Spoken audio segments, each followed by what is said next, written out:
Chapter 1. The Born Octopus. As the most diminutive kingdom on the entire continent of Longqi, Arcadia undoubtedly possesses the smallest territory. Nestled at the southeastern edge of the continent, it is bordered by the boundless vastness of the ocean on two sides, while the other two sides are flanked by two formidable empires. Were it not for the interference from the central region of the continent known as Fablon, a nation like Arcadia would likely have perished long ago. Our tale begins in Luna City, the capital of Arcadia.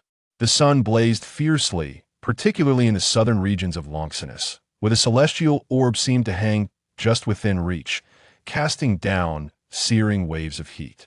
Every soul basking in the sunlight found themselves drenched in sweat. Though it was still morning, the streets of Luna City were devoid of bustling crowds.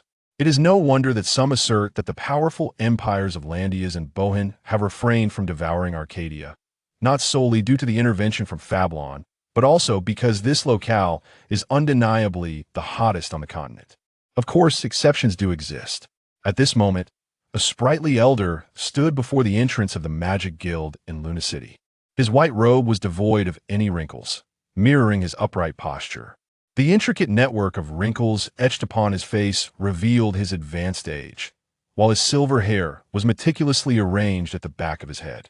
The old mage towered above the average Arcadian, standing at least half a head taller, and in his gnarled right hand he grasped a slender staff. Although the staff was currently resting on the ground, no one would presume that he relied on this wooden staff for support. This was due to the old mage's eyes, two obsidian orbs clear as a deep abyss, yet imbued with an unmistakable sharpness. He squinted slightly, yet a glimmer of brilliance still flickered within the depths of his gaze. "Praise Fablon.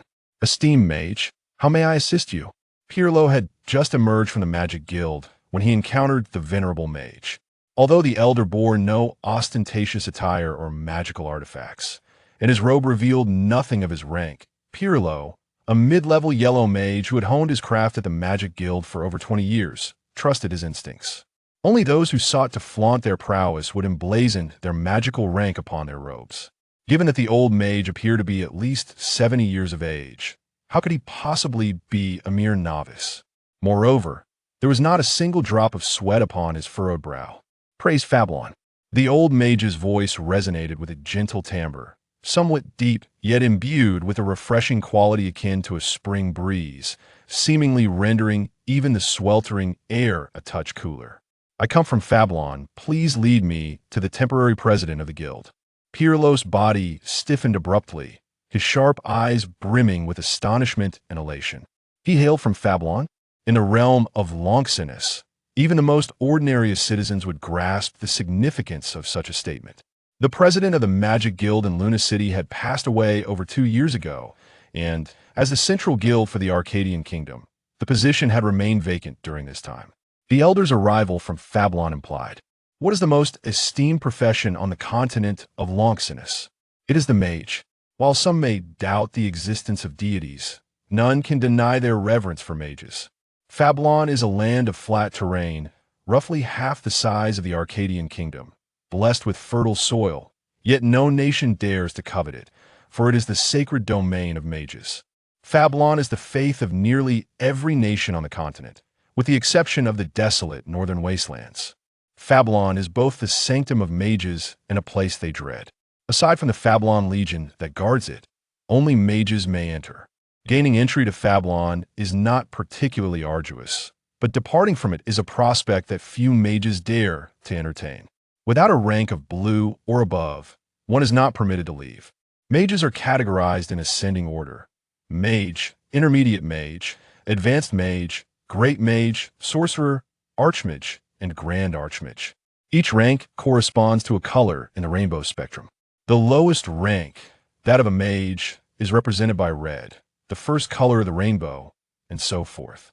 Blue signifies an archmage. The first 6 colors of the rainbow are divided into 3 tiers: novice, intermediate, and advanced. Pirlo, being an intermediate yellow mage, is classified as a mid-tier advanced mage. The final color, purple, is divided into 9 tiers, with the purple grand archmage representing the apex of power. Fablan's status as the sanctuary of mages is further solidified by the presence of 7 mage towers within its confines, each housing a formidable 9th-tier purple Majith pinnacle of existence in Longqi. Thus, discerning an individual's prowess on this continent is remarkably simple. Any magic or combat energy is distinguished by color. The hue manifested during casting vividly reflects the user's inherent strength.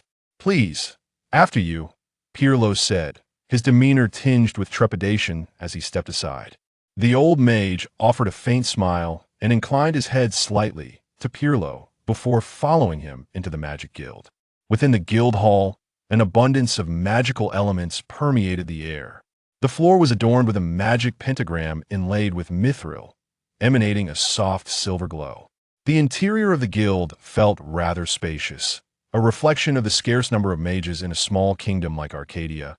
The mage population could only be described as sparse. Although the guild held a prestigious position within the kingdom, it remained rather desolate. Pirlo did not keep the old mage waiting long. Shortly, an equally aged mage emerged from within the guild. This mage donned a blue robe, appearing quite similar to the visiting elder. "Praise Fablan." "Greetings, esteemed mage from afar. I am the acting president of the Arcadian Magic Guild, the Fire Mage Diala," he said, bowing slightly to the white-robed elder. Simultaneously, a faint azure flame flickered to life in his right hand, signifying his rank as an initial blue Magian esteemed gesture of respect.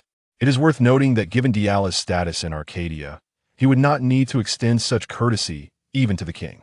His deference stemmed solely from the knowledge that the white-robed mage before him hailed from Fablan. "Praise Fablan. My name is Qin Shang, and I come from Fablan. Here is the token from Fablan."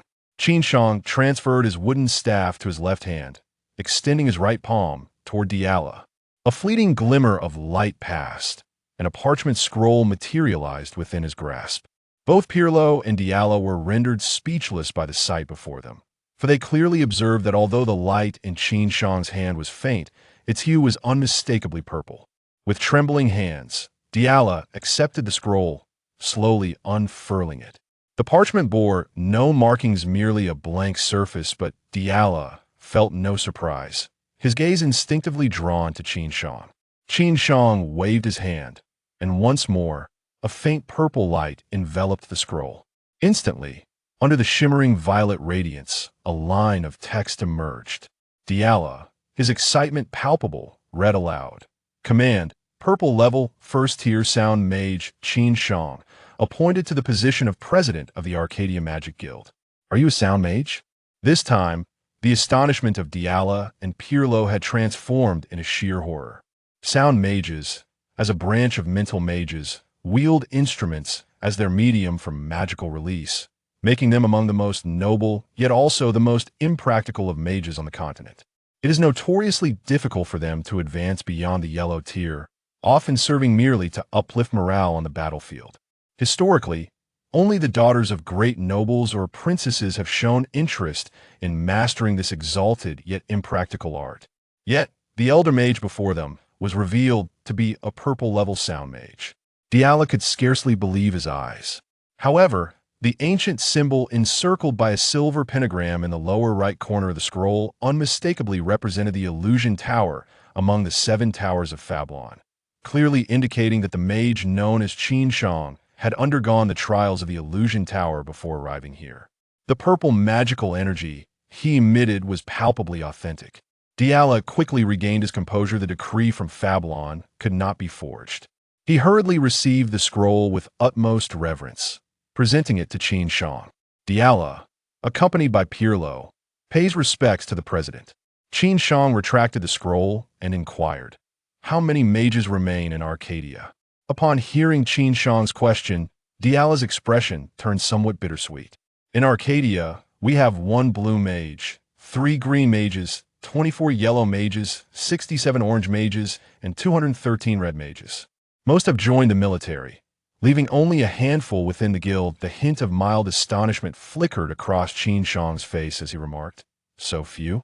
While it is true that the practice of magic is an arduous journey, can it truly be that in the vast population of Arcadia, numbering in the tens of millions, there exist only 300 mages.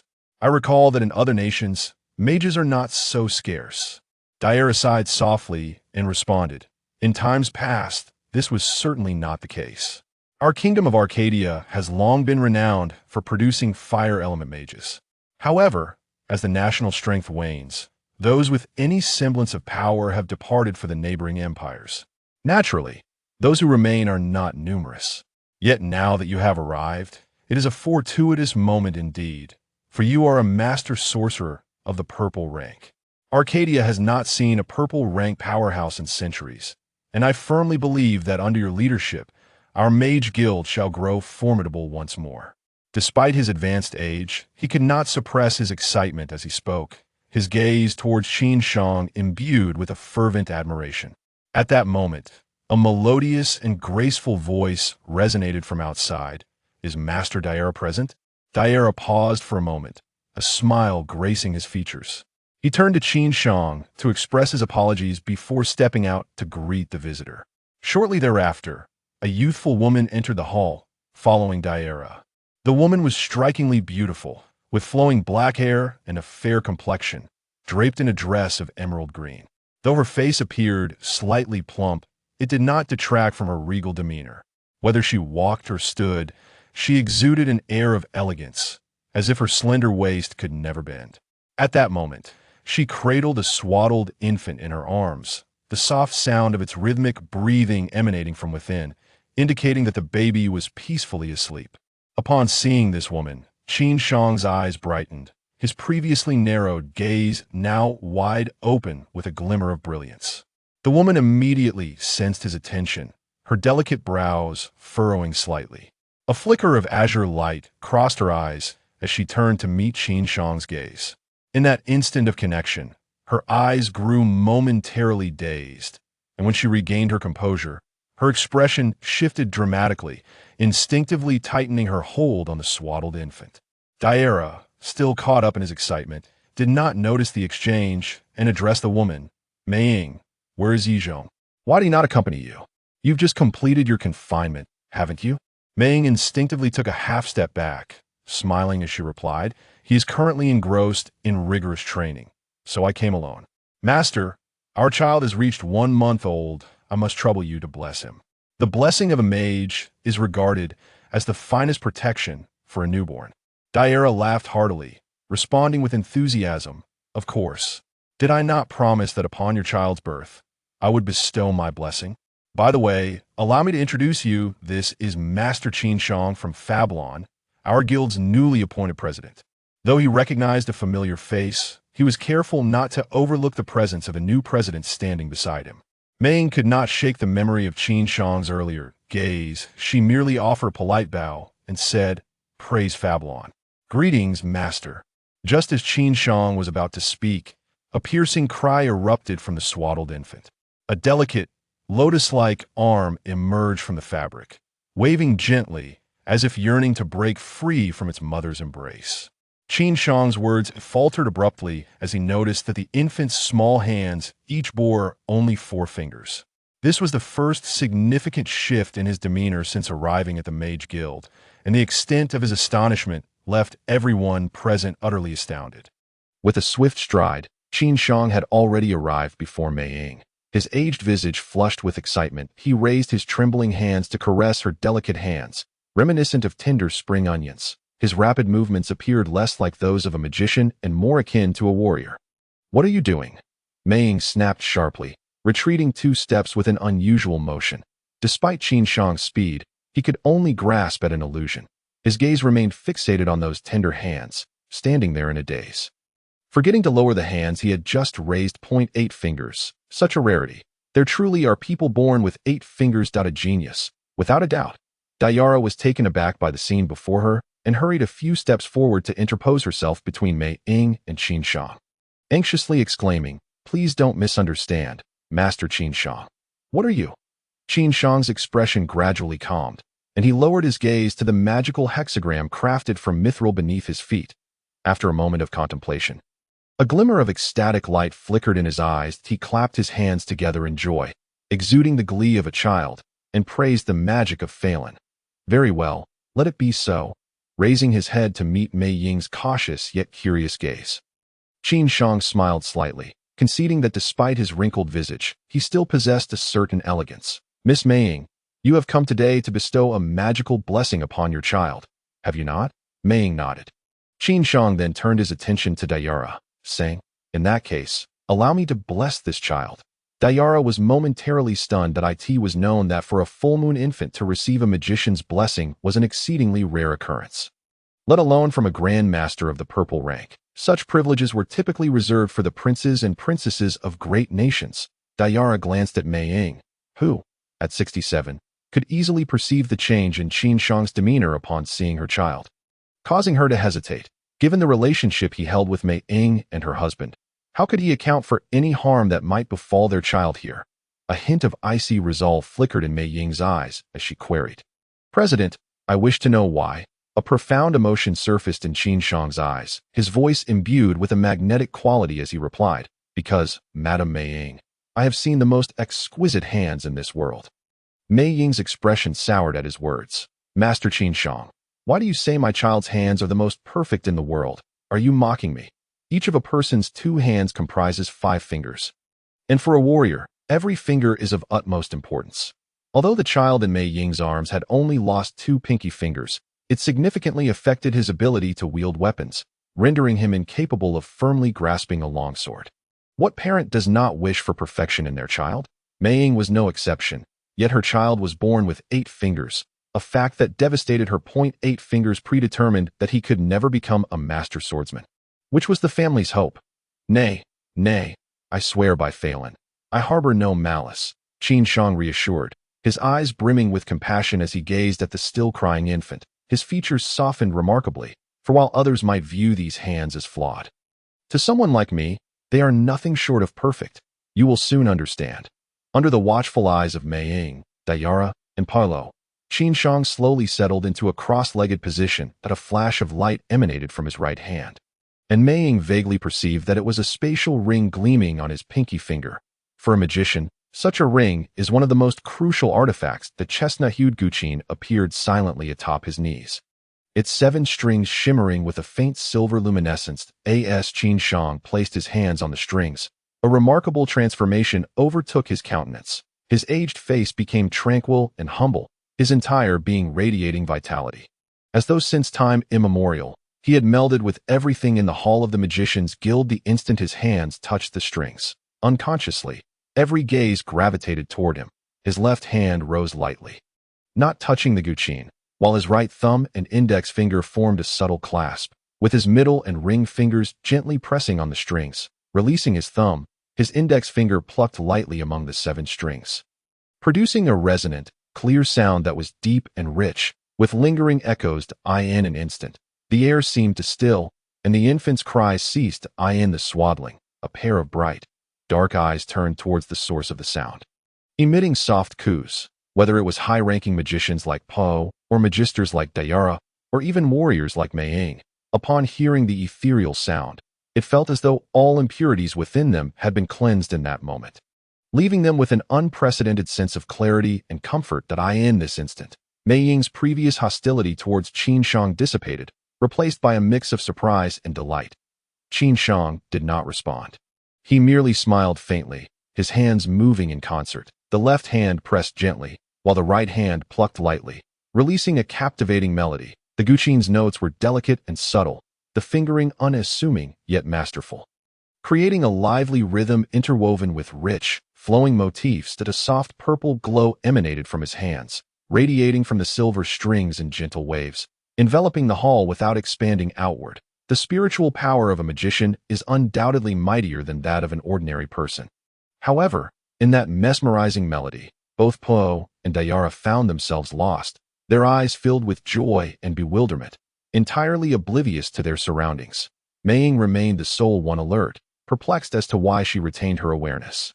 She distinctly observed the pale purple light converging towards a specific direction, toward the infant in her arms. The child had ceased crying, and when Mei Ying looked down at her precious one, she was astonished to see him smiling, his little hands gently waving in the air. Her amazement, the sequence of his movements matched the melody of the guqin, while the faint purple light quietly penetrated his body, initiating some extraordinary transformations within him. Is this real? Mei Ying was utterly enraptured, remaining entranced until the melody came to a quiet end. With the spring thunder guqin, this tune of green waters is the most fitting for purifying the child's body and spirit. Qin Shang's voice roused Mei Ying from her reverie. Startled, she looked up to find Qin Shang's eyes shimmering with an arresting silver light, and the ancient guqin that had rested on his knees had vanished. Glancing back at her infant, she found him peacefully asleep, his rhythmic breathing a soothing melody. The child's skin appeared more radiant and luminous, and a sweet smile graced his lovely face. The genius. He is undoubtedly a genius. My judgment was not mistaken. Even at just 1 month old, he can perceive the true essence of my melody. Now you should understand why I extolled the beauty of his hands, Qin Shang continued. For a musician, the pinky fingers of both hands are often considered redundant. A master of divine sound. I know too well the significance of this. Legends once spoke of a person with 6 fingers on each hand, dubbed the 6-fingered guqin demon. That was purely fictional. For playing the guqin, having 8 fingers is entirely sufficient. How perfect is it to be born with 8 fingers? Qin Shang mused with a hint of nostalgia. Master, who exactly are you? Mei Ying inquired tentatively, not merely due to the purple radiance emanating from him, but because of the previous melody of green waters and the sound of the ancient guqin. I hail from Phelan, Qin Shang replied. I initially sought a disciple to inherit my legacy, yet unexpectedly, the genius I yearned for is among your Zhu clan. Come, lead me to meet your father-in-law, Yi Li. Yi Li, it has been decades since we last met. I wonder if your health remains robust? Mei Ying abruptly awakened to the realization. Your surname is Qin, and you are the master of the ancient wood dragon's lament. Qin Shang smiled slightly, gesturing for silence. It seems this time I truly must have a good talk with old Yi Li. Mei Ying turned to Po and Lyre at her side, whispering, Master, what about them? Qin Shang lightly coughed, a flash of purple energy coursing through his eyes, and Lyre and Po, who had been lost in reverie, finally came to, exhaling deeply. Lyre marveled. That was magnificent, truly magnificent. Praise Phelan. This is my first experience of the might of a master of divine sound. President, I hope to seek your guidance more in the future. Qin Shang shook his head, stating, what you experienced was merely the power of spiritual magic. You do not yet comprehend the appreciation of melody. The distinction between the spiritual and elemental realms is considerable. While speaking, he cast a knowing glance at Mei Ying. Understanding his implication, Mei Ying expressed her gratitude to Master Qin Shang for bestowing magical blessings upon her child. If the master has the time, I would like to invite him to visit the Azure Sea, allowing my husband and me to extend our modest hospitality. What do you say? Qin Shang nodded and replied. Then I shall not decline. Diala, somewhat taken aback, remarked, praise the Phelan. Mei Ying, I don't believe I have ever received such treatment. Mei Ying smiled and said, there will be opportunities in the future, Master Qin Shang. Please. The Azure Sea derives its name from the verdant yet hollow essence of the ocean. The bamboo forest embodies this very concept of lush green and emptiness. Thus, the Azure Sea refers to a dense and flourishing bamboo grove.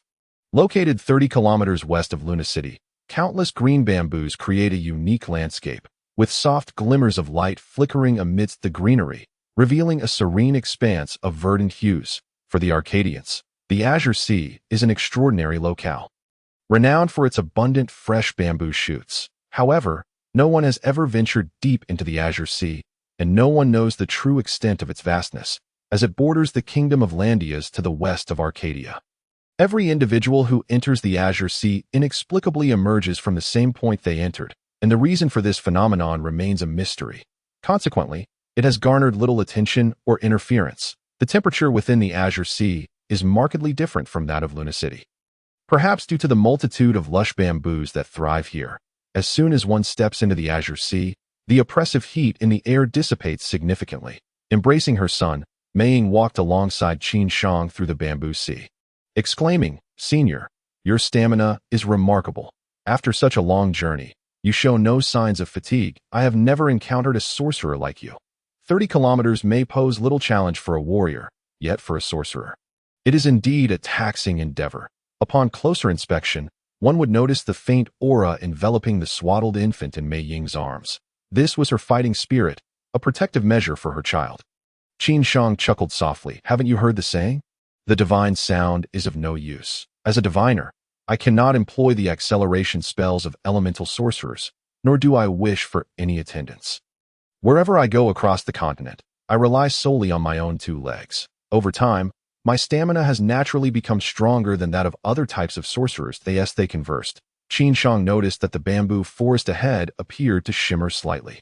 A knowing smile gracing his lips, he casually broke off a bamboo branch and began to tap rhythmically against the surrounding bamboo as he walked forward. His tapping varied in speed, producing unique sound waves. Without requesting Mei Ying to lead, he ventured deeper into the bamboo grove. What remains an insurmountable barrier for ordinary individuals is a mere stroll for him, an old acquaintance. Mei Ying seemed to have anticipated this. And without surprise at Qin Shang's actions, her steps became ethereal, following at a seemingly leisurely yet swift pace behind him into the depths of the bamboo forest, approaching the heart of the Azure Sea. A row of neatly arranged bamboo houses encircled the grove, numbering over 10, exuding an air of elegance amidst the dancing shadows of the bamboo. Before Mei Ying and Qin Shang could reach the bamboo house, a venerable voice emerged from within one of the structures. "Heir, why have you brought outsiders here? Have you forgotten what I told you?" Before Mei Ying could respond, Qin Shang chided playfully. "Ah, Yili, are you really refusing to see an old friend?" In an instant, a figure moved with the swiftness of lightning, appearing before Mei Ying and Qin Shang. Though the movement was rapid, it flowed gracefully, leaving no sense of abruptness. The newcomer was indeed Yi Li, whose stature slightly surpassed Qin Shang's. His gray-white hair cascaded down his back, and the wrinkles on his face were markedly fewer than those on Qin Shang, giving him the appearance of a man in his 50s. His posture was upright, and his piercing eyes radiated an aura of intensity, exuding the weathered charm of a mature man. Upon seeing Qin Shang, his broad hand instinctively reached out, and Qin Shang made no attempt to evade, allowing his shoulders to be grasped. "Old comrade, what brings you here? It has been over 20 years since we last met." Yi Li exclaimed excitedly. Qin Shang's usual composure vanished in Yi Li's presence as he adopted a somewhat comical expression, saying, "I came to see you. You still look so youthful, while I have aged. Perhaps it is better to practice fighting spirit. Magic truly has a way of making one feel old, if I recall correctly. You are a year older than I, aren't you?" Yi Li retorted, "Youthful? Have you not noticed that my hair is nearly white? Come, let us go inside and talk." As he spoke, he took Qin Shang's hand and led him inside. Casting a glance at the infant in Mei Ying's arms, the interior of the bamboo house was simply furnished with bamboo couches, tables, and chairs, nothing more. Chapter 2. The harmonious fusion of Qin and bamboo. Yi Li poured a cup of clear water from a kettle on the table and handed it to Qin Shang, saying, "This is the spring water from the Azure Sea. Give it a taste."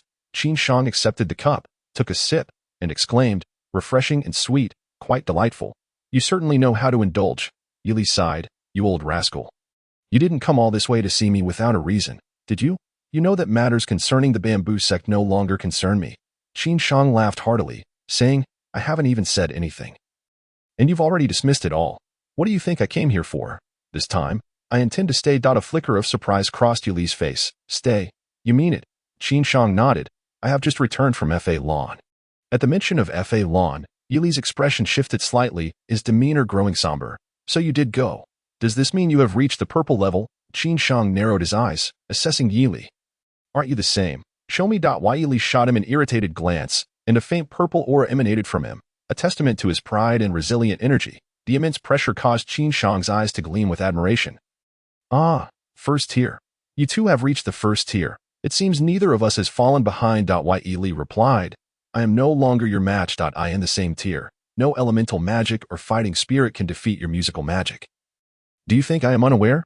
Qin Shang smiled slightly. "My melodies only reveal their true power when played for more than a third of their length. At this distance, you may be unable to defeat me, but you could easily escape. In that case, I would have no recourse.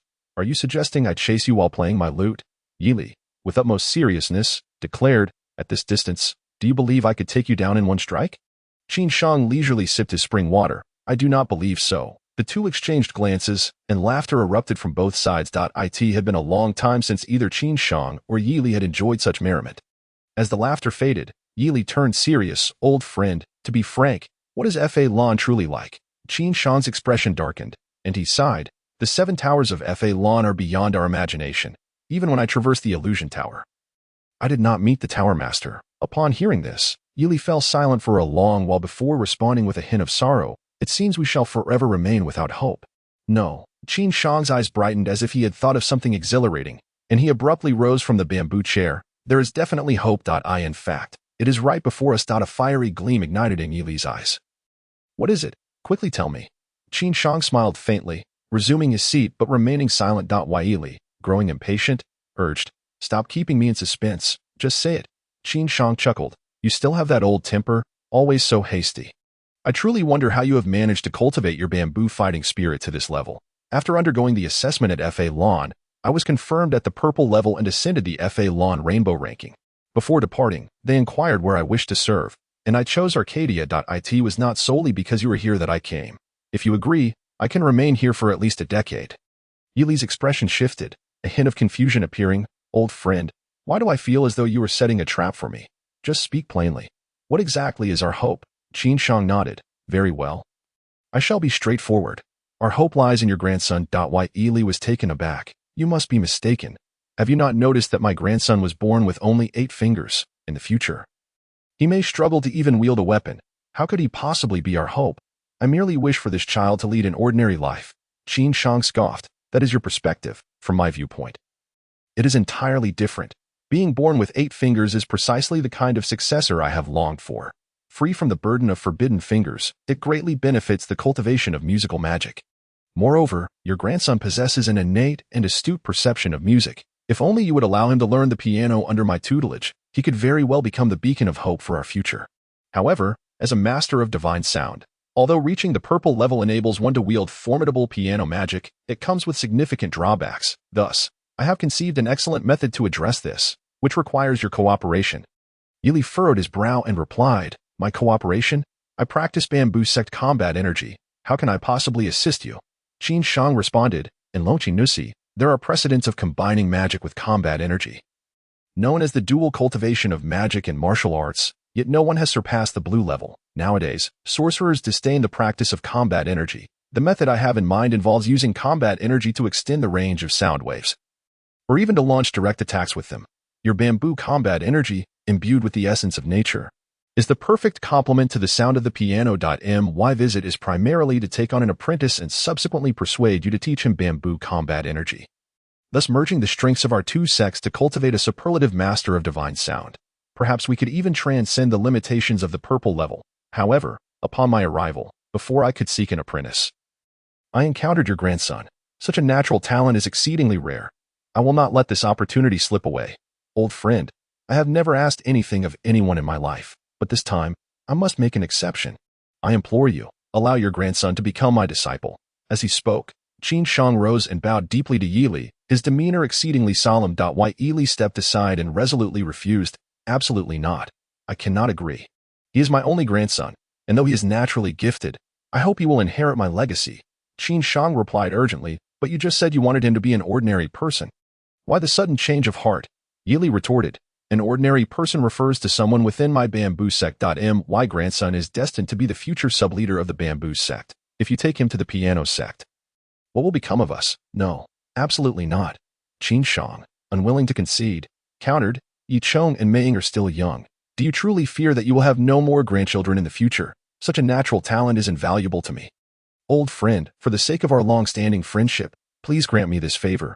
Yili let out a bitter laugh and said, "It's not that I do not wish to grant you this, but I simply cannot. Indeed, Chong Er and Ding Er are still young, yet they will only have this one son. When Ing Er gave birth to my precious grandson, she faced complications, and it was fortunate that Lan Zong had Granny Lan to ensure their safety.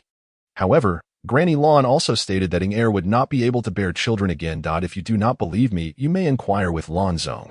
Upon hearing Yili's words, Qin Shang slumped despondently onto a bamboo chair.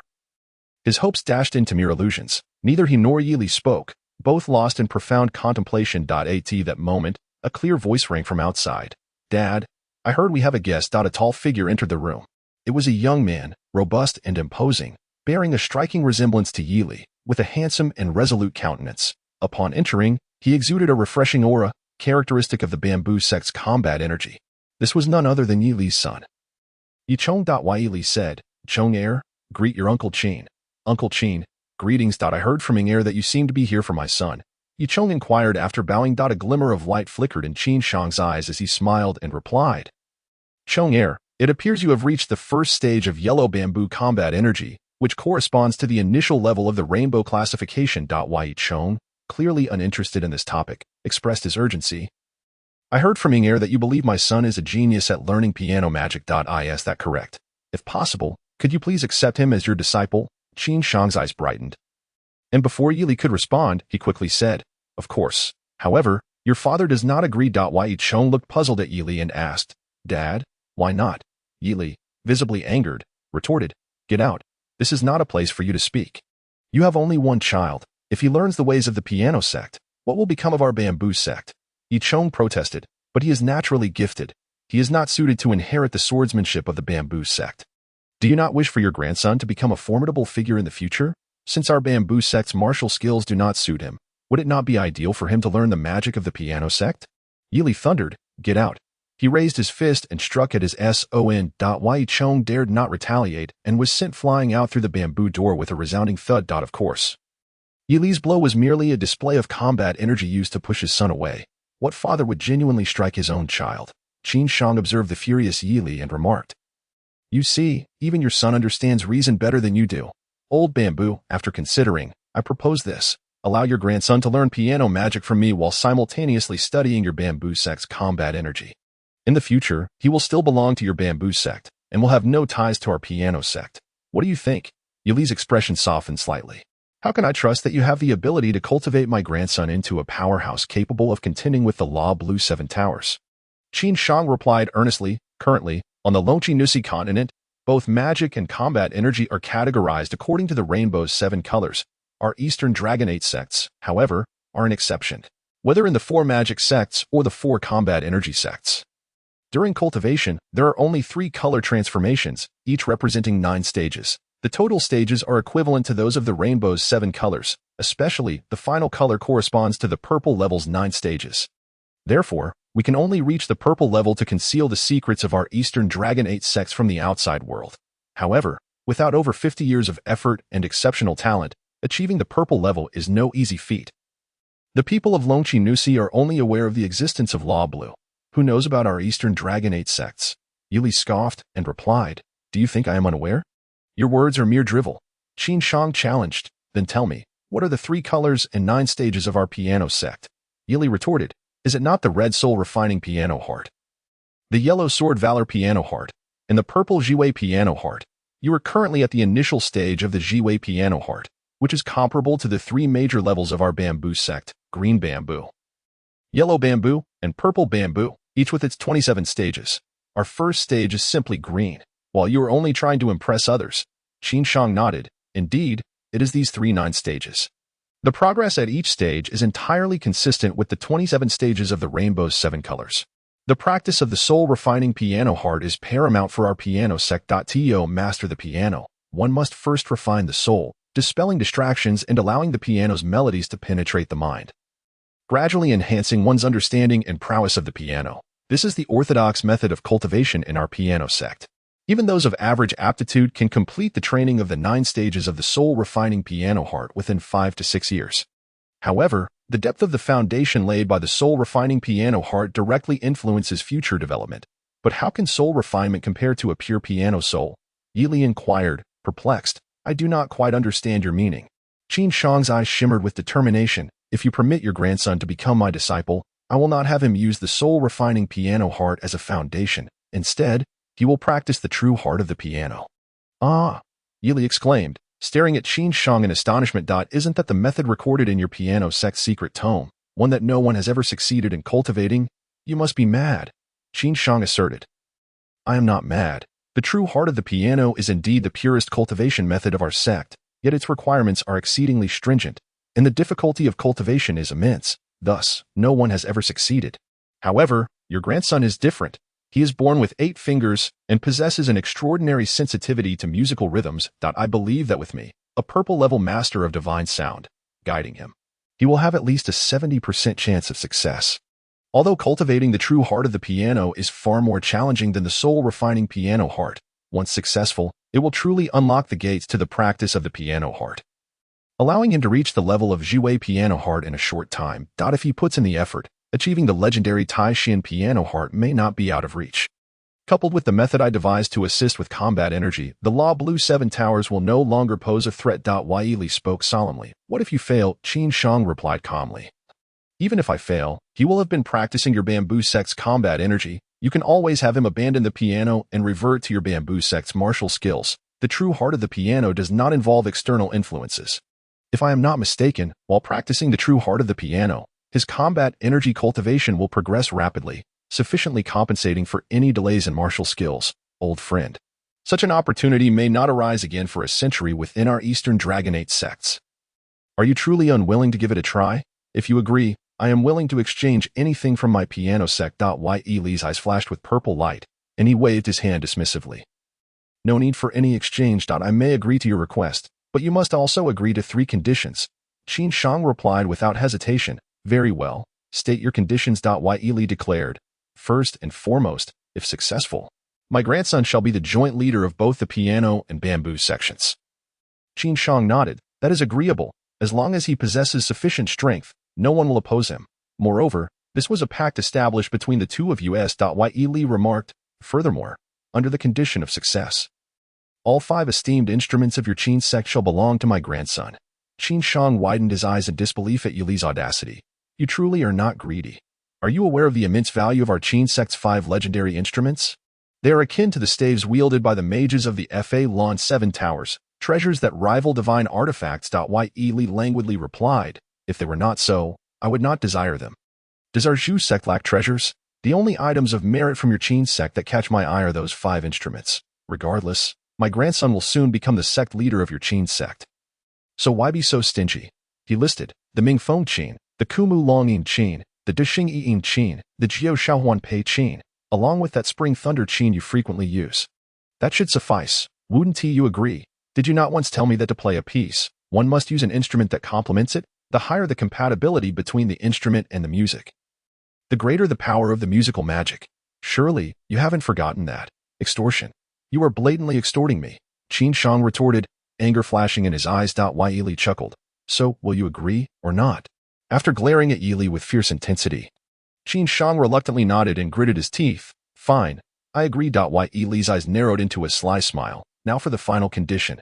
Call me uncle. Qin Shang was taken aback. You. Yi Li laughed. Have I misspoken? Since you are my grandson's mentor, you naturally rank beneath me. Is it so unreasonable to ask you to call me uncle? Well then, you old rascal, you're trying to deceive me. Qin Shang growled as he lunged at Yi Li. Unperturbed by the latter's status as a purple-level warrior, neither of them resorted to their martial prowess. The 2 elderly purple-level powerhouses, whose ages combined exceeded 100 years, wrestled playfully within the bamboo house, neither yielding an inch. Fortunately, the furnishings within the bamboo house were sparse, preventing the scene from descending into chaos. As a mage, Qin Shang's physical capabilities and strength were no match for Yi Li's. And when he was pinned to the ground once more, he huffed in indignation. I'm done. This is exhausting. Yi Li released him and sat beside him, a broad grin spreading across his face as he watched Qin Shang gasp for breath. Old Qin, give my grandson a name. The little one has just turned a month old and still lacks a name. Qin Shang, realizing that Yi Li had truly acquiesced, suddenly had a flash of inspiration. Let us call him Yuan Zhu, inheriting my musical talents and your bamboo legacy. Yi Li laughed heartily. Good, we shall call him Yuan Zhu. Suddenly, Qin Shang seized Yi Li's beard, glaring fiercely. Did you always intend to agree with me? Yi Li unabashedly nodded. Indeed. Qin Shang exclaimed. Then why did you make things difficult for me earlier? Yi Li snorted. Who told you to come and seek me out? That foolish boy Yu Chong. If I hadn't promptly sent him away, he would have spoiled my plans for maximizing benefits. Point 2 sect leaders. Quite splendid. We are pioneering the East Dragon's 8 sects. Ha ha ha. You. Observing Yi Li's triumphant demeanor, Qin Shang finally understood that he had been thoroughly outsmarted. Yet he felt powerless to retaliate. Old Bamboo, since you have consented to let me be your grandson's mentor, you must also agree to a few conditions of my OWN. Yi Li laughed heartily. What is this? Are you already trying to reclaim your ground? Qin Shang retorted. Do you think I am like you? I am doing this for Inju's sake. Furthermore, you must never again mention that I rank below you. We shall each have our own considerations. Seeing Qin Shang's serious demeanor, Yili nodded. Speak. Qin Shang continued. The cultivation of the innocent heart of the zither is exceedingly arduous. To succeed, it is essential to keep Yinju's heart as pure as possible. Meaning he should have minimal contact with the outside world, including you. Except for the bamboo chi, no martial arts may be taught to him without my consent. After he turns 3, you may only see him once a week. And you must not speak to him of any external matters. Only with an undistracted heart can he cultivate the innocent heart of the zither. Yili asked. Will he never learn martial arts? Without the techniques of the Zhu sect, how can he become the leader of the Zhu sect in the future? Qin Shang pondered briefly. It is not that he can never learn, for at least the first 15 years. He should not be taught any martial arts to prevent distractions. If he cannot reach the 9th stage of the innocent heart of the zither by age 15, I fear I shall have failed. Yili readily agreed. Fine. I accept your terms. To ease your concerns regarding seniority, let it be known that to the outside world, you are his master, but when we are together, let him also call you grandpa. Qin Shang shot a sidelong glance at Yili. Well, at least that shows some sincerity. The two powerful elders exchanged glances, and in each other's eyes, they saw a glimmer of hope for Yu Yinju's future, as well as for the East Dragon's 8 sects. Qin Shang returned to Luna City to make simple arrangements, and the following morning, he returned to the Azure Sky Sea. The newly appointed president of the Arcadia Mage Guild clearly did not regard the Arcadia Mage Guild as significant. In his heart, nothing was more important than nurturing his naturally gifted disciple. Though Yili was the leader of the Zhu sect in the Azure Sky Sea, only their family resided. Yili's wife had passed away, leaving him with just his son, daughter-in-law, and grandson. With Qin Shang's arrival, there was now one more person. While there were many bamboo houses, Qin Shang insisted on not living with them, at his request. Yichong constructed another bamboo house 500 meters away from their dwelling. Although the construction of the bamboo house was simple, Qin Shang's requirements were exceedingly stringent, dictating the angles of the bamboo, the dimensions of the house, its orientation, and even requiring the purchase of special materials from Luna City to incorporate into the structure. It was only later that Yichong understood that Qin Shang's meticulousness was intended to ensure that the zither's sound would produce the best effects within the bamboo house. 10 days passed, and through Yichong's diligent efforts, Qin Shang's requested bamboo house was finally completed. Are you out of your mind? Yinju has only just turned a month old. What can he possibly learn at this age? Yili stared incredulously at Qin Shang, utterly bewildered by his friend's thoughts. Qin Shang, with his hands behind his back, feigned disdain as he regarded his old friend. Who says infants cannot learn, even if they cannot learn? Can they not listen? Do you think the innocent heart of the zither is so easily mastered? If we don't seize the opportunity before his innate energy dissipates, how can success be achieved? Yili shook his head repeatedly. No doubt am I not aware of the power of your zither music. If my grandson were to be injured by the mental magic woven into your melodies, he might be rendered an idiot. Qin Shang retorted, I believe you are the one being foolish. Do you think I care for Yinju any less than you do? He is the greatest hope of my life.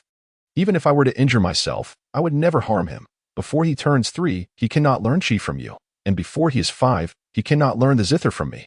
However, this period is the most crucial. I intend to use my zither music to help him develop his own zither heart through daily listening. The child still needs care, so let Yichong and Ming listen alongside him. This way, they can tend to the child while also benefiting their own chi training. A glint of cunning appeared in Yili's eyes as he kicked his son lightly. You should quickly thank Uncle Qin. The cultivation piece of the Qin sect, the Pei Yuan Jing Xin Chu, is not something just anyone can hear. Since Qin Shang had been outsmarted by Yili, Yichong could only admire his father greatly. Quickly grinning as he pulled Mei Ying, who was cradling Yu Yinju, forward to express their gratitude. Qin Shang was taken aback, finally realizing that he had once again been outmaneuvered. Yet he could do nothing against Yili. Pointing at him, so you anticipated I would use the Pei Yuan Jing Xin Chu, you rascal. I now truly understand what it means to be cunning. The Pei Yuan Jing Xin Chu offers immense benefits to warriors. The fact that it eliminates concerns about the rapid flow of chi leading to chaos and dispelling distracting thoughts is something every warrior dreams of. Moreover, the zither music can invoke the elemental energy of the world, providing foundational support for the listener, significantly enhancing their training speed. As the leader of the Qin sect, the Pei Yuan Jing Xin Chu that Qin Shang played was not something just anyone could hear. Thus, the newly appointed president of the Arcadia Mage Guild, Qin Shang, settled into life in the Azure Sky Sea. Meanwhile, our little Yinju grew amidst the ethereal melodies that resembled the gentle rustling of leaves in spring and the soothing sounds of water over rocks in autumn. 6 years later, as the first rays of morning sunlight streamed into the bamboo house, accompanied by the deep, soothing strains of the zither, Zhu gradually awoke from his meditative state, feeling an unparalleled comfort that made him instinctively sigh. At 6 years old, Zhu was as striking as a young girl, his black hair cascading down his back, and his large black eyes sparkling with vitality, though his white robe appeared somewhat oversized. It did nothing to diminish the aura of elegance that surrounded him, which radiated grace in every movement. Even an adult noble may not be able to compare with him, although he is still a child. The calm and composed demeanor he exudes is truly astonishing. The faint aura enveloping his body, a blend of azure and crimson, is gradually dissipating. The azure hue is evidently more intense, while the crimson appears deeper in tone. As the music ceased, Qin Shang withdrew his hands, a hint of fatigue adorning his expression. Zhu, it seems your fighting spirit has progressed once more. Indeed, Grandpa Qin.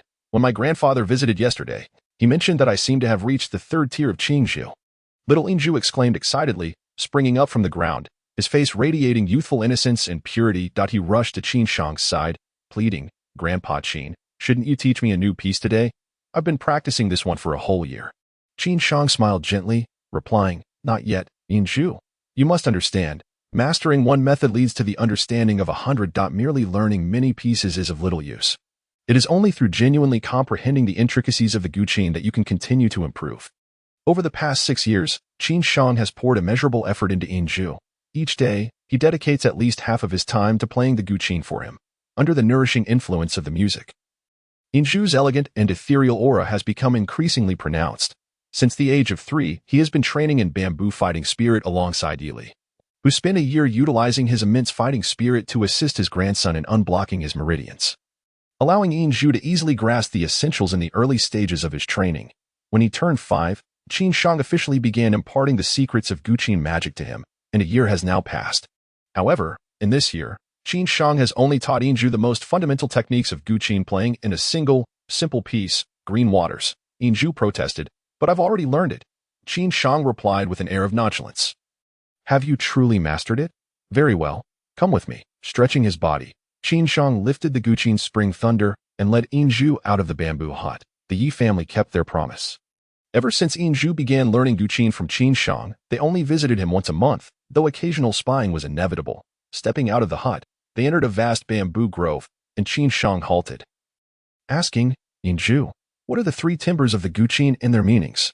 Zhu, clearly accustomed to being tested by Qin Shang, answered without hesitation, the 3 timbers are cyan, open sound, and yin, press sound, and fan, harmonic sound. Cyan is the sound produced when the right hand plucks an open string, with a rich and broad tone. An involves pressing a string with the left hand against the guqin's surface while the right hand plucks the string, producing a soft and rounded tone. Fan is created by lightly touching the string with the left hand while simultaneously plucking it with the right, resulting in a clear and crystalline sound. The combination of these 3 timbers forms the guqin piece. Qin Shang nodded. Well said. The guqin is the most challenging of all instruments to play.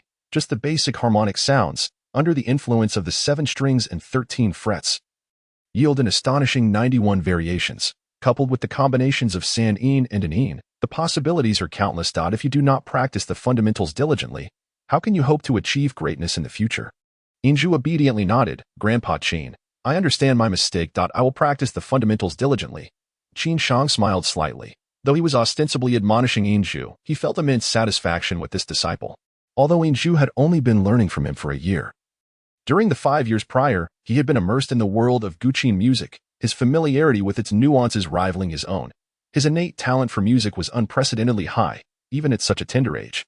He had already grasped the essence of the art, marking him as a true prodigy. Qin Shang handed the spring thunder guqin to Zhu, instructing him to sit at the bamboo table within the grove. Here's the deal. If you can play Green Waters and attract all the animals in this forest to gather around you, treating you as their closest friend, I will teach you a new piece. Now, I shall fetch breakfast for you. Zhu nodded, placing the spring thunder guqin on the bamboo table before him. Sitting up straight. As his hands touched the strings, his demeanor transformed once more, though his youthful innocence remained. It was now imbued with an unexpected poise and elegance. With 8 fingers deftly plucking the strings, the melody of Green Waters began to resonate softly. The music was enchanting, yet Qin Shang furrowed his brow. One must harmonize heart and intent with the guqin. If one cannot resonate with the piece, their music shall forever fail to stir the spirits of any creature. Zhu glanced at Qin Shang. his hands continuing their dance, but soon closed his eyes, a faint smile gracing his delicate features. While the melody remained green waters, a subtle shift in energy occurred at that moment, as if he were immersed in the verdant hills and flowing waters. A gentle crimson light emanated from him, expanding outward. Witnessing this scene, Qin Shang nodded in satisfaction, silently lamenting, "Yili, you believe that our Guqin magic is the most powerful of all magics, yet you are unaware of the immense difficulty in cultivating mental magic, particularly for one such as us, the spirit melodists." Chapter 3. Sound Blade. The cultivation of mental magic differs greatly from that of other types of magic. It begins with the development of powerful mental strength, which must then be manifested through special means, allowing one to influence their opponent's psyche from various angles. If elemental magic aims to defeat an opponent, mental magic seeks to conquer their very soul. Using Guqin music to hone one's mental strength, and then releasing that strength through music, generating different mental waves to attack or assist based on the characteristics of the piece, is the essence of Guqin magic. Within the tranquil bamboo grove, rich and soothing melodies echoed continuously. 6-year-old Inju, aside from training his fighting spirit, devoted himself to learning the Guqin, cultivating an innocent Guqin heart that allowed him to remain free of distracting thoughts in all his endeavors.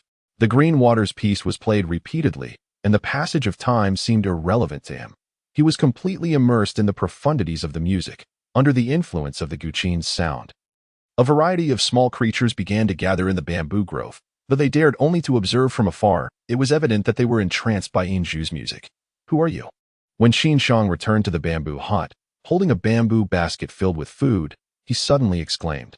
The music came to an abrupt halt as Inju opened his eyes, curiously following Qin Shang's gaze. Unbeknownst to him, 5 meters away, a small boy sat, gazing blankly at Inju as he played. This boy appeared to be of similar age to Inju, yet the lines of his face conveyed a ruggedness that seemed incongruous for one so young. Most astonishingly, he possessed a head of purple hair, an exceedingly rare hue among humans. Upon hearing Qin Shang's voice, the boy snapped to attention, his previously vacant gaze now filled with intense hostility as he glared at Qin Shang. Fists clenched, remaining silent. Inju, brimming with excitement, rushed to Qin Shang's side, taking the basket and exclaiming, "Grandpa Qin, look, my music has attracted someone." While speaking, he pulled out a fresh bamboo shoot, freshly peeled, and offered it to the purple-haired boy, saying, "Hello, please have some." The boy's gaze shifted from Qin Shang to Inju's cherubic smile, his expression gradually softening. His tightly clenched fists slowly relaxed as he accepted the bamboo shoot, nodding in acknowledgement. Before Qin Shang could inquire further, the boy suddenly turned and dashed away, vanishing into the bamboo forest in the blink of an eye. Watching the purple-haired boy's retreating figure, Qin Shang furrowed his brow. Could it be that the bamboo sect's concealment array had faltered? It seemed that the boy harbored animosity toward him, yet he relaxed in the presence of Inju. Could it be that he was truly drawn in by Inju's music? As a mere magician, there was no hope of catching up to him, and thus he allowed the boy to depart by day. Inju practiced the Guqin, and by night, he trained his fighting spirit under the melodies of Qin Shang. This was the simplicity of his existence. However, since the appearance of the purple-haired boy, his otherwise uncomplicated life had gained a touch of color. Every morning, as Inju began to play, the purple-haired boy would quietly appear, sitting nearby, listening intently to the music. With such an audience present, Inju's practice felt less solitary. Since his first appearance, the purple-haired boy had never uttered a single word to anyone. Only when Inju was alone did his demeanor remain tranquil. However, as soon as Qin Shang or Inju's parents arrived, the boy would immediately take his leave. Yi Chong had once stealthily followed the purple-haired boy, hoping to uncover his origins, only to discover that he also resided within the Azure Sea. A mere 2 kilometers from where Inju was honing his Guqin skills, to the casual observer, he appeared no different from an ordinary child, with the bamboo shoots of the forest serving as his sustenance. When Inju found moments of leisure, he would often engage him in conversation, offering him clothes to wear and sharing the food brought by his parents. The boy with violet hair silently accepted these gestures, remaining mute, yet the softness in his gaze towards Inju gradually deepened. Over time, he garnered the unspoken approval of those around him, for he would not speak to Inju, thus not impeding his cultivation of the innocent heart of the zither. As spring faded into autumn, a decade passed in the blink of an eye. The once charming child had matured into a handsome youth. Inju bore a resemblance to his father, Yichong, yet also inherited the delicate beauty of his mother. At 16, He stood around 1 meter 80 tall, his physique well-proportioned, clad in a flowing white robe, and with his long black hair cascading down. He appeared undeniably striking. Xiaozi, where are you? Yi Yinzhu called out, his voice resonating through the bamboo grove like a melodious tune. After calling for a while without a response, he paused, murmuring to himself, where has Xiaozi gone? Why can't I see him? Suddenly, his eyes sparkled with realization, and a smile graced his lips. He seated himself cross-legged on the ground, and with a flicker of silver light from his left middle finger, an ancient zither manifested in his hands. The instrument was robust yet rounded, crafted from paulownia wood, its hue a warm yellow, the texture reminiscent of aged pine, adorned with a rich chestnut lacquer, and featuring intricate patterns of snake-like fractures. The dragon pool, circular in shape, and the oval phoenix marsh, with a gently undulating sound, were masterfully designed. As he gazed upon the zither, a tender and clear light filled his eyes, tinged with a hint of longing. I shall play the sunshine threefold on this harmonious zither. I refuse to believe you will not emerge. His fingers danced gracefully over the strings, and the poignant, lingering notes floated into the air. This melody, embodying the essence of parting, enveloped him completely, transporting him into the realm of its sound. Crimson light swirled gently around his form, dispersing in rippling waves. In the azure expanse of the sky, no large creatures could be found. Instead, all the birds and small animals converged towards Yinzhu at an astonishing speed, their mournful cries filling the air, and the atmosphere around Yinzhu grew increasingly vibrant. The sunshine threefold derives its name from a melody sung in 3 successive verses. Imbued with the sorrow of parting among friends, within the music, emotions of longing surfaced in Yinzhu's mind, vividly recalling the myriad moments of his 16 years spent in the Azure Sea. A faint sadness glimmering in his eyes, adding a touch of melancholy to his otherwise graceful demeanor. As the resonant melody of Sunshine Threefold drew to a close, Yinzhu pressed the strings, allowing the echoes to fade completely. With a hint of sorrow, he spoke, I am sorry, my friends. I truly must depart. However, I will certainly return to visit you. I do not wish to leave, yet both grandfathers insist that I must venture into the world beyond. Let this tune serve as my farewell to you. An imposing figure, unnoticed until now, appeared behind Yinzhu. Upon hearing his words, the expression on his face stiffened slightly, and instinctively, he raised his right hand to grasp Yinzhu's shoulder. Yinzhu seemed to have sensed his presence and lowered his head, saying, Xiaozi, I am leaving. In a swift motion, the tall figure stepped before Yinzhu, standing at 1 meter 80 at 16. Yinzhu was already considered tall among ordinary folk, yet he appeared to be a head shorter than the person before him, with disheveled violet hair, a tall and muscular physique brimming with explosive strength, and a face chiseled like stone. He emanated an aura of ironclad resolve, his deep violet eyes sparkling like stars. His broad shoulders seemed capable of bearing any burden. Yinzhu had grown, and so had Xiaozi. A decade had passed, and the changes in Xiaozi's physique left Yinzhu's family in awe. Towering over 2 meters, he appeared significantly more mature than Yinzhu, devoid of the innocence that once illuminated Yinzhu's eyes, instead exuding a profound depth. Xiaozi clasped both of Yinzhu's shoulders, his gaze filled with questions and curiosity, feeling the warmth of Xiaozi's hands. Yinzhu looked up, his voice tinged with sadness. I truly must go. This is not merely practice. I have come to bid you farewell. My grandfathers have said that my innocent heart of the zither has reached the 9th rank, and I am about to enter the realm of sword, courage, and zither. There is no longer a need for isolation from the outside world. They desire me to attend school and learn about the world beyond, to adapt to society. Therefore, I must leave now. Xiaozi, what is the outside world like? I have never ventured beyond, yet my grandfathers insist that they will not accompany me to better allow me to experience everything.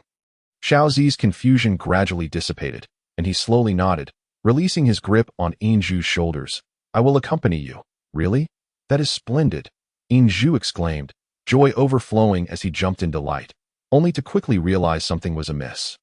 Regarding Xiaozi curiously, you can talk now? Indeed, Xiaozi replied, marking the first time in a decade at the Azure Sea that he had spoken. Prior to this, nearly everyone had regarded him as mute.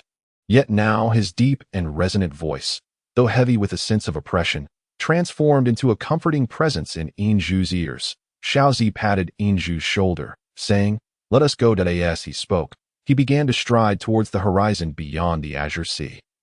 Initially filled with trepidation at the prospect of embarking on a solitary journey, Yuan-Shu now brimmed with excitement. For 10 years, he had spent nearly every day in the company of Xiao Zi.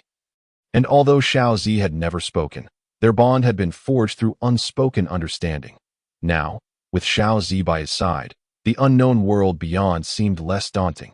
With a cheer, Yuan-Shu darted forward, catching up to Xiao Zi as they ventured into the world together. Xiao Zi, what was your original name? He inquired, curiosity bubbling within him. Beyond the zither and the teachings of the bamboo sect, he was but a blank slate regarding the outside world. Childhood is often carefree, and in this moment, Yuan-Shu embodied that spirit, nearly forgetting the farewell to his family before even leaving the Azure Sea.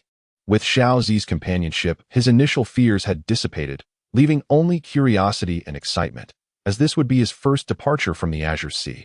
Just call me Z, he replied. All right, Z, where do you come from? I heard Grandfather Qin say you are not from our Azure Sea. Grandfather Qin mentioned that you bore no malice towards me, but rather, you simply cherished my zither melodies, which is why you remained here. Correct.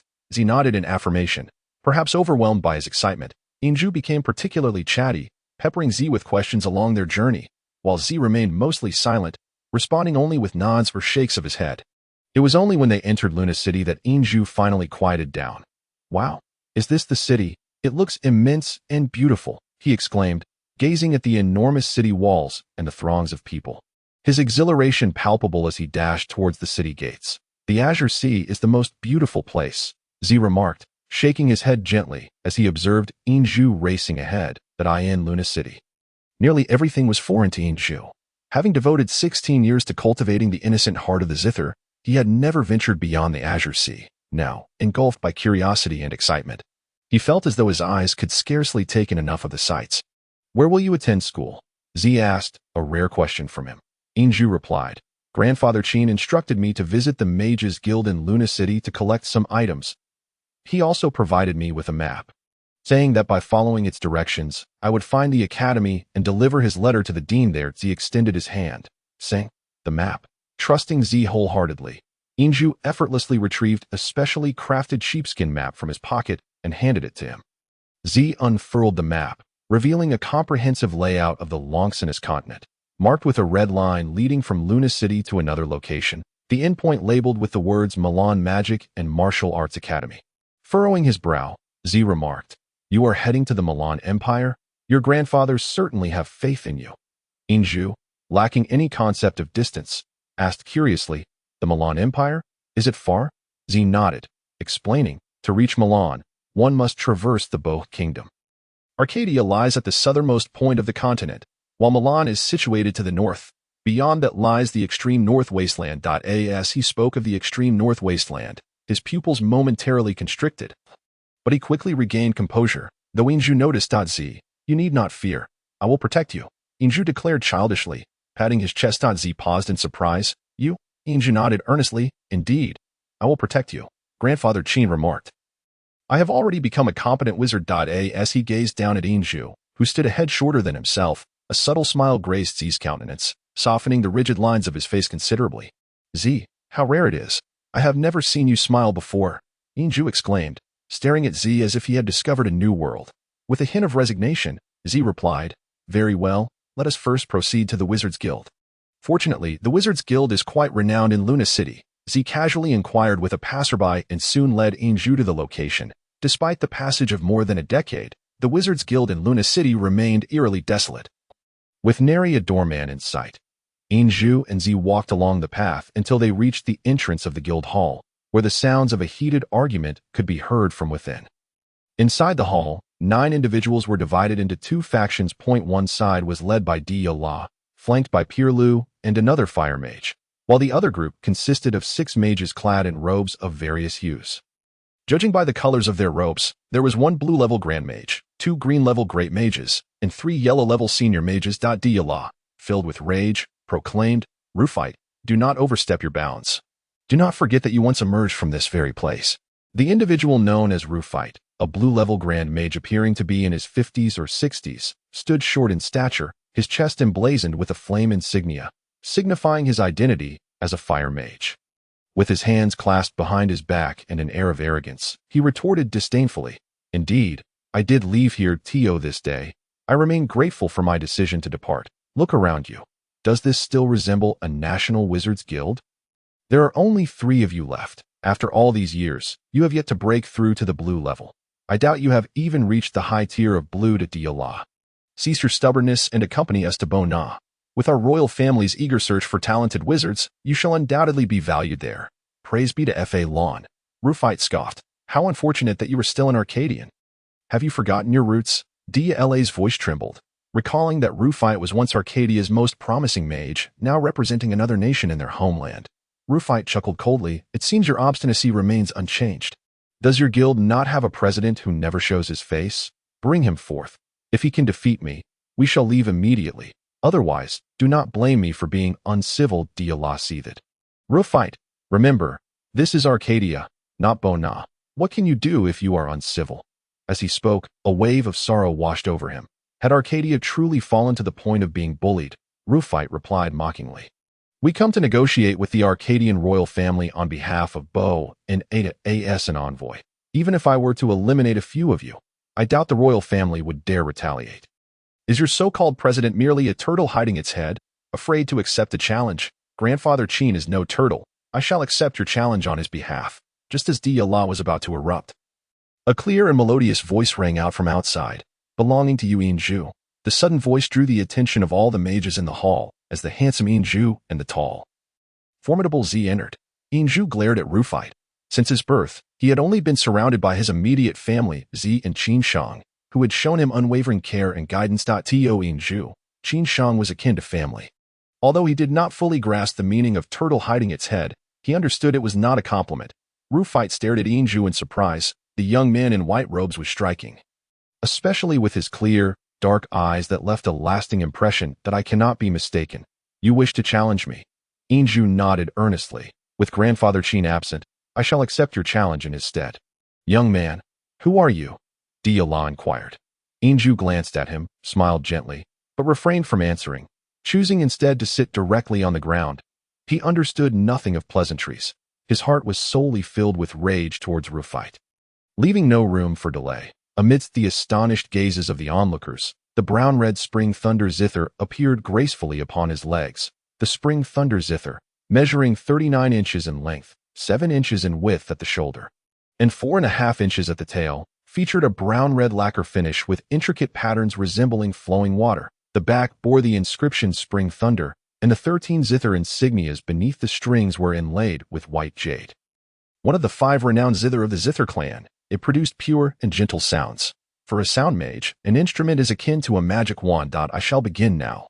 Inju's left hand hovered above the zither body, while his right hand gently plucked the strings, producing a low, resonant hum. A dark red glow emanated forth, and Inju's gaze became fixated upon the strings. In an instant, the fury in his expression dissipated, giving way to an elegant, noble demeanor imbued with calmness and equilibrium. Regrettably, the 6 mages opposite him, upon witnessing the dark red glow radiating from him, failed to notice the change in his demeanor. What did dark red magic power signify? Merely the lowest tier of red. Even a high-tier red mage was nothing more than an ordinary wizard, scarcely reaching the level of a medium mage. Rufite and his companions were all at least high-tier mages, and moreover, this striking young man appeared to be a sound mage. Observing the glow surrounding Inju, they could not help but burst into laughter. It's you. Praise be to Fa Lon. Dla's eyes widened in astonishment as he recognized the 8 fingers of Inju, instantly understanding who this child was. However, before he could intervene, the zither's melody began. As Inju poured his spirit into the strings, he forgot everything outside, or rather, chose to ignore it. The resonance of his inner chords intertwined with those of the ancient zither.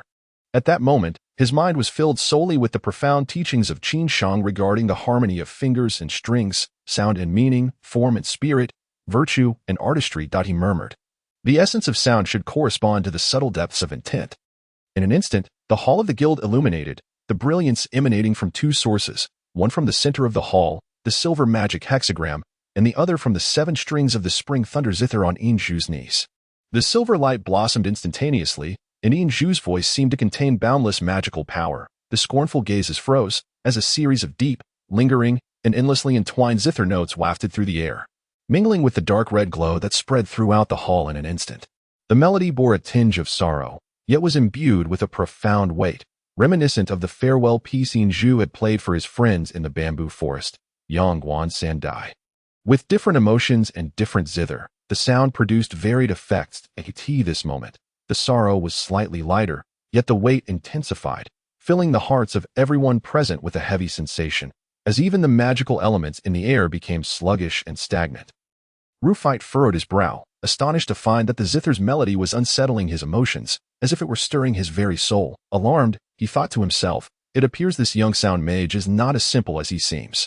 Unfortunately, he did not turn to check on his companions. Had he done so, he might have regarded Zhu with far greater seriousness. The two green-level mages were now in a daze, their faces still reflecting the amusement from moments before.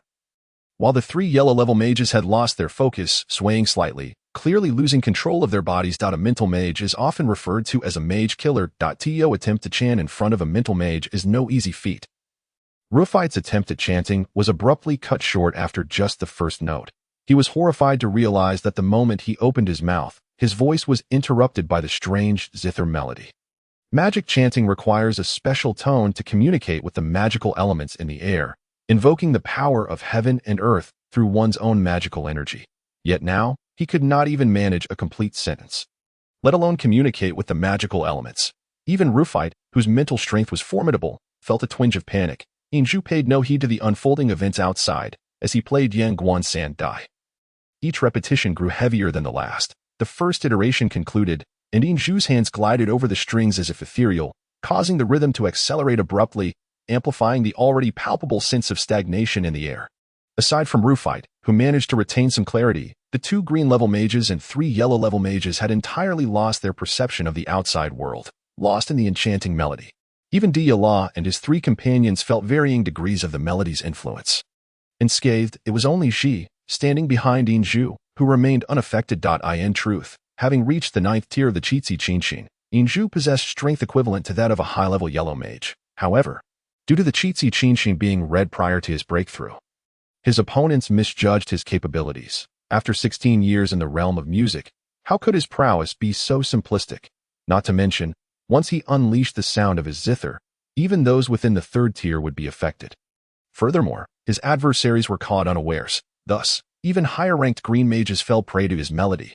The dark red light intensified, and the magical elements in the air seemed to pulsate in rhythm with the music. The deep, sorrowful tones concealed a deadly intent. A zither mage. His music was a comprehensive assault, daring to challenge 6 opponents of equal standing single-handedly. Only Zhu could accomplish such a feat. Rufite felt the music's influence over him grow stronger, a sense of foreboding creeping into his heart. Nevertheless, as a blue mage, he held an advantage of 3 tiers over Zhu, possessing a strength comparable to levels 7 or 8. Allowing him to maintain his mental fortitude. He bit down on his tongue, forcing himself to remain alert through the pain. In the next moment, with a flick of his wrist, a magic staff materialized in his grasp. And with a swift motion, a fireball the size of a bull hurtled towards Zhu. Any mage could instantaneously cast a spell lower than their own tier by 3 levels. For instance, a green mage could swiftly unleash a red-level spell. This technique, executed without incantation, was known as an instant spell. As Rufite's eyes gleamed with murderous intent, he still failed to regard the red-level bard before him with sufficient seriousness. The bull-sized fireball, glowing orange, was a testament to Rufite's formidable strength, even amidst his panic. The orange sphere approached Zhu. Diyala wished to intervene, but given his current power, casting an instant spell was no longer feasible. Prompting an involuntary exclamation as Xi's fists clenched quietly at that moment, Zhu suddenly lifted his head, a strange radiance flickering in his bright eyes. His 8 fingers continued to dance over the strings, yet a faint yellow glow had inexplicably enveloped his hands, amplifying the music almost instantaneously. With a resonant hum, a wave of yellow and red light surged forth, harmonizing with the ethereal sound, colliding directly with the orange fireball. With a soft pop, the orange sphere disintegrated into a myriad of twinkling lights. Zhu's left hand transformed in an instant, pulling back the 7-string zither by an inch. His right hand continued to play, producing a wondrous note within the Yangguan Sandai, and then, releasing his left hand, 7 beams of mixed yellow and red light floated forth, devoid of the sound of breaking air, only the profound and rich tones of his music resonating, as the entire Chunlei zither emitted a melodious, gentle rumble. The speed of the light mirrored the velocity of sound. It flashed past, and in that moment, the Yangguan Sandai abruptly ceased. All 6 mages from the Bohai Kingdom stood in stunned silence, including Rufit. Diala and the 2 mages behind him awakened the moment the music faded, while Ji, standing behind Yinzhu, was similarly entranced, his gaze fixed upon Yinzhu, for he alone had witnessed the trajectory of the 7 beams of light.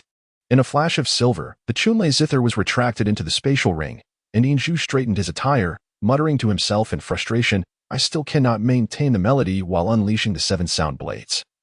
No wonder Grandpa Qin says I have much to learn." Diala was horrified to see that each of the 6 had developed a line of blood at their throats. Simultaneously, Rufit's staff snapped in half.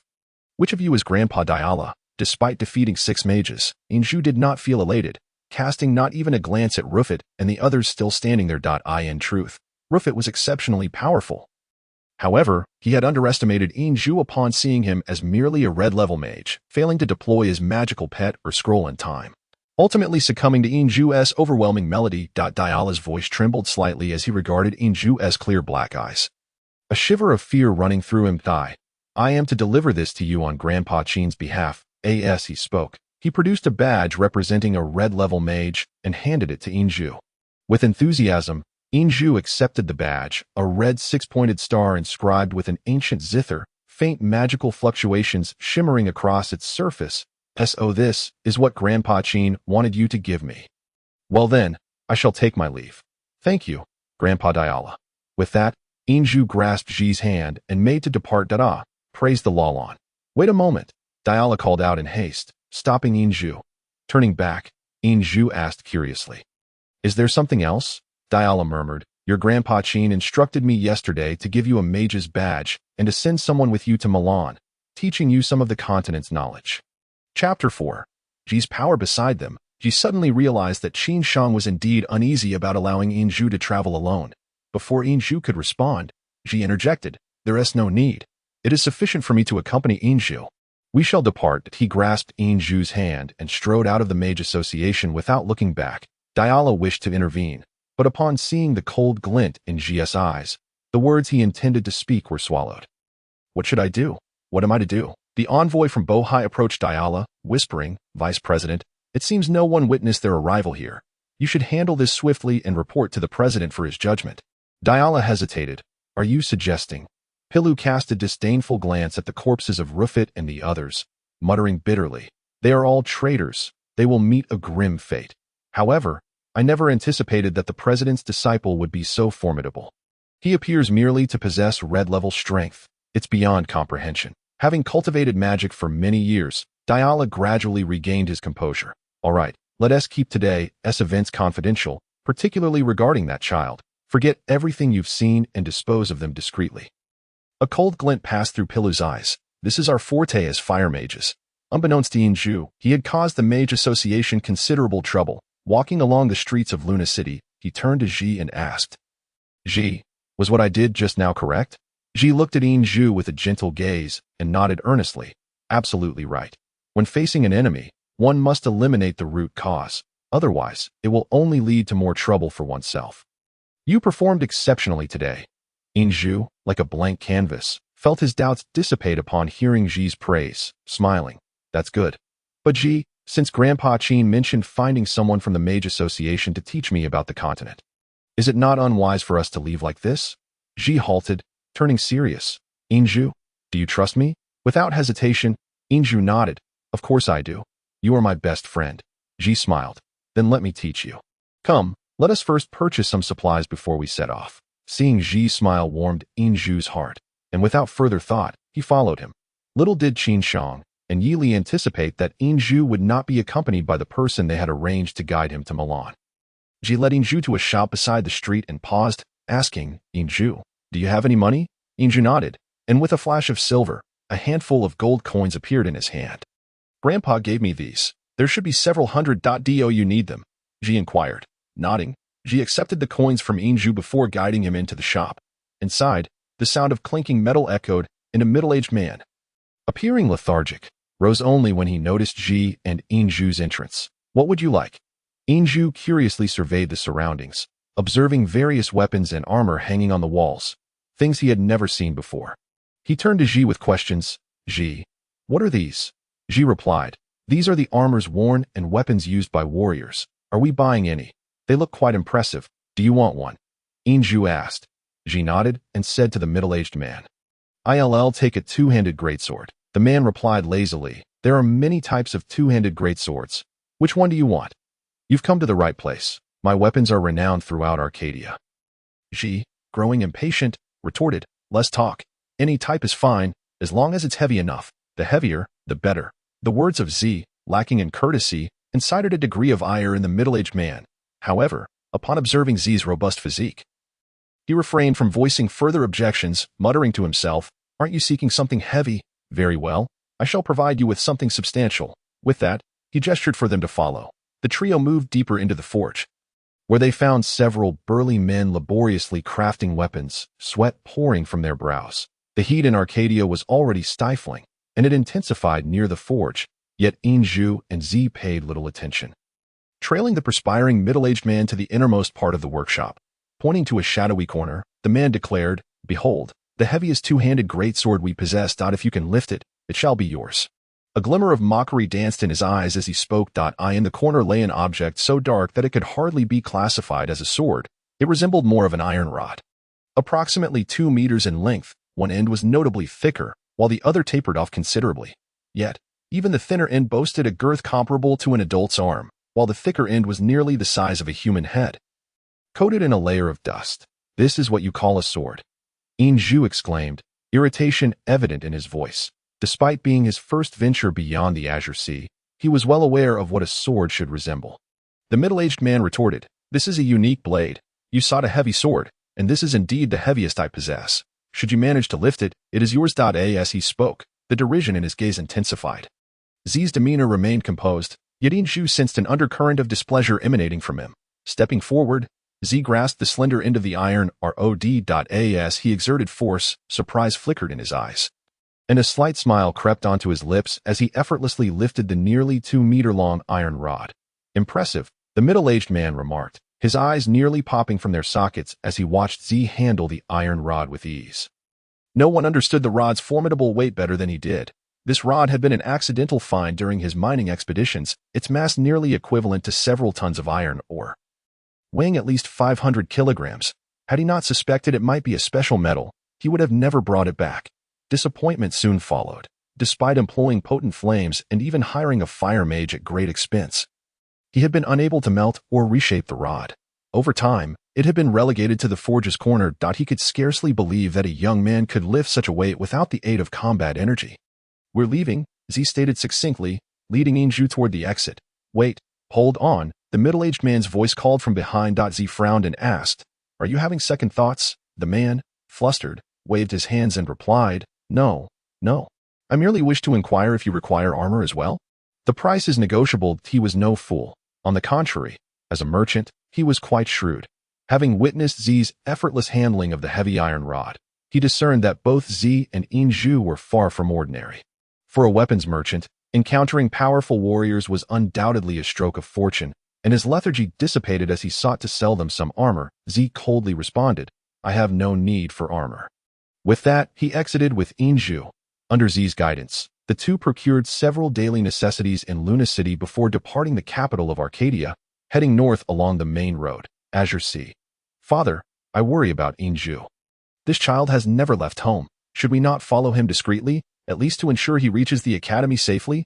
Maying expressed her concerns anxiously. Yi smiled faintly and replied proudly, the descendants of the Yi family possess remarkable adaptability.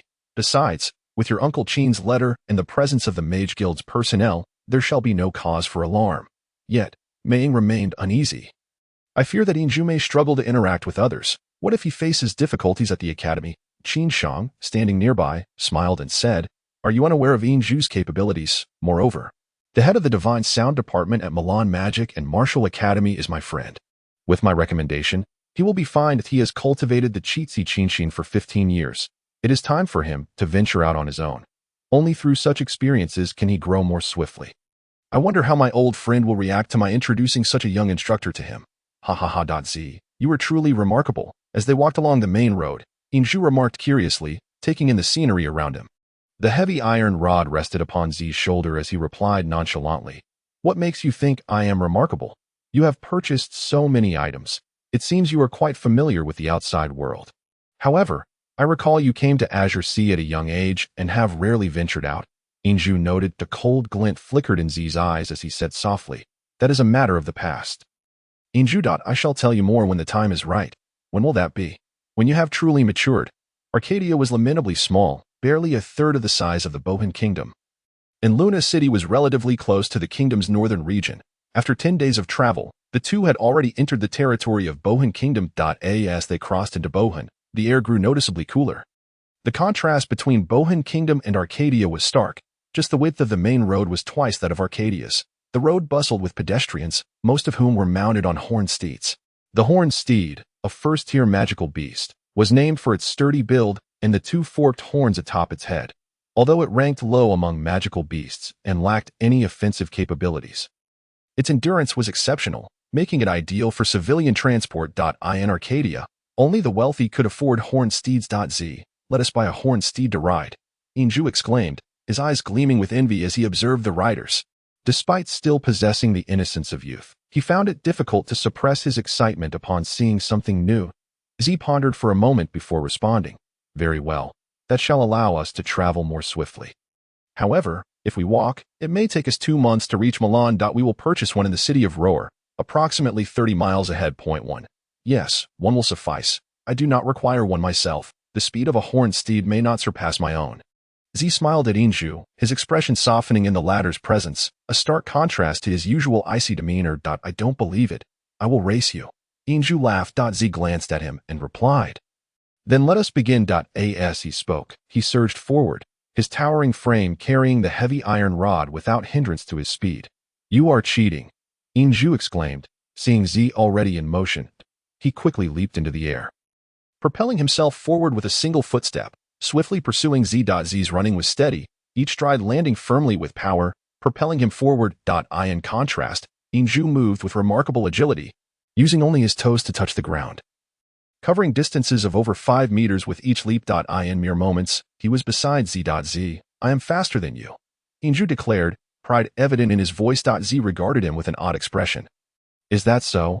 As he took another step, Inju suddenly felt the ground tremble violently beneath him, accompanied by a resounding crash. In the next instant, Z's body shot forth like an arrow, covering nearly 20 meters in a single bound, leaving Inju trailing behind.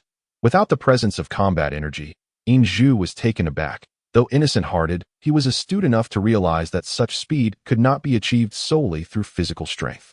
He knew he could never match it. Z. "Just how many secrets do you possess?" he pondered as he quickened his pace to catch up. That moment, the thundering sound of hooves approached from ahead, heading directly toward Inju and Z. In the distance, a cloud of dust billowed, racing toward them like a swift, earthy dragon. Panic ensued among the pedestrians, who hurriedly stepped aside as the dust cloud approached, eliciting cries of alarm. A troop of approximately 100 cavalrymen thundered forth, encased in black heavy armor, wielding 4-meter-long lances, and adorned with hefty iron shields, exuding an aura of unyielding steel that instilled dread in onlookers. They were not riding horned steeds but rather the third-tier magical beast, the ironclad beast. Resembling horned steeds but lacking horns, the ironclad beast was covered in a tough, horn-like hide, capable of bearing immense weight, making it the premier mount for heavy cavalry in the continent of Longqi. Heavy cavalry were the main combat force in any nation on Longqi, though their cost was exorbitant. The combined force of the heavy cavalry of Arcadia amounted to merely a 10,000-strong unit.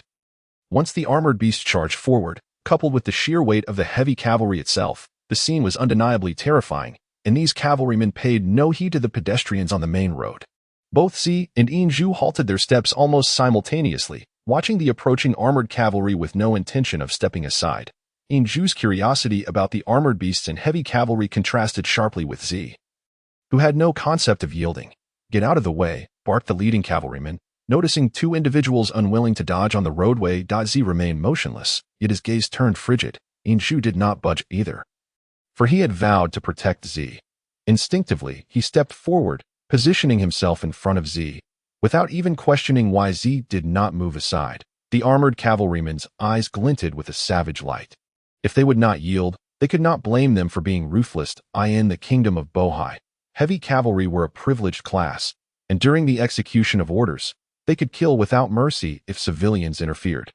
Thus, they bore no psychological burden. Closer, ever closer, the armored cavalry was now right before the two, and the first row of 5 heavy cavalrymen raised their lances in unison, utterly convinced that their hefty weapons would effortlessly pierce the bodies of the 2 civilians before them.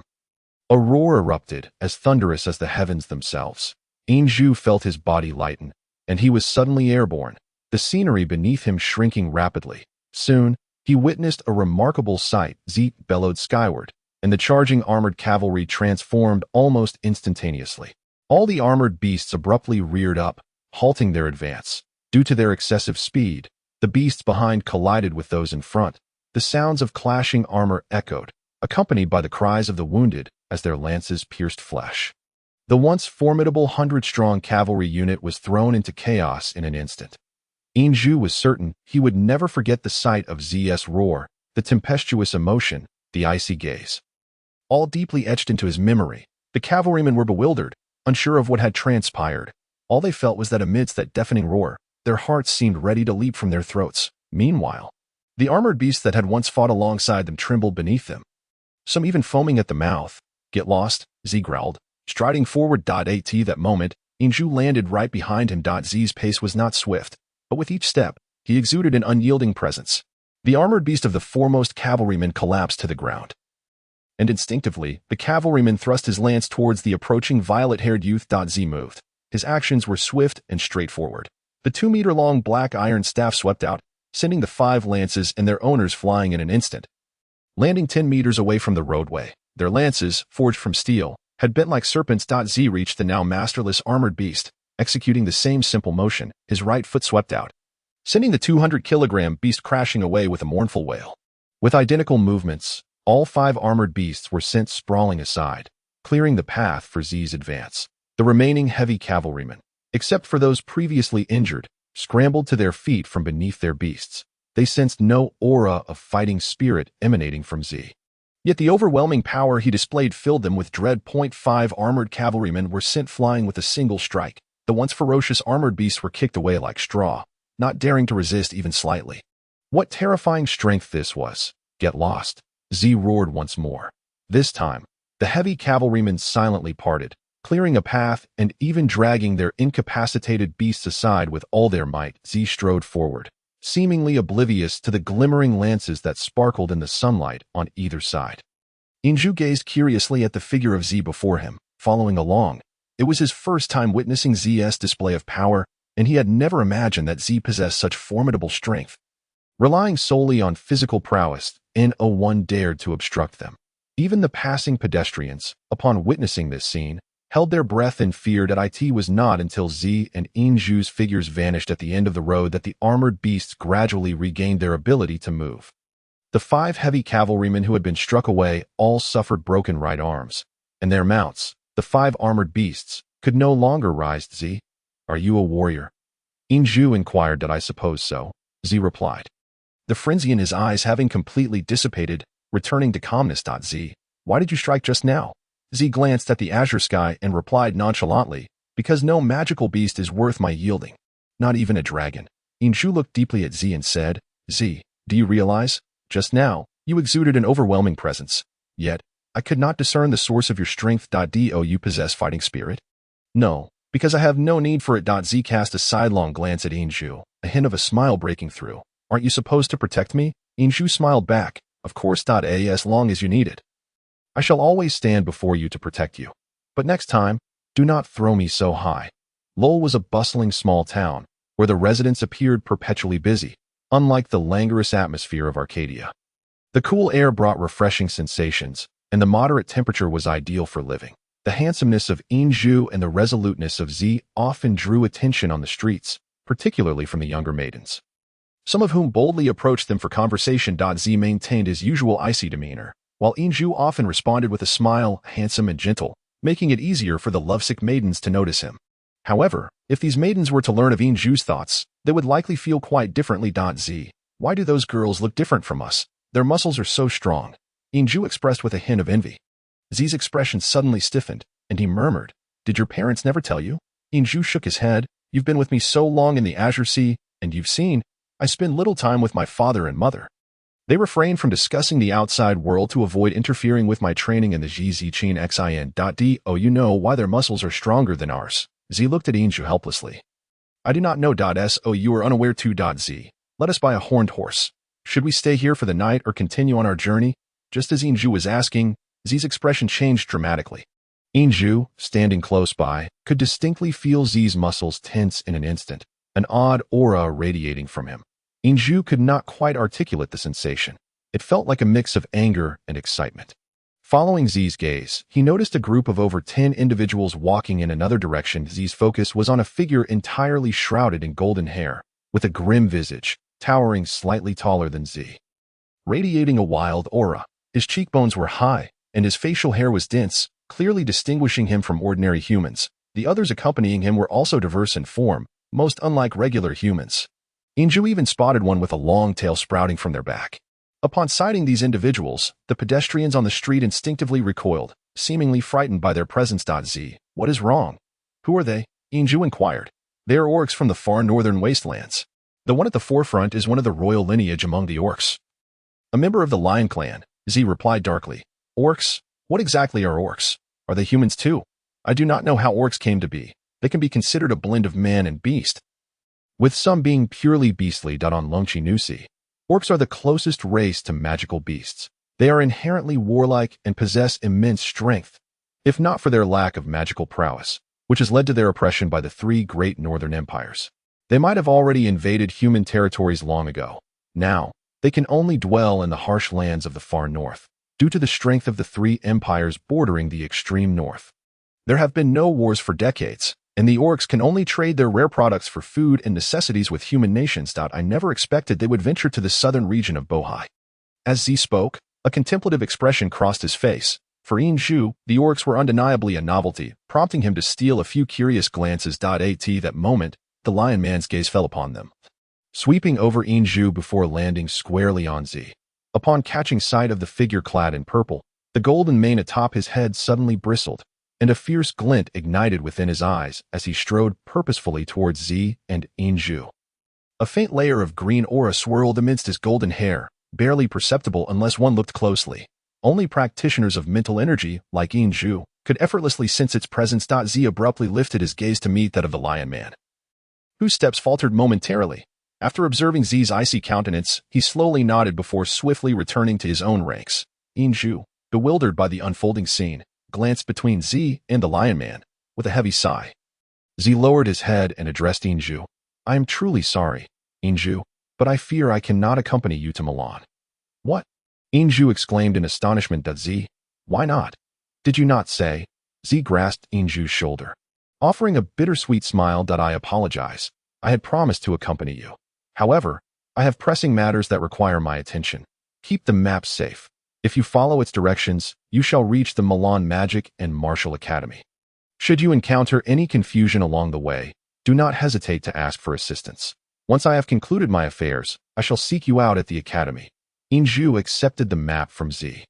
A wave of despondency washing over him. For a decade, he had never parted from Z, and now, as Z voiced his intent to leave with such resolute conviction, an indescribable sorrow enveloped Inju. He felt an emptiness within, as though he had lost something of utmost significance. Z, it seems you harbor many secrets that you wish to keep from me. If you require my assistance, please, let me know. I am your brother, Inju implored, a tinge of urgency in his tone. Brother, in that moment, flames of intensity ignited in Z's profound gaze as he patted Inju's shoulder with conviction. Indeed, we are true brothers. Go to the Magic and Martial Academy. I shall not be long. I promise to seek you there. Remember, do not place your trust in strangers along the way, and conceal your true strength. Never allow outsiders to discern the extent of your abilities. This is the best means of safeguarding yourself. You understand. He then produced an object from his cloak and pressed it into Inju's hands, advising, use this when you wish to conceal your actions from prying eyes. Moreover, we encountered the heavy cavalry of Bohan earlier. To avoid complications, you must leave this place promptly, without another word. Z turned and vanished in the direction the lion man had taken. It was only when Z's silhouette completely faded from view that Inju retracted his gaze. Despite the lively streets of Roar City, an icy sensation settled in his heart, accompanied by a twinge of loneliness and helplessness. Looking down at the item Z had given him, he discovered a mask crafted from an unknown material. Soft and comfortable to the touch, he carefully tucked it into his cloak, resolving silently, "Z, please return to me swiftly." Now he had no choice but to rely on himself. First, he would procure a horned horse, and then hasten to the Milan Magic and Martial Academy to await Z's return. With this thought, his earlier sorrow began to dissipate. Inquiring with a passerby, he learned that horned horses could be found at the slave market near the northern gate. Prompting him to eagerly head in that direction, Z had once informed him that in this land, gold coins served as the common currency across all nations, with 1 gold coin equivalent to 100 silver coins. Generally, silver coins were the primary currency in circulation, with an average household's monthly expenses amounting to merely a dozen silver coins to purchase a horned horse. Only a few gold coins would be necessary. In the continent of Longqi Nusi, nearly every human city boasted a slave market, an indispensable institution. The class system was exceedingly rigid, with the slave market representing the lowest tier of society, where human beings were sold into servitude. As the continent evolved, the scope of the slave market had expanded to include various races and magical beasts. Typically, the magical creatures available for sale were of low rank, seldom exceeding the 3rd tier. In Longqi Nusi, magical beasts were classified into 10 tiers. Those below the 3rd tier, including it, were deemed low-level magical beasts, while the 4th to 6th tiers represented high-level magical beasts. Beasts exceeding the 6th tier were referred to as intelligent magical beasts. Low-level magical beasts typically exhibited docile temperaments, and even those with fiery dispositions posed minimal threat. Conversely, high-level magical beasts were formidable adversaries. Intelligent magical beasts, ranked 7th to 10th, were exceedingly rare, with the 10th tier, known as divine beasts, existing only in legend. Among magical beasts, the 2 most formidable races were the behemoths of the far north and the dragons residing in the hidden realms of the 8 human nations. True dragons and behemoths were exceedingly scarce, their numbers never having reached 4 figures throughout the continent's history. However, their strength was unparalleled. Even the weakest among them boasted power exceeding the 7th tier. Yet, dragons possessed a reproductive advantage that behemoths lacked. After millennia of propagation, while the numbers of true dragons remained alarmingly low, the various subdragon breeds proliferated, some of which had been successfully tamed by humans, becoming dragon riders. Though they could not compare to true dragons, the genetic legacy of dragons endowed even the least of dragon riders with strength above the 3rd tier, with the most powerful rivaling true dragons. It was precisely due to the existence of these dragon riders that human nations wielded immense power, effectively restraining the orcs of the far north from breaching their frigid domain. Of course, humans had no intention of invading a realm inhospitable to their kind. Chapter 5. The Cost of Kindness. Oh, how wretched I am! My mother passed when I was 3, and my father abandoned me at 10. Kind sirs and ladies, have pity on me. Bestow some gold coins so that I might have a meal. Inju finally located the entrance to the slave market, only to be met with the sight of a small beggar sobbing uncontrollably at the threshold. The little beggar was diminutive in stature, clad in tattered rags, his hair unkempt, and his face obscured by layers of grimy filth. His garments were riddled with holes, and before him lay a battered bowl as he cried out in despair, beseeching passers-by for alms. Those entering the slave market typically fell into one of 2 categories, sellers or buyers. Sellers were often merchants or families desperate enough to part with themselves or their children. Buyers, on the other hand, were usually nobles and affluent individuals that in either case, the notion of charity was a rare occurrence. Merchants, driven by profit, paid no heed to beggars, while the impoverished could barely sustain themselves, let alone assist others. As for the nobles, they were more concerned with avoiding contamination of their lavish garments by the wretched. Thus, the little beggar's choice to solicit alms at this location was decidedly unwise. Had he been in better health, he might have been sold as a slave. However, his frail form and filthy appearance rendered him of little value to the slave traders, who would likely consider him less valuable than bathwater. Encountering a beggar for the first time, the innocent-hearted Inju mused, "He appears to be of similar age to me, yet he is so frail, losing a mother at 3 and being abandoned by a father at 10. What a tragic fate." A wave of compassion surged within him, prompting him to halt as he approached the weeping child. The little beggar's eyes brightened upon noticing someone had stopped before him. Sir, please, I beg you for some coins. Here you go. Inju produced the gold coins he had set aside for purchasing supplies, approximately 30 coins, and gently placed them into the beggar's outstretched hand. The little beggar was momentarily taken aback. He gazed into Inju's eyes, which shone with an untainted clarity, and for reasons unknown, a tremor of emotion coursed through him, quickly replaced by elation at receiving the gold. Thank you, kind sir. Trembling hands hastily tucked the coins into his ragged clothing, so swiftly that even Inju was startled. Rise, the ground is cold, Inju said as he grasped the boy's hands, feeling their softness despite their small size. With long, delicate fingers, the little beggar, head lowered, caught sight of the shimmering spatial ring adorning Inju's hand in the sunlight. His slender fingers quivered slightly, and with Inju's gentle tug, he stood up. Expressing his gratitude, "Thank you, sir. You are truly a good person." However, as he stood too quickly, he inadvertently bumped against Inzu in the brief moment when Inju steadied him. The beggar's slender fingers subtly executed a hidden gesture. Inju smiled, his warm and benevolent demeanor akin to that of an angel. He felt a profound sense of comfort within, reflecting, "How wonderful it is to help others. Farewell." With a casual wave to the little beggar, he stepped into the slave market. Observing the vanishing figure of Inju, the beggar's eyes betrayed a flicker of struggle. Gritting his teeth, he swiftly turned in another direction and, in the blink of an eye, disappeared into the throng. The slave market was divided into 7 distinct areas. The outermost was where lowly commoner slaves were sold, where even a robust human slave commanded a mere 50 gold coins.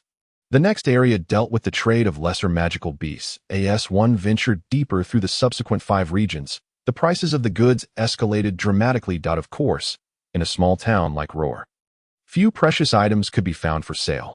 Only in the slave markets of larger cities would one encounter truly remarkable wares, such as dragon tamers and exquisite elven maidens. Upon entering the slave market, Yuinju's first impression was one of overwhelming cacophony, a myriad of voices clamoring in his ears. The vastness of the place left him, an inexperienced newcomer, uncertain of where to procure a horned horse. He hurriedly approached a passing middle-aged man and inquired, "Good sir, might you direct me to where I can find horned horses?"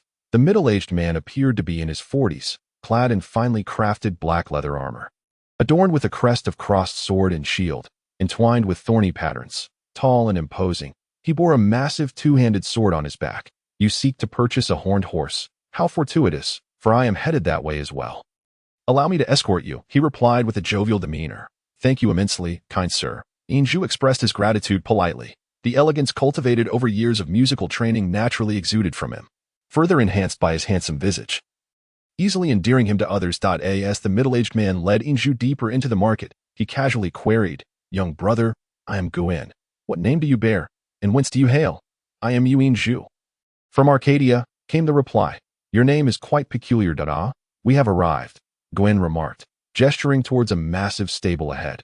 Upon entering the horse pen, a pungent odor assaulted Inju's senses, causing him to grimace involuntarily.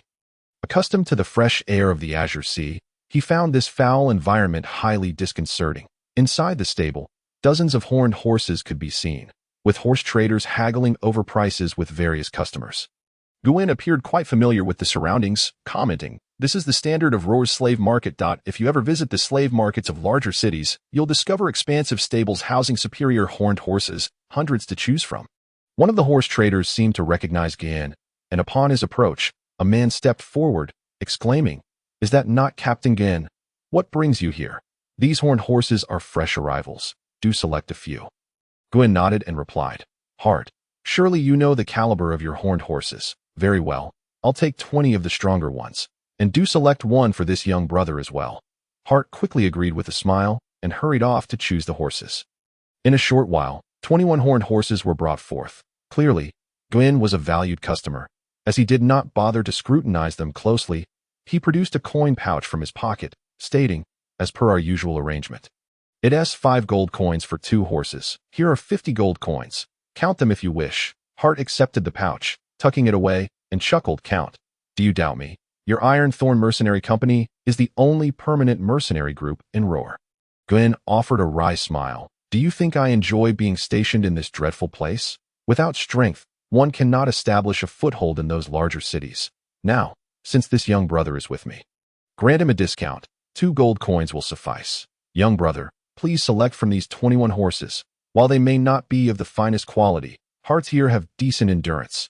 Inju could easily discern that Guin was securing a preferential price for the horned horses. "Thank you, Uncle Guin," he said, grateful. However, he had given all his gold coins to the little beggar earlier and instinctively reached into his spatial ring to retrieve money. Yet, the next moment, his expression stiffened, extending his hands.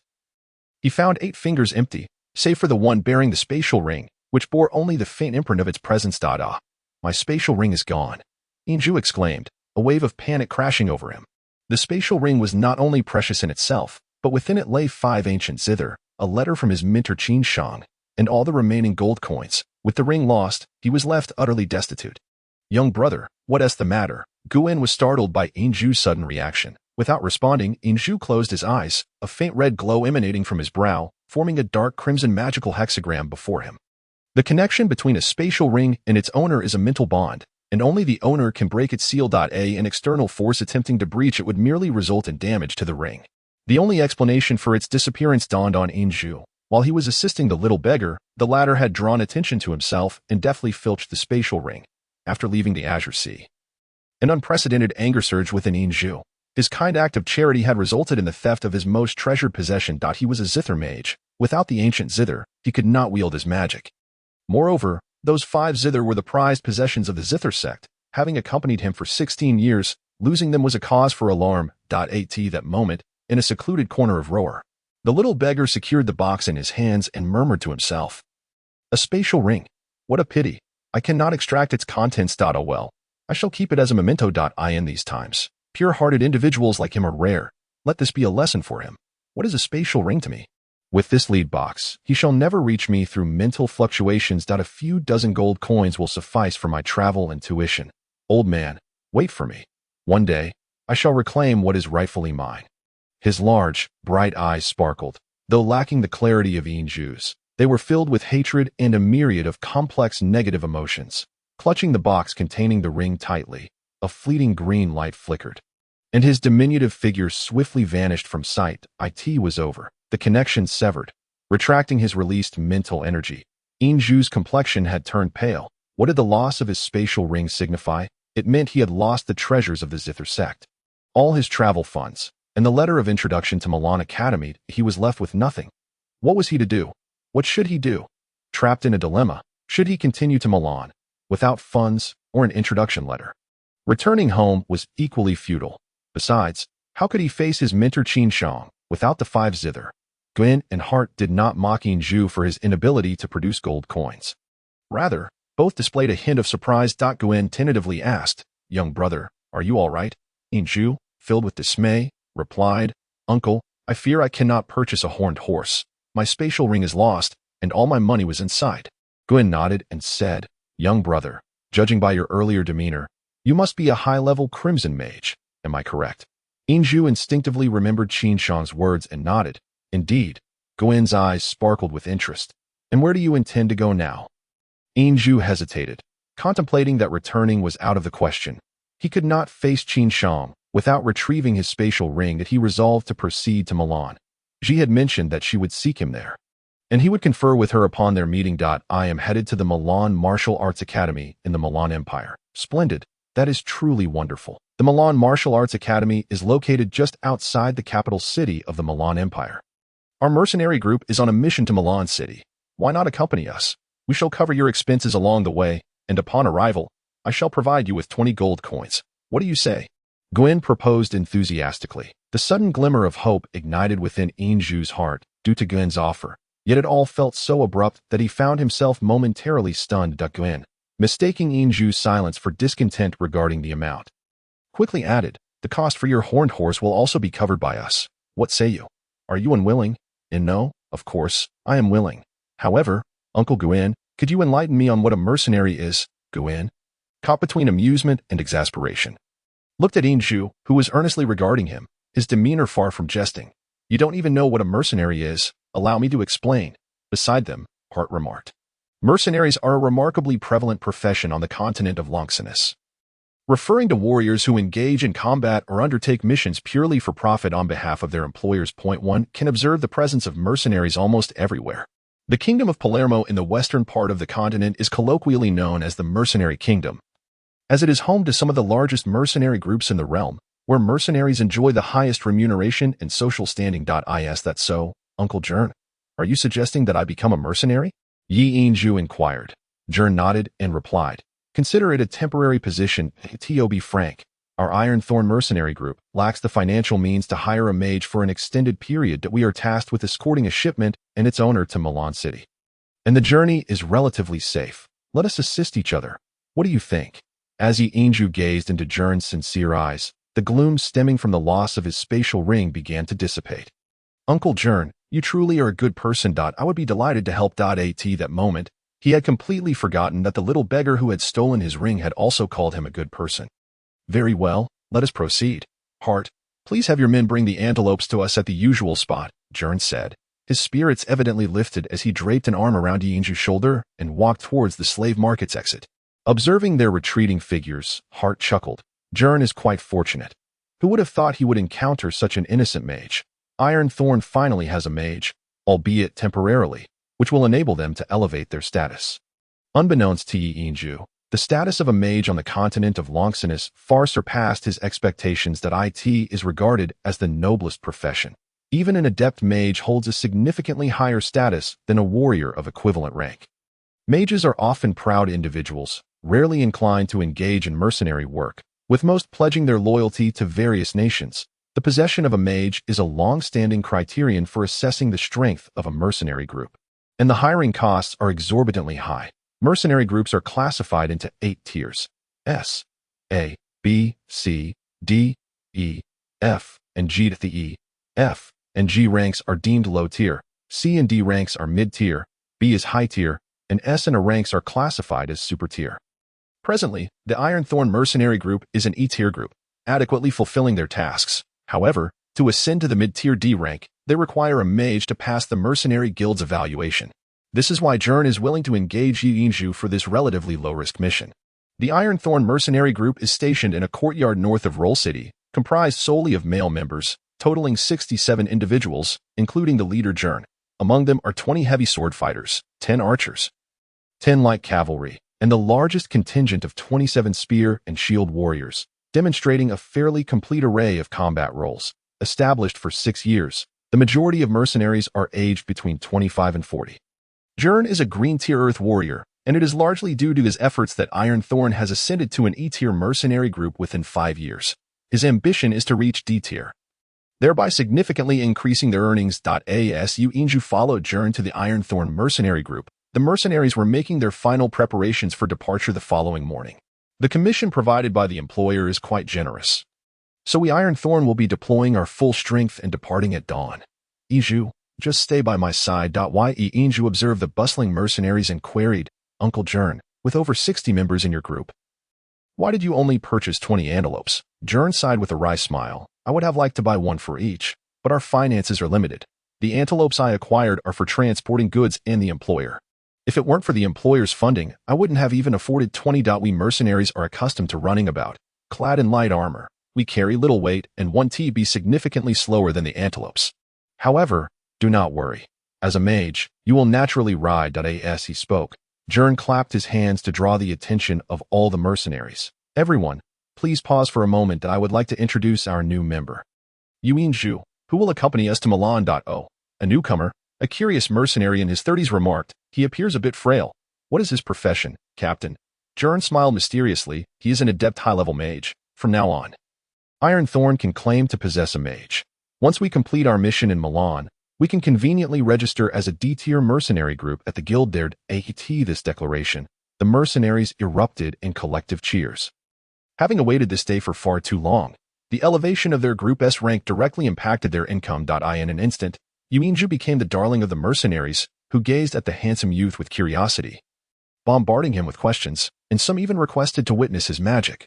All right, quiet down. Don't frighten little brother Yi, Jern said, wiping the cold sweat from his brow. He understood that mages are often proud, and if his subordinates pressured Yi Inju to demonstrate his magic, it might provoke his ire and result in his departure. I'm sorry, but I cannot showcase my magic for you, Yi Inju replied, feeling somewhat embarrassed. Without a lute in hand, what could he possibly perform?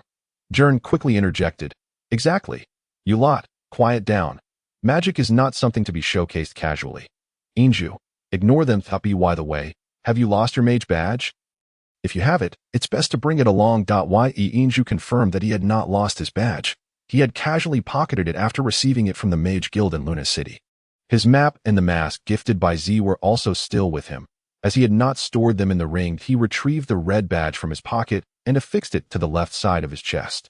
Although only 16, Yi Inju appeared somewhat youthful, yet the badge on his chest attested to his professional identity. The badge issued by the Mage Guild is impossible to counterfeit, possessing a unique magical resonance. To create this badge, Qin Shang had even provided a drop of Yi Inju's blood to the guild. As long as the badge remains intact, it will accompany Yi Inju for life, and he can upgrade it at the Mage Guild once his level increases. Upon the unveiling of the badge, the mercenaries fell silent. At Jern's urging, they resumed their preparations. Captain Jern, just in time, how are the preparations coming along?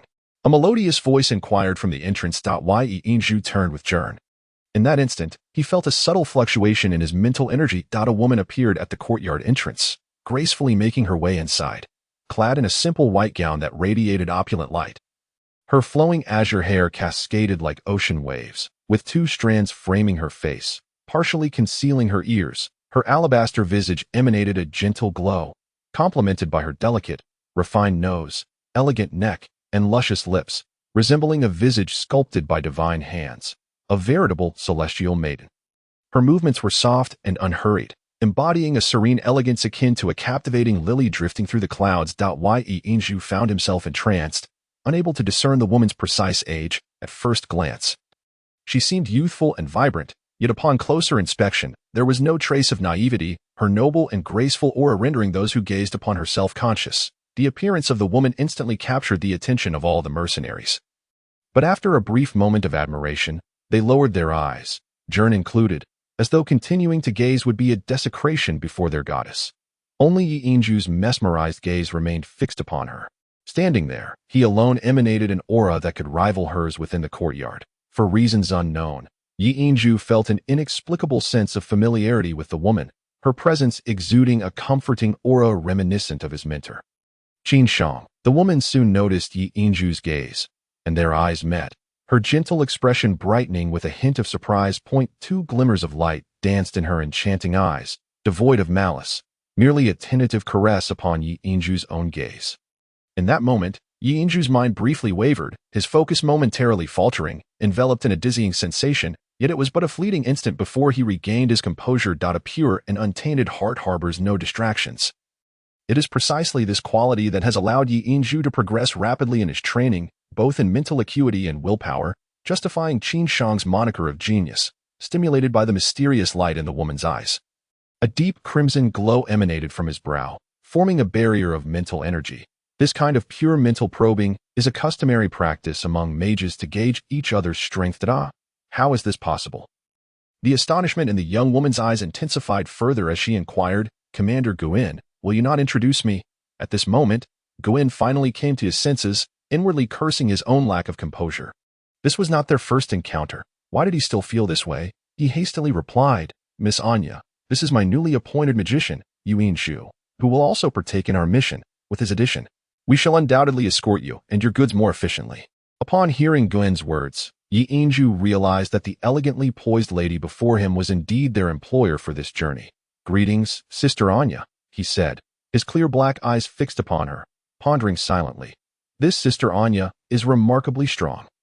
Anya initially felt a flicker of anger at Inju's gaze, but when she met his untainted eyes, her irritation faded away. In the presence of this handsome and exceptionally refined young man, she found herself involuntarily developing a fondness for him, not due to his appearance, but because of the pure aura that surrounded him. Welcome to our team, she said with a smile. May I ask, are you truly only a Scarlet-level magician? Yi Inju nodded, replying, Indeed, I am of the Scarlet high rank. Perhaps due to the dishonesty, his face flushed immediately. Anya chose not to press the issue, smiling gently. It is always a good thing to have a powerful magician join us. Guin interjected, Praise be to Fa Lon. Miss Anya, we are nearly ready. We shall depart punctually tomorrow morning. Anya nodded with a smile. Then I shall rest easy. You all may be busy. We shall meet at the city gate tomorrow morning. With that, She turned gracefully and departed. Praise be to Fa Lon. She has finally left. Gwen instinctively wiped the sweat from his brow. Uncle Gan, are you quite afraid of Sister Anya? Yi Inju asked curiously. Gwen replied, it is not fear. Rather, I cannot fathom why I always feel as though I cannot hold my head high in her presence. She is the most beautiful and nobly graceful woman I have ever encountered. To be frank, I cannot even entertain any blasphemous thoughts towards her. Blasphemous thoughts? What does that mean? You will understand in due time that why Yinju's gaze remained fixed on the door. Uncle Gin, Sister Anya, is also a magician. Ah? Gwen was taken aback, staring at Yinju in astonishment. Surely not? She seems merely a merchant, why Yinju insisted earnestly. She must be a magician. Just now, she tested my mental fortitude that a glimmer of contemplation crossed Gwen's eyes. His thoughts evidently more nuanced than his rugged exterior suggested. No wonder she ventured so far to purchase tea alone. She was indeed a noble magician. Yi Yinju, can you discern her rank? Is she superior to you? Yi Yinju shook his head. I cannot determine her rank, but she is undoubtedly stronger than I. So, she may be an orange-level magician. Gwen mused, relieved that he had not entertained any inappropriate thoughts towards their female employer.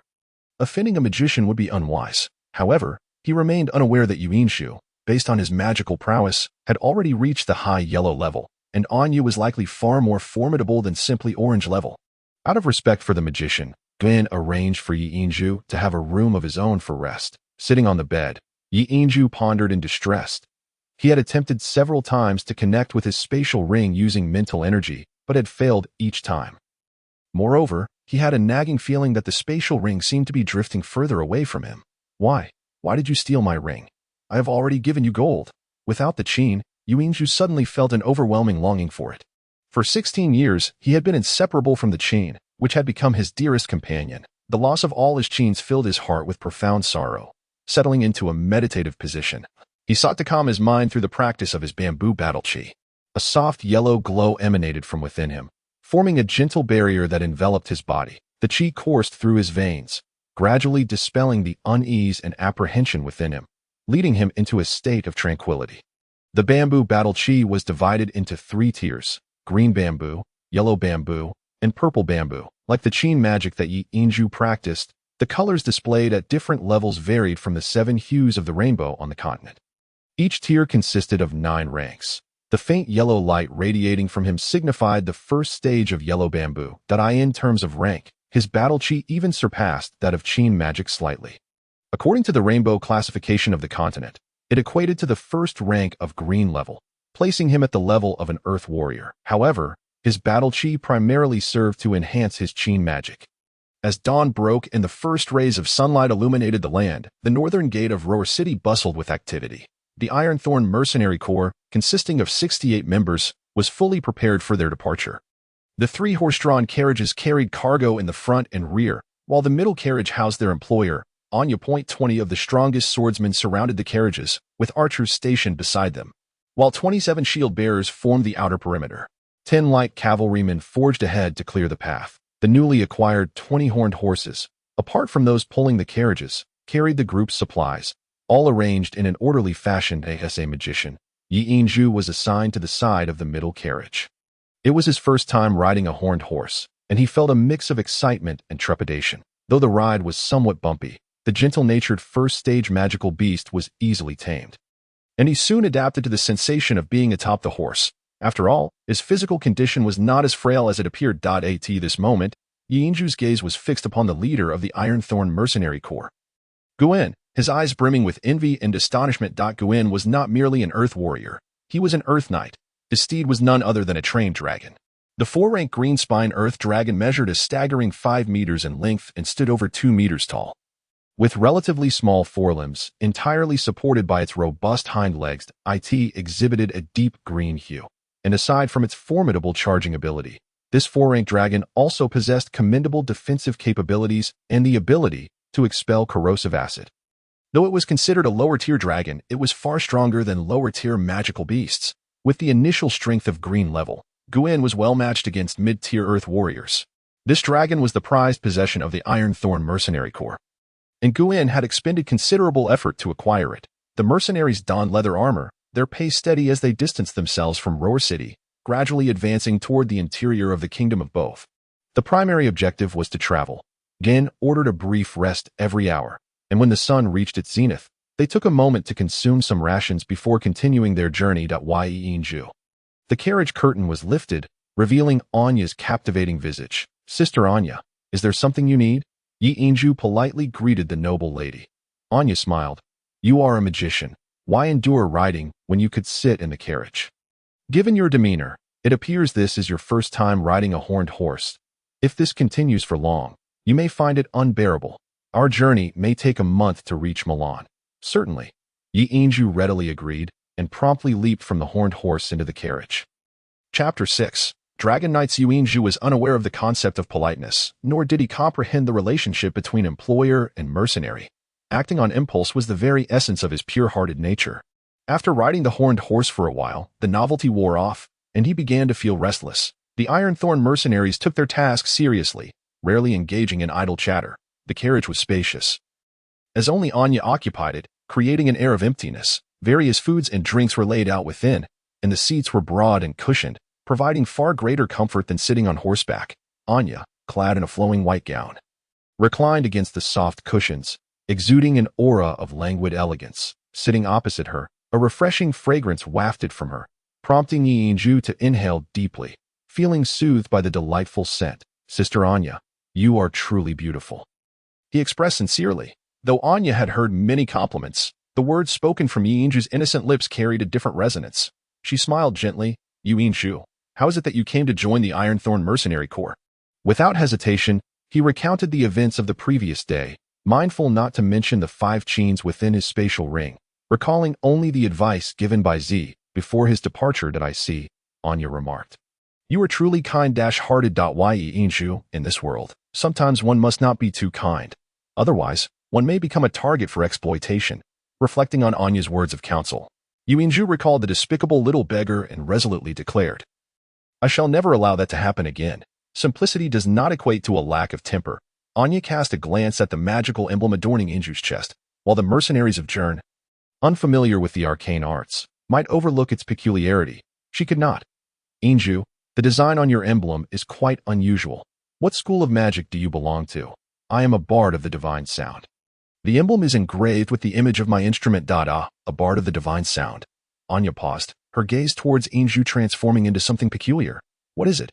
Inju inquired. There's something strange." "Oh, it's nothing. I'm merely curious as to why a young man like you would choose the path of a bard of the divine sound. I know a few bards, but they are all women." "So, does that mean you do not possess a magical beast of your own?" Inju replied.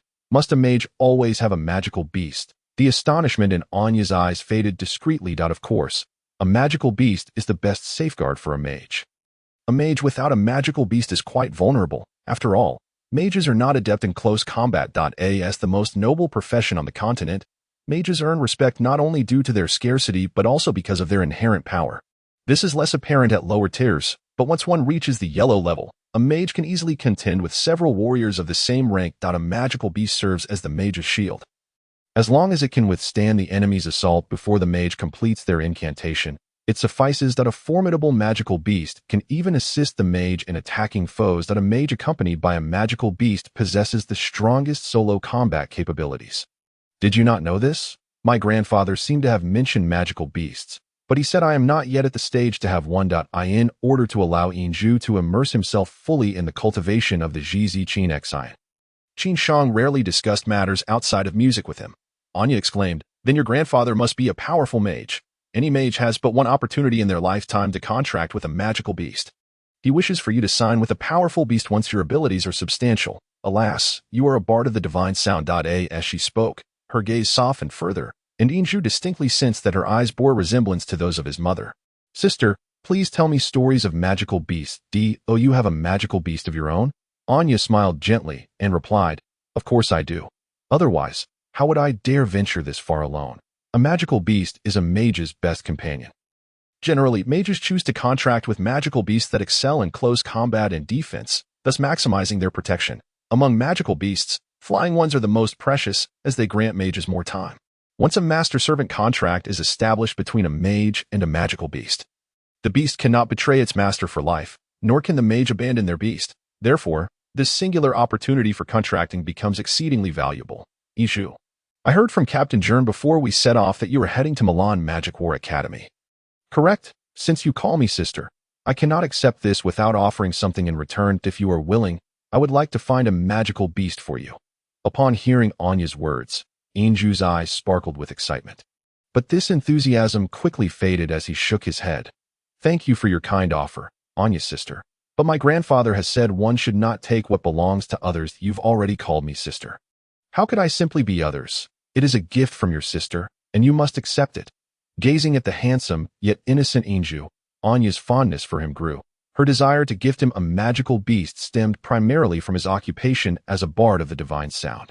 As a branch of mental element mages, bards often had their offensive capabilities overlooked. Contracting a magical beast necessitated first defeating it, and relying solely on one's own strength made it challenging for a bard to secure such a contract.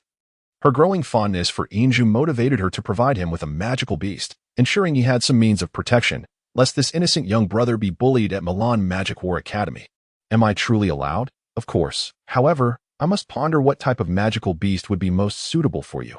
After all, this is a once-in-a-lifetime opportunity that a growth-type magical beast would be ideal. Once we arrive in Milan, I will help you seek one out. Inju remained unaware of the implications of a growth-type magical beast, which was exceedingly rare even among intelligent magical beasts above the 7th tier. Each intelligent magical beast fetched exorbitant prices in the market, often without any available for sale. Moreover, subduing an intelligent magical beast was no easy feat. Sister, may I see your magical beast? Inju asked. His eyes filled with hope as he looked at Anya. Anya smiled and shook her head. Not here. We shall speak of it when we reach a more secluded place. Inju, your hands. Inju extended his hands before Anya. I was born this way. My grandfather said that my naturally 8-fingered hands ensure that I do not produce interference while playing. Anya's sister, what level of mage are you? When you tested me yesterday, I felt a strong fluctuation of water element from you. Anya gasped. You can sense the water element fluctuations within me. Inju nodded. Indeed.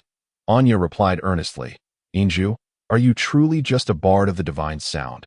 How is your mental acuity so sharp? Inju scratched his head, somewhat bewildered. That I do not know. I merely express what I feel. Anya sighed softly. You naive boy, do not pose such questions to others in the future. Mages often have peculiar tempers that might provoke aversion. Not at all. Anya's sister, your temperament is quite pleasant. By the way. Anya's sister, why are women's pectoral muscles more developed than those of men? Inju asked innocently, his gaze naturally falling upon Anya's chest.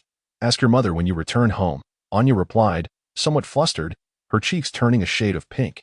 I never had the chance to ask. My grandfather forbade me from inquiring about anything other than music. Anya's sister, your face is so red. Are you unwell? You little rascal, you have truly bested me. Anya sighed in resignation. Had anyone else asked such a question, she would have likely lost her temper. Do not pose such inquiries to other young ladies in the future. This is simply a difference between male and female physiology. You will understand when you grow older. Oh, I see. Anya's sister, you were so kind to me. It is a pity that I lost my zither. Otherwise, I would surely play a piece for you. Iju seemed to grasp some understanding. Just as Jern had anticipated, the journey from the kingdom above to the Empire of Milan was devoid of peril. Traveling along the official road, they had reached the border of the two nations after 20 days. Throughout the journey, Inju spent most of his time with Anya, eliciting envy from the mercenaries. He listened as she regaled him with tales from the continent, learning more from her about common knowledge than he had in over a decade at the Azure Sea. Anya was not only gentle as water but also remarkably patient, leading him to no longer appear as ignorant regarding basic knowledge as he once had. Once we cross over this hill, we shall enter Milan territory. There are still about 10 days of travel northward until we reach Milan city, Anya informed Inju as she stood by the carriage. The Ironthorn mercenaries, aside from those on watch, were resting in the shade of the trees. Upon hearing Anya's words, Jern chuckled. The Empire of Milan is far more peaceful than the Kingdom of Both. Once we pass here, we will have completed a significant portion of our mission. Huh, what sound is that? Inju's expression shifted as he strained to listen. Jern, taken aback, asked, what sound? I do not hear anything. Could your hearing be superior to mine? Anya's countenance shifted to one of seriousness. Indeed, there was a sound. Though it was still distant that I cannot hear it, but I can feel a slight tremor in the ground. As she spoke, she glanced at Inju, pondering. Could it be that his hearing is even sharper than mine? This must be an advantage of the bard of the divine sound that in the 20 days they had spent together, Inju had given her the impression of an unblemished sheet of white paper, innocent and curious about everything. The mental energy he inadvertently released did not seem like something a mere red-level mage could achieve. However, the color of his mental energy was distinctly red, rendering this innocent and handsome youth somewhat mysterious in her eyes. Although Inju was simple-minded, he would fall silent whenever she inquired about his origins. As the sound grew louder, even the mercenaries began to take notice. It was a deep rumbling, filled with an overwhelming pressure. Emanating from the direction to their side that a colossal earthen dragon surged skyward, reminiscent of the heavy cavalry Inju had encountered with Z. Yet this time, its momentum far surpassed that of the previous heavy cavalry. Form ranks. Although uncertain of what approached, Jern instinctively reacted, bellowing to rally his subordinates. The seasoned mercenaries swiftly formed a battle formation, with the gun and shield warriors at the forefront, followed by heavy sword fighters and archers. 10 light cavalrymen split into 2 teams to guard the flanks, protecting 3 horse-drawn carriages, and Inju behind them. Ian stood at the vanguard, his greatsword resting on his shoulder, his expression grave as he gazed towards the direction of the earth dragon. The green-spined earth dragon beneath him emitted low growls, betraying a sense of unease, while corrosive slime dripped from the corners of its mouth, plopping onto the ground. The brilliant sunlight accentuated the distant earth dragon, making its form even more pronounced as a thunderous roar caused the earth to tremble violently. Dragon cavalry, quickly, sheathe your weapons, Guin shouted in a panic, hurriedly returning his great sword to his back. The members of the Iron Thorn mercenary corps mirrored his actions, their demeanor suggesting they had encountered something truly terrifying. Yet, amidst their fearful gazes, there lingered a hint of respect, coupled with a greater sense of envy and jealousy. What is dragon cavalry? Cavalry that rides dragons are termed dragon cavalry. It is this very unit that caused the earth dragon to take flight. Comprising about 100 members, at the forefront was a colossal golden dragon, measuring over 10 meters in length and 4 meters in height, rendering Guan's green-spined earth dragon diminutive by comparison. This golden dragon, too, lacked wings, with its limbs firmly planted on the ground and a somewhat pointed head crowned by a long, shimmering horn akin to golden crystal. Its thick scales were visible from afar, densely layered on its massive body, while its long tail bore numerous triangular spikes, the tail's end bifurcating and curling slightly upward, not touching the ground, sparkling with a bluish hue. Behind the golden dragon was a uniform line of teal dragons, each 2 meters tall and 3 meters long, maintaining a semi-upright posture, equipped with saddle-like harnesses securing their riders, although they ran on 2 legs. They displayed remarkable speed, consistently trailing behind the leading golden dragon. Those are the Jin Jing Bao Long and the Yi Li Ku Min Long, Enya remarked calmly, eyeing the face of the imposing dragon cavalry. She exhibited no signs of panic. Inju, too, remained unperturbed, his eyes filled with curiosity as he observed the throngs of tamed dragons. Sister Enya, what level are those dragons? The Jin Jing Bao Long is among the more formidable types of tamed dragons. Its strength comparable to that of a true dragon, albeit a lower tier 1. It reigns as the king of earth dragons, level 6 magical beasts, of the metal attribute, second only to intelligent magical beasts. Its innate defensive capabilities are formidable, and coupled with its metal attribute magical prowess, it can dominate the land. Observe its horn and tail. Those are the sources of its innate magic. As for the Yi Li Ku Min Long, it is less impressive, categorized as a lower tier tamed dragon, falling within levels 4 and 5. The larger and faster specimens are classified as level 5, while those slightly smaller are level 4. In terms of strength, they are comparable to Captain Guan's green-spined earth dragon, also a type of earth dragon, primarily distinguished by their incredible speed. In terms of speed alone, they can even outpace the Jin Jing Bao Long in short bursts. While Enya spoke, the dragon cavalry drew nearer, having evidently noticed the presence of the Iron Thorn mercenary corps, their advance slowing. As they approached, Inju discerned a man in his 30s seated atop the Jin Jing Bao Long. A 7-meter-long heavy dragon spear slung beside him and an ancient-style longsword hanging from his waist. His silver armor gleamed under the sunlight, and without a helmet, his golden hair flowed behind him. Tall and imposing, his features were unremarkable, save for a 5-inch scar stretching from the corner of his left eye to his chin, imparting a fierce aura. A silver hexagram, palm-sized, adorned the left side of his chest, imprinted with a violet pattern, indicating his lineage. Confronted by the pressure exuded by the Jin Jing Bao Long, Guin's green-spined earth dragon roared and trembled. Zanmei Fa Lan. Greetings. Esteemed Dragon Knight. It is an honor to encounter you here. Guin hurriedly leaped down from his green-spined earth dragon, placing his right hand upon his left chest and offering a knightly salute to the Dragon Knight atop the Jinjing Baolong. The Dragon Knight merely cast a fleeting glance at him, coldly responding, Zanmei Fa Lan. What brings you here? The dragon cavalry behind him halted in unison, an utter silence enveloping the group, showcasing their discipline.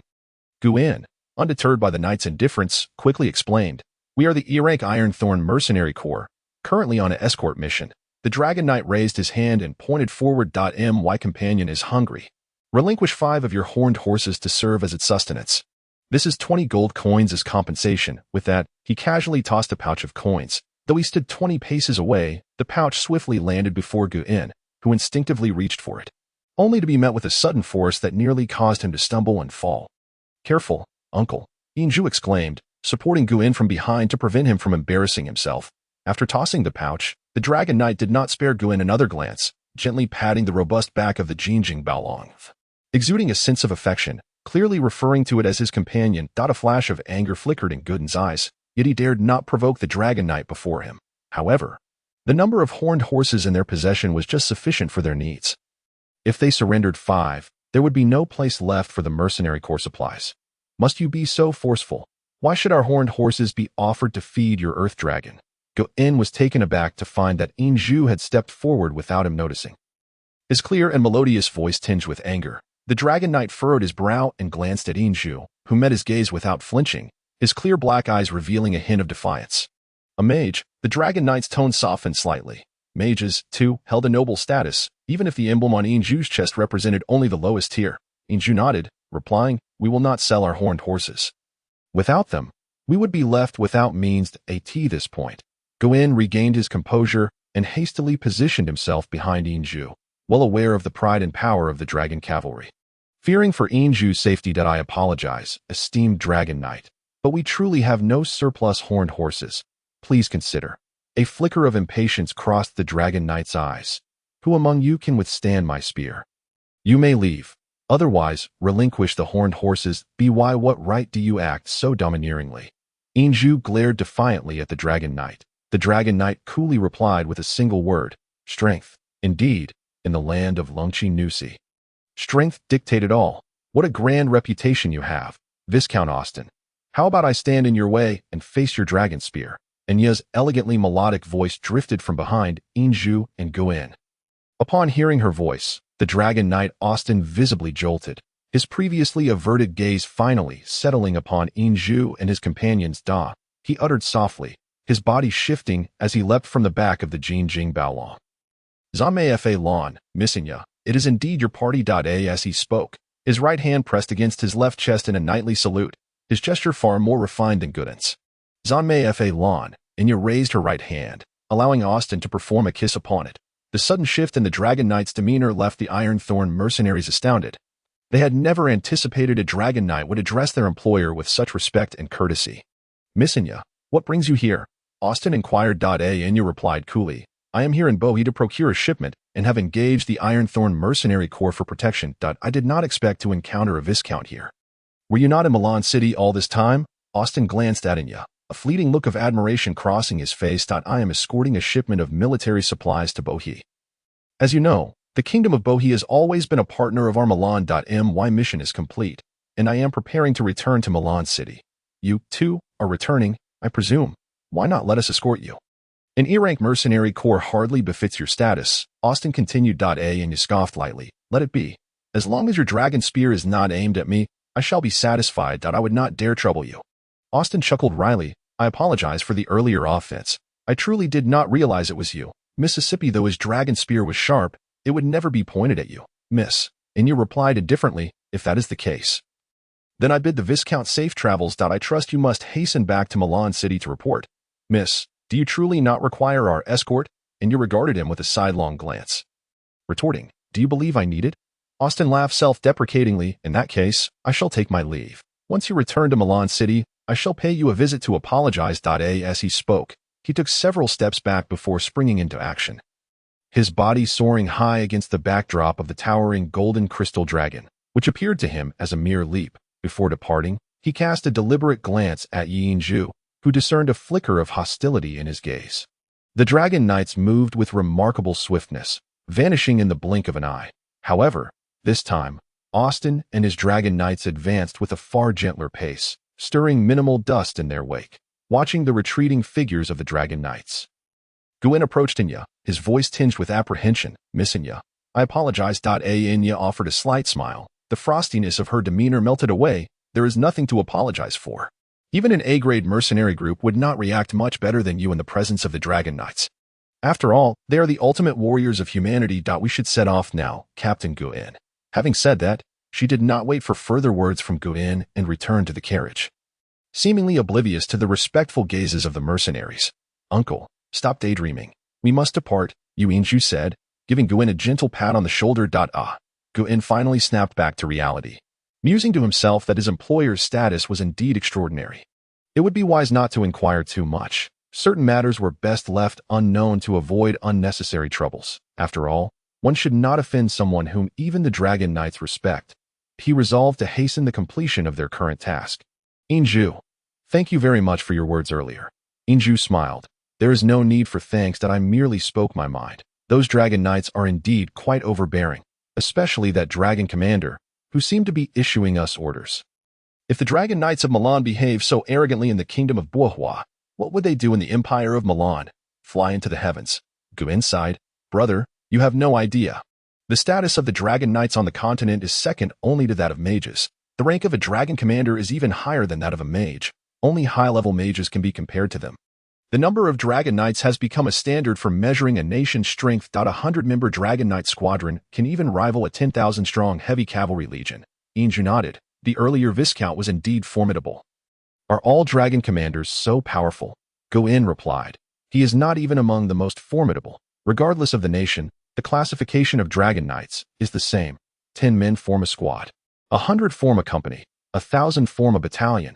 And 10,000 form a legion. You know why only Milan and Landias among the 8 human nations on the dragon-kindness continent are titled empires, while the other 6 are kingdoms. It is precisely because Milan and Landias each possess a dragon knight legion. Comparatively, Milan's dragon knight legion is the most powerful on the entire continent.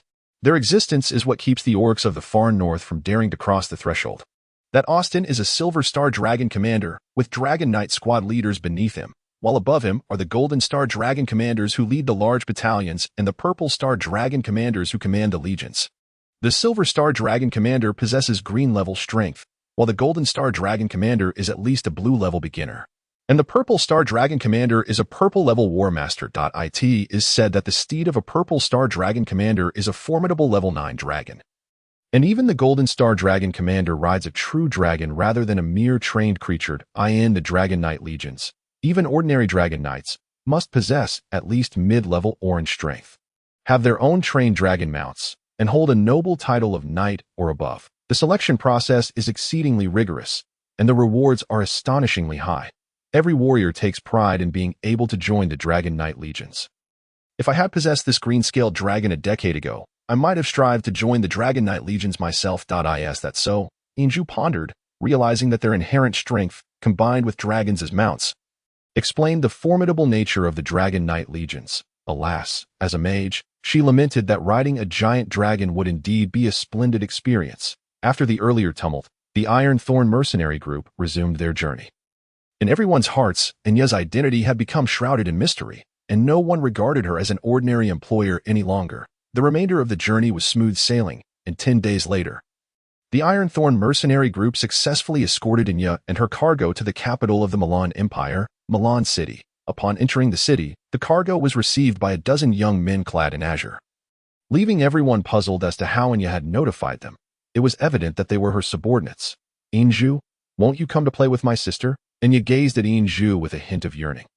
Yinju shook her head. "No, I have promised Uncle Guin to assist the mercenary group in registering as a D grade. Besides, the Milan Martial Arts Academy is just outside Milan City. I will definitely visit you when the opportunity arises. Thank you for taking care of me on this journey, and for teaching me so much." The trace of melancholy flickered in Inya's eyes, which intrigued her azure-clad subordinates, for they had never witnessed their beautiful employer display such an expression towards anyone. "In that case, let it be. Here, take this." When you have time in the future, come to the Piaolon Pavilion in Milan City to find me. I am looking forward to hearing you play the piano." As she spoke, Enya delicately placed a ring carved from blue crystal onto Inju's left middle finger. "Sister Enya, this is too precious. I cannot accept it." The blue crystal ring was elegantly designed. Its base silver-toned, and the water droplet-shaped sapphire embedded atop it radiated a soft blue light that flowed gently, resembling rippling water, flawless in every aspect. Even more precious was the magical aura emanating from it. Inju recognized it as a spatial ring. Upon wearing the ring, she found her mental energy instinctively communicating with it, and to her astonishment, the space within the ring was even larger than her original one. Containing 500 gold coins. Do you still speak such nonsense with your sister? This is merely a small keepsake from me. Besides, you will need it to meet me when you come to Piaolon Pavilion. If you refuse to accept it, I might just get angry." Although her feigned irritation was evident, Enya's tactic had always been effective with Inju. With a resigned tone, Inju replied, "Very well. I shall accept the ring, but I absolutely cannot take your money. My grandfather said that a man must never take a woman's money, lest he become a sponge. I still vividly recall my grandfather's stern expression. Sister, I must return the gold coins to you. It is a matter of principle." His voice rose, drawing curious glances from those nearby. Enya's cheeks flushed, but her steadfast resolve allowed her to suppress her emotions as she murmured, "Silly child, do you even know what it means to be a sponge? You shouldn't speak so carelessly. It is not easy for you to venture out alone. How can you manage without money?" This time, Inju shook her head firmly. "Sister, I truly cannot accept it. If you do not take back the gold coins, I will not dare to accept the ring either." Enya sighed helplessly, her right hand brushing against Inju's, and with a flash of light from a similar ring embedded with a green gem, the 500 gold coins within Inju's blue crystal ring vanished. "Silly child, I must take my leave now. Be cautious and do not lose the ring again. If you encounter any difficulties, remember to seek your sister's help. Inju stood by the roadside, watching Enya's carriage gradually fade away under the escort of those azure-clad youths, a sense of inexplicable melancholy welling up within her, reminiscent of the departure of Z so long ago. The Milan Empire, as the mightiest human nation on the Dragon-Kinus continent, bordered the far north to the north, the Ascoli Kingdom to the west, the Flora Kingdom to the east, and the Palermo Kingdom to the southwest. While the Bourgeois Kingdom lay to the southeast, its southern flank was adjacent to the core of the Dragon-Kinus continent, Fablon. The proximity to four nations and the far north necessitated a robust military presence. Otherwise, how could it stand firm amidst the multitude of rivals? Milan City, an ancient and cultured metropolis, is home to nearly 6 million residents and serves as the political, cultural, and commercial hub of the Milan Empire. As the capital, it is also the foremost military stronghold of the empire, boasting a standing army of 300,000, which includes 3 Dragon Knight battalions. Gen and Inju walked through the streets of Milan City, with Guin pointing out the surrounding architecture, as Milan City is renowned as a paradise for nobles, showcasing the brilliance of the continent's finest craftsmen. Here, wealth grants one the ability to purchase anything one desires. With myriad establishments for indulgence scattered throughout, simultaneously, Milan City is also the safest city on the Dragon-Kinus continent. Who would dare commit a crime in a city guarded by 3,000 Dragon Knights? This vast city requires at least 3 days to traverse from the northern to the southern end. He arranged for the mercenaries of the Iron Thorn to stay in an inexpensive inn. For after all, it was unnecessary to bring everyone along to level up the mercenary rank. Having Inju, the Crimson Mage, would suffice. Chapter 7. Milan Academy of Magic and Martial Arts on either side of the street.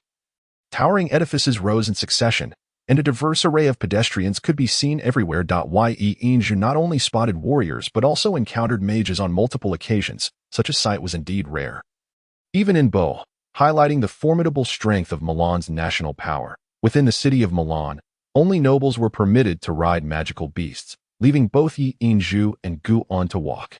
"Look, there lies the mercenary guild," Guin exclaimed, his voice brimming with excitement. For mercenaries, the guild was akin to a sanctuary. Inju turned in the direction indicated by Guin and beheld a grand and magnificent building at the end of the street.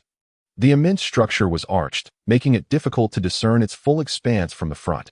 Yet, even from that vantage point, it spanned over 100 meters in width and nearly 30 meters in height. Encircled by a massive wall, the central area of the building displayed a colossal golden shield emblem, crossed by 2 long swords behind it. gleaming brilliantly in the sunlight, visible even from a considerable distance. Upon entering the vicinity of the mercenary guild, the crowd surged, with mercenaries of various shapes and sizes bustling about. Gen guided Inju, and they finally managed to squeeze into the guild. Once inside, the pressure from the throng dissipated, as at least 100 staff members clad in black maintained order within the hall. This was an extraordinarily spacious hall, soaring over 20 meters high. Bright sunlight streamed in through the enormous crystal windows on either side, illuminating the stone counters that lined 3 of the walls, each about 2 meters high, giving the staff an elevated perspective. Most mercenaries had to ascend the stone steps before the counters to communicate with them. Gen whispered, "Inju, do you see?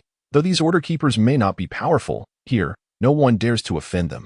Anyone who causes a disturbance will be stripped of their mercenary qualifications." To the left was the task reception area, distinct from other mercenary branches, as only tasks of D rank and above were accepted here. If a mercenary group did not hold at least a D rank, they had no right to receive missions. To the right was the task submission area, where rewards were also dispensed. The far end lay the counters for mercenaries to register and upgrade with the guild. The counters on both sides were the busiest, with a significant queue even at the farthest counter. As Yinju and Guan moved inward to join the line, a wave of gasps erupted from the front counters. S-rank mercenary group. The second S-rank mercenary group has been established. The previously dense line of mercenaries parted like a tide, revealing the innermost counter. The sudden uproar drew the attention of those in the task reception and submission areas. All eyes fixed on the opening at the end of the passage. 3 individuals emerged from the counter, evidently having just completed their mercenary group upgrade. The one in the center was a mage clad in a gray robe. Appearing to be in his 50s or 60s, tall and slender with a venerable visage, his white hair was neatly swept back. He moved with an ethereal grace, while his piercing eyes exuded an intimidating aura. Most strikingly, the overwhelming magical energy surrounding him was so dense that Yinju, also a mage, could almost perceive it as viscous. Those caught in his gaze instantly experienced a powerful sense of suffocation. A purple badge, adorned with a whirlwind design, proudly graced his left chest, signifying his immense power. A grand mage, an actual purple-level grand mage, Guan exclaimed, his eyes nearly popping out, the appearance of each grand mage. A pinnacle of strength on the continent, always commanded the attention of all. Yinju's thoughts diverged sharply from Guan's. He mused, is this the formidable power exhibited by elemental mages upon reaching the purple level? His mental prowess is evidently profound. Grandpa Qin may not possess such a strong elemental fluctuation, yet his mental strength seems to surpass this mage's considerably. Flanking the grand mage were a young man and woman, both appearing quite youthful. The young man on the left seemed to be in his mid-20s, clad in exquisite silver armor that shielded all but his joints. He had broad shoulders, a handsome yet somewhat aloof demeanor, and his long golden hair cascaded over his shoulders. His right hand rested on the hilt of his sword, while Yinju noted that he bore a violet mark identical to that of the Silver Star Dragon Knight. Austin, on his left chest. To the right of the Grand Mage stood a girl who appeared to be merely 16 or 17. Her short hair framed her face, accentuating her spirited demeanor. The pale pink robe she wore did little to obscure her fully developed figure. Her delicate features radiated pride, and her large azure eyes sparkled with an impish light as she smiled while linking her arm through that of the Grand Mage. Most striking was the yellow magical badge emblazoned on her left chest. A shocking achievement for one so young. The yellow badge symbolized a high-level mage, and even at the initial stage, it was enough to astonish anyone. Uncle, does a mercenary group need merely a purple-level powerhouse to attain S rank? Inju inquired softly. Gen replied, a purple-level powerhouse symbolizes an S-rank mercenary group, but it is not all-encompassing.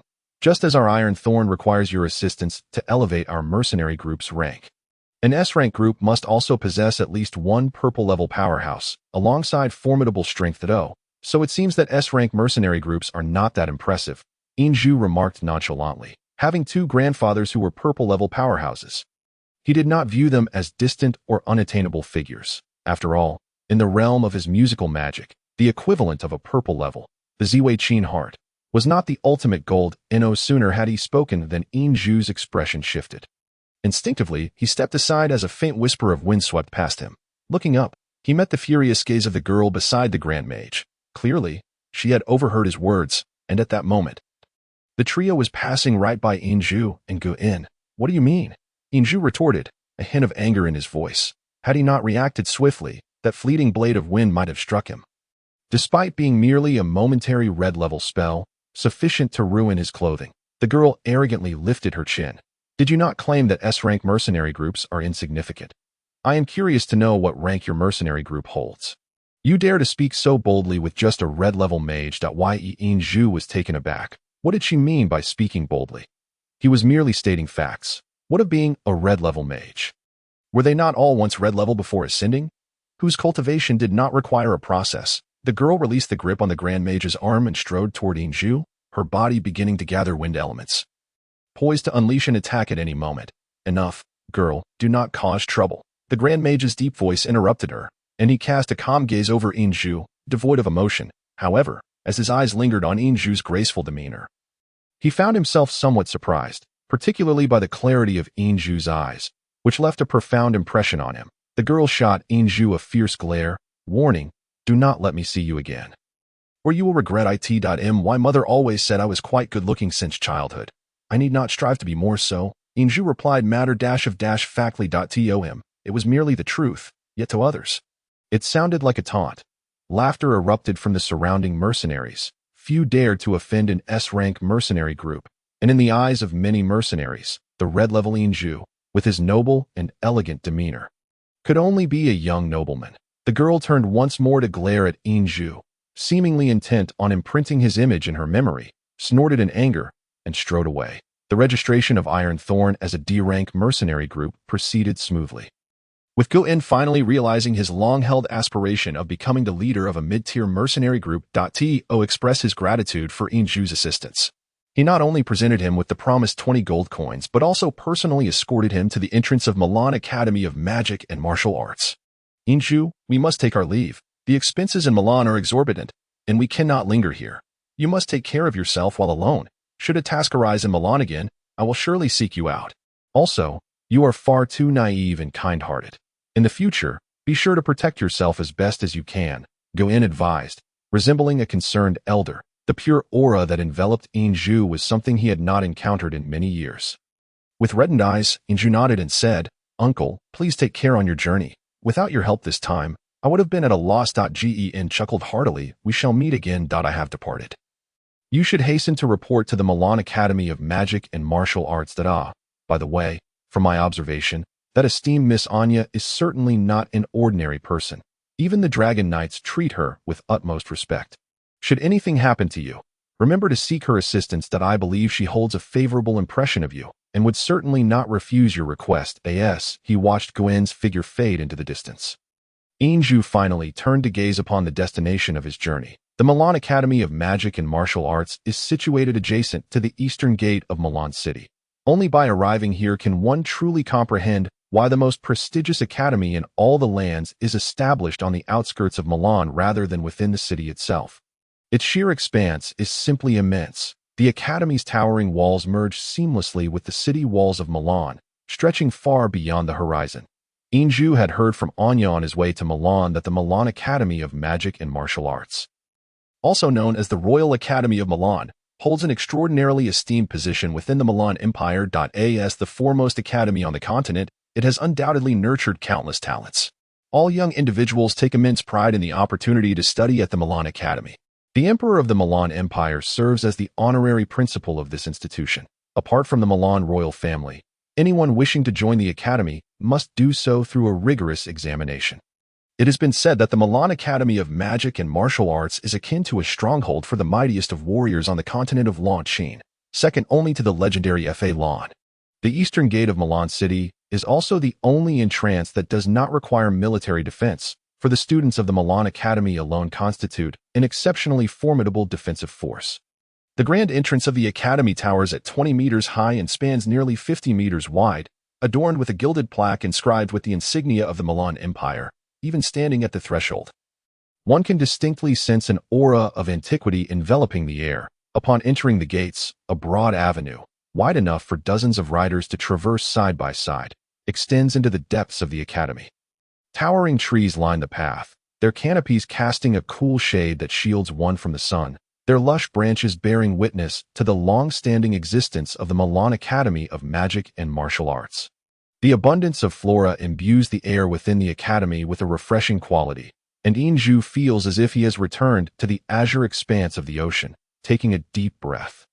He realizes that since leaving home, this is the first time he has felt such environmental comfort. The throngs of students are numerous, and Inju notices that they all don a uniform of red and white, with distinct emblems on the left side of their chests indicating their respective fields of study. After a brief observation, he deduces that those marked with a six-pointed star emblem are likely mages, while those adorned with the images of swords and shields are warriors, and archers bear the elegant design of longbows, among others. Accompanying these symbols are various numbers of fine red and white stripes, the meaning of which remains a mystery to him. Initially, Inju had intended to inquire about the registration process upon entering the campus. However, once inside, he discovered that clear directional signs indicated the way to the registration office. Unbeknownst to him, he had arrived on the final day of enrollment at the Milan Academy of Magic and Martial Arts. According to Qin Shang's arrangements, becoming a mentor would have posed no issue. But now, without a letter of introduction, the prospect of enrolling as a student was far more complicated.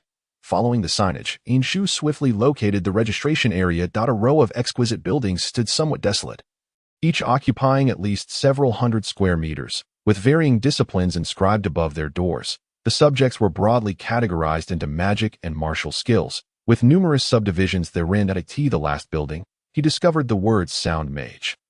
Inside the spacious registration office for sound mages, there was but a solitary figure, slumped over a desk in slumber. From her cascading locks, it was evident that she was a woman. "Good day," Inju ventured tentatively. The woman, momentarily roused from her slumber, lifted her head, revealing a strikingly delicate visage, appearing to be in her mid-20s. Her azure hair tumbled over her shoulders, slightly disheveled from her recent nap. Seated, her figure remained obscured, but she undoubtedly possessed the allure of a beauty awoken from her dreams. She exuded an air of languid elegance. "Hello, I am here to register, so you are here for enrollment. Please fill out this form. The registration fee is 10 gold coins. Should you fail the entrance examination, the fee is non-refundable." As she spoke, she effortlessly produced a form and placed it before Inju, then tossed a quill pen onto the registration sheet. "Thank you, teacher," Inju replied, noting that the form required only 5 simple entries: name, gender, age, cultivation level, and place of birth. As he prepared to fill out the form, a sudden shriek erupted from the female instructor, causing her to spring upright, her emerald green eyes wide with astonishment as she stared at him. Startled, Inju instinctively took a few steps back, nearly tripping over a nearby chair. "What is wrong? Are you certain you have not mistaken the registration office for another?" The female instructor murmured, still in disbelief. Inju glanced at the sign indicating the Sound Mage registration office and nodded affirmatively. "Indeed, this is the registration area for sound mages." The instructor gasped exaggeratedly, exclaiming, "Heavens, could it be that you are the fabled green amidst the blossoms? Our sound department finally has a male student. This is quite the rarity. Hurry, fill out the form and pay the registration fee." The entrance examination for the sound department should have already commenced, but there is still time. Though he found the instructor's exuberance somewhat peculiar, Inju complied with her instructions, and soon, half of his gold coins had vanished. "Teacher, where is the examination taking place? I shall escort you. There should be no more applicants for the Sound Mage program now. Just a few days prior, the registration office was bustling, but here, it is rather quiet. Follow me." Exiting the registration office, the female instructor halted, clasping her hands before her chest, her fingers intertwining to sketch a 6-pointed star. She murmured a few incantations, and a radiant light erupted from her chest, illuminating the star she had drawn in a vibrant orange hue. In a flash, a colossal figure materialized before her. It was a unicorn, yet unlike the ones Inju had previously ridden. This one was white and 3 times larger than those he had encountered before, measuring over 5 meters in length and nearly 2 meters in height, emanating an aura far beyond that of a first-tier magical beast. Upon its appearance, it obediently lowered its body, allowing the instructor to mount. "Teacher, is this your magical beast?" "Indeed, her name is Biji. You may refer to me as Teacher Biji. Climb aboard. It is much quicker than walking." Without hesitation, Inju mounted the unicorn. Due to its substantial size, he found no difficulty in avoiding contact with Teacher Biji. The white unicorn rose and, at Biji's command, trotted forward with great strides. Although it moved swiftly, the ride remained smooth and comfortable. Teacher, is it permissible to ride magical beasts within the academy? Of course. The Milan Academy of Magic and Martial Arts occupies an area equivalent to 1/5 of Milan City. If one were to traverse solely on foot, the warriors may manage. But what of us mages? My little boy is a rare 3rd-tier jade-horned unicorn, with exceptional endurance. 3rd tier? Do mages also possess low-tier magical beasts? Inju asked, astonished as he regarded Biji. Anya had previously informed him that due to the significance of magical beasts to mages, it is customary for them to wait until their magical abilities reach a certain level before selecting their beasts. Conversely, warriors must forge contracts with their beasts, yet unlike mages, they cannot summon their beasts at will. Nevertheless, a warrior's contract is not as rigid as a mage's. It may be formed only once in a lifetime, and should the beast perish, the warrior may, at a cost, have the opportunity to forge a new contract. Biji scoffed softly, stating, "Though I am a mage, I am merely an orange-tier sound mage. We sound mages do not require combat.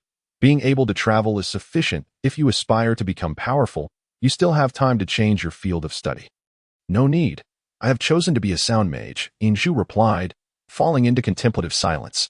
Through his interactions with Anya and the present encounter with teacher Biji, he had come to fully grasp the standing of sound mages in the realm. It was no wonder that so few chose this profession. As the jade-horned unicorn wound its way along the avenue, the scenery before them opened up magnificently, revealing numerous towering structures and expansive open spaces. While the number of students continued to swell, Biji guided the unicorn to a halt in front of a circular building. "We have arrived. This is our sound department's auditorium." Before Inju could thoroughly admire the architecture before him, Biji led him into the auditorium. The space was not large, accommodating roughly 500 individuals, yet only about 40 were present, rendering it rather empty. Inju and Biji entered the hall from behind.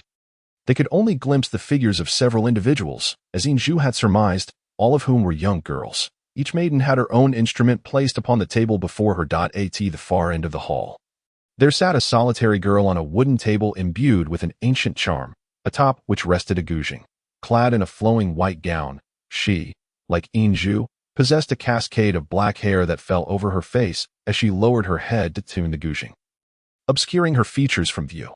However, the delicate hands that gracefully plucked the strings of the instrument captivated Inju's attention. They were hands as tender as spring onions, with slender, elongated fingers that, despite being carved from white jade, could not match the exquisite luster of her fingertips, each adorned with nails that shimmered like crystal. The fluidity of her movements was both natural and harmonious, exuding elegance and charm. "Find a place to sit. The entrance examination shall commence shortly," Biji remarked to Inju.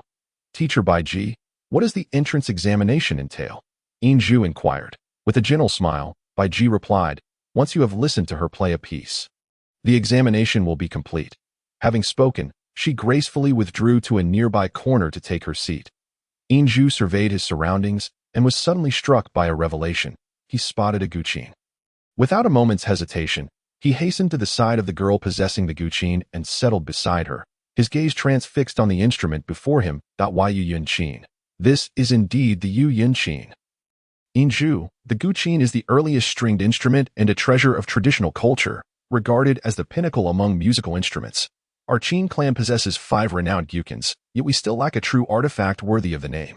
Should you encounter other esteemed instruments, do strive to acquire them, especially the legendary 5 unparalleled guzhengs, which are akin to divine artifacts, Grandfather Qin explained. "Grandfather Qin, what esteemed instruments are there?"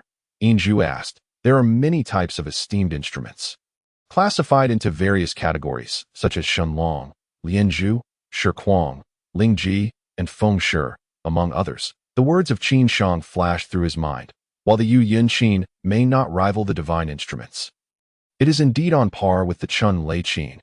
At that moment, the girl seated before the guzheng turned her head towards Inju, her small mouth slightly agape in surprise upon realizing that a young man had taken a seat beside her. She wore a pale blue outfit, her similarly hued long hair cascading gently over her shoulders. Though not as breathtakingly beautiful as Anya, her gentle demeanor easily left a favorable impression. Particularly striking were her sky-blue eyes, which, despite their surprise, retained a softness. That instant, the sound of the guzheng resonated, and in that fleeting moment, the entire hall was engulfed in awe. Inju's attention was forcibly drawn away from the Yu Yunqin. The guzheng, resembling the guqin yet larger and possessing 21 strings, produced a splendidly vibrant sound, resonating powerfully and proving easier to control. Qin Shang had told Yinzhu that among ancient instruments, the guqin is the emperor, while the guzheng is the heir. The guqin struggles to harmonize with other instruments aside from the shao, whereas the guzheng can effortlessly blend with any instrument for ensemble play. The tones of the guzheng are clearer and more melodious than those of the guqin. Yet it lacks the refined depth and lingering resonance characteristic of the latter. As the guzheng's notes first emerged from the young girl on stage, they flowed like mountain streams, suffused with an orange radiance, captivating the audience collectively. The clear and textured tones of the guzheng carried a hint of sorrow, as her graceful hands glided over the strings, intertwining with the orange light released from the music, as if the notes were ethereal threads entwining each listener's heart. Yinzhu's gaze remained fixed on the girl in white, his eyes now clouded with a hint of enchantment, as he murmured to himself, "The spirit of the beautiful woman." The four characters were not a description of the girl on stage, but rather the title of the piece she played.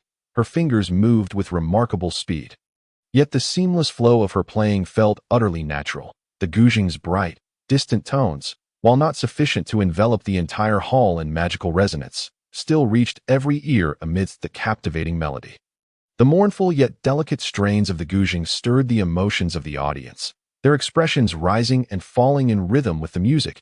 Even Bai Ji, who had come alongside Yinzhu, was not immune to its effect. Yinzhu found himself entranced. Perhaps others were lost in the sorrowful waves of the music, but his heart had already surrendered completely to the harmonious interplay of the enchanting guzheng piece. Only those who truly understand could grasp the essence of this beautiful composition. Clear as splashing jade, trembling like a dragon's chant. What a magnificent piece. The spirit of the beautiful woman. As if overtaken by an uncontrollable impulse, Yinzhu drew the guqin towards himself, without tuning it, his hands gently caressing the strings. His right thumb supported the instrument while his hands floated gracefully over the 7 strings. In that instant, the innocence of youth faded, though his white robe bore the signs of a long journey. In that moment, the air of nobility and elegance that surrounded him rendered his handsome visage all the more perfect. The ancient, rustic tones of the guqin began to resonate softly. Yinzhu's movements were considerably slower than those of the girl on stage, yet each note he played lingered in the air, his techniques subtly controlling the weight and pace, weaving a tapestry of sound that ebbed and flowed. The clear and prolonged notes of the guqin harmonized with the guzheng's melody, enriching the original composition with a deeper resonance. Deep crimson light radiated from the guqin, intertwining with the orange glow emanating from the girl in white, creating a mesmerizing interplay throughout the hall. The introduction of the guqin did not disrupt the harmony. Rather, it enhanced it. The girl in white, who had been focused on her guzheng, finally lifted her head. Her black hair partially concealed her face, revealing only half of it. Yet that mere glimpse sent a tremor through Yinzhu's heartstrings. Her pale visage, cold and profound, showed no sign of surprise upon meeting his gaze, though the frigidness in her eyes softened just slightly. The guqin and guzheng, two instruments that traditionally could not coexist, harmonized under Yinzhu's perfect control, as if a miracle bestowed by the heavens. The white-clad girl gazed at Yinzhu, and he returned her gaze. Yet the strings they played remained in flawless synchrony. Their eyes met, blending like the deep crimson and orange hues. As Yinzhu adjusted his hand positions, he began to pluck the strings gently, and his elegant, low voice emerged amidst the splendid union of guqin and guzheng. Life is but a dream, a long road ahead.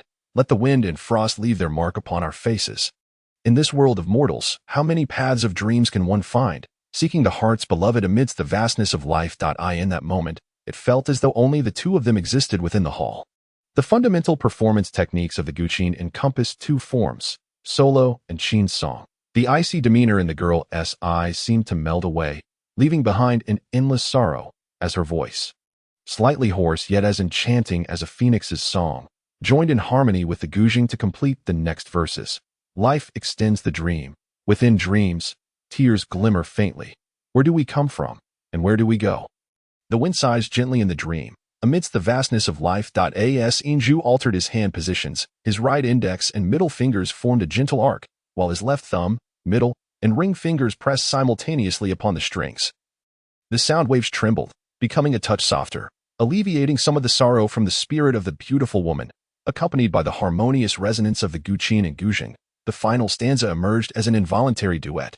On the path of life, joyous are the youthful souls. Amidst the rugged terrain, they behold the sunlight. In this world of mortals, how many paths to joy can be found? Threads of dreams and rain. As they wander, lost amidst the vastness of life, the seamless song faded.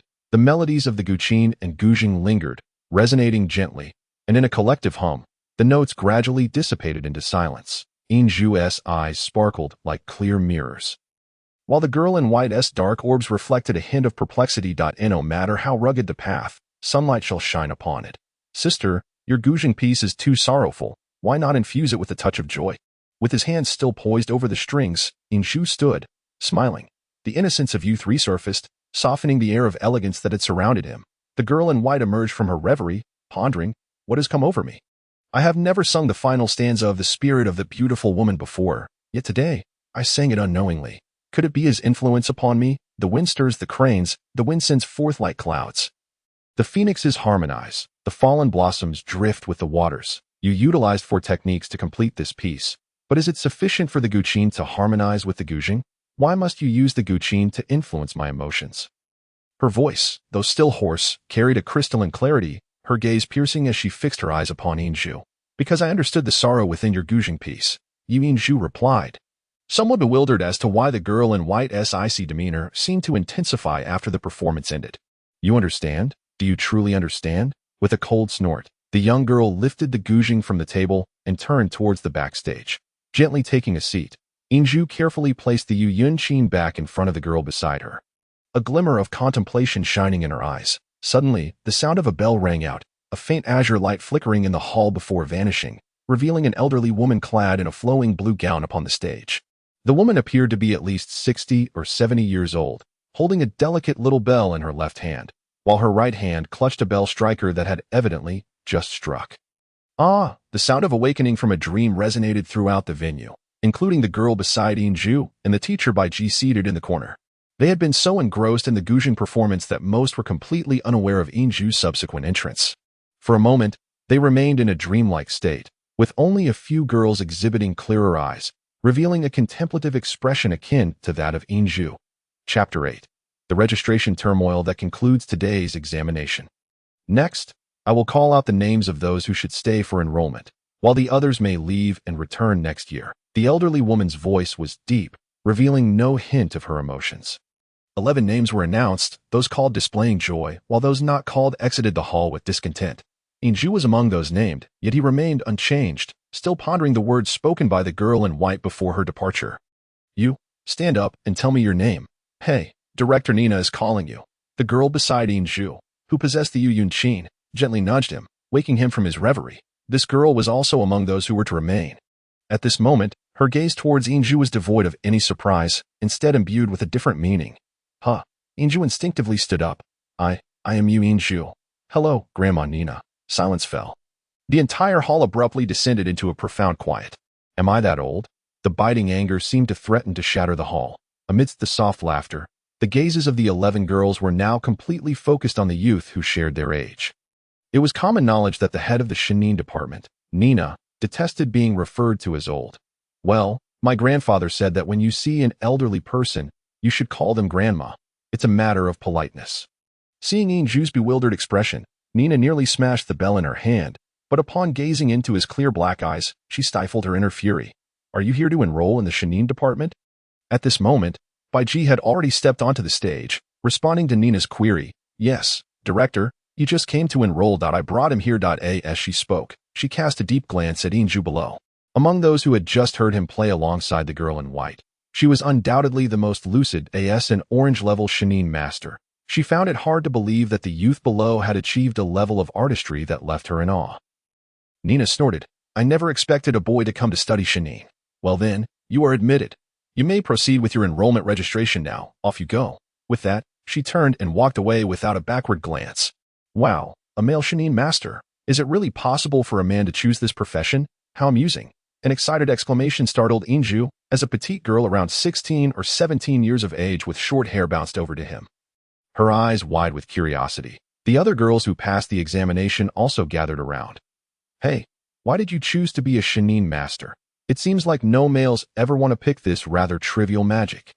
The fragrant breeze enveloped him, and having learned a bit about gender matters from Inya, Inju felt his face flush as he was surrounded by the girls. The maidenly aroma lingered at his nose, and he could distinctly feel his heart racing, an unfamiliar sensation that made him a tad anxious. Scratching his head, he replied, "Is there anything wrong with being a Shanin master?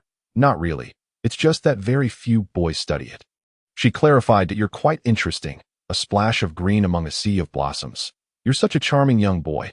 I think I saw you playing the piano just now. Do you study music? Inju nodded. Yes, hello. I play the shao. Inju's eyes brightened. After all, the shao is the only instrument that could harmoniously accompany the qin. That's wonderful. I would love to experience your skills sometime. All right, you will all be studying together, so there will be plenty of opportunities. For now, follow me for registration. Under Bai Ji's lead, a total of 12 new students from the Shanin department exited the hall. Inju walked at the back, feeling quite at ease as he observed the lively girls, thinking to himself that his future life at Milan Magic Martial Academy should be quite enjoyable. Hello. A gentle yet somewhat shy voice emerged beside Inju. It was the girl who had been seated next to him earlier, the one with the Yu Yun Qin. She was just the right height to reach his chest, and her blue attire complemented her gentle sky blue eyes, evoking memories of Inya, albeit the girl before him was much more innocent in comparison. Inju quickly responded, "Hello. I borrowed your qin for a moment. No problem at all. You play beautifully. And oh, you sing wonderfully too." You heard that? Inju gazed at her in surprise. Although he had not deliberately controlled his emotions or magical energy, it was impossible to hear one's own music without a certain level of understanding and considerable mental acuity. The girl nodded, "Yes, but I only caught the first half. I couldn't remember the latter part at all, as my mind was completely immersed in your duet." She continued, "I recall that the qin and zheng cannot perform together. How did you manage that? Oh, by the way, your name is Yi Inju, right? Mine is Longqi." Inju replied, "The qin and zheng indeed pose challenges for a duet, but if it's a relatively short piece, employing certain techniques and varied fingerings can achieve it. However, it's difficult to create a complementary interaction, serving only as accompaniment." Longqi remarked in realization, "I see. But without exceptional technique, it seems quite difficult." "Right. Your qin playing is so impressive. Would you be willing to teach me? I'm just a beginner." Ye Inju smiled. "It's no trouble at all. I can't truly be your teacher. I'm still far from that. However, feel free to ask me any questions, as long as I know the answers." "Thank you. You're such a nice person." Longqi playfully stuck out her little tongue. "You had such audacity earlier. You actually called Director Nina grandma. Didn't you know she detests being called old? Thankfully, you play well. Otherwise, it might have been difficult to be accepted." Inju replied in astonishment. "Really? I had no idea." Longqi wore an expression of defeat. "You don't know anything, do you? You didn't research Milan Magic Martial Academy before coming for the examination? Please don't tell me you know nothing about this place." Inju nodded earnestly. "I truly didn't know." Longqi covered her mouth, exclaiming, "Praise the heavens, you managed to pass like this. You're incredibly lucky, but it's fortunate you chose the Shanin department. We have fewer students, so the elimination rate is relatively lower. Other departments have a very high elimination rate. Each year, over 200,000 people apply to Milan Magic Martial Academy, yet the number admitted has never exceeded 2,000.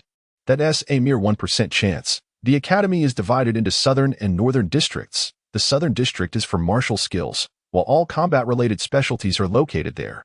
Our northern district is dedicated to magical studies, with various magical majors situated here. Regardless of the district, the teaching areas are centralized within the academy, while the periphery consists of various specialty training grounds. Thankfully, the pathways between the teaching areas are relatively close. Otherwise, walking from one to another for classes would be quite a burden. Today is the final day for registration, and all specialties are gathered together. As she spoke, Bai Ji had already led the 12 students to a tall teaching building.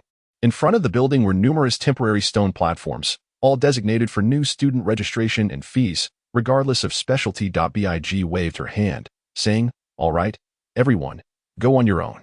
Classes officially commence the day after tomorrow. After you complete your registration, you can either rest in the dormitories assigned by the academy or take a stroll, but please remember to stay safe." With that, she cast a glance at Inju among the girls before summoning her jade-horned horse and departing. "Look, the beautiful new female students from the Shanin department have arrived," someone exclaimed. Although the Shinin Master is considered a niche profession at Milan Magic Martial Academy, it must be admitted that the girls who choose this path are almost all beauties. In an instant, the 11 new students became the center of attention, drawing the gazes of other students engaged in registration from different departments. No matter where one is, the allure of beauty is undeniably powerful. The previously orderly scene quickly descended into chaos, with many eager to curry favor. Come here to register. The beautiful girls from the Shinin department never have to wait in line. Several registration spots were suddenly opened. And amidst the adoration of many, the 11 enchanting beauties of the Divine Sound department swiftly completed their registrations. Inju stood behind the ladies, preparing to register himself, when he was abruptly halted by two imposing male students. "Hey, which department are you from? Are you trying to fish in troubled waters?" They glared at him menacingly. Inju, taken aback, responded, "I am also from the Divine Sound department. Why can't I register?" "You claim to be from the Divine Sound department? Think carefully before spinning your tales. What boy would ever choose the Divine Sound department?" scoffed one of the red-haired students, flexing his massive fist in an attempt to intimidate Inju. "Who says there can't be boys in the Divine Sound department? I can vouch for him. He truly belongs to our department," declared a short-haired beauty, who had just finished her registration and stood beside Inzhu. In an instant, silence enveloped the room, whether they were in line for registration or fawning over the beauties of the Divine Sound department. All eyes converged on Inju, making him the center of attention. The red-haired student stared at him in disbelief. "Is he really from the Divine Sound department?" The short-haired beauty replied proudly, "Indeed. Would I, Xueling, ever lie?" The male student's expression shifted, and suddenly he dashed towards Inju, grabbing his hand with excitement. "Idol, you must be a master in the art of wooing women, right? To get close to the beauties of the Divine Sound department. You even resorted to self-harm by joining them. I admire you immensely. Please take me under your wing and impart your secrets to me." The crowd erupted in laughter, their gazes filled with envy, jealousy, and disdain, all directed at Inju. From that moment, he was labeled as the first male of the Divine Sound department, a love sage, and other such titles, rendering him a celebrity among the new students of Milan Magic and Martial Arts Academy. Inju shook off the male student's grip, frowning. "Self-harm? Why on earth would I do that? Are there really no boys in the Divine Sound department?" The red-haired student replied without hesitation. "Of course, since the establishment of Milan Magic and Martial Arts Academy hundreds of years ago. You are undoubtedly the first of your kind. Idol, I commend your spirit of sacrifice. Why didn't I think of this sooner? I am Fei Siche Law from the Swordmaster department. You must remember me. Since you are from the Divine Sound department, hurry and register." He thought to himself, seeing the Navi nature of this boy, that if he befriended him, he might have opportunities to get closer to the beauties of the Divine Sound department. Surely he couldn't monopolize all those beauties alone. Could he? This thought made him grin more lecherously. With Xueling's endorsement, no one else dared to obstruct Inju. 100 gold coins. The teacher's cold voice from behind the desk felt like a winter chill. "What? So expensive?" Inju stared agape, retrieving his meager fortune of 10 gold coins from the ring Anya had given him. "Teacher, this is all I have." He had anticipated that the tuition would be high, but he never imagined it would be this exorbitant. 100 gold coins was enough for an ordinary family's expenses for several years, yet here it was merely for a single semester's tuition. "What are you doing at Milan Magic and Martial Arts Academy without money?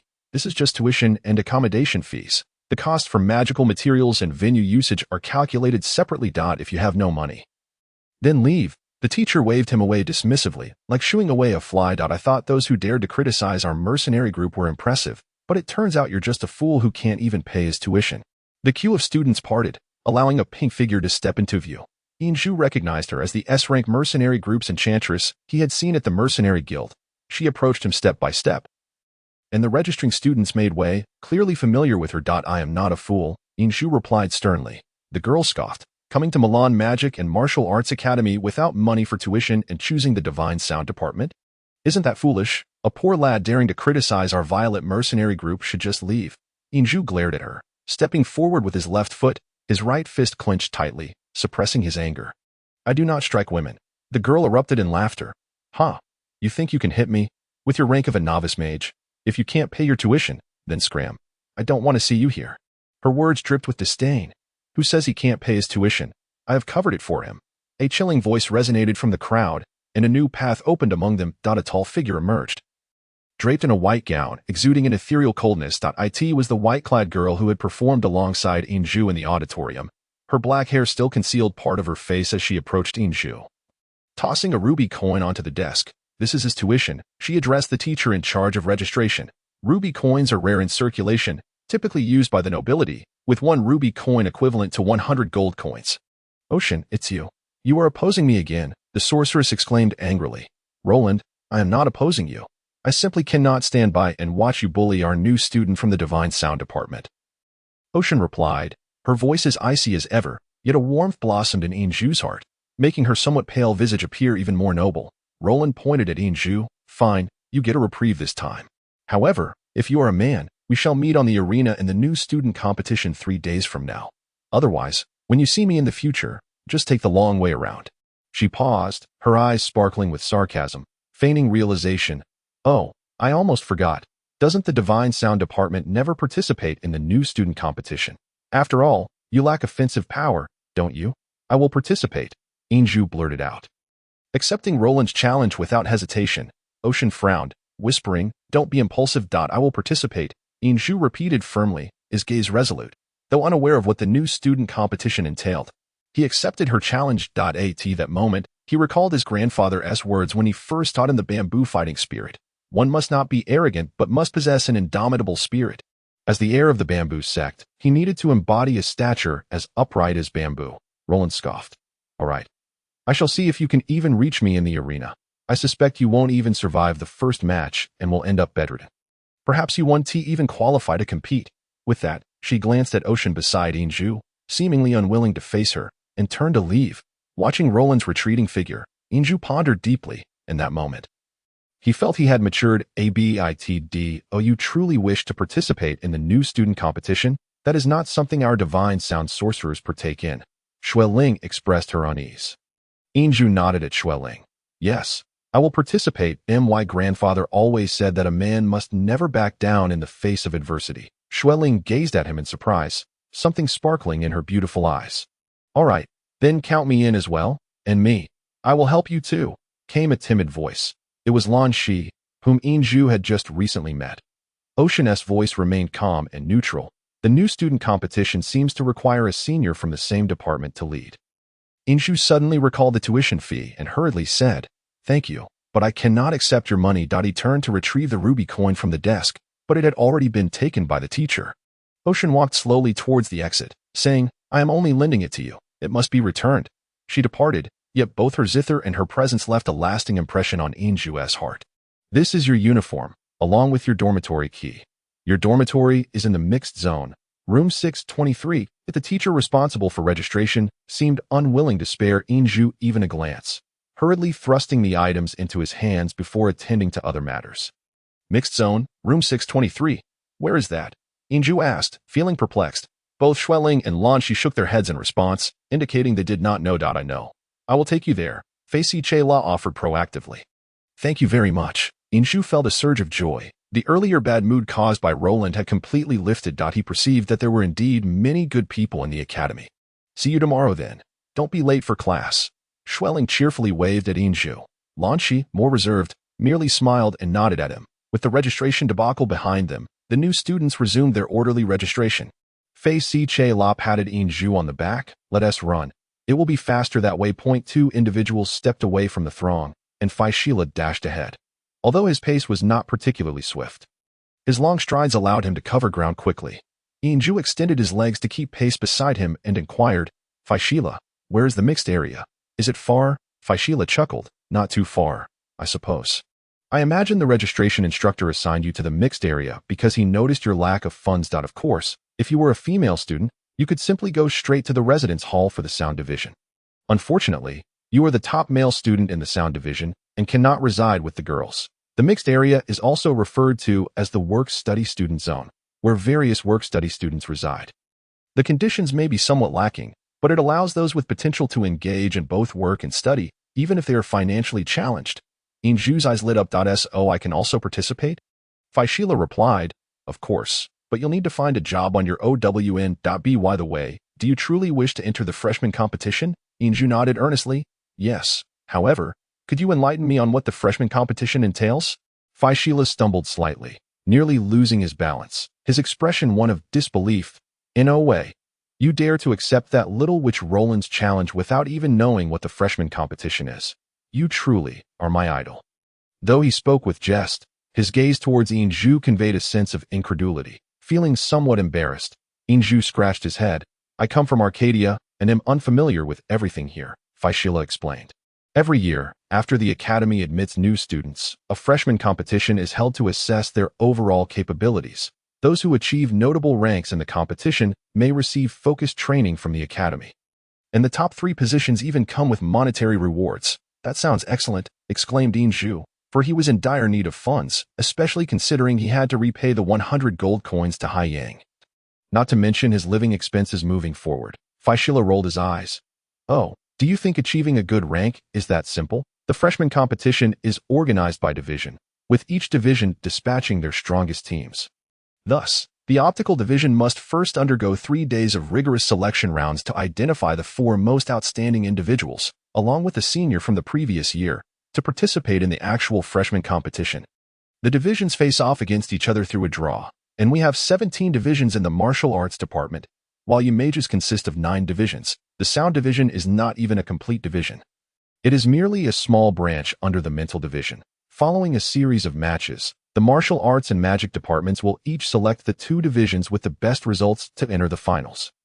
After a series of eliminations, the ultimate champion will be determined. It is exceedingly challenging to stand out among the elite students who are admitted to Milan's Magic and Martial Academy. Historically, the sound division has never participated in the freshman competition.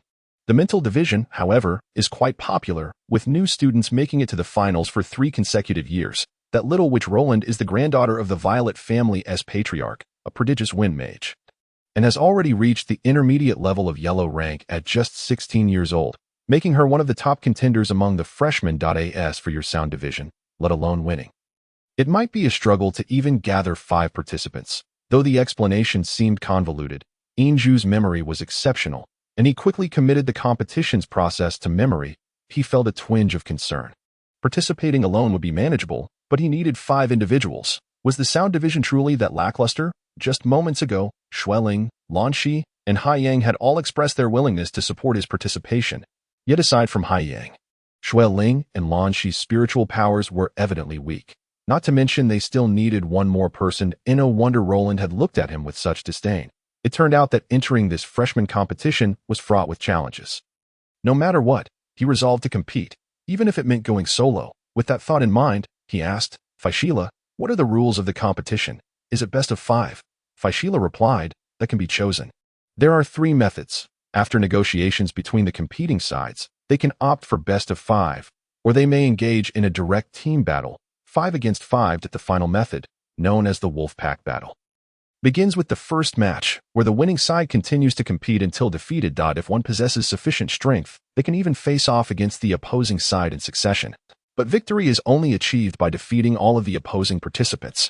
That sounds ideal. Upon hearing the last method, Inju felt a surge of confidence. This was a challenge of his own making, and he would face it alone. At worst, he would defeat his opponents one by one. At that moment, he remained blissfully unaware of the formidable adversaries awaiting him. The Milan Magic and Martial Academy was indeed vast. It took the 2 of them more than half an hour to run from the registration area to the mixed area dormitory. To Faishila's astonishment, even he was slightly out of breath, while Inju appeared completely unfazed, his complexion unchanged. This is it, room 623. Faishila pointed to a modest building. Indeed. A sign reading room 623 hung above the door. Thank you, Faishila. Inju expressed his gratitude. Faishila grinned. No need for thanks. But if you really want to show your appreciation, make sure to invite me to any events with the beauties from your division. All right. Inju, oblivious to the underlying implications of Faishila's words, simply agreed. After Faishila departed, Inju unlocked the door to room 623. Upon stepping into his new dormitory, he noticed a small figure busily tidying up. As a work-study student dormitory, the space was lamentably cramped. There was a washroom barely large enough for one person, and the common area could scarcely accommodate 2 seated individuals. The bedroom, furnished with 2 beds and a table, left little room to spare. The small figure was diligently cleaning, moving with remarkable agility. Clad in loose gray clothing, though simple, It was notably clean. He stood only up to Inju's chest, and his small hands were exceptionally nimble. "Hello," Inju greeted the diminutive figure. Upon hearing someone enter, the individual turned around. A handsome, yet somewhat pale face appeared before Inju, with brown hair cascading over his shoulders and bright, lively eyes darting about. Yet, his frail physique and unhealthy complexion suggested malnutrition. When he first laid eyes on Inju, he stood frozen, even dropping the cloth he was holding without noticing, fearing he had startled the other. Inju quickly said, "I'm also living in this dormitory. Are we roommates?" "Huh." The small student finally reacted, hurriedly responding, "Yes, it's a bit cramped. Please come in." As he bent to pick up the cloth from the floor. A glimmer of surprise flashed in his lively eyes. Inju walked into the bedroom. With no belongings to speak of, he simply placed the uniform he had just received on an empty bed. "Hello, my name is Inzhu. As he spoke, he extended his hand towards the slender student. "Hello, you can call me Sula. At that moment, Sula grasped Inju's hand and immediately noticed that he had only 4 fingers. Inju shrugged nonchalantly. "It's nothing. I was born this way. I have only 8 fingers." He then waved his other hand in front of Sula. "It's just the pinky. It doesn't affect anything." Sula smiled slightly. "What division are you in?" Inju replied, "I'm from the sound division." "The sound division? You're a sound mage?" Sula stared at Inju, utterly astonished. Inju chuckled. "Why is everyone so surprised to learn I'm from the sound division?" Sula laughed. Perhaps anyone seeing a male pursuing the profession of sound mage would be astonished. After all, it's quite an obscure vocation. Inju grinned. "At least you're fair-minded. Others have claimed that sound mages are a superfluous magic." "Oh, you're quite diligent. The dormitory is spotless. Is there anything I can assist you with?" Sula quickly shook his head. "No, I'm fine on my own. You see, the space is so limited that I can barely turn around. But when I arrived, it was quite filthy. How about this? You can give me a silver coin. A silver coin." Inju was taken aback. Sula chuckled awkwardly. "Yes, in this world, everything requires money. You see, I put in quite a bit of effort to clean this place up." Realizing the implications of Sula's malnourished appearance, Inju remained silent, retrieving 1/10 of his savings, 1 gold coin, and handed it to Sula. "This is all I have. I don't have any silver coins." Sula swiftly snatched the gold coin from Inju's palm, his eyes filled with a mix of awe and greed as he gazed at it. "Gold coins are certainly preferable, from now on. I'll take care of the cleanliness of our dormitory. Even if you were to pay me 3 months' wages, would that suffice? Moreover, since you are also a student worker, how about we forego the cafeteria and prepare our meals in the dormitory instead? I am quite the exceptional cook, you know. You need only provide me with 3 gold coins a month. Surely, the cafeteria's offerings would fall short of 10 gold coins monthly." As he spoke, he flashed 3 fingers at Inju. His face alight with excitement. "Oh, very well. Inju produced 3 gold coins and handed them to Sula. "Sula, what is your profession?" "Me. I am of the assassin class, which is considered somewhat unconventional. Just look at my physique. Does it not suit the role of an assassin perfectly? An assassin?" Inju could not help but feel a twinge of envy towards Sula. He had heard from his grandfather that being an assassin is an incredibly challenging vocation. One that relies solely on offense while neglecting defense, relying instead on stealth and other unique abilities for self-preservation. Once initiated, the outcome is either a swift demise for the opponent or the assassin themselves. Sula, with his slender and agile frame, is indeed well suited for this profession. DOU assassins participate in the freshman competition. Sula regarded Inju with astonishment. "Are you jesting? How could an assassin compete openly in a ring? That would cease to make one an assassin. Don't tell me you intend to participate. Inju nodded. "Indeed, I have already resolved to take part." Chapter 9. The Treasure of the Sound Mage Department. "Praise Lawn. You are not feverish, are you?" Sula extended his hand to touch Inju's forehead. His hand was small, yet his fingers were long and cool, imparting a soothing sensation upon Inju's brow. "You do not have faith in me either. In truth, we sound mages are not entirely useless," Inju stated earnestly. "Alas, my lute along with my spatial ring was lost on the way here. Otherwise, I would play a piece for you right now." A peculiar glint flashed in Sula's eyes as he sighed. "What a pity that is. Well then, you must be hungry. I shall prepare a meal for you to sample my culinary skills, thus justifying your expenditure of those 3 gold coins." With that, he hurriedly dashed out.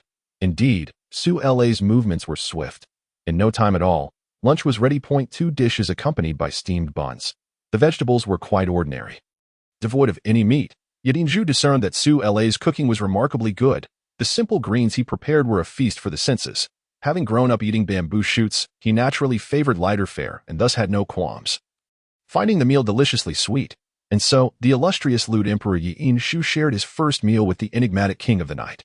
Su-La-In-Ju was unaware that news of the Sound Mage Department's participation in this freshman competition had spread like wildfire, making him an unwitting celebrity throughout the Milan Magic Martial Academy. The following day, In-Ju rose early from his slumber, only to find that Su-La had vanished. On the table lay a bun and a bowl of porridge, evidently prepared for his breakfast. Though simple, the meal filled In-Ju with warmth. Aside from his slight obsession with wealth, Su-La was quite adept at both cleaning and cooking.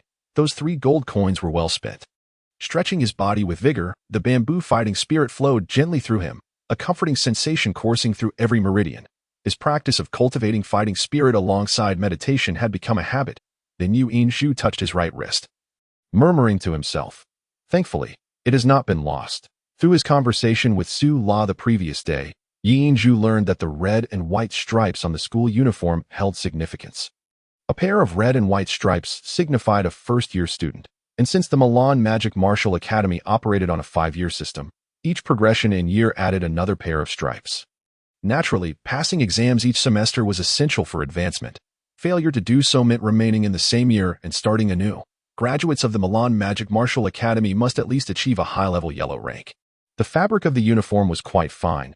Donned in it, In-Ju exuded an air of dashing elegance. The academy was rather considerate, providing him with an internal map upon issuing the uniform, which proved invaluable in locating the Sound Mage Department. From the mixed dormitory area to the Sound Mage Department, In-Ju ran for a full hour. He did not mind, treating it as a means of exercise.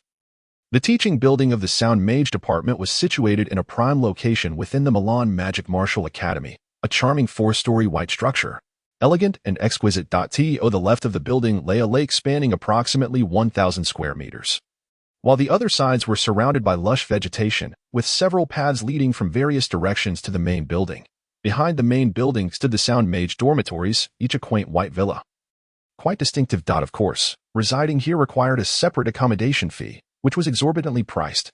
In-Ju, here. Shueling leaned out from the second-floor window, catching sight of In-Ju approaching from a distance. Consulting the map in his hand, In-Ju learned that the 4-story building housed the mental magic classrooms on the first floor, while the remaining 3 floors were dedicated to student lessons. Upon entering the teaching building, In-Ju's first impression was that it resembled a palace rather than a school. The opulent decorations harmonized beautifully with the abundant greenery, creating an atmosphere devoid of gaudiness. Although classes had yet to commence, the sounds of musical instruments resonated throughout the building. What a splendid place! No wonder it commands such a high price. In-Ju mused aloud. High-priced. It is common knowledge across the continent that the teaching quality of the Milan Magic Martial Academy is as steep as its tuition fees. Upon turning, In-Ju found that the department head, Granny Nina, had approached him unbeknownst to him. "Good day, Nina."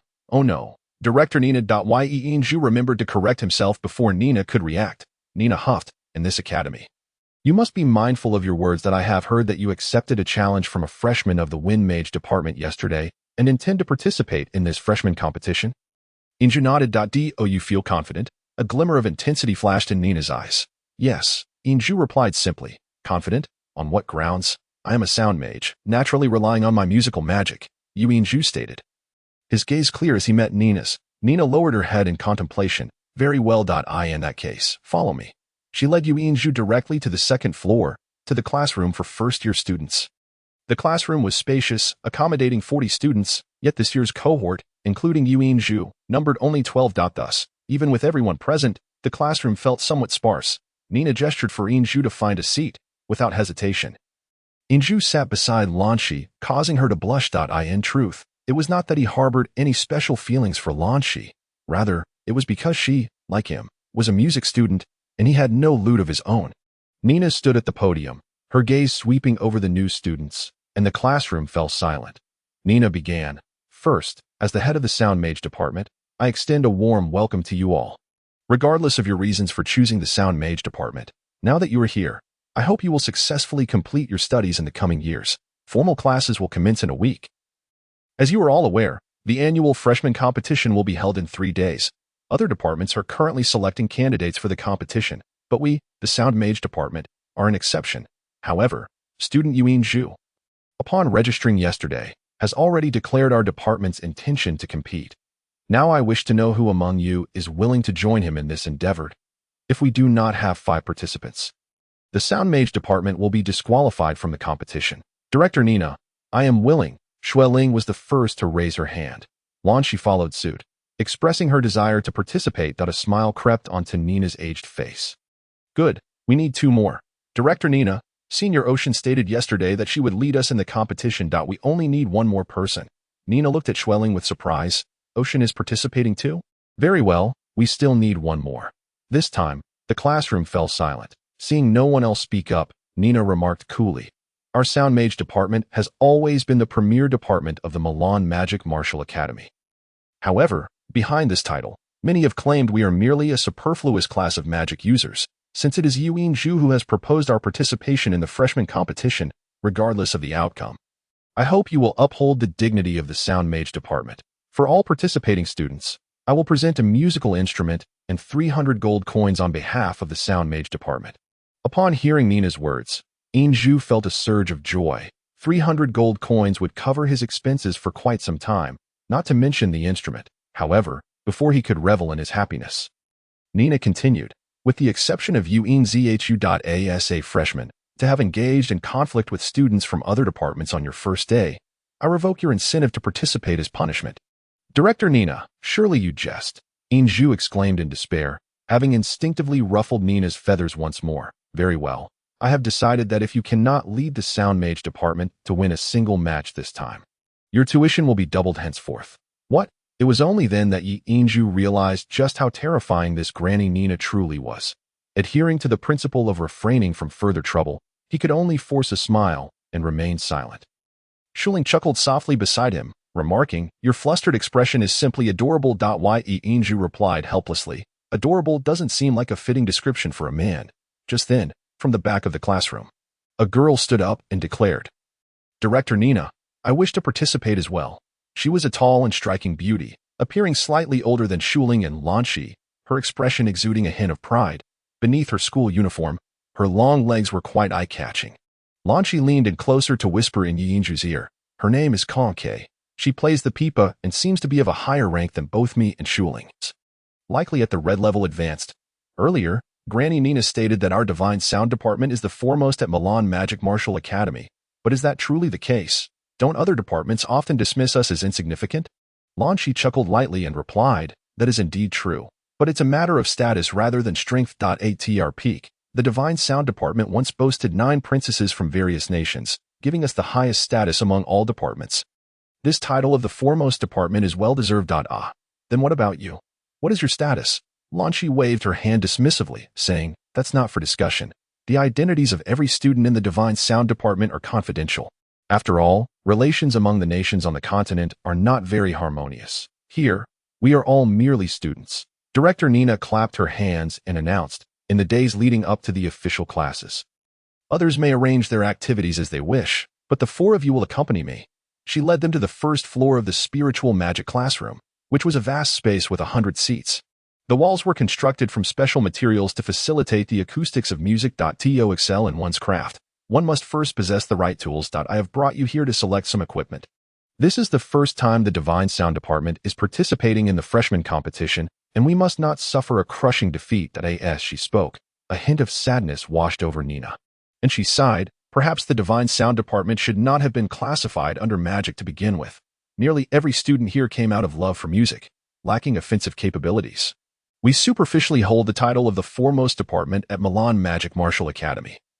But behind the scenes, we are often scorned by students and teachers from other departments. Although the incident instigated by Yuan Zhu was accidental, I wish to use this opportunity to prove to the other departments that the Divine Sound department is far from worthless. You carry the glory of the Divine Sound department upon your shoulders. Longqi hesitated and asked, but, Director Nina, can we truly achieve victory? Our magical music. Nina interrupted her, saying calmly, for a long time, nearly everyone has believed that sound mages are ineffectual. In truth, they are mistaken.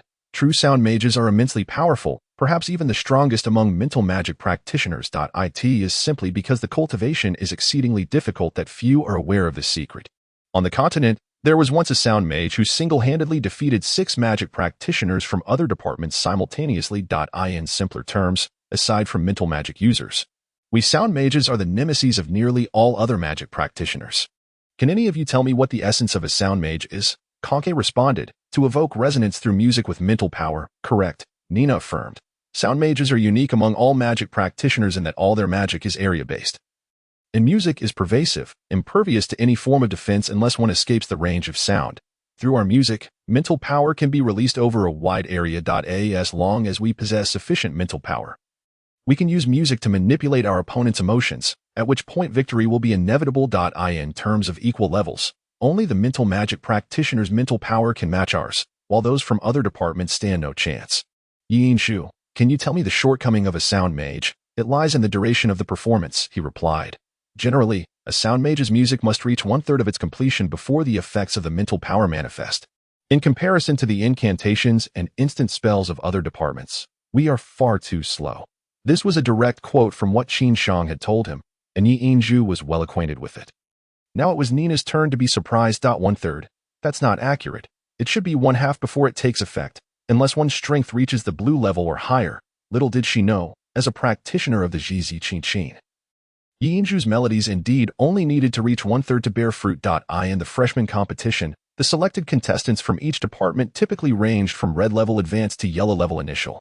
The leading seniors from the previous year would not exceed yellow level advanced.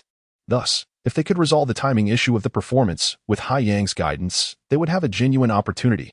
Even magic practitioners who were 1 or 2 ranks higher than Hai Yang would struggle to surpass her in terms of mental power. Therefore, in the competition, they would need to engage their opponents in a team battle format. The task for the 4 of you is to hold off the opponents until Hai Yang's music can take effect, preventing them from interfering with her. Nina's eyes sparkled with determination, clearly having already devised this strategy. No, I refuse to be a pawn. As a noble sound mage, Longqi asserted with pride, I will not be a mere pawn. She lifted her proud chest, and one had to admit that her figure was indeed the finest among this year's freshmen. Nina frowned slightly. Do you consider yourself stronger than Hai Yang? Longqi, if you cannot prioritize the team's victory, then you need not participate in this freshman competition. An invisible authority radiated from her, momentarily halting the proud Longqi in her tracks. Nina approached the wall adorned with a magical hexagram behind the podium and extended her right hand.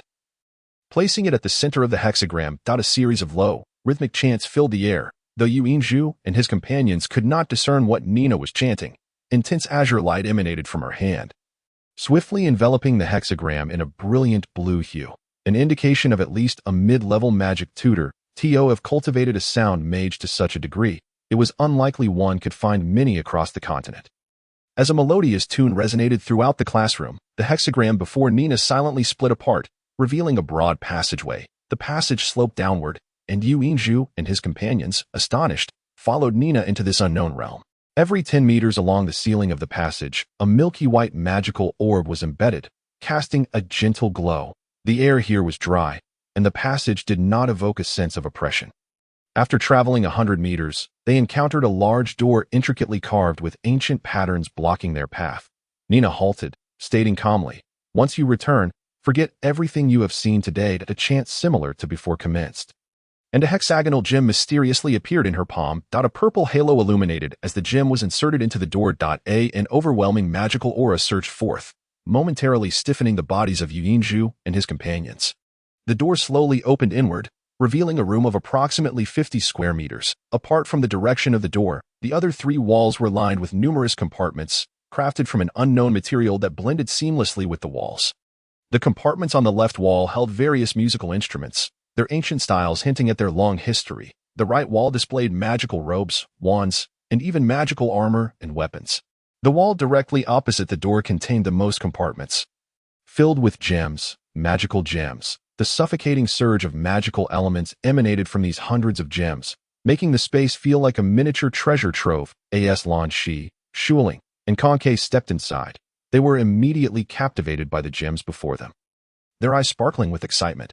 Even the proud Longqi could not conceal the intensity of her enchantment. Yi Yinzhu's gaze, however, was drawn to the left, where he spotted a zither, the only one in the entire Divine Sound Department's treasury. Its chestnut-colored lacquer and flowing crack patterns exuded a radiant luster, embodying an air of aloofness. It was positioned at the center among the displayed instruments, while the others stood at a distance.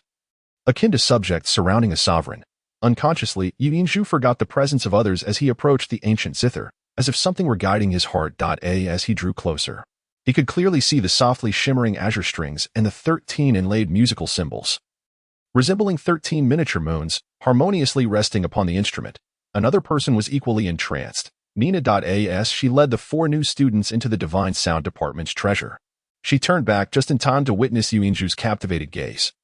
His uncontrollable approach towards the ancient zither. In that moment, her heart seemed to freeze, a sharp pain surging from deep within, radiating through every inch of her skin. The once imposing director Nina trembled at that instant. It was strikingly similar. He resembled the one who had arrived here long ago. Unfazed by the allure of gems, her discerning gaze fell solely upon the zither.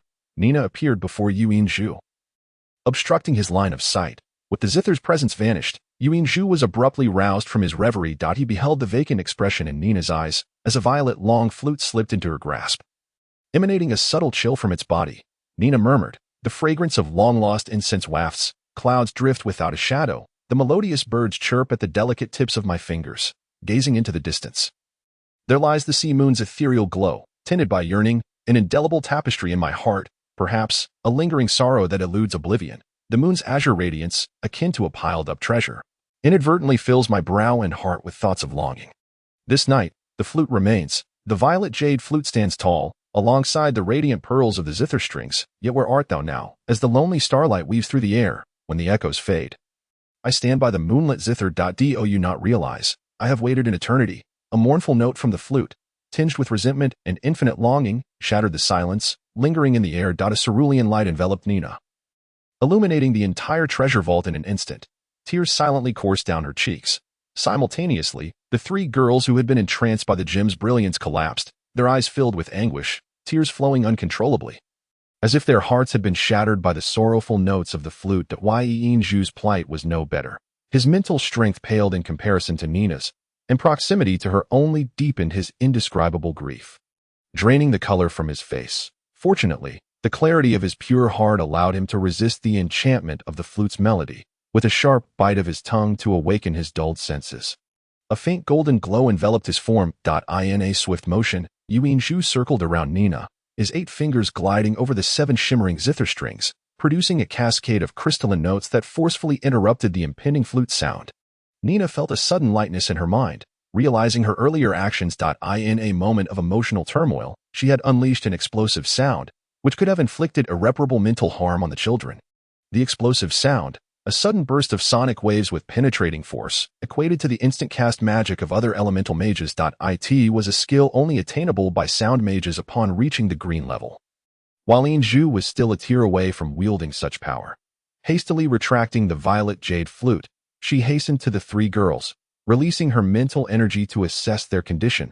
Upon completing her examination, Nina's tense expression relaxed considerably. Fortunately, the 3 girls possessed a solid foundation of mental strength, and with her explosive sound timely interrupted by Yuanzhu, they would recover from the mental shock with a brief rest. Thinking of Yuanzhu, Nina's gaze sharpened. Yuanzhu, tell me, what is your relationship with Qin Shang? At that moment, Yuanzhu's mental strength was just regaining stability after the shock, leaving him momentarily bewildered. There's no need for you to conceal it. With my blue-level mental strength, if you weren't practicing the same zither magic as Qin Shang, there's no way your red-level prowess could withstand it. No wonder you remained unaffected that day during the ocean's zither performance, and even performed alongside her. It turns out you are just like that scoundrel. The red magic signifies not tier 3, but tier 9. Grandfather Qin is not a scoundrel, Yuanzhu retorted, a hint of anger in his voice. At that moment, the ancient zither had unknowingly been clutched tightly to his chest, the bond between a zither mage and the ancient instrument making it difficult for him to part with it. Grandfather Qin, you are his grandson? Nina's complexion turned ashen, her body swaying as if she might faint at any moment. Yuanzhu shook his head and replied, No, I am Grandfather Qin's disciple. Nina paused, her expression softening somewhat. Did he send you to find me? Yuanzhu recalled Qin Shang's words before departing from the Azure Sky Sea, responding, Yes, Grandfather Qin asked me to deliver a letter to the head of the sound art department. Which should be you, right? The letter. Nina stepped closer to Yuanzhu, her breathing noticeably uneven. It was lost. What What on earth happened? At once, Yuanzhu recounted the incident where he had generously offered aid to a beggar, only to have his spatial ring stolen. You scoundrel! If I find out who that thief is, I'll make him pay dearly, Nina exclaimed in a fit of rage, her words reflecting her earlier explosive sound. Yuanzhu began to understand why the female students were so fearful of her. After a long while, Nina gradually calmed down, glaring fiercely at Yuanzhu. After all these years, he doesn't come looking for me, but sends you instead. What does he mean by that? I thought he had forgotten me long ago. What did he send you for? Is it for this sea moon's ethereal glow zither? Yuanzhu shook his head in confusion. I don't know. Grandfather Qin only told me to deliver the letter, without specifying any purpose. Perhaps it was to have me become a student. A joke. Doesn't he know how to teach himself? With his level, does he really need you to come here to learn? I can't fathom why Grandfather Qin asked me to come. Nina, Grandma, are you all right? Yuanzhu tentatively inquired. Oh, I'm sorry.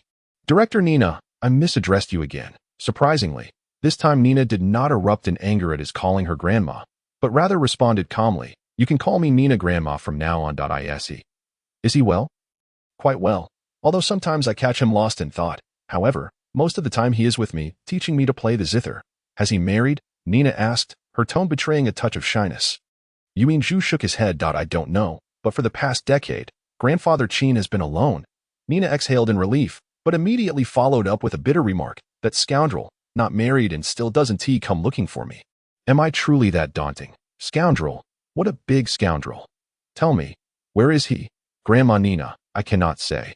When I left, Grandfather Qin specifically instructed me not to disclose his whereabouts. Nina's expression softened, replaced by a smile that made her eyes nearly disappear.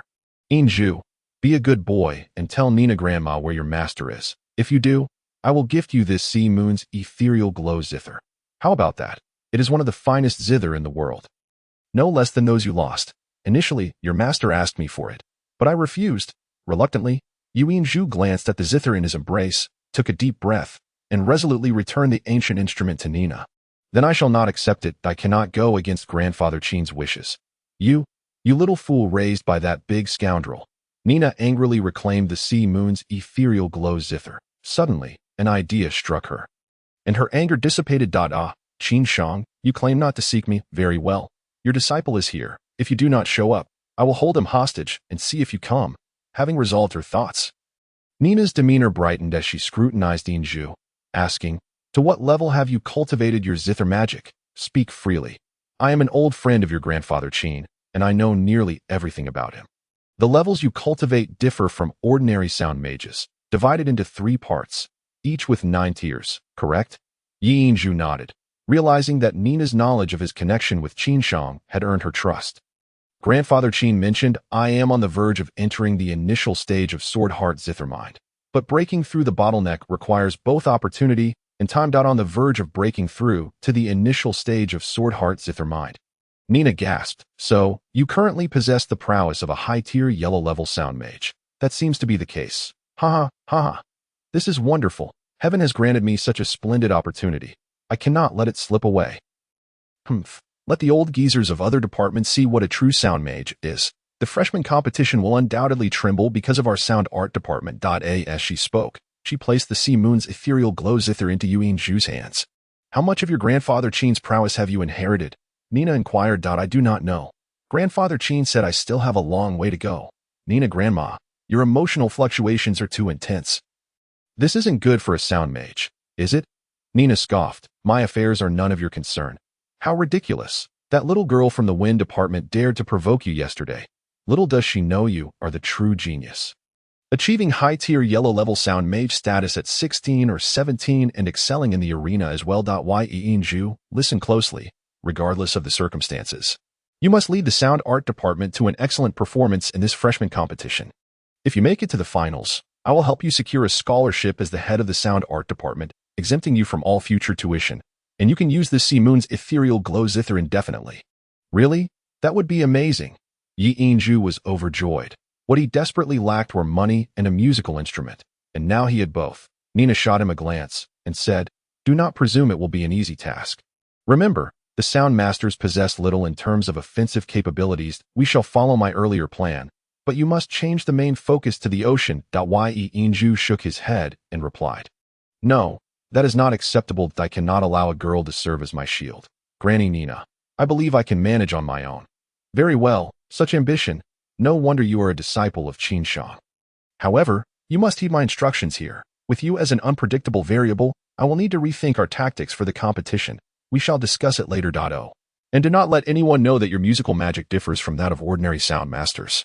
The more they underestimate you, the more advantageous it will be for you. Understood, Inju replied. Nina sighed, saying, if you encounter any troubles at the academy in the future, come to me. Since your master entrusted you to my care, I will look after you well. Come, follow me. She led Inju to the right side of the treasure vault, retrieving a set of white magical robes from the top shelf and placing them in his arms. Then she took him to the shelf where gemstones were displayed, from which she selected a bracelet and a necklace for him. You may leave now. I still need to assist these girls in selecting some equipment. Do not lose these 3 items I have given you, especially the magical robe. It is called the Moon Goddess Guardian Robe, a magical item crafted by the Elven race. It possesses an elemental shield skill and an additional self-cleaning water magic, ensuring it will never become soiled. The elemental shield's range varies based on the user's mental strength and can be used 3 times daily, offering decent resistance to both physical and magical attacks. Granny Nina, this is too precious, Inju remarked, recognizing the rarity of the elemental fluctuations emanating from the items. It is not a gift for you. It is merely to ensure you contribute to the sound division in the freshman competition. The necklace is called the Mind Guardian. It specifically protects mental strength and will benefit your training. In the event of an attack using mental magic, it can safeguard your mental essence, preventing you from losing yourself. The Life Guardian bracelet can summon absolute defense once per day. Though it is absolute defense, it may still pose danger if the opponent exceeds the purple tier. You should contemplate this on your own. Following Nina's instructions, Inju departed. As he walked away, tears welled in Nina's eyes once more. You rascal. The set of divine guardians you once rejected is now given to your disciple. You know? This was initially intended as a token of affection to you. Chapter 10. The first battle of the freshman competition. As night fell, Qin Shang's figure appeared somewhat desolate in front of the bamboo house by the Azure Sea. An ancient zither resting on the table before him. Inju should have arrived in Milan by now. Have you seen him? Nina, oh Nina, do you know how much I long to see you? Yet, I cannot. For I bear too many burdens. The gentle flow of water whispers softly, entering the ear with clarity. The exquisite understanding beneath it speaks not, yet the sound of strings resonates. The lilting melody transforms into verses, telling you to listen closely. A wish, entwined with fate, ensures that the zither and flute shall not miss their meeting in this life, leaving behind the most beautiful musical bond, arriving gracefully, cradling the zither you adore. Tonight shines even more splendidly. Beneath the 1,000-mile silver glow, I cherish the moon, strumming a tune from afar, tenderly. Therein lies the steadfastness of my heart. As Qin Shang's hands pressed upon the strings, he was already immersed in distant memories. Though he did not wear the Moon Goddess Guardian robe, he had securely donned the Mind Guardian and Life Guardian. The Mind Guardian was a silver necklace, crafted from an unknown metal, featuring a heart-shaped silver gem set in its pendant. When Inju adorned it, the gem seemed to attach itself to his chest, and a peculiar elemental fluctuation seamlessly merged with his mental strength, rendering his mind clearer, while his mental power became more solidified under the influence of the invisible elemental energy. The Life Guardian, about an inch wide, fit snugly against his wrist, adorned with 8 pale green gems set upon a blue-hued metal. Its gentle energy connected with his heartbeat, radiating warmth. All 3 magical items were related to defense. And even though Inju was not familiar with such treasures, he could sense their value. While Nina had appeared fierce upon learning he was a disciple of Qin's, he still felt the deep yearning Nina harbored for him. Nina's care for him conveyed a familial warmth. Hey, why are you sitting there in a daze, not sleeping or meditating? What are you pondering? Sula inquired curiously from his bed. Inju snapped back to attention. It's nothing. The freshman competition starts in 2 days. Sula chuckled, his large eyes still bright in the night. Are you really going to participate? Don't hold out any hope. Your sound division won't stand a chance. You should think more about your future. In a flash, 2 days had passed. Each day, when Inju arrived at the sound division, Nina would gather the 5 of them to discuss competition strategies. It seemed she had forgotten about that day and no longer paid him much attention, though her gaze occasionally softened when it fell upon him. A golden sun illuminated the earth, and the Milan Magic Martial Academy thrived with life, its diverse flora releasing the freshest air under the sunlight. Despite being summer, The weather remained cool, as the academy was situated near the northern end of the continent, apart from the central campus. Over two-thirds of the area consisted of various training grounds. For both magical and martial arts training required ample space. Today, the training grounds were particularly lively due to the ongoing freshman competition. A multitude of students gathered around the large training ground to watch the matches, and the most fervent excitement surrounded the competition between the Sound Division and the Water Division in the number 6 training ground.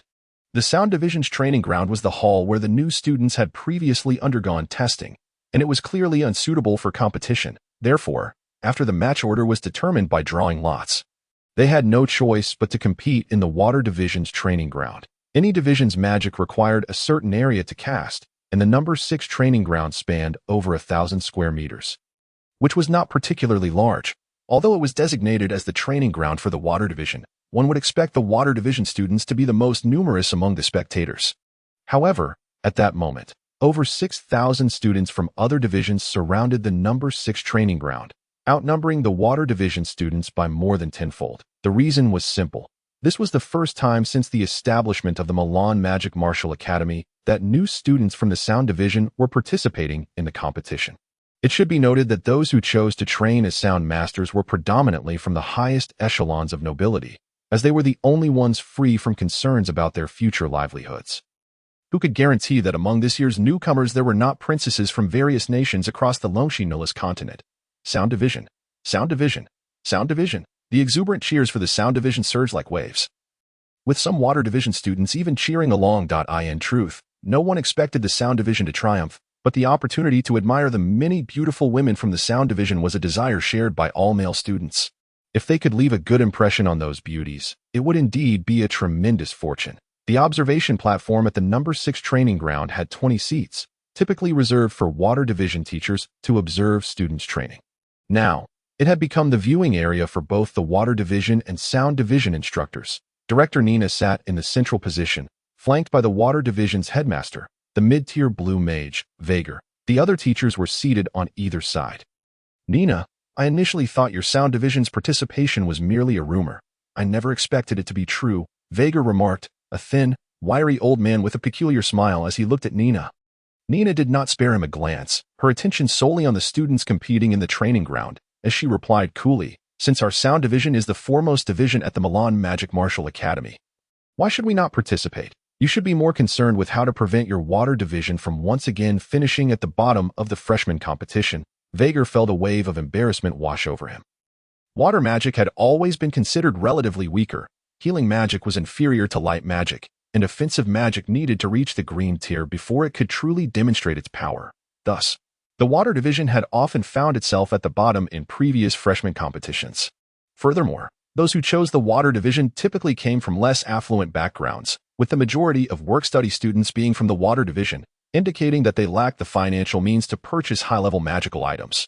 Since this is a competition for all freshmen, the participation of the Sound Division is entirely normal. An aged voice echoed from behind them, prompting Nina and Vhagar to turn in surprise, only to find an elderly man clad in a light golden magical robe had approached them without their notice.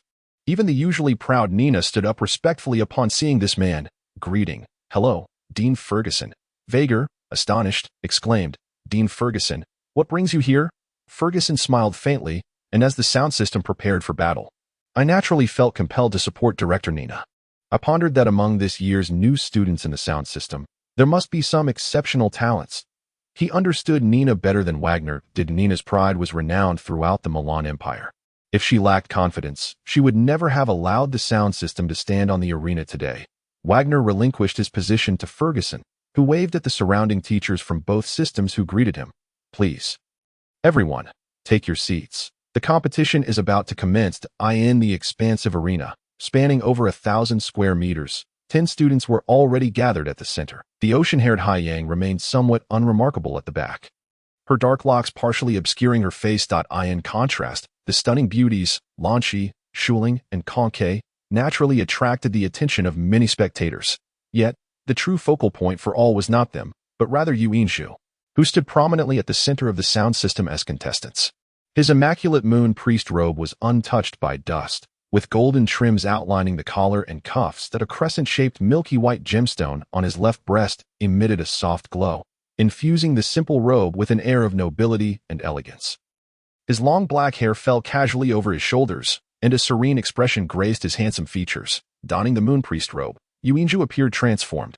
Every gesture radiated an aristocratic aura. His elegance was untainted.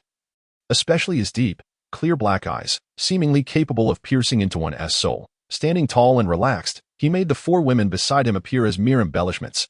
Occupying the central position signified his role as the team leader.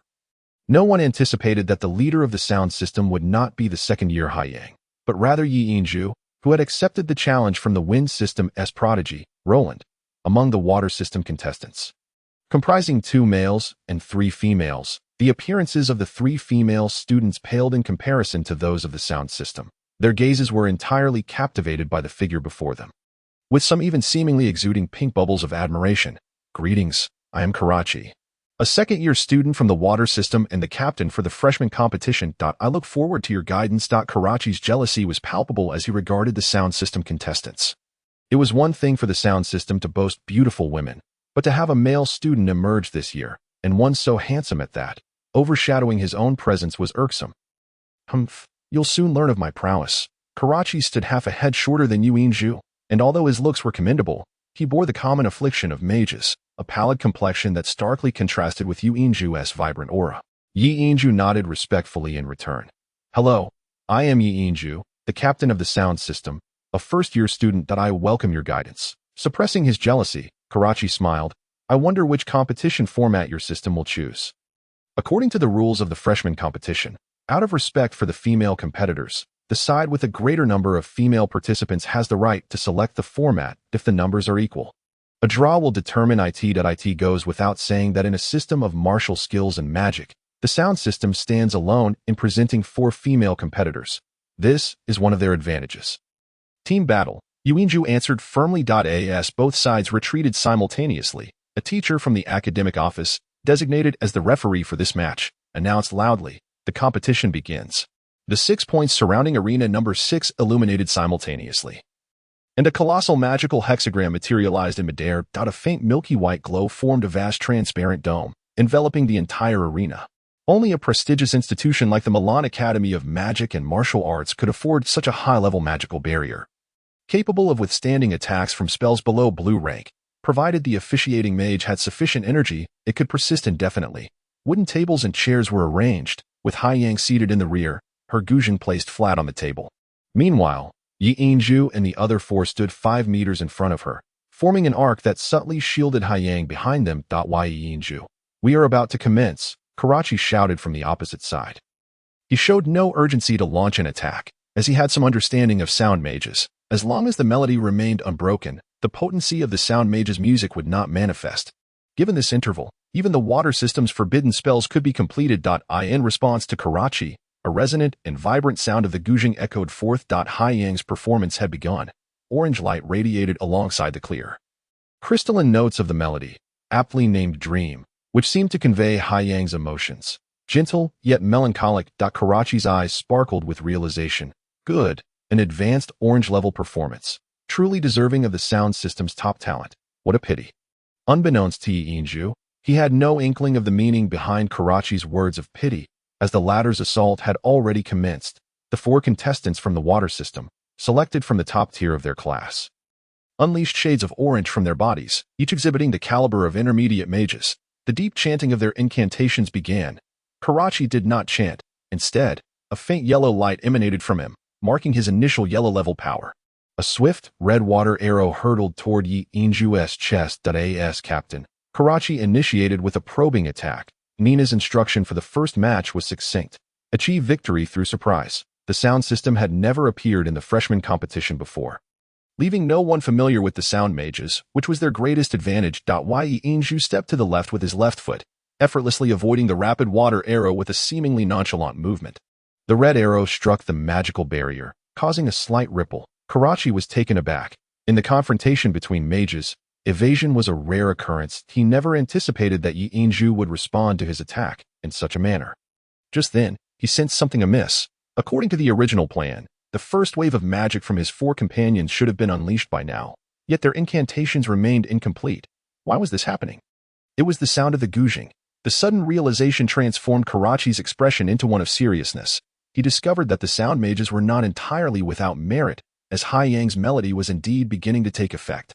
I must stop her, Karachi thought, unwilling to relinquish the opportunity for the sound system to potentially replace the water system at the bottom of the rankings. A barrage of instantaneous water arrows shot toward Yi Yinzhu and his companions, some targeting the gaps between them, aiming for Hai Yang. Karachi reasoned that if he could interrupt her performance, victory would be assured. Longqi scoffed dismissively. Is this all you've got? With a flick of her wrist. A ring on her middle finger emitted a brilliant elemental glow. An orange shield expanded instantly, shielding the four from Karachi's onslaught. The red-level water arrows were utterly thwarted by the orange-level defense, creating a cacophony of dense impacts. That moment, the other four water system contestants finally completed their magic, Water Roar, a wave-shaped spell that if executed by a single orange-level mage, its power would be limited. But when four mages unleashed it simultaneously, the effect was markedly different. The quadruple-augmented orange wave surged forward with a deafening roar toward the sound system. Karachi raised his magic staff, the brilliant blue gemstone at its tip, radiating a gentle glow.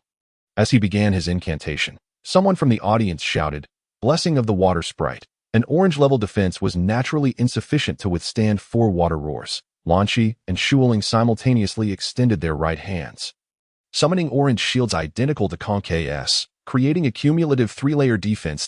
As the water roar collided with the three-layer defense, a vibrant whirlwind of orange magical elements erupted within the arena. The defensive shields began to falter.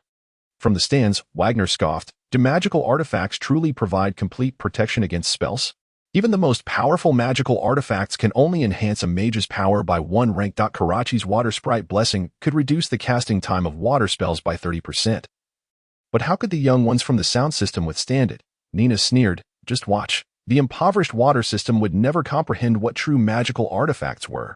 She knew that the water sprite blessing was Wagner's own staff, which he had lent to Karachi for use, and Wagner had already revealed his trump card. However, Nina remained unperturbed. In terms of wealth, no system could compare to the sound system, which frequently boasted princess-level students. The prestige of the first system was not earned lightly. As the power of the four water roars dissipated, so too did the three orange magical shields. Magical artifacts required a certain amount of mental energy to sustain them, and both Shuling and Longqi, who were still only at the red-level initial stage, began to look pale. Seizing the opportunity presented by the water roars and the water sprite blessing's influence on the Guzheng's sound, Karachi completed his spell just in time. A water dragon, approximately 3 meters long, roared forth, shimmering with yellow light as it lunged toward Yi Yinzhu and his companions. The completion of this spell left Karachi looking even more pallid. The influence of the Zheng's music grew increasingly significant, and compelled by necessity, he unleashed his most formidable spell. The water dragon's roar. A chorus of astonished gasps erupted from the audience below. It was evident to all that even if the students of the Sound of Gods could still cast their previous magical shields, they would be unable to withstand an attack from a yellow-level spell. The outcome of the competition seemed all but predetermined. At that moment, Yu Yinzhu offered a serene smile and, along with the three women, retreated to the side of the ocean, where a pearlescent glow emanated from his protective moon god aura, instantly expanding to encompass a radius of 10 meters, enveloping the 5 individuals within. The force of the water dragon's roar was indeed impressive. However, after the immediate collision, the audience's gasps transformed in nature. The 3-meter-long yellow water dragon shattered into fragments, while the pearlescent barrier merely exhibited a few minute cracks. Impossible. Vajrai's eyes widened as he stood up from the stands. The magical radiance released by Yu Yinzhu was undeniably crimson. Ferguson exchanged a meaningful glance with Nina, the moon goddess protection. Even I find myself envious of the Sound of Gods. The dream had progressed past its midpoint, and all suspense had dissipated. Neither Karachi nor his companions could summon another spell. His 4 juniors had even succumbed to slumber under the influence of the dream. Karachi, too, felt drowsy and could no longer chant a single incantation. Naturally, the dream would not affect Yinzhu and his companions, as selective targeting is a unique skill possessed by all practitioners of the Sound of Gods. The water magic students lost their ability to resist, and the Sound of Gods emerged victorious. The referee rendered a decisive judgment. Even though a magician's melee capabilities may be lacking, it was entirely feasible to cast the sleeping individuals from the arena. "Hooray, we won. We truly won," Schwelling exclaimed joyously, leaping into the air and embracing Yuanzhu, planting a kiss on his cheek, causing him to blush profusely, rendered awkward and unsure of how to respond. Longqi displayed much more restraint, her gentle smile gracing her features. The peacock proudly proclaimed, "The sound of gods is the strongest." Hai Yang's reaction was the most subdued. The dream had ended, and clutching her guzheng, she made her way towards the arena's exit. The entire venue fell silent. Prior to the competition, aside from Yuanzhu and his companions, no one had anticipated a victory for the sound of gods. In previous magical contests, both sides would exchange spells until one party's magical energy was entirely depleted, making it a true test of strength. Yet today, the contest concluded far too swiftly. The water magic students had barely cast a single offensive spell before succumbing to the sound of gods. At this moment, many students began to question the seemingly trivial reputation of the sound of gods. Vajrai stood somewhat dazed. Impossible. This cannot be happening. Even the moon goddess protection, initiated by a crimson-level student, should not be able to withstand the water dragon's roar. Having initially believed that the participation of the sound of gods would prevent the water magic students from finishing last, his spirits had plummeted to an all-time low. Nina rose to her feet, her head held high with pride, declaring, "Vajrai, old man, remember my words. This is merely the beginning." Vajrai snorted in anger, refraining from responding, and turned to leave with the water magic instructors. Having been defeated by the sound of gods, he could not bear to remain any longer.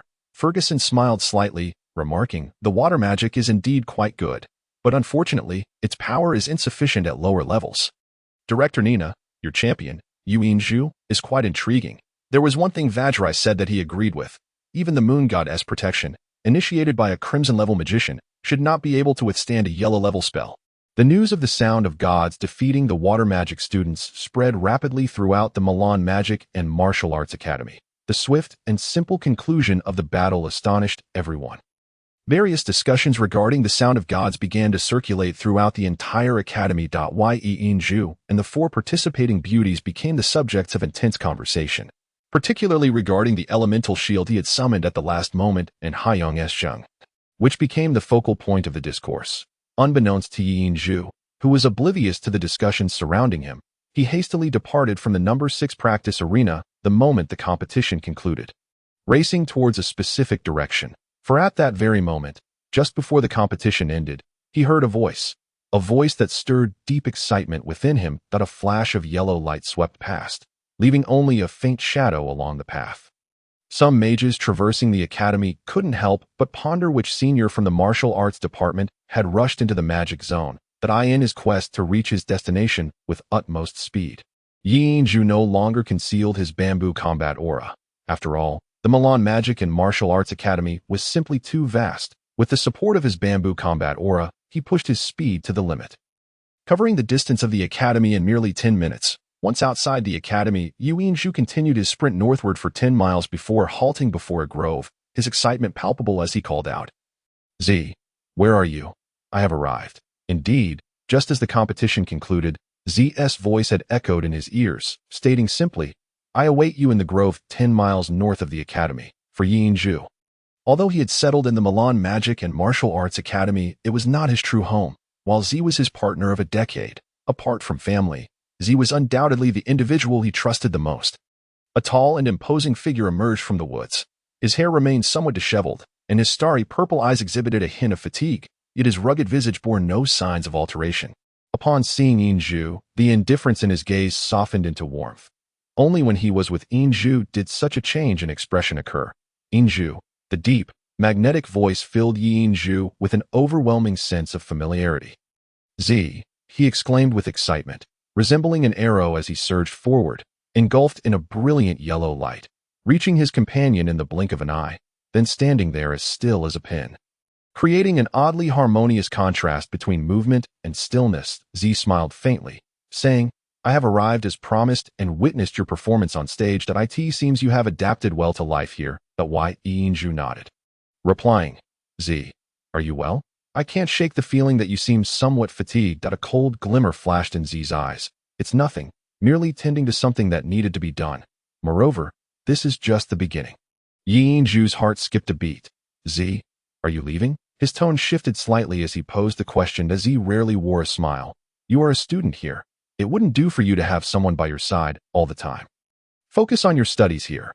This place is ideal for you to acclimate to everything on the continent that I have inquired, and the Milan Magic and Martial Arts Academy, also known as the Milan Royal Academy, enjoys a stellar reputation across the continent. While you may not learn much about your Jing magic here, you will gain invaluable social experience. And you will be safe. A resolute glimmer shone in Yu Yinju's eyes as he grasped Z's left arm with a swift motion. Z, if you're leaving, I will go with you. My two grandfathers have instructed me to experience the continent, and being with you is also a form of training. I do not wish to be separated from you again. Though his hand bore only 4 fingers, it was as unyielding as steel, surprising even Z with its strength. Z patted Yinju's shoulder. I too do not wish to part ways with you. However, at present, we are not yet equipped to pursue all our desires on the continent. Staying here will benefit you more. Therefore, I have devised a compromise, and I wonder if you would be willing? What compromise? Yu Yinju inquired curiously. Z explained, though I may not be by your side, this method will allow us to meet whenever we wish. Yinju was taken aback. Is such a method possible? Z nodded, a determined light flickering in his eyes. Everything I have today is thanks to you. Do not question me. When your strength is sufficient, I will reveal everything. The method I speak of is called the equal life contract. Equal life contract? What is that? Yi Yinju asked as he elucidated. On the continent, not only warriors can possess their own mounts, magicians can also summon magical beasts to guard them. However, when summoning, a magician can only summon a magical beast of the same level as themselves. Furthermore, a magician can only sign a contract with one magical beast in their lifetime, which is why low-level magicians do not easily sign contracts. They typically wait until their magical abilities improve before seeking a suitable magical beast as a lifelong partner, which is known as a master-servant contract. The reason magical beasts cannot be summoned beyond their level is straightforward. Summoning consumes mental energy, and exceeding levels can have a significant impact on the magician. Only summoners who specialize in summoning magic are exceptions. Thus, students in your Milan Magic and Martial Arts Academy, unless dealing with a growth-type magical beast, are unlikely to possess their own magical beasts. Yet, the equal life contract I propose breaks the rules of the master-servant contract. Likewise, a person has only one opportunity to complete such a contract in their lifetime. The incantation for this contract is known only to me. Once completed, it cannot be altered. In simple terms, if you and I enter into this contract, we will become contract partners. Henceforth, regardless of where we are, we will maintain a thread of connection in spirit. You possess the ability to summon me to your side, just as I can summon you to mine. Thus, regardless of the distance separating us, we can meet. Each summoning lasts for half an hour, with minimal expenditure of one's mental energy. Yi Yinju exclaimed in delight. Is there truly such a wondrous contract? How splendid! Let us commence at once. Just as Z was about to speak, his expression abruptly shifted, and he gazed coldly towards one side of the forest. Wait a moment. A figure, shimmering with a yellow radiance, appeared before the two in the blink of an eye. Even Yu Yinju could not discern the figure's appearance, for it was exceedingly swift. However, recognition does not solely depend on sight. The presence of the figure was all too familiar to him. Father! Yinju shouted in excitement. Indeed, the figure that had suddenly materialized was none other than Yi Yinju's father. Yi Chong, clad in a gray warrior's garb. Yi Chong, nearing 40, appeared scarcely older than Yi Yinju, albeit with a certain maturity. That a jade-green longsword rested upon his back, and his gaze towards Yi Yinju was filled with affection. Z turned his attention to Yi Chong, who reciprocated the gaze. Their eyes met in the air, and Yi Yinju felt as though a spark ignited between them. 16 years had passed, and Yi Yinju had matured. Yi Chong's bamboo fighting spirit had progressed from its initial yellow level to the 6th tier of the yellow level, equivalent to a high-ranking sky warrior of the blue level within the rainbow classification. Merely a step away from becoming a battle mastered. In no wonder I felt someone was tailing us when we departed from the Azure Sea. It was you, Z remarked gravely. Yi Chong smiled slightly. I have only one son. Neither his mother nor his 2 grandfathers could ever fully trust him to traverse the continent alone. Thus, I have been quietly safeguarding him, now that he has arrived at the Milan Magic Martial Academy. My task is deemed complete. What? Father, you have been following me all along. Yi Yinju stared at Yi Chong in astonishment. Though you know where that person who stole my ring is. Before Yi Chong could respond, Z's expression changed dramatically as his gaze fell upon Yinju's left hand, which bore only 4 fingers, and he realized that the original space ring had been replaced.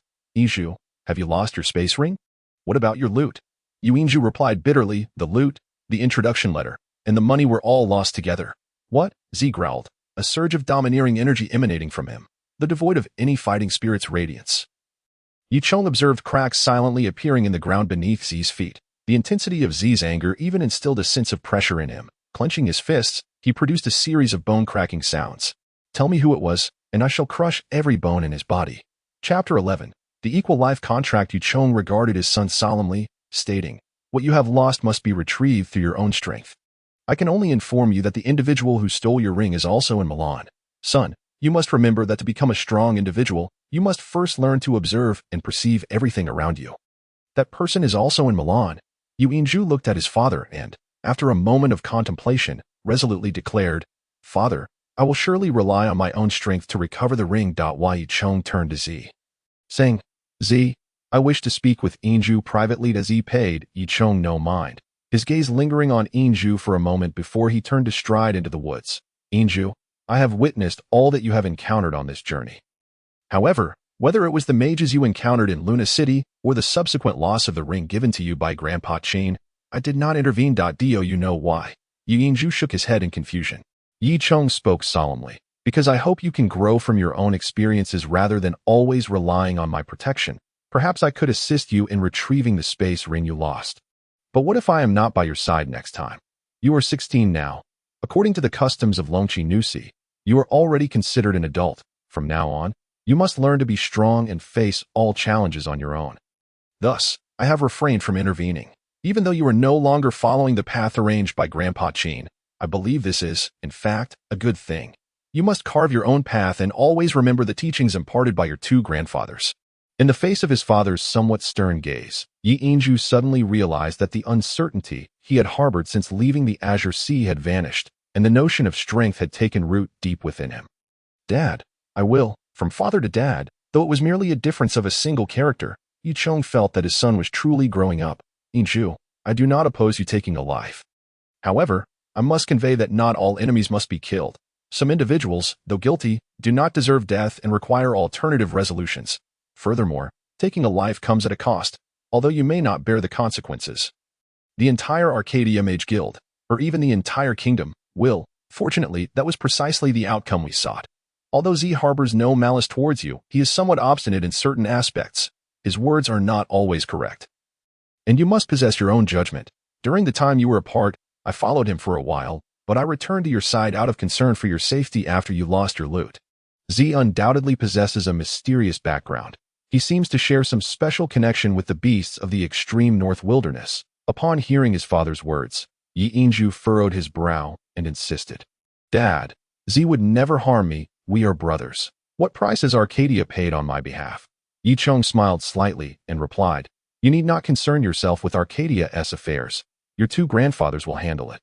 I merely wish to remind you, not to make judgments for you. I also heard the suggestion Z put forth earlier. While I am unaware of the true implications of the equal life contract, I am certain of one thing. Once you complete this contract with him, you shall no longer be able to possess a magical beast. Such contracts are singular in nature. As a mage, having your own magical beast is of utmost importance. Your Grandpa Qin was unable to possess a powerful magical beast due to having contracted with a low-level beast when he was too weak in his early years of practicing loot magic. Did Grandpa Qin also have a magical beast? How come I never knew? Yicheng sighed. Your Grandpa Qin's magical beast perished in battle long ago while protecting him. To honor its memory and due to the effects of their previous contract. Your Grandpa Qin has never acquired another magical beast. How you choose to navigate your relationship with Z is entirely up to you. I must take my leave now. My departure from the Azure Sea serves two purposes. One is to escort you to Milan, and the other is to attend to some matters in the Ascoli Kingdom. Remain at the academy. There will be no need to return home at the end of the semester. We will contact you. You have matured, and it is time for our Bamboo clan and Qin clan to take action. Having concluded his words, Yicheng embraced his son briefly, before Yinju could utter another word.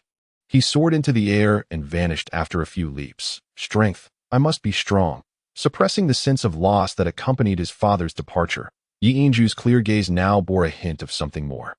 Reflecting on the experiences of this period, Yicheng's lesson was of paramount significance. Yinju had gradually distanced himself from the life he once led at the Azure Sea, where he needed to concern himself with nothing but cultivation. He now understood that he could rely solely on himself moving forward. Watching the tall figure return to his side, Yi Inju smiled slightly, nodded, and said, "Let us begin." Zi paused in surprise. Begin? Begin what? Yi Inju replied. Of course, the equal life contract. Zi spoke gravely. Have you truly made up your mind? I believe your father must have conveyed the drawbacks of the contract and its impact on your future during your conversation. I hope you have considered it thoroughly, lest you regret it later. There is nothing left to contemplate. I have thought it through clearly. In fact, after my father spoke about the contract's influence on summoning magical beasts, I asked myself a single question. Which is more important, possessing a powerful magical beast or having the ability to summon you to my side at any moment? The answer is self-evident. Yi Inju had never contemplated rejecting the equal life contract due to concerns about magical beasts. His thoughts were straightforward, yet he often grasped the crux of matters during reflection. Signing the contract would impose limitations not only upon him, but also upon Zi. If Zi was untroubled, what was there for him to worry about? Could one not become a formidable individual without a magical beast? His father had just informed him that to attain strength, one must rely on oneself. He beheld the gentle smile adorning Yi Inju's face. A deep emotion suddenly erupted within Zi's brilliant eyes. Good brother, I shall never forget your trust. We are brothers. Yi Inju simply stated. 5 words. Indeed, since we are brothers, what more needs to be said? This was the silent understanding shared between the Lute Emperor and the Zi Emperor from this moment forth. Their bond of brotherhood would remain unchanged throughout their lives. Growing ever stronger to Zi, let us commence. Inju could discern the palpable excitement radiating from Zi, and he too felt a surge of exhilaration. Once this pact was sealed, he would have the opportunity to meet Zi at any time within the academy. Very well, recite with me, he urged as Zi had never been one to hesitate. Under the eternal witness of the sun, moon, and stars, he declared, I, Zi. Then, under the same celestial testament, Inju proclaimed, I, Yi Inju. With some difficulty, Zi bit into the tip of his right index finger. And to his astonishment, his blood was a pale shade of purple, strikingly peculiar. Yi Inju mimicked the action, and as their fingers bled, the 2 streams of blood intertwined in the air, merging instantly into a singular essence. A powerful surge of magical energy erupted, enveloping both individuals like a tempest. It seemed as if a celestial radiance descended from the heavens, severing them from the world around. In that fleeting moment, Yi Inju felt his mental acuity transported to another realm, where all sensation faded away, leaving only a sense of awe. Indeed, it was the ancient majesty of the cosmos that enveloped him. The surroundings glowed brightly, illuminated by the brilliance of the sun and stars, yet all he could perceive was Zi before him. Open, gateway of the pact, bestow upon me the honor of your noble light. As the indelible seal is forged here, the earth possesses its boundaries, the ocean its edges, the north wind swirls within the labyrinth, and the beacon of fire burns within the sacred garden. Heed the wishes of the eternal believers. Guided by our blood, I, Zi, willingly share my life with Yi Inju from this moment forward. In equal aid and unwavering constancy. A vast purple luminescence surged forth, and in an instant, 2 beams of light shot from Zi's eyes. Piercing deep into Yi Inju's heart, that he sensed as if something new had taken root within his mind, imprinting all that was Zi more profoundly upon his soul and memory, unbeknownst to him. Zi's form seemed to swell in size, yet simultaneously appeared to blur. Open, gateway of the pact, bestow upon me the honor of your noble light. As the indelible seal is forged here, the earth possesses its boundaries. The ocean its edges, the north wind swirls within the labyrinth, and the beacon of fire burns within the sacred garden. Heed the wishes of the eternal believers. Guided by our blood, I, Yi Inju, willingly share my life with Zi from this moment forward, in equal aid and unwavering constancy. The light emanating from Yi Inju was a soft milky white, harmoniously intertwining with the commanding purple light. Swirling together in a magnificent dance, the air of authority dissipated, and in that moment, both Yi Inju and Zi felt an unprecedented clarity regarding one another. Yi Inju appeared to glimpse all that was Zi. Yet it remained elusive, as he sensed the depths of Zi's past sorrows and near madness. Every emotion was indelibly etched into his being. A colossal magical hexagram, composed of purple and white hues, manifested above them, drawing their bodies together in a slow, spiraling motion. That moment, their spiritual energies entwined, and the blood they shared began to subtly transform. Yi Inju felt an overwhelming surge of power coursing through him, while Zi, too, experienced a remarkable clarity of thought. In truth, even Zi himself was unaware that the equal life pact they had forged was the highest form of contract among all. granting them the ability to summon one another, while also bestowing a reciprocal enhancement of their abilities upon completion. Yin Zhu gained vitality and physical strength, while Z experienced an elevation in mental acuity and lucidity of thought, a synergistic enhancement without diminishing their individual powers. Though Z's improvement in mental capacity was initially subtle, Yin Zhu's combat energy had quietly ascended to the second tier of Huangzhu, placing him within the mid-tier of the green level of the Rainbow classification.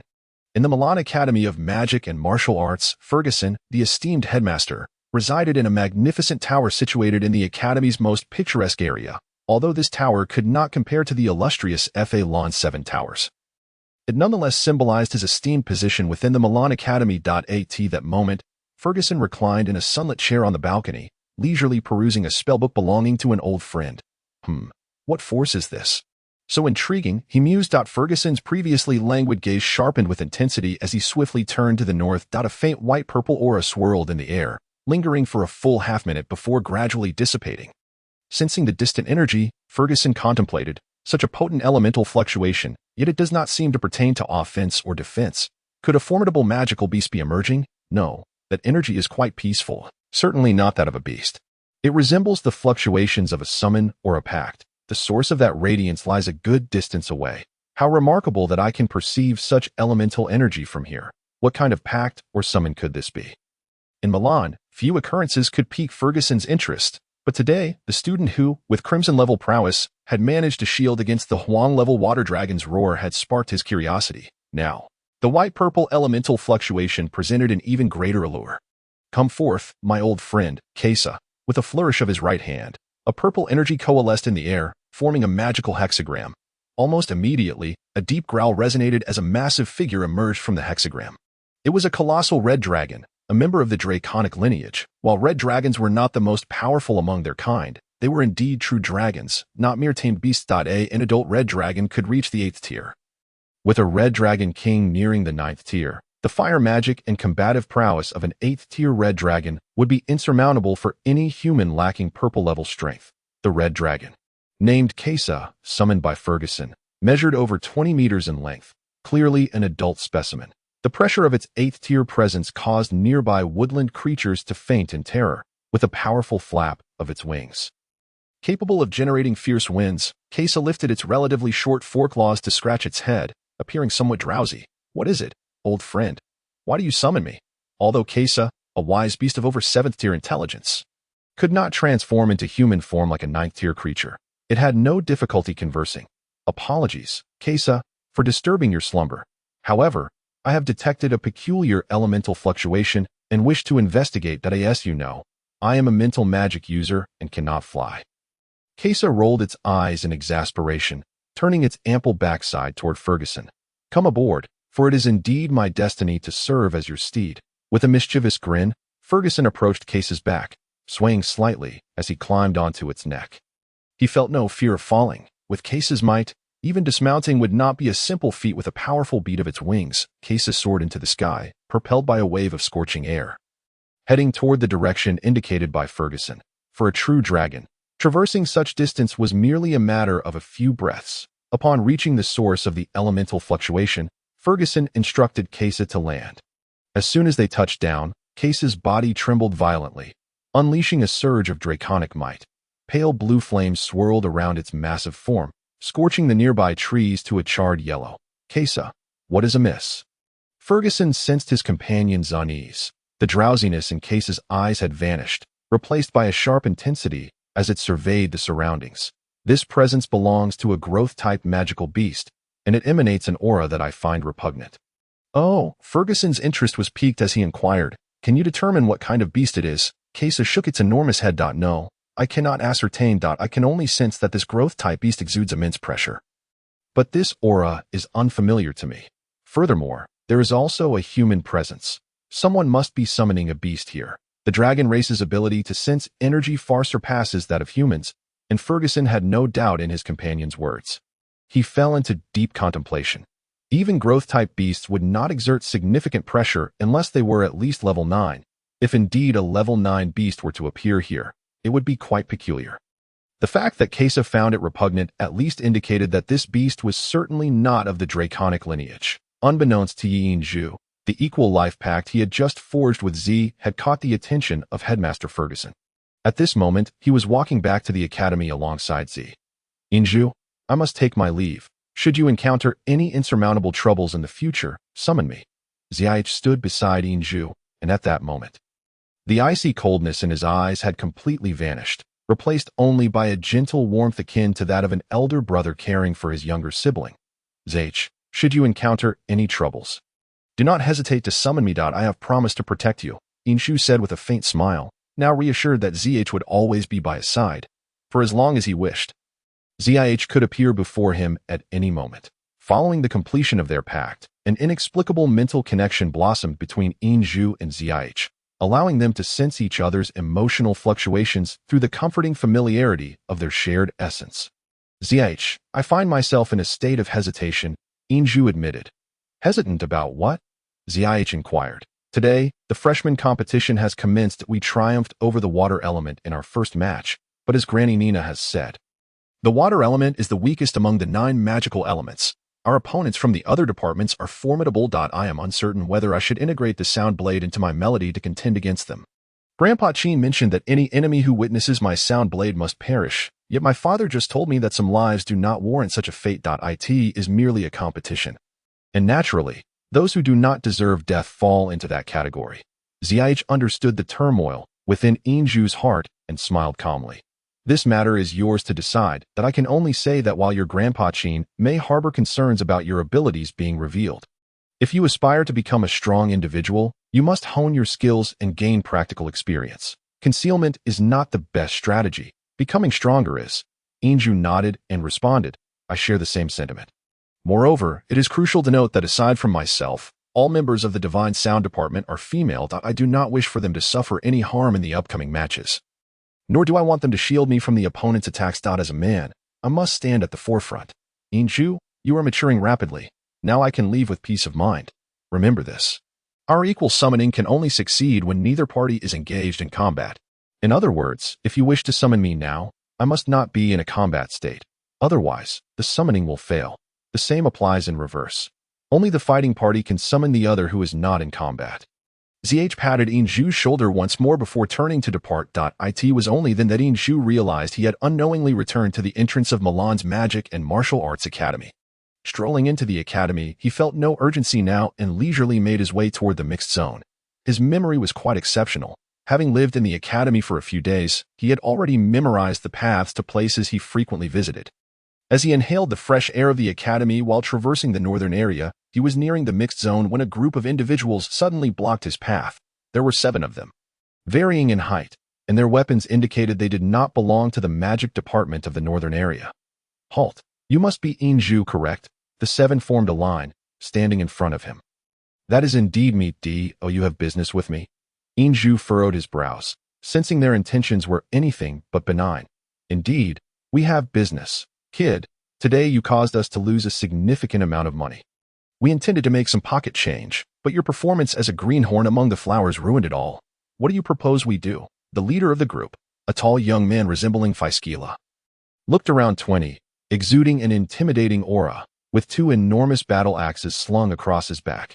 Yinzhu, bewildered, replied, I caused you to lose money. Of course. Do you think I, Gonnady, would lie? Today, your Divine Sound Department triumphed over the water element. But we bet on the water element's victory and were left with nothing. It turned out that during the freshman competition, some upperclassmen clandestinely set up gambling pools, and the battle between the Divine Sound and Water departments was a focal point of the entire competition. The bets were not on who would win, as no one favored the Divine Sound Department. Instead, they wagered on whether the Divine Sound could withstand half an hour against the water element. And the outcome revealed that the vast majority had lost. Gonnady and his 6 companions were students working in the mixed zone, originally lacking in funds, but having believed the gamble to be risk-free. They now found themselves at a loss. Frustrated, they dared not confront the esteemed beauties of the Divine Sound Department and instead resorted to blocking Yinzhu, who also resided in the mixed zone. Seeking an outlet for their anger. This is your issue. What does it have to do with me? What do you intend to do? Yinzhu was not one to be easily intimidated, assessing the provocation from Gonnady and his group. He contemplated that these individuals were likely the ones his father referred to as deserving of punishment, yet not death. What do you think? We mean you no harm, as long as you compensate for our losses.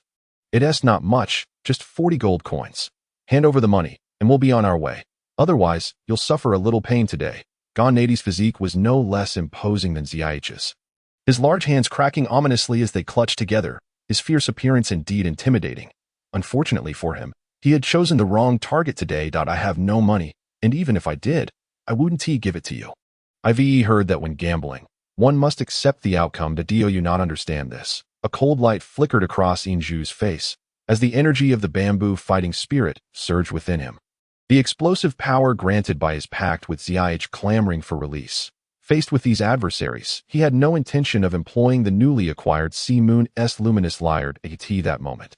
An extraordinary scene unfolded. Just as Gonnadi was about to erupt, he suddenly became rigid, standing motionless with an expression of sheer terror in his eyes. An inconspicuous 7-inch dagger had seemingly appeared at his throat. The dagger was black, devoid of shine, yet the chilling aura emanating from it sent shivers across his skin, causing his body to tremble. The icy killing intent seemed to stimulate his throat, and he could almost feel the hot blood within him ready to surge forth. Yes, just like that, do not move. I cannot guarantee that my hand will remain this steady. A gentle voice resonated from behind Gonnadi. His 6 companions turned in shock to see a diminutive figure had appeared behind him. One hand rested on Gonnadi's broad shoulder for support, while the other gripped the black dagger. Although the figure wore a faint smile, his eyes shone with a deathly glimmer. Who are you? Gonnadi cried out in terror, acutely aware that the person behind him could take his life at any moment. This is Milan's Magic and Martial Arts Academy. Like you, I am also a student here. If you wish to bully my roommate, should you not first inquire whether I consent to it? The slender student was none other than Inju's roommate, Sula. Cold sweat trickled down Gonnadi's forehead as he deduced that the person behind him must belong to the assassin department. In the martial skills department, no matter how powerful a warrior, they would prefer to avoid confrontation with an assassin. Assassins are omnipresent, and no one desires to be targeted by a killer. Gonnadi, typically confident in his strength, found himself caught off guard by Sula's sudden presence, revealing that the assassin was beyond his capability to contend with. Even within the academy, no one dared to underestimate the ruthlessness of assassins. The first lesson in the assassin department is to eliminate potential threats immediately, regardless of the circumstances. Thus, a saying has circulated in Milan's Magic and Martial Arts Academy. Better to provoke a teacher than to antagonize any student from the assassin department. Brother, I realize my mistake that I didn't know that Inju is your roommate. Please spare me, and we will leave at once. Gonnadi's voice trembled, feeling the black blade graze his skin. Should I see you again? I shall remain silent. Sula's previously gentle tone took on an ominous edge. What does a silent assassin signify? That is destruction. The black dagger vanished as if by magic, and before Gonnadi's 6 companions. Sula swayed slightly and disappeared without a trace. The ability to vanish was a skill only mastered by advanced assassins. A profound fear enveloped the 7 individuals as Gonnadi cast a glance at Inju. Not daring to utter a single word, and swiftly retreated with his companions in disgrace, Inju's gaze shifted to his left, where the slight figure of Sula appeared silently. Sula, thank you, Inju said with a faint smile. Sula looked at Inju with surprise, for just before he materialized, he had distinctly felt an intangible mental wave locking onto his body. Even if I had not intervened, I believe you could have managed. However, it is better to intimidate them. That Gonnadi is a distinguished second-year student from the heavy sword department. With commendable martial skills, they likely won't dare to trouble you again, Sula said with a playful grin. The earlier deathly stillness and chilling aura having dissipated, Sula's performance had given Inju an entirely new perspective. He now recognized the strength of his roommate. Congratulations, Inju. Congratulations? Oh, are you referring to our match against the water element today? Sula gave a thumbs up. That I never expected that your divine sound department would have its day to shine. Let us depart. It is time to return to the dormitory. What would you like to eat tonight? I shall prepare it for you. Inju smiled gently and remarked, you truly are a diligent and competent steward. These 4 gold coins are indeed worth it. Not only do I avoid tidying the room, but I also get a meal, and you even serve as a free bodyguard. Sula chuckled and replied, if you consider it a bargain, I would not oppose a raise. As he spoke, he began to rub his fingers together, adopting a somewhat lewd demeanor. At that moment, He bore little resemblance to the cold assassin from earlier. The dormitory remained as modest as ever, yet it had become a home for Su La and Yu Yingzhu. A vast and luxurious villa might not guarantee comfort. Although the dormitory was small, it was pristine and orderly. Each day, upon returning, Yu Yingzhu felt a warm sense of belonging. Since arriving at Milan Magic Martial Academy, the teacher who had left the deepest impression on him was naturally Nina, but among the students, it was not the enchanting beauties of the sound system nor the alluring ocean who captivated him, but rather his roommate. Su La was exceptionally capable, managing everything within the dormitory with meticulous precision. Yu Yingzhu could scarcely discern when he tidied up, and he found it nearly impossible to spot a speck of dust within their quarters. Today, having witnessed Su La's prowess as an assassin, he was left utterly astonished. While everyone harbored their own secrets, Su La seemed particularly abundant. Perhaps even the Emperor of Ghana was unaware of Su La's true strength. Yet Yu Yingzhu was acutely aware that an assassin would not easily reveal their fighting spirit. Concealing one's power from adversaries was an assassin's foremost priority. However, Yu Yingzhu's mental acuity surpassed that of his peers. The moment Su La allowed the Emperor of Ghana to conceal his form, he sensed that Su La's fighting spirit was remarkably similar to his own. This indicated that Su La possessed at least an initial level of green-grade fighting spirit. Among his contemporaries, this was nearly unimaginable. That it was worth noting that even Yu Yingzhu had achieved such a level only after more than a decade of unwavering dedication. Without needing to inquire further, Yu Yingzhu could surmise that Su La was undoubtedly the strongest among this cohort of new assassins. Dinner is ready. What are you pondering? The now relaxed Su La maintained an expression of carefree nonchalance as he retrieved a pouch from his pocket. Calculating the meal expenses, their lunch was more sumptuous than in the previous days, featuring a meat dish, a vegetable dish for steamed buns, and even a small bowl of vegetable soup. Wow, Su La, what special occasion is it today to warrant such a feast? Yu Yingzhu exclaimed in surprise. Su La grinned and replied, "Didn't you win against the water system this morning? Consider this a celebration for you that we are in a phase of growth, and we ought to indulge in meat from time to time. You have another match this afternoon, so hurry and eat. I have no plans this afternoon. After our meal, I will accompany you to the arena to cheer for you. Thank you." Su La. Yu Yingzhu felt a surge of gratitude.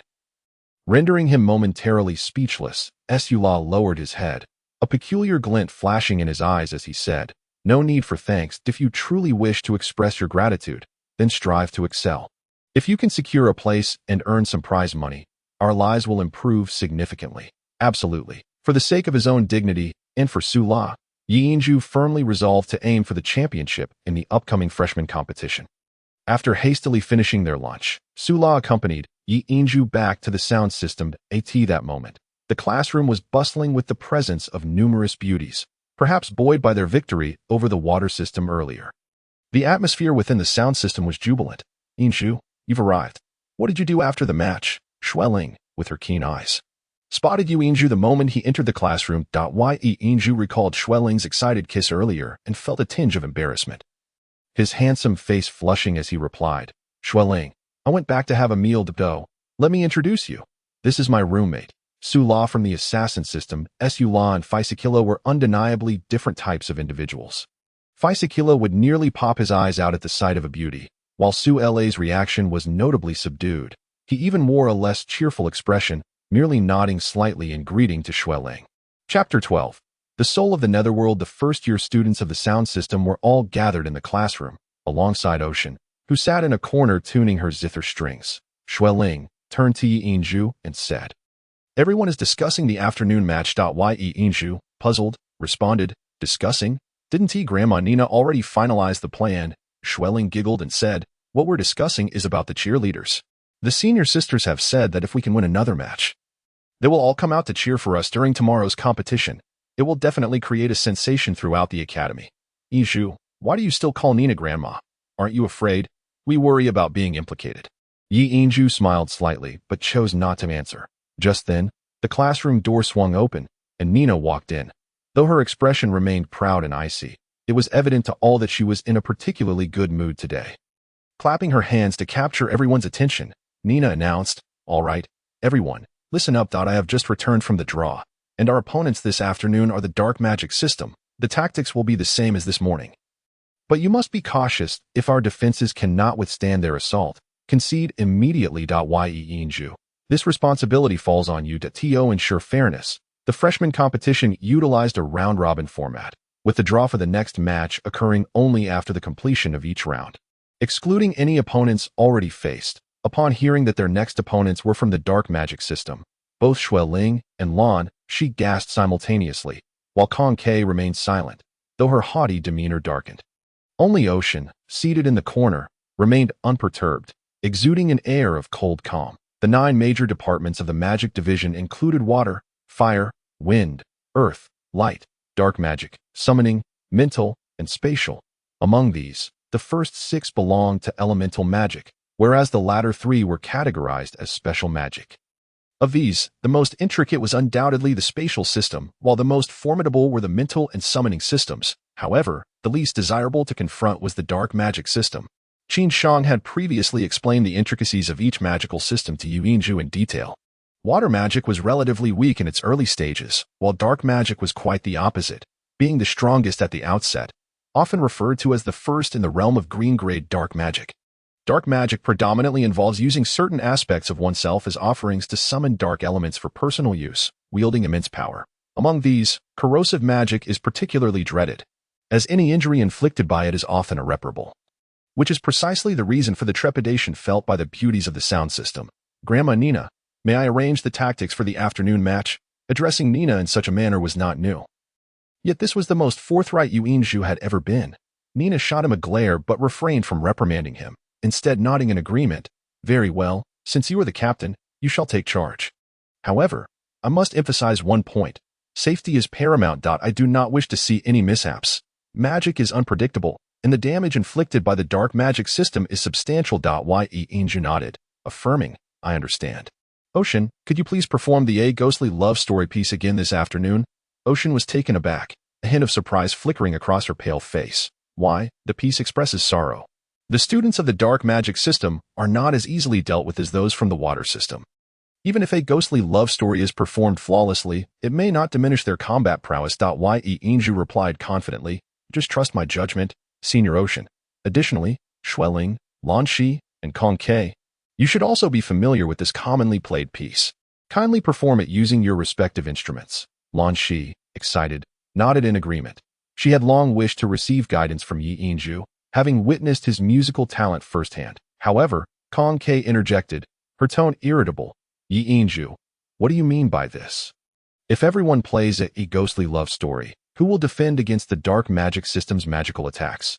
I will, was Ye Inju's singular yet resolute response. Longqi scoffed. Are you capable?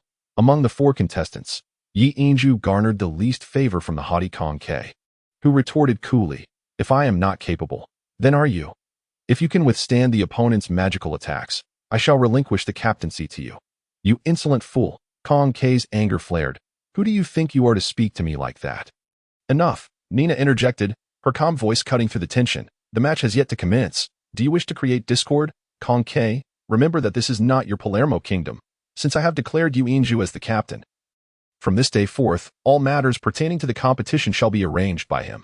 The sound system's competition venue for the afternoon was the 4th trial arena of the dark magic system. This arena, unlike the water system's standard design, was constructed entirely of black materials. Despite being of similar size, the first-time visitors to this place often feel a sense of eeriness. The 4th trial arena is currently experiencing an unprecedented bustle since its establishment. The audience for the match between the sound system and the dark magic system has exceeded that of the earlier morning bout between the sound system and the water system by an astonishing 20%. Although the sound system has already secured 1 victory, they remain underappreciated. Most students believe that the water system's loss in the morning was primarily due to the inexperience of the new students, who were overly complacent, resulting in a slower attack speed. Little do they realize that the slower release of magical spells is not merely a matter of carelessness, but rather a consequence of the influence of the melody. Inju, you must do your best. I've wagered a gold coin on your victory, Sula whispered to Yu Inju, who was preparing to take the stage. Ye Inju frowned slightly and replied, my grandfather always said that gambling is unwise. Sula chuckled. A little wager adds to the excitement. It's nothing serious. Now, hurry up and get on stage. I'll be cheering for you all the way. Unlike the first match, this time the sound system has brought not just 1 set of tables and chairs to the trial arena, but 3. Aside from Ye Inju, who transported his own furniture. The other two sets used by Hai Yang and Lan Shi were carried by students from other departments. Sound system, let's go. Sound system, victory is ours. The crisp shouts and the alluring presence of the girls became the highlight of the event. Among the first-year students of the sound system, only 4 are competing, while the others, dressed in their uniforms, stand by the side of the arena, fervently cheering for Yuanzhu.at this moment. Most of the girls' gazes are directed towards Yuanzhu. Although he gives the impression of coming from humble beginnings, his demeanor and appearance are remarkably striking. Were it not for his profession as a relatively inconsequential sound master, it is likely that female students would have already pursued him. Alas, in this world, strength takes precedence. The number of students in the dark magic system ranks among the lowest across the 9 major branches of the magic department, comparable only to the spirit system's offshoot. The sound system. Each year, there are only about 20 to 30 students. Thus, when they gather, they appear somewhat out of place compared to the students from other departments. Yuanzhu's table and chairs are positioned at the front, flanked by Lan Shi and Hai Yang, while Shui Ling and Kong Ke stand at the back. The instruments that Yuanzhu sees for the first time include Shui Ling's blue jade flute and Kong Ke's pale yellow pipa, which resembles ivory and glimmers with translucence. The sound it produces when plucked resonates with a metallic vibrance. With all the competitors present, they face each other in the center of the arena. Yuanzhu is somewhat taken aback to find that the composition of the dark magic system team is the exact opposite of the sound systems. 1 male and 4 females on their side. While the dark magic system has 4 males and 1 female, who is surprisingly their captain. Judging by the emblem on her uniform, she is also a first-year student. First-year student of the dark magic system. Captain, Yuming, please choose the mode of competition, the female captain states succinctly. With her dark blue hair cascading down her back and clad in a black magic robe, her large eyes, which should be enchanting, now emit a chilling glow. Her entire demeanor is so frigid that she seems devoid of any vitality. First-year student of the sound system. Captain, Yuanzhu. Team battled. Yuanzhu's response is equally concise. The girl named Yuming has already instilled a sense of vigilance within him as he reflects. Milan Magic Martial Academy truly deserves its reputation as the foremost institution on the continent. Even a first-year student displays such remarkable talent. The dark magic system before him is clearly not comparable to the water system from the morning. A student from the dark magic system scoffed derisively. Do you need to bring tables onto the battlefield as well? Snow Ling, standing behind Yuanzhu, retorted, have you ever seen a sound master battle without their instruments? Went against us first before boasting. Yuanzhu and Yuming exchanged nods, retreating with their respective team members. The defense shield of the 4th trial arena activated, and with the referee's command, the match commenced. In the stands. Nina and the head of the dark magic system are present. Unlike Wager, the head of the dark magic system, though also an older man, exudes an icy demeanor. He has not uttered a single word since his arrival. Perhaps he has been intrigued by the sound system's previous victory. Dean Ferguson once again appeared in the stands. Yuming is becoming increasingly impressive. I wonder how long the sound system can hold out today. Even he could not place his faith in the sound system. For Yuming is the granddaughter of an old acquaintance, and he is well aware of her formidable strength. As the referee announced the start, 10 orbs of crimson light, exuding a sense of deathly silence, appeared in midair, hurtling towards the 5 members of the sound system. The yellow glow flickered, revealing that all 5 students of the dark magic system were yellow-level magic users, leading the charge. Yuming radiated an elemental glow indicative of a high-tier yellow level. Instant dark sphere. In an instant, gasps erupted from the spectators surrounding the trial arena. Everything is under my control. Yuanzhu calmly declared. A flash of light from the water droplet-shaped gem on his left-hand ring signaled the emergence of the sea moon's radiance. Manifesting atop his table, faced with the pressure exerted by Yuming, Yuanzhu felt an overwhelming surge of battle spirit. Seated gracefully before the instrument, he seemed transformed, elegantly placing his hands upon the strings. At that moment, his heart resonated in a remarkable harmony with the sea moon's radiance. As the 10 dark spheres approached, Yuanzhu refrained from invoking the moon goddess guardian. Instead, he lightly plucked the strings. And with a deep, resonant hum, the 5 dark magic system students simultaneously shuddered, their incantations abruptly interrupted. In the stands, Nina suddenly stood up, astonished as she gazed at Yuanzhu in the trial arena. Explosive sound, could it be? She pondered. How could he possibly disrupt their incantation before the melody even began? Yet, no matter how powerful he might be, he couldn't possibly possess green-level magical prowess. without invoking the moon goddess guardian. The profound and sonorous music from the instrument began to play, conjuring a blade of light infused with red and yellow hues that sliced through the air, effortlessly erasing the 10 dark spheres without leaving a trace. Nina's solitary rise from her seat should have seemed somewhat conspicuous, yet at that moment, another figure stood alongside her, the Dean of Milan Magic Martial Academy, the purple-level Grand Sorcerer of the Spirit System. Ferguson. Fusion of magic and martial arts. An astonished voice escaped Ferguson's lips. No one in attendance possessed a sharper perception than he. He could distinctly sense that the sound blade produced by Yu Yinzhu was far from mere magic. The red hue represented the spiritual magical force conjured by the melody, while the yellow hue embodied the rich essence of battle energy. What astounded him most was the flawless amalgamation of the melody and battle energy, resulting in a unique energy signature. The dark sphere, renowned for its unmatched potency among red-level spells, now faltered against the sound blade generated by Yi Yinzhu's gentle plucking of the strings. No one anticipated such an outcome, leaving even the 4 girls behind Yi Yinzhu in shock. However, the next moment, their spirits were rekindled by the enchanting music emanating from Yi Yinzhu. The same haunting tune, a dream of ghostly beauties, played from Yi Yinzhu's hands, yet it differed entirely from Hai Yang's rendition. A subtle sorrow, akin to the lingering taste of aged wine, permeated the air.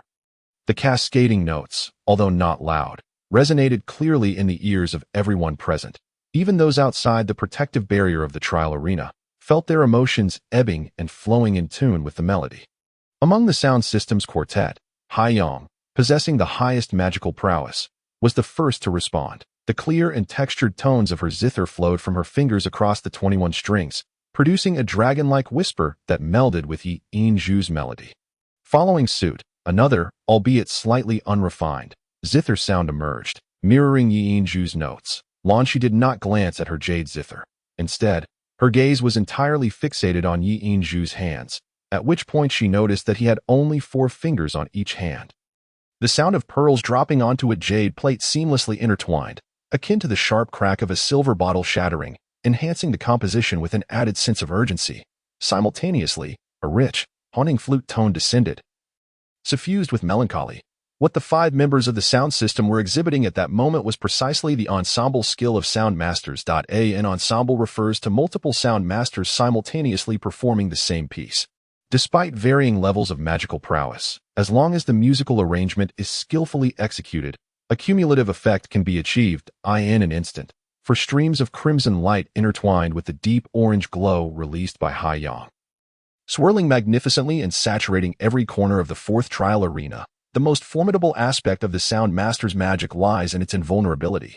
No magic or battle energy can obstruct the spiritual assault emanating from the melody.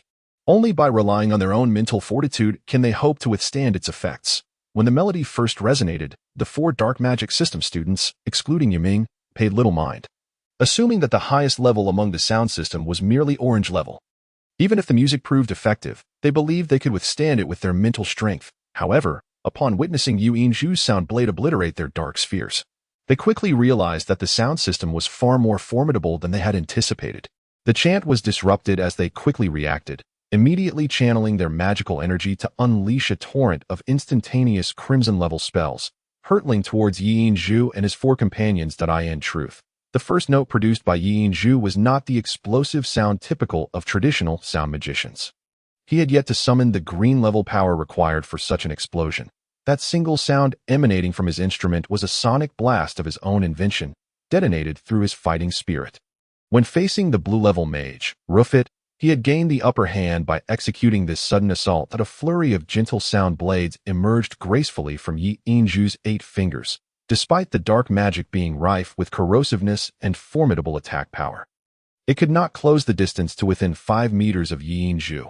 With his left hand, he unleashed the echo of the empty valley, and with his right, the flowing spring of the gloomy valley.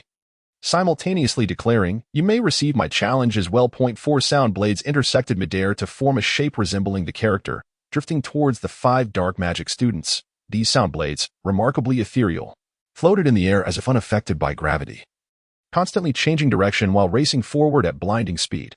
Previously, when he had vanquished Rufit and his companions, Yu Yinzhu had been acutely aware of his own limitations. Thus, seizing the moment of surprise as his opponent was caught off guard by his music. He had unleashed the 7 kills sound, fully manifesting his fighting spirit and musical magic in a decisive blow. However, this time he was somewhat reserved. Given his current strength, releasing the 7 kills sound would leave him utterly depleted. Suddenly, a thick black mist erupted from the chest of Yiming, forming a wall of darkness in the air.as the shaped sound blades pierced into it. The Dark Night Mist magic quivered violently but ultimately succeeded in blocking the attack of the sound blades. Shadow split, Yiming commanded, her voice tinged with breathlessness. Though she had cast a defensive spell using a magical artifact, the 4 sound blades had significantly drained her mana. The 5 dark magic students simultaneously produced a black orb and shattered it, causing countless shadowy figures to surge forth. Each of them split into 6 shadowy forms, swiftly dispersing, thereby encircling the sound magic users with their offensive maneuver. Unable to chant spells, they had resorted to their magical artifacts to instantaneously cast this yellow-level magic. Dark Shadow Split. Unlike the water magic, the dark magic was not lacking in resources. The Shadow Split was perfectly suited to counter Yi Zhu at this moment. The dark magic students lacked the ability to withstand the sound blades directly.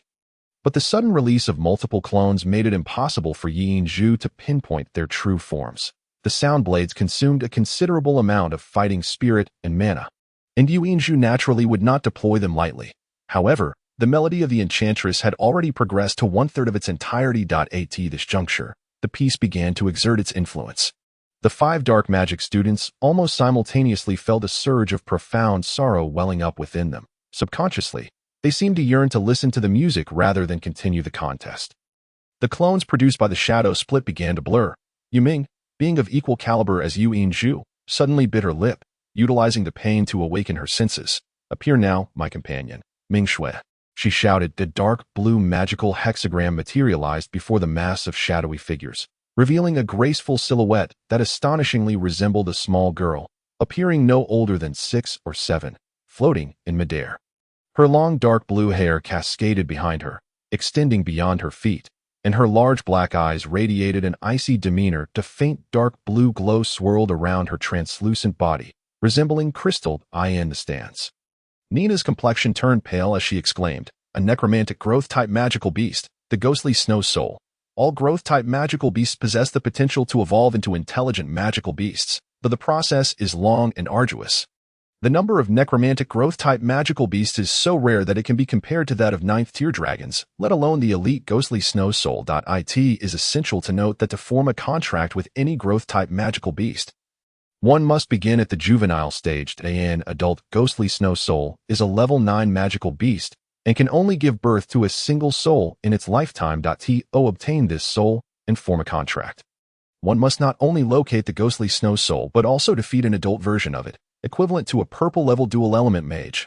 Howl the soul, Yiming yelled. At that moment, the seemingly immature ghostly snow soul let out a piercing wail, its chilling cries reverberating with a haunting coldness. This sudden wail immediately weakened the joint performance of the 5 sound magic users. "Snow dance," Yiming commanded with urgency.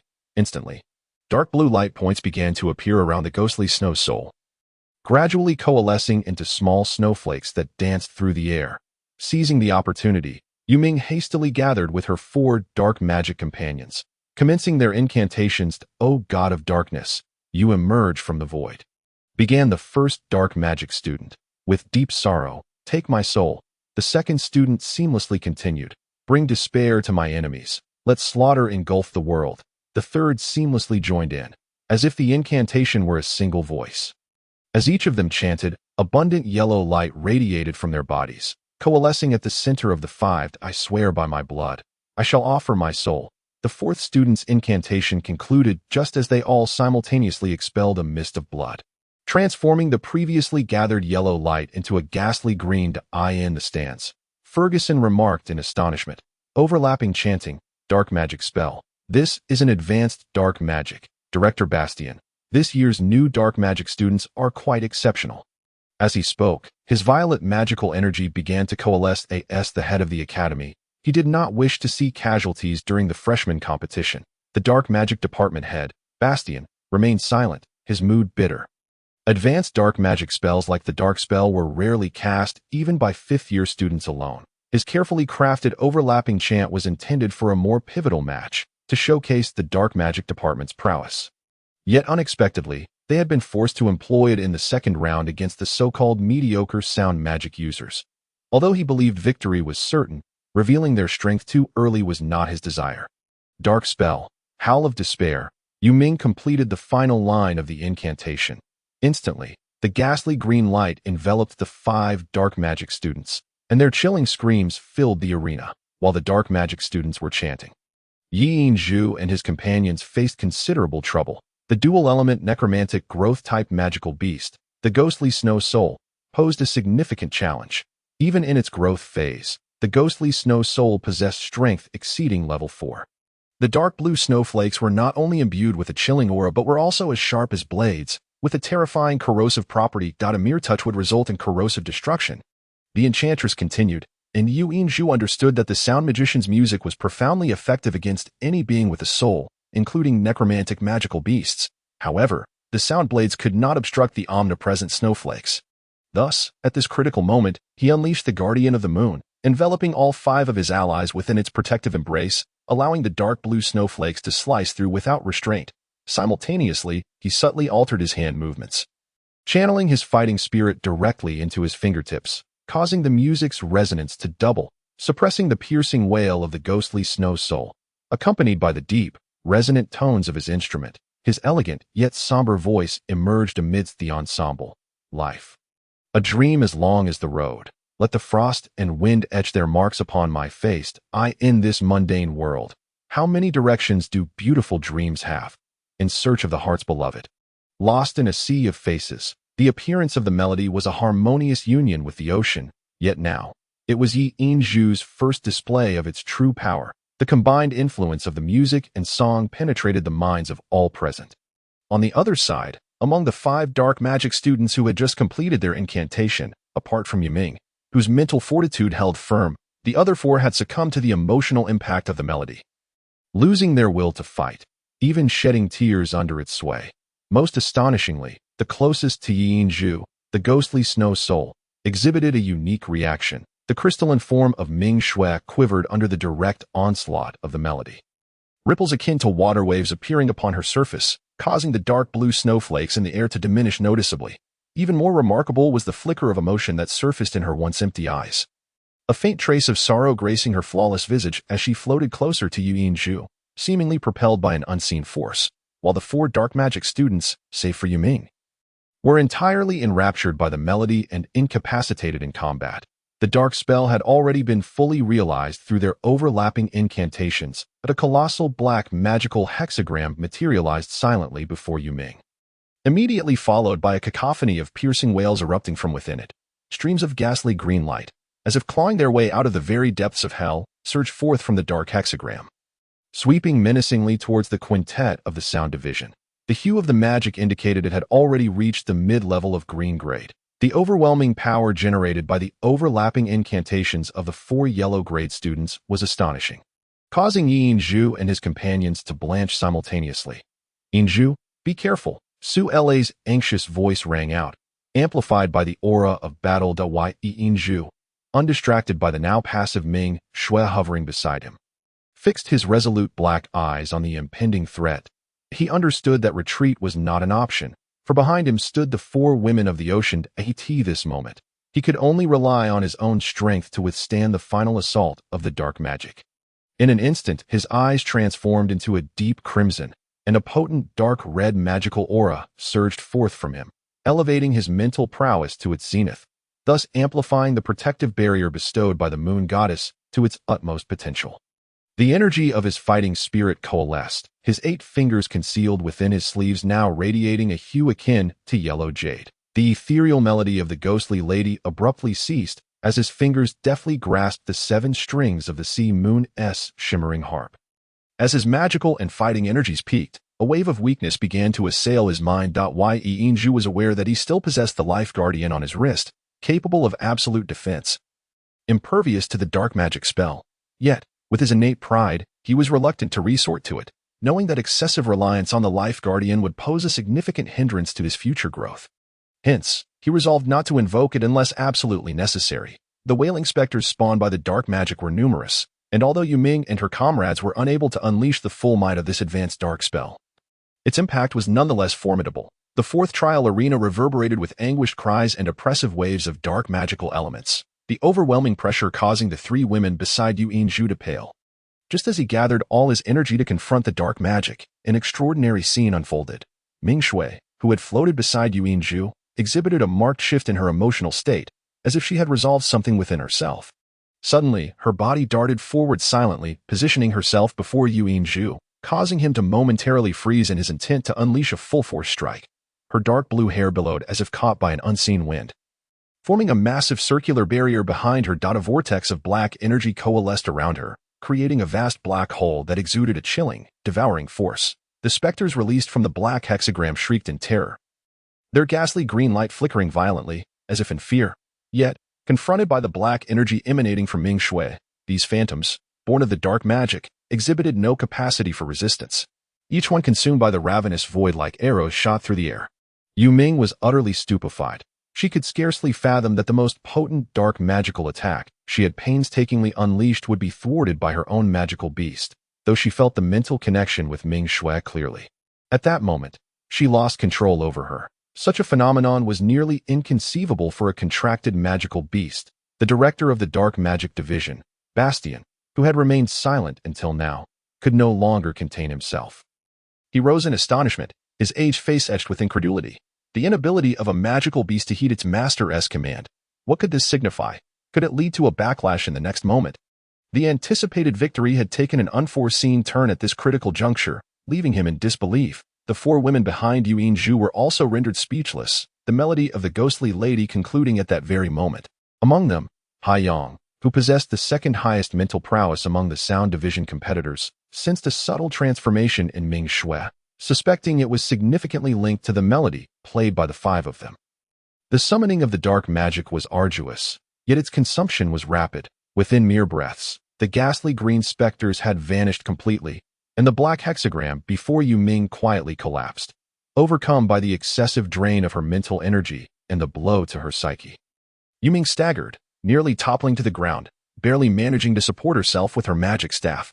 Ming Shui floated beside Yu Yinzhu, her form seemingly solidifying after devouring the dark magic, and in that brief span, she appeared to have matured slightly. What once seemed like a 6- or 7-year-old had transformed into one resembling 8 or 9. The most chilling realization for Yu Ming was the glimmer of contemplation she discerned in Ming Shui's eyes. It was crucial to note that this evolving Ming Shui was still merely a magical beast at levels 4 to 5, while such depth of thought typically manifested in beasts of level 7 or higher. In the stands, Ferguson furrowed his brow, pondering aloud. It seems this Ming Shui has undergone an evolution. As Yinzhu closed his eyes while Ming Shui began to consume the dark magic.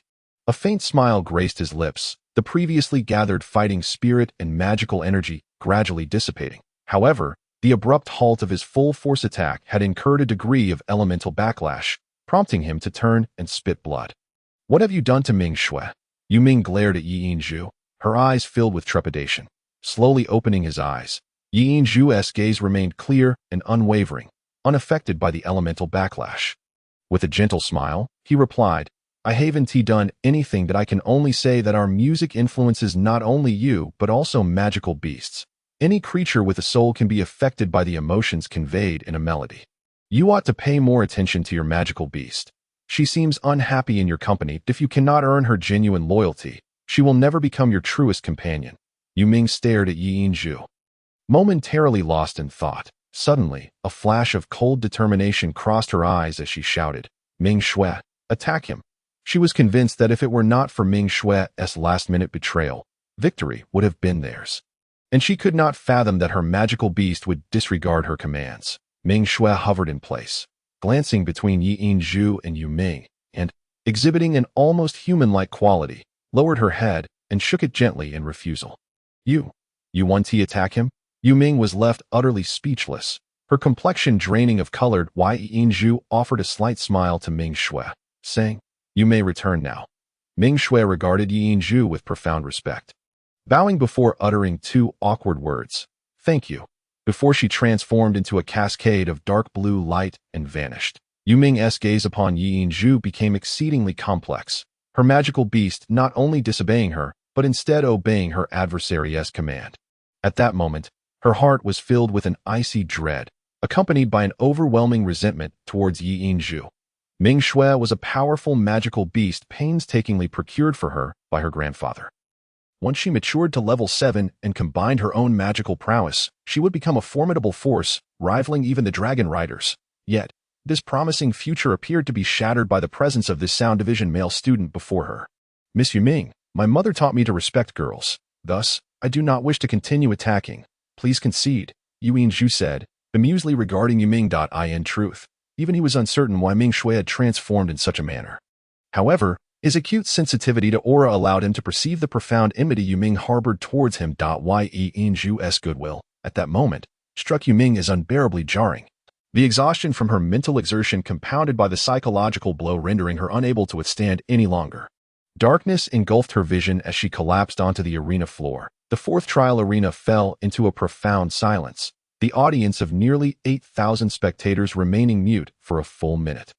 The Sound Division wins. The referee finally regained his composure, declaring the tumultuous match concluded. The once dismissed Sound Division had once again performed the miraculous, triumphing over the Dark Division, which boasted 5 yellow-grade mages.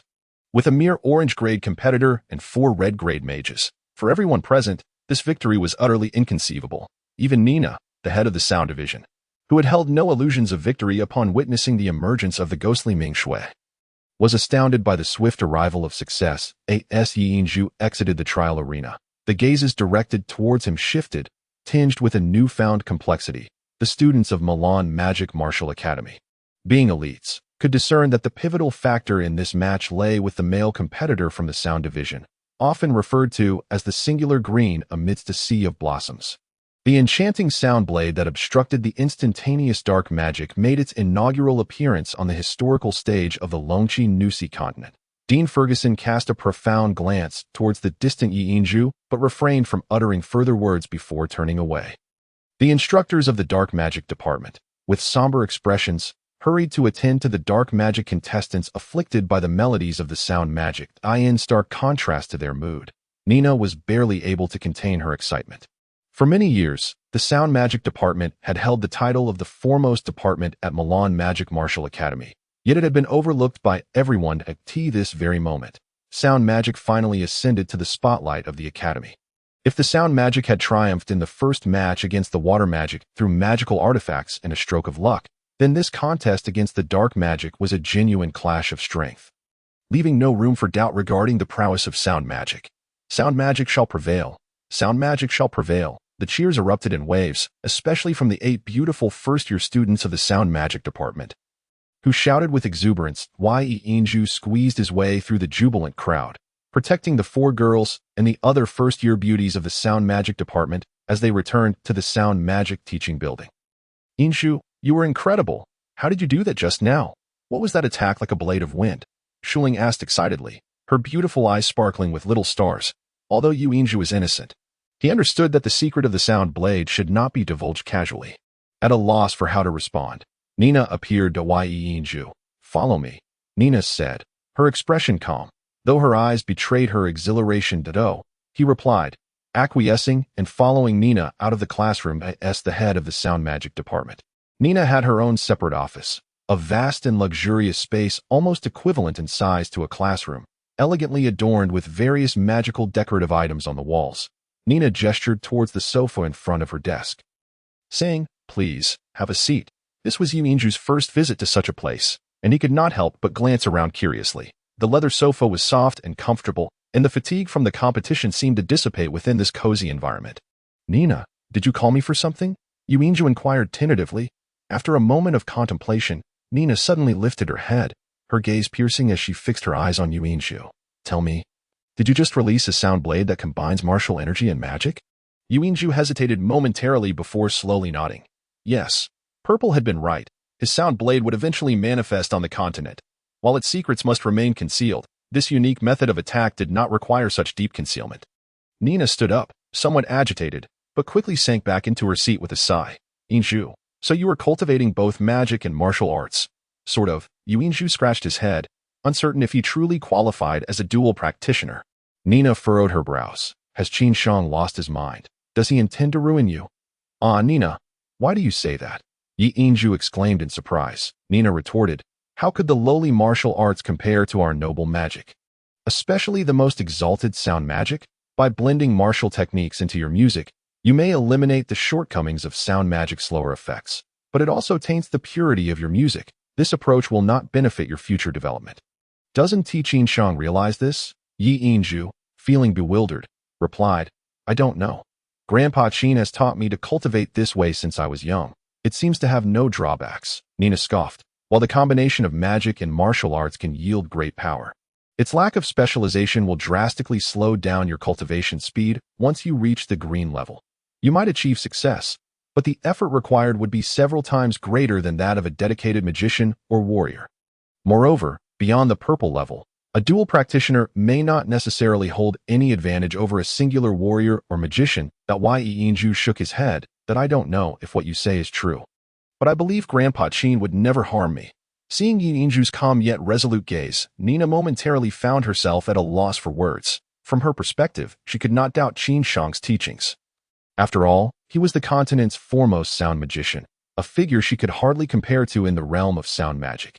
Yet, she simply could not fathom why Qin Shang would guide Yi Yinju down the path of dual cultivation.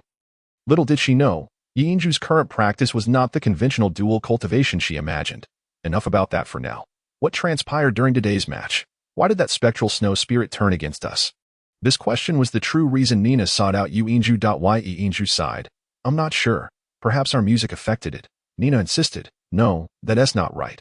While sound magicians excel at using music to influence magical beasts, even rendering some lower-tier creatures entirely incapacitated, today you faced a spectral snow spirit capable of evolving into a 9th-tier intelligent beast. Our music's impact on it would be negligible, even if you could sway its emotions. It would be impossible to compel it to turn against us. Instinctively, Yi Yinju suggested, perhaps it has something to do with the song we chose, The Ghostly Woman. Nina's eyes brightened. The Ghostly Woman, a spectral entity like the snow spirit. It seems we have a new research topic in the sound magic department. I must ponder this further. If every sound magician could sway their opponent's magical beasts to turn against them, then even facing dragon knights, the thought filled her with excitement, leading her to dance in glee, her eyes sparkling much like Shuling's had moments ago. All right, Yinju, you should return and rest, recover your mental energy. We have more matches to face tomorrow. With newfound determination, Nina dismissed any further concerns for Yi Yinju, immersing herself entirely in her own ecstatic musings. After departing Nina's office, Yi Yinju chose not to return to the classroom. The recent victory had ignited a fervor within the entire sound magic department, yet everyone overlooked the toll it had taken on him. As the captain, he had single-handedly withstood the full onslaught of 5 opponents and a spectral snow spirit, leading to an immense depletion of both martial energy and mental fortitude. Were it not for his profound foundation cultivated through the red heart of a child, he might have already faltered. Especially since he had sustained injuries from the elemental backlash when he failed to execute his fully charged attack, his mind was now besieged by waves of weakness. Thus, upon exiting Nina's office, Yi Yinju made his way outside, eager to return to his dormitory for some much-needed rest. Yinju. As soon as he stepped out of the sound magician teaching building, he heard someone calling his name. Sarala emerged from an unknown location, his face appearing somewhat pale, and his gaze towards Yi Yinju turned peculiar. Sarala, what's wrong? Are you feeling unwell? Yi Yinju forced a smile, reaching out to touch Sarala's forehead. I am fine. Sarala swatted Yi Yinju's hand away, his voice strangely tense. Congratulations, you all won again. Yi Yinju replied with a bitter smile. There's nothing to congratulate. Luck played a significant role. He then noted. Sarala, you don't look well. Sarala gritted his teeth. I'm not well at all. Yi Yinju. I want to kill you. In an instant, his frail body erupted with astonishing speed. The distance between them was negligible. And with Yi Yinju's reaction greatly impaired from exhaustion, he barely had time to process before Sarala's hands had gripped his throat. Due to their size difference, Yi Yinju found himself suspended in the air. A chilling, slippery sensation enveloped Yi Yinju's neck. Sarala's hands were cold, and although his demeanor was fierce, he did not exert real pressure. Sarala, what are you doing? Yi Yinju exclaimed in alarm. Sarala's eyes were filled with a complex glimmer, even misty with tears, as he abruptly released Yi Yinju. I hate you so much. Why does your sound magic department have to win? Why? Sarala's sudden release left Yi Yinju feeling dizzy. The excessive fatigue and elemental backlash finally took their toll. causing his vision to darken as he toppled forward. Sarala, preoccupied with another matter, could only gasp as he saw Yuinju falling in his direction. Before he could react, Yuinju collided with him. As he supported Yuinju's weight, Sarala's complexion shifted from red to pale, and a pitch-black dagger mysteriously reappeared in his grasp. Staring at Yuinju, who still leaned against his chest, he hesitated for a long moment. Unable to bring himself to plunge the dagger into him, the extreme north wilderness occupies more than a quarter of the Longqi Nusi continent, situated at the very northernmost point and enduring perpetual frigid conditions. The southern border of the extreme north wilderness adjoins the Ascoli Kingdom to the southwest, the Milan Empire directly to the south, and the Floor Kingdom to the southeast. To defend against the orcs from the extreme north wilderness. Human nations have deployed heavy troops along their borders. Similarly, the Orcish tribes remain ever vigilant against the incursions of humanity. Thus, at the borders with these three nations, they have constructed three formidable fortresses. These include the Fortress of Solomon, adjacent to the Kingdom of Ascoli, the Hammer of Thor Fortress, bordering the Milan Empire, and the Fortress of the War God, neighboring the Kingdom of Flora. In the eyes of humans, orcs are mere savages, deemed as illegitimate wildlings. However, in truth, although the general intellect of orcs may be perceived as inferior, many of the higher-ranking orcs possess wisdom that rivals that of humans. This can be discerned from the fact that the majority of Orcish nobility bear a striking resemblance to humans. Standing atop a small hill 5 miles away from the Hammer of Thor Fortress, Z gazes at the towering fortress walls, which rise to a staggering height of 20 zhang, his eyes gleaming with a cold light. Gripping a heavy iron rod with both hands to support his frame, he has remained in this position for a full hour. It has been 10 years, and who would have thought I would return to the Hammer of Thor once more? You never expected it, did you? That child you once hunted down has come back, from the farthest north to the southernmost reaches, and then back again. Z's fury will melt the ice and snow of the northern wastelands. 2 piercing beams of light shoot from his deep purple eyes, his arm muscles suddenly swelling, veins bulging. No one would doubt that those are arms brimming with explosive power. At that moment, the gates of the Hammer of Thor Fortress swing open with a sudden force, causing the ground to tremble beneath. One after another, massive figures emerge at the fortress's gates. Upon witnessing them, Z's deep purple eyes ignite with a fierce flame, his grip on the heavy iron rod tightening even further. They are giants, each towering above 15 meters, their iron gray fur shimmering in the sunlight. Most astonishingly, they exude an overwhelming aura of dominance, causing even the magical elements in the air to retreat in fear. Their enormous feet, measuring 1 meter in length, create tremors with each step, and every part of their bodies is imposing, especially their blood-red eyes, gleaming with a feral intensity, with shoulders spanning 5 meters. Their bulging deltoids resemble small hills, and the muscles concealed beneath their fur can only be described as terrifying. The ends of their robust arms, claws 100 inches long, rival the dragon lances of human dragon knights. Their deep, resonant breaths echoing as if the very air mourns. Indeed, these are the apex of the Orcish race, the behemoths, capable of contending with true dragons and bearing the title of invincible in land warfare. Even the flesh of dragons pales in comparison to that of the behemoths. In a mere melee, these 7th-tier berserk behemoths could easily rend apart an 8th-tier dragon. Despite being merely 7th tier, no creature of the same rank can rival them. Their high resistance to magic renders them immune to all blue-tier spells, allowing their bodies to stand as strong fortresses. As for the 8th-tier silver behemoths and the 9th-tier golden behemoths, they are even more emblematic of dominance in land combat. In the northern wastelands, orcs are divided into numerous tribes, with the strength of each tribe not determined by the size of their territory but by the number of behemoths they possess. The tribe boasting the highest number of behemoths is regarded as the strongest among orcs. At this moment, there are 100 berserk behemoths outside the Hammer of Thor Fortress, their formation disorderly. For behemoths do not require ranks. Their presence is not for battle but for practice. Even within the orcs' largest fortress, the Hammer of Thor, the commanders dare not allow these incredibly ferocious creatures to train inside. In addition to the 100 berserk behemoths, there are 5 silver behemoths and 2 golden behemoths. This constitutes more than half of the behemoths residing within the Hammer of Thor Fortress. The silver behemoths possess silvery fur and are even more robust than the berserk behemoths. Nearly immune to all blue-tier spells, only purple-tier magic can inflict harm upon them. The golden behemoths are even more fearsome. These super behemoths, revered as the kings of their kind, are absolute 9th-tier powerhouses. Even against purple-tier magic, unless it exceeds the 3rd tier, they suffer not the slightest injury. Their golden fur is tougher than any armor. and their bloodthirsty gazes could make dragons tremble. It is precisely due to the existence of the behemoths that the human nations cannot dare to tread beyond their limits. Numerous dragon tamers, ranging from 4th to 6th tier, have been released from captivity, their terror palpable outside the Hammer of Thor fortress. Countless powerful Orcish warriors on the fortress walls are fervently cheering for their king. The blood of dragons is the finest sustenance for maintaining the fury of the berserk behemoths. They spring into action, their incredibly strong bodies displaying no hint of clumsiness. A single leap rivals the height of the fortress walls. Those dragon tamers attempting to take flight are swiftly seized by the claws of the berserk behemoths and torn back to the ground in an instant. The attack methods of the behemoths are straightforward, sheer, unadulterated strength, absolute power. Bloody-powered, no dragon tamer is able to resist, nor can they escape. In just 5 minutes, the area outside the Hammer of Thor fortress becomes a scene of bloody carnage. The dragon tamers have vanished, and not a single intact piece of flesh can be found. Blood soaks the iron-gray fur of the berserk behemoths, intensifying the crimson glow in their eyes. At this moment, the 5 silver behemoths and 2 golden behemoths join the fray, their targets being their own kin. The massive bodies of the berserk behemoths are tossed about like toys in the presence of these 7 even more formidable behemoths, their furious roars seeming to rip through the air. Z remains steadfast, observing the clash of the behemoths from afar. He understands well that this is the manner in which behemoths train. Even in practice, each behemoth exerts itself to the fullest. Their formidable defensive capabilities leave them unafraid of injury.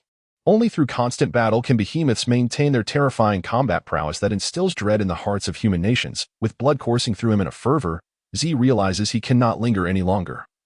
As his emotions begin to spiral out of control, he releases a roar that commands the distant behemoths to cease their actions simultaneously, transforming into a purple shadow as he dashes towards the left side of the Hammer of Thor fortress, vanishing in the blink of an eye. When Yuinju awakens from his stupor, he finds himself lying on his dormitory bed. The aroma of food wafts through the air, leading to a mournful rumble from his stomach. As he turns over and rises from the bed, he feels only a slight dizziness. Otherwise, his body exhibits no discomfort. Even he is somewhat astonished at the remarkable recovery his body has undergone. The internal injuries inflicted by elemental backlash have completely healed. You're awake. It's time to eat.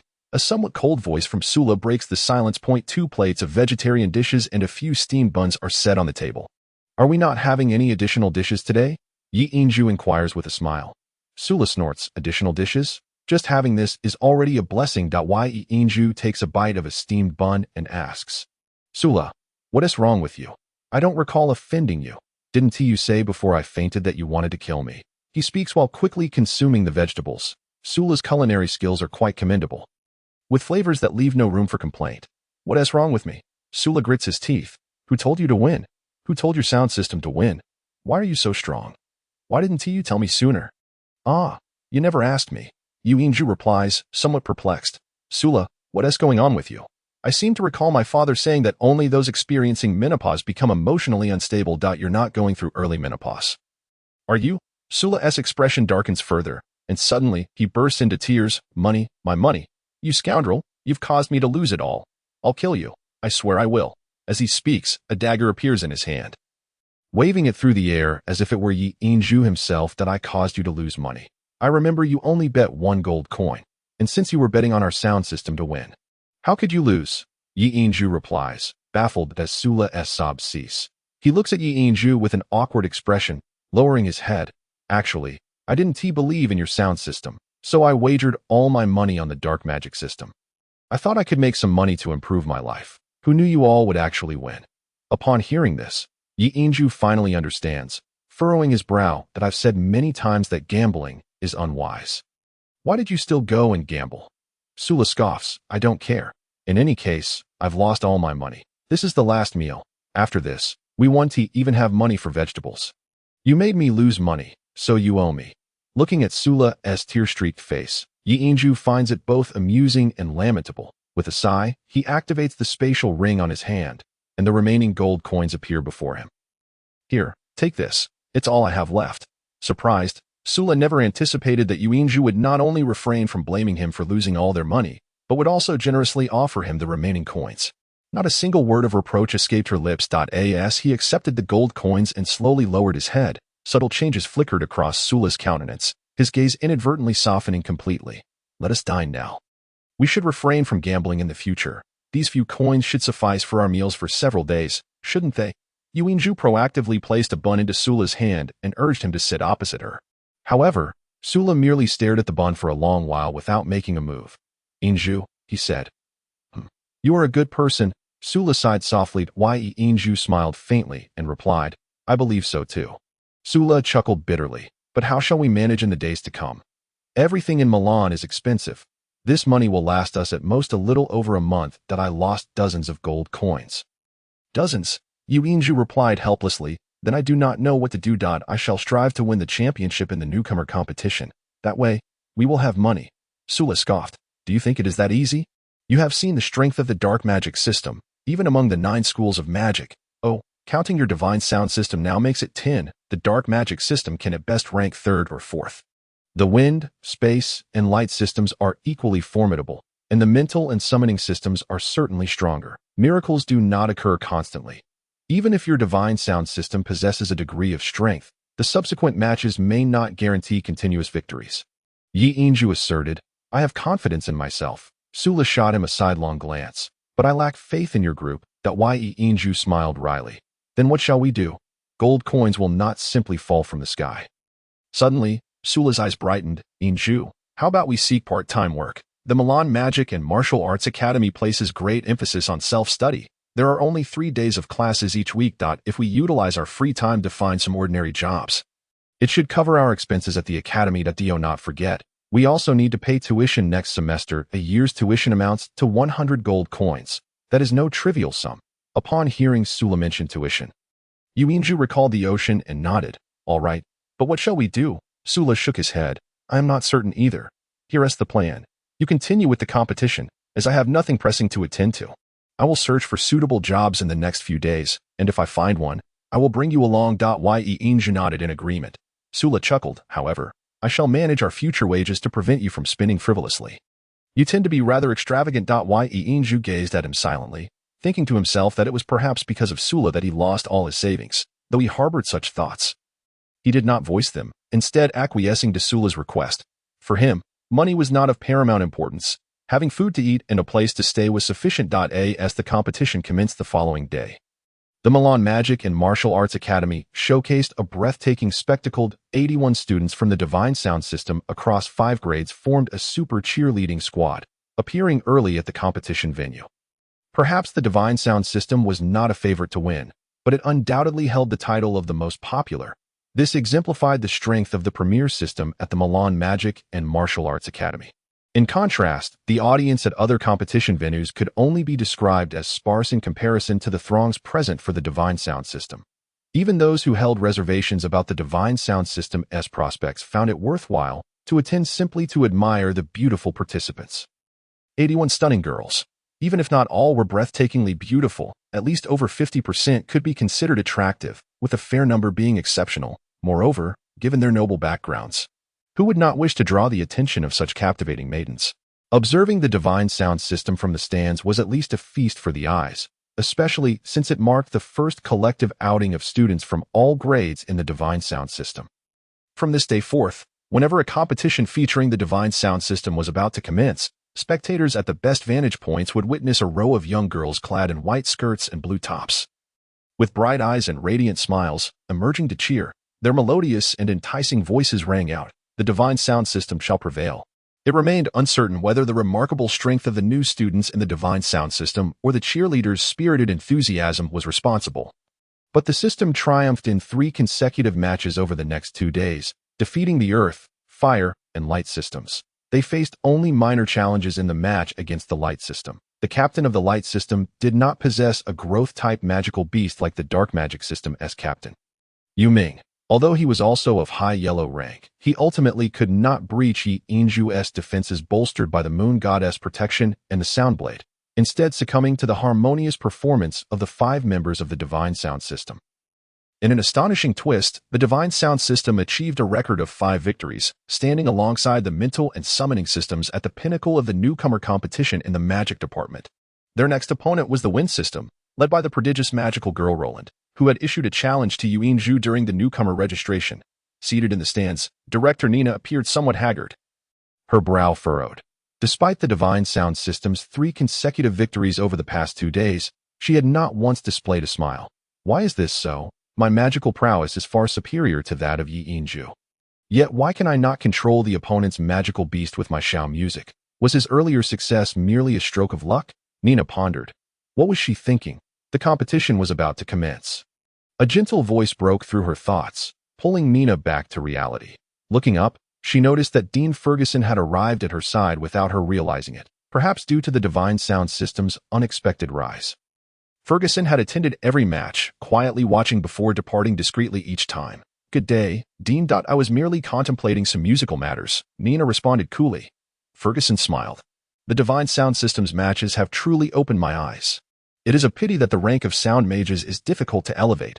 Otherwise, they would cause immense damage in any battle. Indeed. The greatest challenge facing the divine sound system was not the duration of their performances but the difficulty of their training. The magical power of sound mages can only be enhanced during performances, making it significantly more challenging than the simple meditation practiced by ordinary mages. Otherwise, there would not be low-ranking instructors like Biki. The 5-year curriculum of the divine sound system allows graduation upon reaching orange rank, which is considerably lower than that of other magical disciplines. Sighing softly, Nina reflected that from yellow rank onwards, the improvement of a sound mage's abilities could only rely on talent. Without talent, no amount of effort would yield results. Otherwise, it would not be labeled the most marginal profession. However, I have always believed that sound mages can become the most powerful mages on the continent.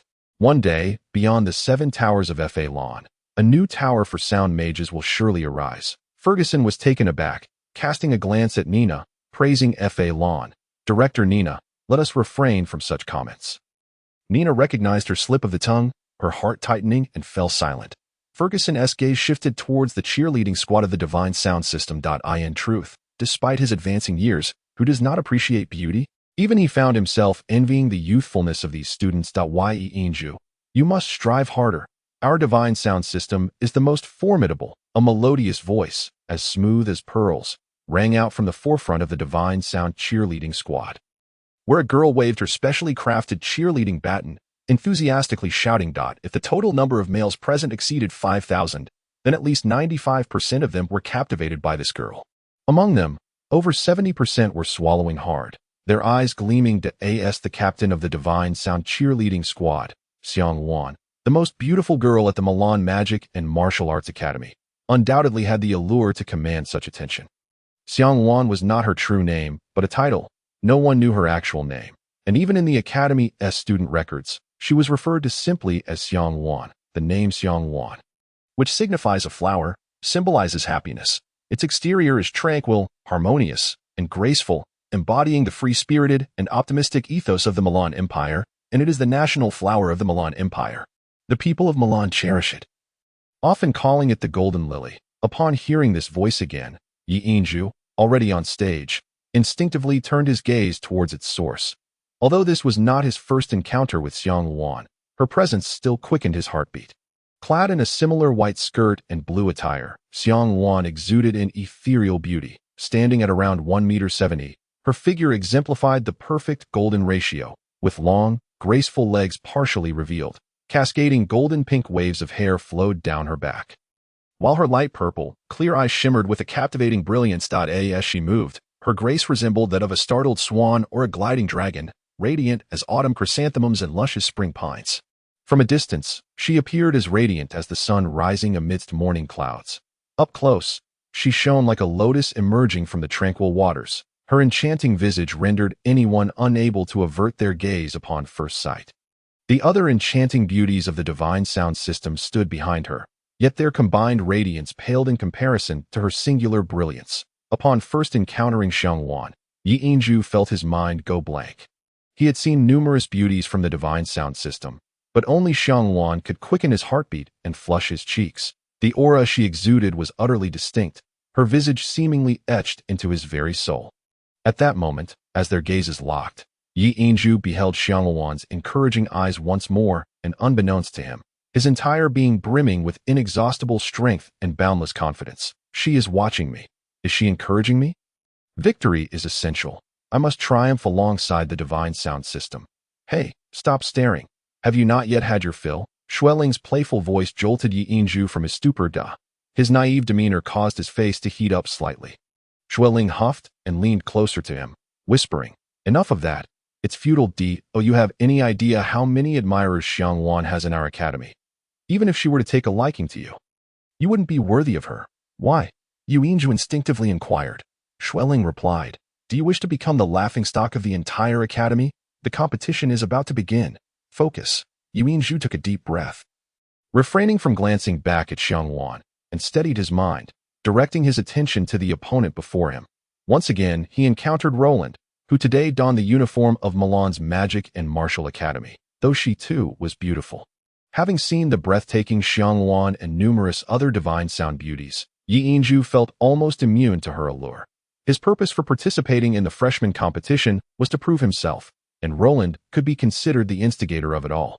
As the primary representative of the wind system, Roland's expression appeared somewhat grim. She had not anticipated that Yi Yinzhu could genuinely lead the divine sound system into battle and achieve a string of victories. "Roland, it is a pleasure to meet you again," Yi Yinzhu stated, approaching her as the representative of the divine sound system. Roland scoffed, "I never expected this impoverished boy to possess some talent. However, your winning streak ends here. I will personally show you what true magic and genuine power entail." Over the past few days at the academy, Yu Yinzhu had learned a great deal, and with his inherently calm disposition, nurtured by a childhood steeped in music, his temperament and grace were unparalleled, rendering him less susceptible to provocation. With a faint smile, he replied, "Then let us commence. We choose a team battle." He would not argue.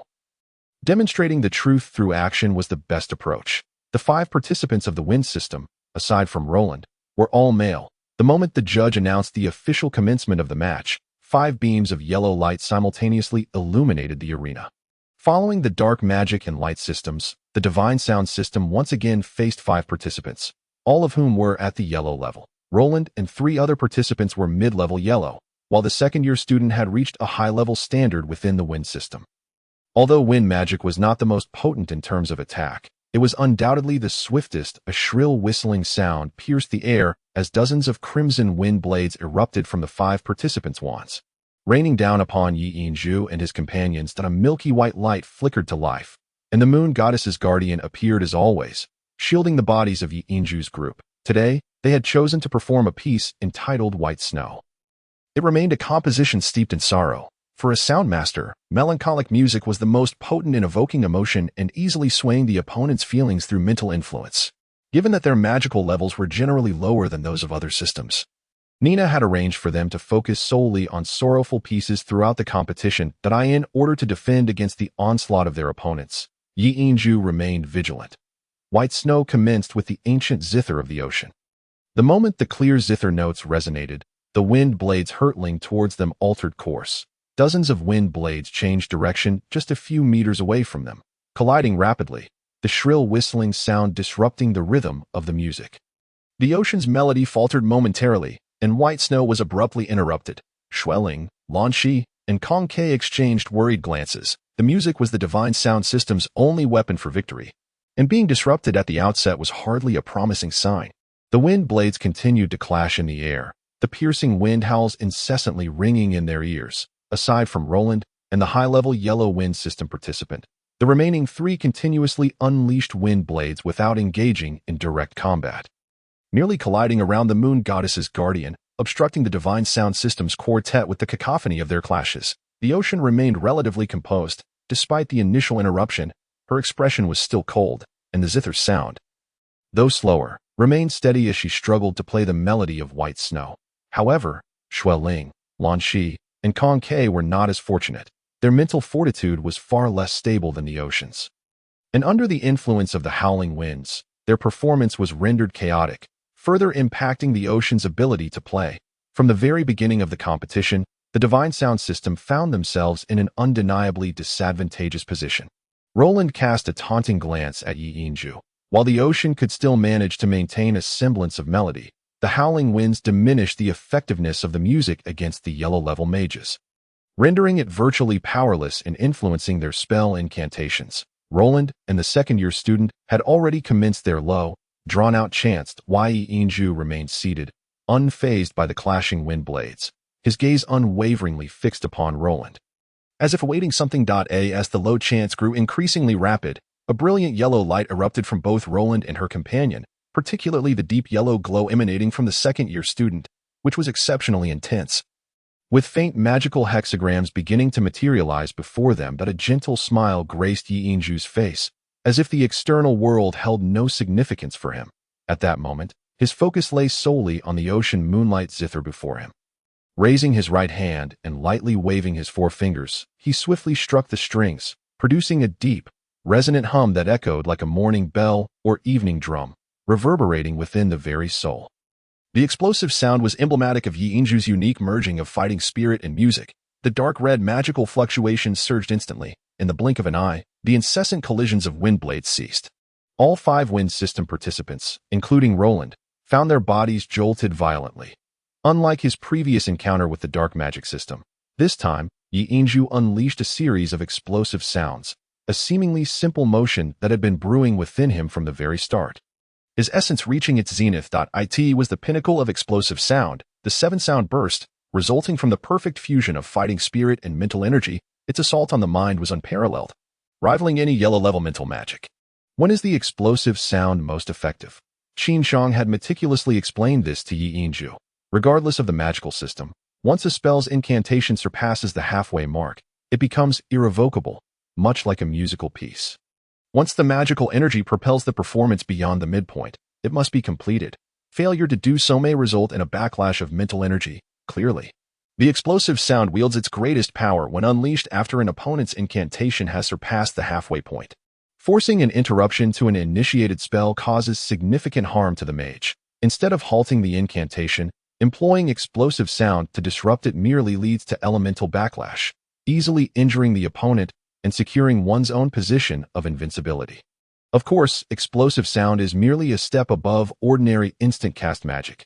Thus, should the opponent's mental energy prove sufficiently steadfast, disrupting their chanting becomes a daunting task. Yi Inju held firm confidence in himself, particularly in his explosive sound enhanced by fighting spirit. However, given the presence of a high-level yellow mage among his opponents, he opted to utilize the 7-sound burst for the first time.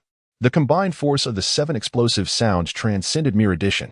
The cumulative effect instantaneously shattered Roland's and the high-level yellow student's incantation. As the spell was interrupted, both Roland and her companion's expressions shifted dramatically. A faint green light flickered to life from the opening of Roland's garment, vanishing in an instant, the surge of magical energy causing her body to tremble once more. Clearly, she possessed an artifact akin to the Mind Guardian, which had helped her stave off elemental backlash in a moment of crisis. However, the second-year student was not so fortunate. The violent backlash from the wind magic sent the yellow magical light surrounding him into a frenzy. As if in tumultuous conflict, he let out a cry of despair. Spewing blood, his body collapsing onto the ground. The remaining 3 wind mages were left reeling, their ears ringing incessantly, their minds engulfed in confusion, momentarily incapacitated for battle. The inaugural use of the 7-sound burst yielded an unforeseen outcome. At this moment, although Roland retained her consciousness, the disdain in her eyes had utterly vanished. She now fully comprehended that the divine sound system's 5 consecutive victories were no mere stroke of luck. Yi Inju's zither melody was not easily countered. The wind system's strategic approach toward the divine sound system had been thoroughly dismantled by the 7-sound burst. Ferguson, having grown accustomed to the astonishment Yi Inju inspired, murmured to himself, "Praise the law of blue. What a peculiar magical fluctuation. That last attack surely reached above the green level, yet he remains at the red level. Could it be that the dual cultivation of martial and magical arts proves so effective when applied to a sound master?" Little did he know that the dual cultivation of both magic and martial arts as a sound mage is the most arduous among all such practices. Otherwise, Qin Shang would have long since mastered it. Even a prodigy like Yi Inju, born with extraordinary talent, took a full 16 years to achieve merely preliminary success with the Zi Qin cyan. Finally, Bai Shui commenced her flawless performance. While Yi Inju refrained from joining in, raising his gaze towards Roland and calmly stating, "Concede.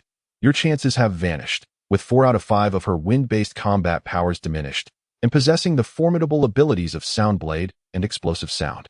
Yi Inju would not allow Feng Sha to manifest. The solitary mid-tier yellow-level Roland was utterly suppressed within the melody of the sound mage. Attempting to chant would only prove increasingly difficult.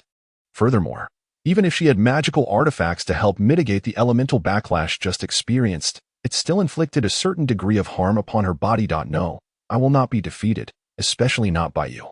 A stubborn expression graced Roland's delicate face as she called forth her companion. Fade at a cerulean six-pointed star materialized before her, and amidst the flickering azure light, Roland's confidence seemed to swell immeasurably. A colossal green figure emerged, nearly bursting forth from the star. Ferguson and Nina gasped in unison, a wind-type growth stage magical beast, the green dragon. Ferguson smiled and remarked, "Praise the law of nature. Today's youth are indeed growing stronger."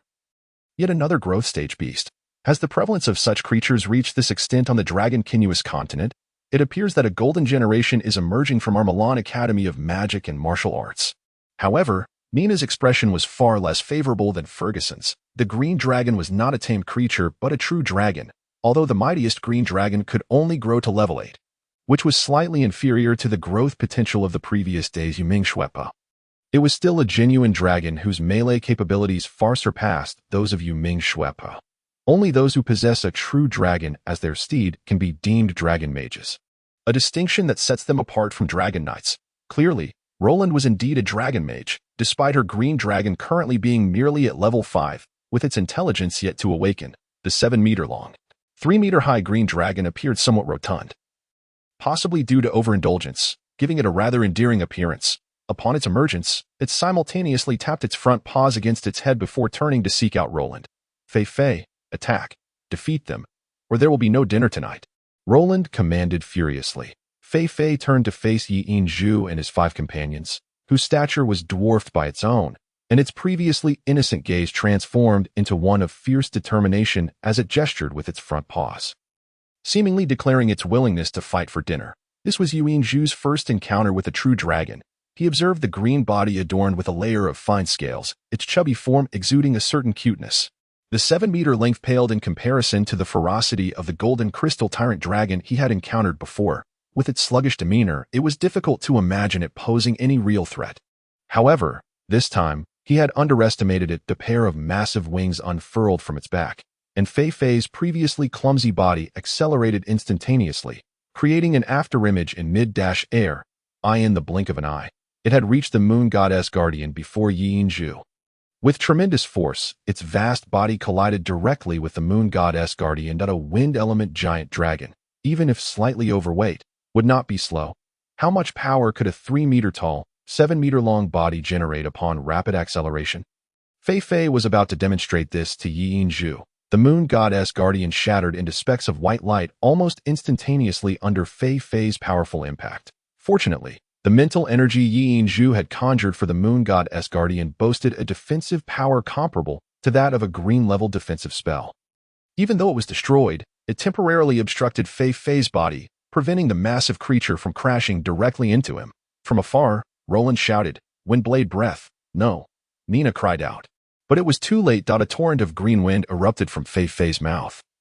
Composed of countless wind blades, the breath was an inherent ability of dragons, differing between species. Fei's green-level wind blade breath was evidently worlds apart from the wind blades previously conjured by the wind-type students. With the moon goddess guardian no longer in place, in an instant, the green wind blades surged towards Yi Zhu and his companions. At this moment, Yi Zhu had no time to summon his mental energy to activate the moon goddess guardian once more. What would be the result when a mage confronts a giant dragon endowed with formidable melee and magical prowess? The spectators from the Sound Mage cheerleading squad had fallen silent, with most of the girls shutting their eyes in fear. Even the judges and teachers observing from outside could not possibly intervene in such a fleeting moment. None had anticipated the sudden entrance of such a powerful dragon into the competition. Fei was far too close to Yi Zhu and the others. As the vast array of green wind blades rushed towards them, everyone held their breath. Roland was also rendered dazed, a wave of regret flooding her heart. Fei's intelligence was limited, relying entirely on her control. In a moment of anger provoked by the previous 7-tone explosion, she had forgotten the terror of the dragon. As she watched Yi Zhu, the prime target, about to be obliterated by Fei's wind blades, it was too late for her to intervene. Bai Shue's performance had lost all meaning. Xueling was stunned.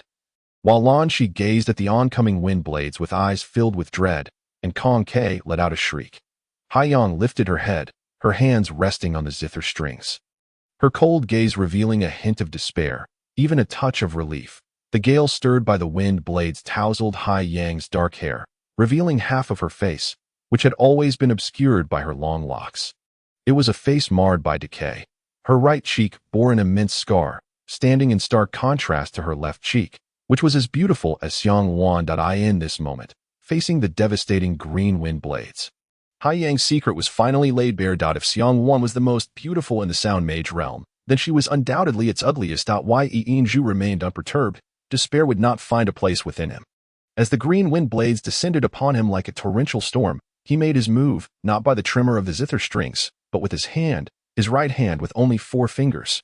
A jade-like radiance expanded to 3 zhang in an instant, swirling in the air as a circle of emerald ripples surged forth. In that fleeting moment, the wind blades unleashed by the green dragon Fei Fei were enveloped entirely within that circle of jade-like brilliance. The circular emerald ripples thrashed violently, and Yinju let out a muffled groan as the force surged through him, causing his body to jolt violently, spitting out a mouthful of blood. Yinju did not retreat. His resolute gaze locked onto the colossal creature before him as he charged towards Fei Fei. With a ghostly grace, he evaded Fei Fei's descending paw at the last possible moment.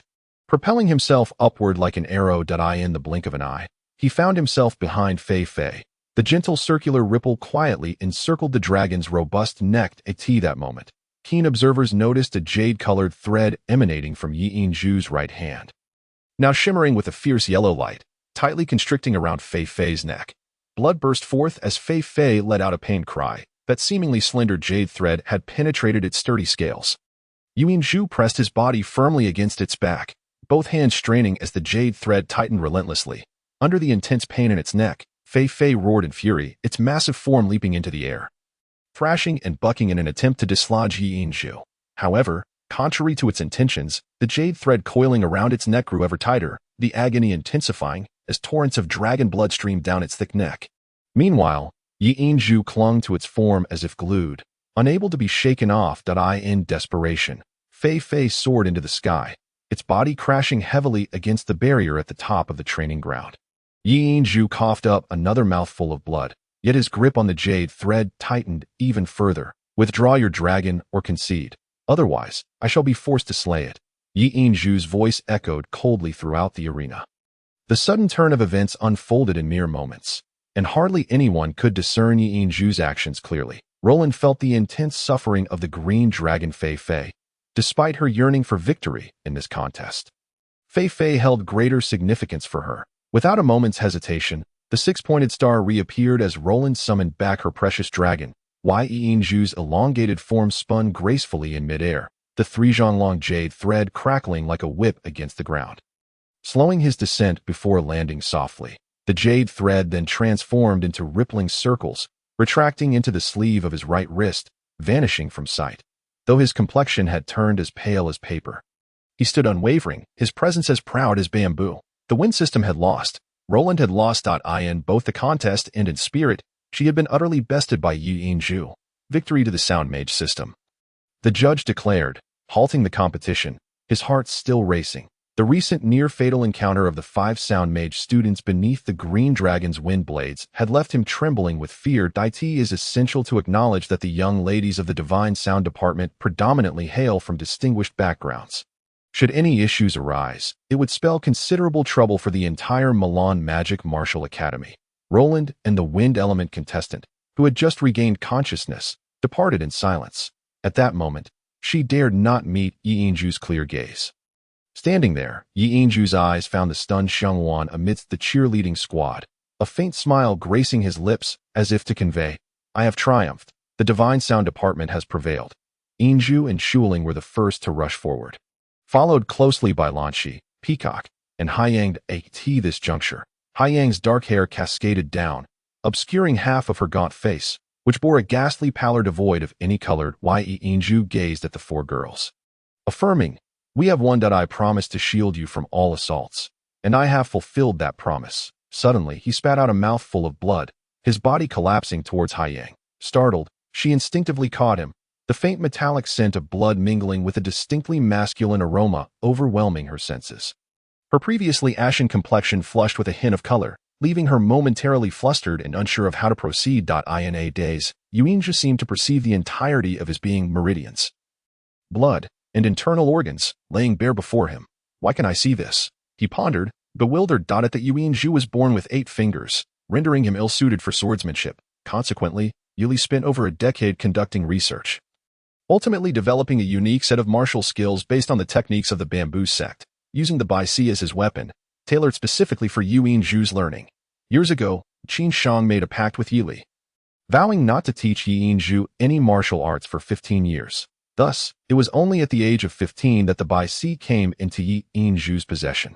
Apart from mastering the Qi Ziqin Cyan, he dedicated the year prior to leaving the Bai Kong Hai to arduous training with the Bai Si, which became his martial skill, with a foundation of yellow-level initial stage bamboo do Qi. As a direct disciple of the bamboo sect, although he had yet to fully master the Bai Si, he could at least utilize the bamboo sect techniques Yili imparted to him. Today, when confronted by the green dragon, due to its unexpectedly rapid movements, he found himself unable to counter with the Yin Ren and, in a moment of desperation, resorted to this unique martial skill for the first time. Were it not for the resilience and sharpness of the Bai Si, how could a colossal creature like the green dragon have been injured? So you truly possess both demonic and martial prowess. Yellow-level do Qi. Su La observed the Bai Si in Yuinju's hand, a flicker of intrigue crossing his eyes. Why Yuinju smiled silently, although he had come to trust Su La. The secret of his abilities remained too precious to divulge lightly. At that moment, a sudden knock at the door interrupted them. Who could it be at such a late hour? Could it be Hai Yang returning again? Su La mused, rising to open the door. Nina, clad in a white magical robe, entered and immediately inquired, Yuinju, how are you faring?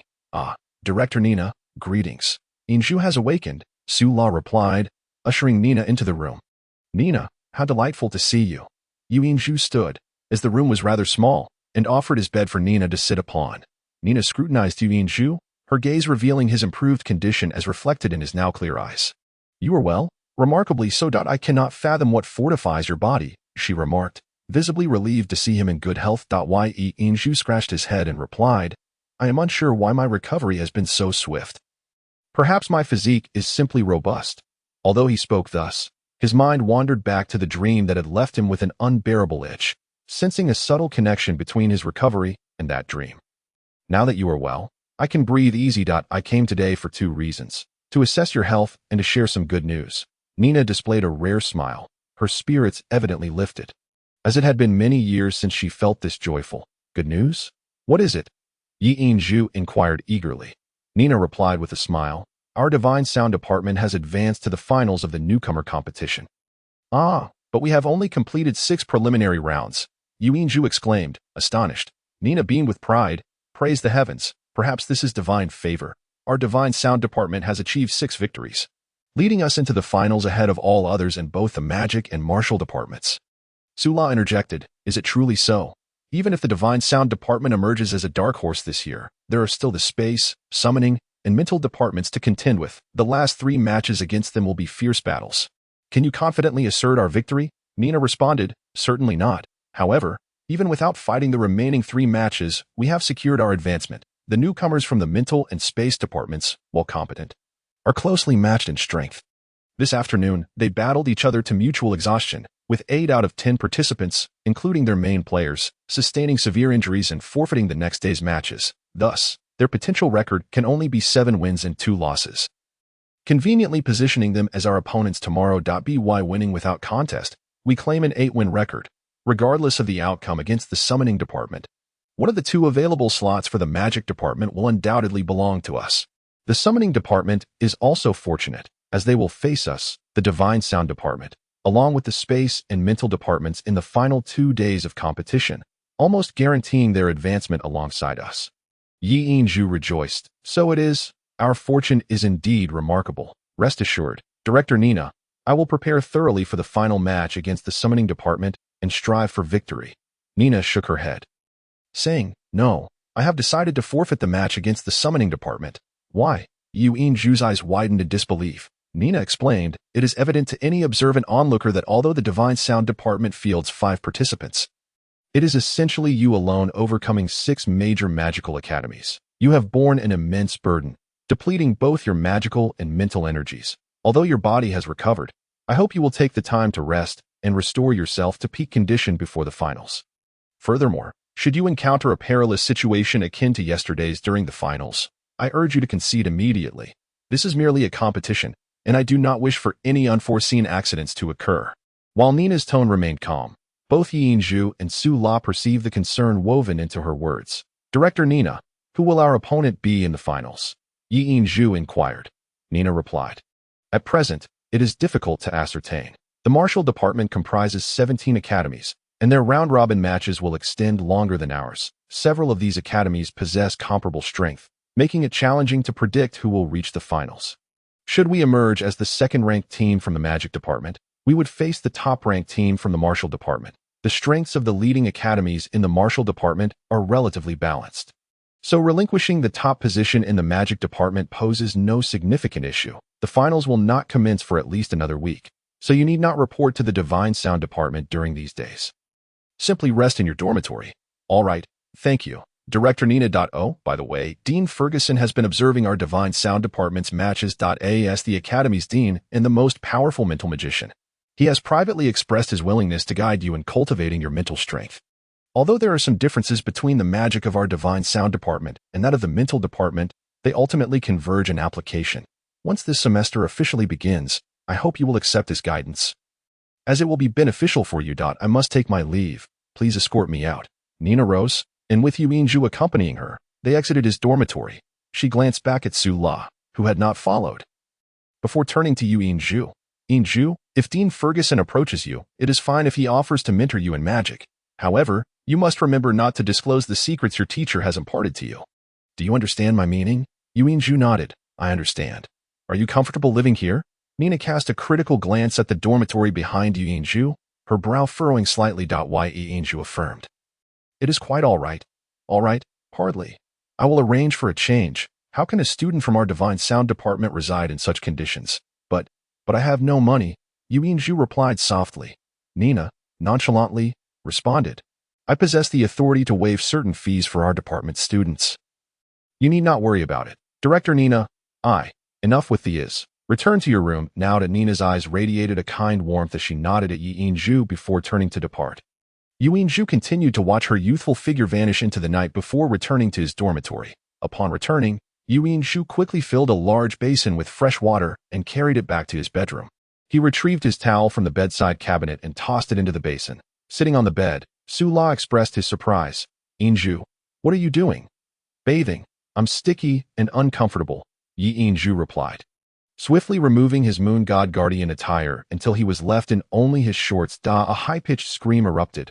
As Su La gaped at Yinju's bare torso, seemingly shocked, he observed that while Yinju usually appeared slender, his physique was exceptionally well-proportioned, exuding a sense of harmony rather than exaggerated bulk. Underneath his bronzed skin, a faint purple glow seemed to flicker. Startled by Su La's scream, Yinju nearly toppled the water basin. Su La, what are you doing? Nothing. Why are you washing in here? Su La turned away in a panic, covering his head with a blanket as Yinju's hands moved to remove his last article of clothing. Yinju chuckled. It's cold outside. The weather has turned. Besides, it wouldn't be appropriate for a female student to see me out there. I'm no exhibitionist. You are an exhibitionist. Su La's voice quivered, his heart racing uncontrollably. As a composed and ruthless assassin student, he had long since forgotten the feeling of being flustered. Hearing the sound of splashing water, he felt an overwhelming urge to escape the dormitory immediately. Each passing minute felt like an eternity to him. Much more comfortable now. With a sigh of satisfaction, Yinju comfortably stretched out on his not-so-spacious bed. The complete cleansing of his body from grime was undeniably a delightful experience. Su La, aren't you going to wash up? He inquired. I don't think I've ever seen you bathe. I have already bathed. Unlike you, I'm not one to flaunt my nudity in front of others, Su La retorted with a hint of annoyance. We're all men here. What's there to be afraid of? I never imagined that our department would advance so swiftly, Yinju remarked. Su La turned around, poking his head out from under the covers to look at Yinju. Indeed, you can rest for a week this time. Why don't we go find work right now? I noticed a place hiring when I arrived in Milan yesterday. Oh, sounds great. Yinju agreed without inquiring about the nature of the job Su La had found. Early the next morning, just as dawn began to break, Su La pulled Yinju out of bed. Let me sleep a bit longer, Yi Zhu mumbled, clinging tightly to his blanket. Get up. I've already prepared breakfast. Didn't we agree to work today? Sula insisted, forcibly dragging Yi Zhu from the bed and pressing a cool towel against his face. The sudden shock of the cold, damp cloth jolted Yi Zhu awake, and he reluctantly sat up, his nose twitching. Though breakfast was simple, Sula's exceptional culinary skills filled the air with enticing aromas, stirring Yi Zhu's appetite. He hurried to the dining table, eager to eat. Hey, you haven't washed up yet. Go do that before eating, Sula interjected, grabbing Yi Zhu. Boss Sula, you can't be this obsessive about cleanliness, can you? I'm starving. Can I eat first? No, Sula replied curtly, glaring at Yi Zhu and pointing to a basin filled with clean water nearby. Fine, I give in. Despite Sula's strict demeanor, Yi Zhu relished the warmth of home, especially since he hadn't spent much time with his parents. Qin Shang had been primarily concerned with his training, indifferent to everything else.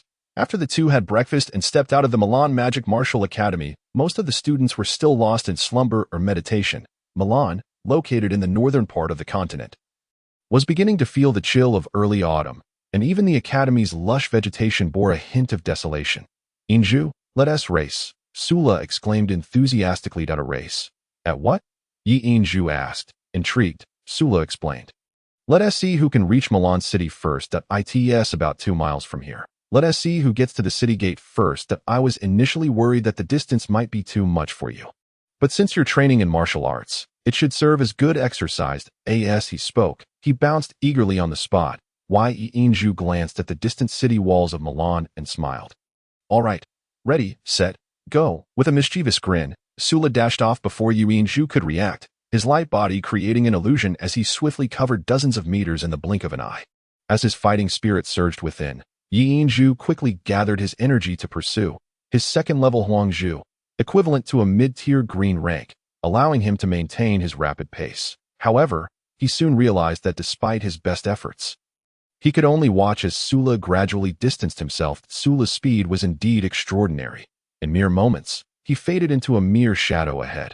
How fast? What level of strength does Sula possess?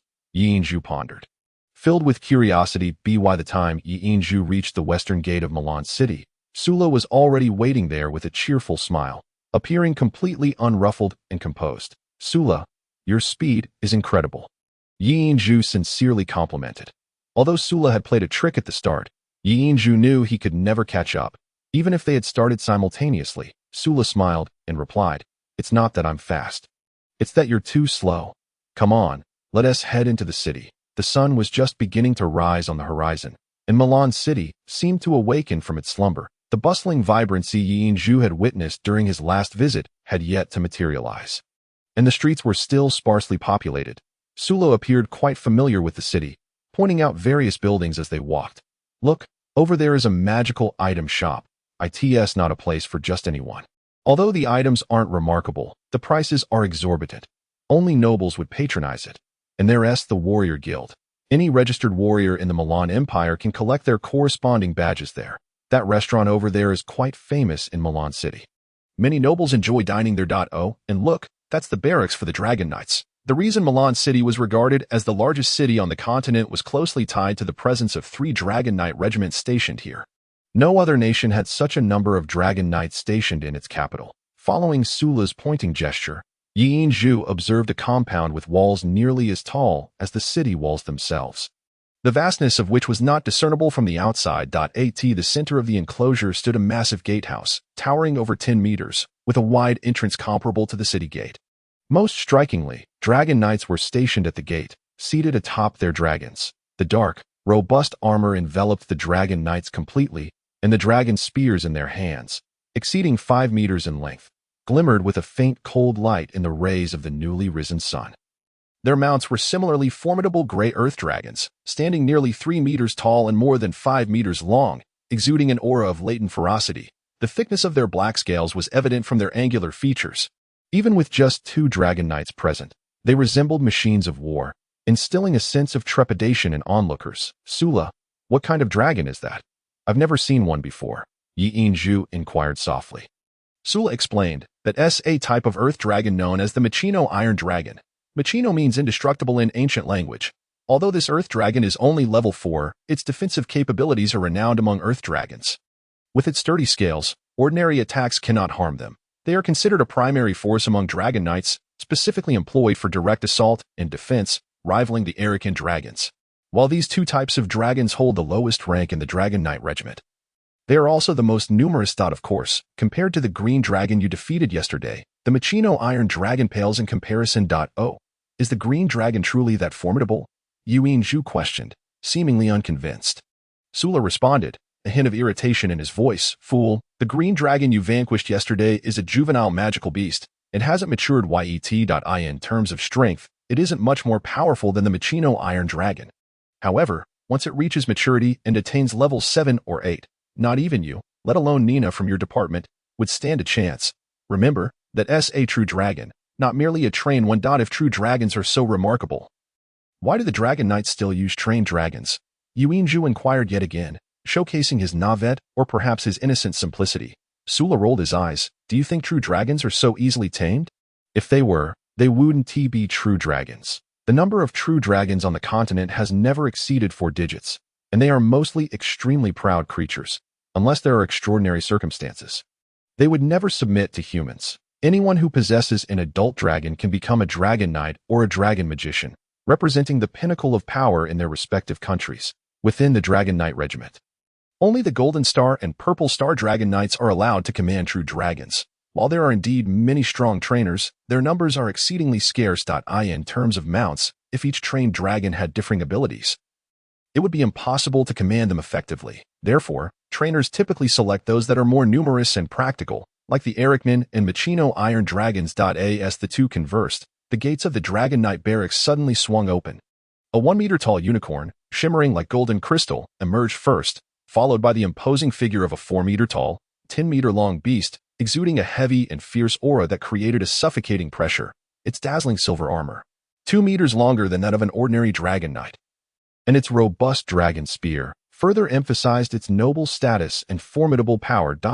It's him. Yuan Zhu recognized the figure. It was the Silver Star Dragon Knight, Count Austin, whom he had encountered on the way to Milan City. Although Yuan Zhu spotted Austin, the latter did not notice him. The massive golden crystal tyrant dragon occupied a third of the street's width as it trudged towards the western city gate, and the expression on Austin's face was somewhat grim, as if lost in thought. You know him? Sula asked, his tone laced with curiosity. Yuan Zhu nodded and replied, I saw him once on the way to the academy. He was quite domineering and even attempted to take our mercenary group's horned horse. I mentioned that he arrived in Milan with the Iron Thorn mercenary group. Sula's expression grew serious. Yuan Zhu, you might be in trouble. Austin appears to be on his way to our academy. Trouble? What trouble? What does his visit to our academy have to do with me? Yuan Zhu said, perplexed. Sula cast him a glance and replied, You truly know nothing at all. The trouble I speak of stems from the fact that Austin is the elder brother of Roland, that little sorceress. You injured Roland and her magical beast, the green dragon. Yesterday, Yuan Zhu was taken aback. What did you say? Austin is Roland's elder brother. Are you implying he seeks vengeance against me? But the freshman competition is meant to be fair. Sula shook his head. I cannot be certain, but there is indeed a possibility. Fortunately, our academy holds a prestigious position. I doubt Austin would dare to act too recklessly. It seems I must enlighten you about Roland's background. In the Milan Empire, there are 3 prominent families. The Violet family, to which Roland belongs, is one of them. The head of the family is Martino, one of the 2 great marshals of the Milan military, and also one of the 2 Purple Star Dragon Knights. Martino has a brother named Matalachi, who serves as the vice president of the Milan Mage Guild, and is said to have just reached the purple level. Yuan Zhu furrowed his brow, realizing he had not anticipated such formidable family power behind Roland, yet his expression quickly returned to calm. Oh, you know what it means to be a Purple Star Dragon Knight. They are the most powerful beings on the continent, second only to the 7 Towers of Fablon. A purple level battle master paired with a 9th level giant dragon earns the title of Purple Star Dragon Knight. Matalachi has devoted his life to the study of magic and has never married. Thus he has no offspring. Martino's only son died in battle against the orcs, leaving behind 4 children, the youngest of whom is Roland. She has 3 elder brothers, the eldest being Austin, who is also the least gifted among the 3rd generation of the Violet family. Roland's second brother, Okafo, is the youngest Gold Star Dragon Knight on the Dragon Kindness continent. possessing an adult 8th-level Earth-type giant dragon. Her third brother, Oliveira, is also a 5th-year student at our Milan Magic and Martial Academy. Renowned as the top student in the martial arts department, riding a water-type growth giant dragon, which has now advanced to the 7th level. It is said that upon graduation, he will directly become a Silver Star Dragon Knight, with a chance to break the record for the youngest Gold Star Dragon Knight on the continent. As the youngest, Roland is undoubtedly the most favored. Unlike her 3 brothers, she chose the path of magic. Matalachi, having no children of his own, dotes on this niece dearly, and even joined the Violet Mercenary Corps established by the 4 siblings at Roland's request. One must understand that it is exceedingly rare for a purple-level mage to deign to join a mercenary group anywhere on the continent. You have seriously offended Roland, and you will have to face the consequences. Hearing Sula's words, Yi Inju's eyes sparkled with contemplation, recalling a scene from the Mercenary Guild. Evidently, that purple-level archmage must have been Matalachi, and the other young warrior was either her 2nd or 3rd brother. Sula noticed Yi Inju lost in thought, and, assuming he was worried about his predicament, sighed. Though you have only been in the academy for a few days. The people you have offended are not limited to the Violet family. That dark magic commander, the first-year freshman Yu Ming, is also a member of the Moonlight family. Moreover, her status in the Moonlight family is comparable to Roland's within the Violet family. Yu Ming's grandfather, Yu Hui, is a symbol of the family's rise. He is not only the president of the Milan Mage Guild, but also a purple-level 5th-tier archmage of dark magic, reputed to be one of the most powerful mages outside the 7 Towers of Fablon, and far more formidable than Matalachi. He is on par with our Academy's psychic purple-level 4th-tier archmage Ferguson, serving as the Imperial Minister of Magic, overseeing all mages in the Milan Empire. Lifting his head, Yu Inju's gaze remained clear, and with a serene smile, he said, "So what?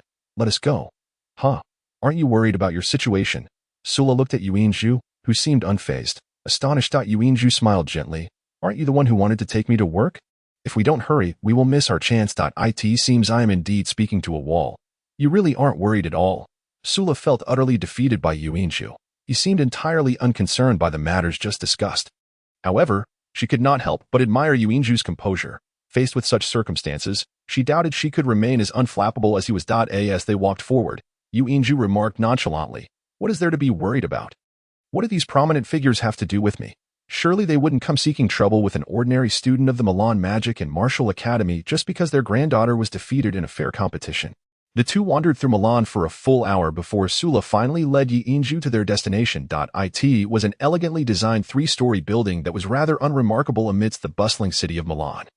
Its location was not on the main road but rather on a side street, giving it a somewhat desolate ambience. This 3-story building was distinctive, occupying a modest area similar to that of the Sound Magic teaching building. The octagonal eaves paired with dark green glazed tiles evoked a refreshing and comfortable sensation. Surrounded by lush greenery, even in the colder weather, the trees here thrived abundantly. The interplay between the trees and the building imbued the structure with a lively natural essence. Most remarkably, a giant tree sprouted from the center of the building, as if the 3-story edifice had been constructed around this magnificent tree. Its crown extended entirely above the roof, adorned with delicate pale blue flowers that exuded a faint fragrance reminiscent of musk and orchids, exuding an ancient elegance that easily captivated those who beheld it. Perhaps due to his origins in the Azure Sea, Yi Inju felt an inexplicable sense of warmth upon gazing at this small building. "What do you think? Isn't it splendid? After careful consideration, I chose this place to work. Not only is the environment delightful, but the pay is also quite good. It is a tea house, and the waitstaff generally earn around 10 silver coins daily.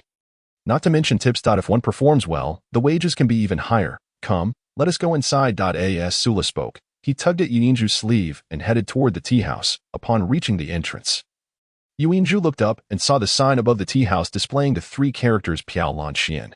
This name seemed somewhat familiar. Before he could think further, Sula had already pulled him inside.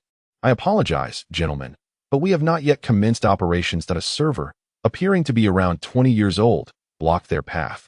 Dressed in a blue work uniform, though his appearance was rather ordinary, he possessed a serene aura that easily endeared him to others. "We are not here for tea. I saw you were hiring yesterday, and we are here for an interview," Sula quickly explained. The server smiled slightly and replied, "I am sorry, but you have arrived too late. After posting the recruitment notice yesterday morning, over 300 applicants came by in the afternoon, and we have already selected suitable candidates." Chapter 16. Piao Longqian. Praise Fablon. Are you no longer hiring? We are very diligent workers, and look, we are students from the Milan Magic and Martial Academy. Our qualities are certainly superior to those of ordinary folk. Sula anxiously advocated for both himself and Yi Yinju. The server shrugged apologetically. I am truly sorry, but we have already gathered enough staff. You should have come yesterday. Perhaps there would have been a chance. Please return. Yi Yinju reached out and grasped Sula's slender shoulder, saying, let it go. Since they have already filled the positions, let's try somewhere else and not trouble them.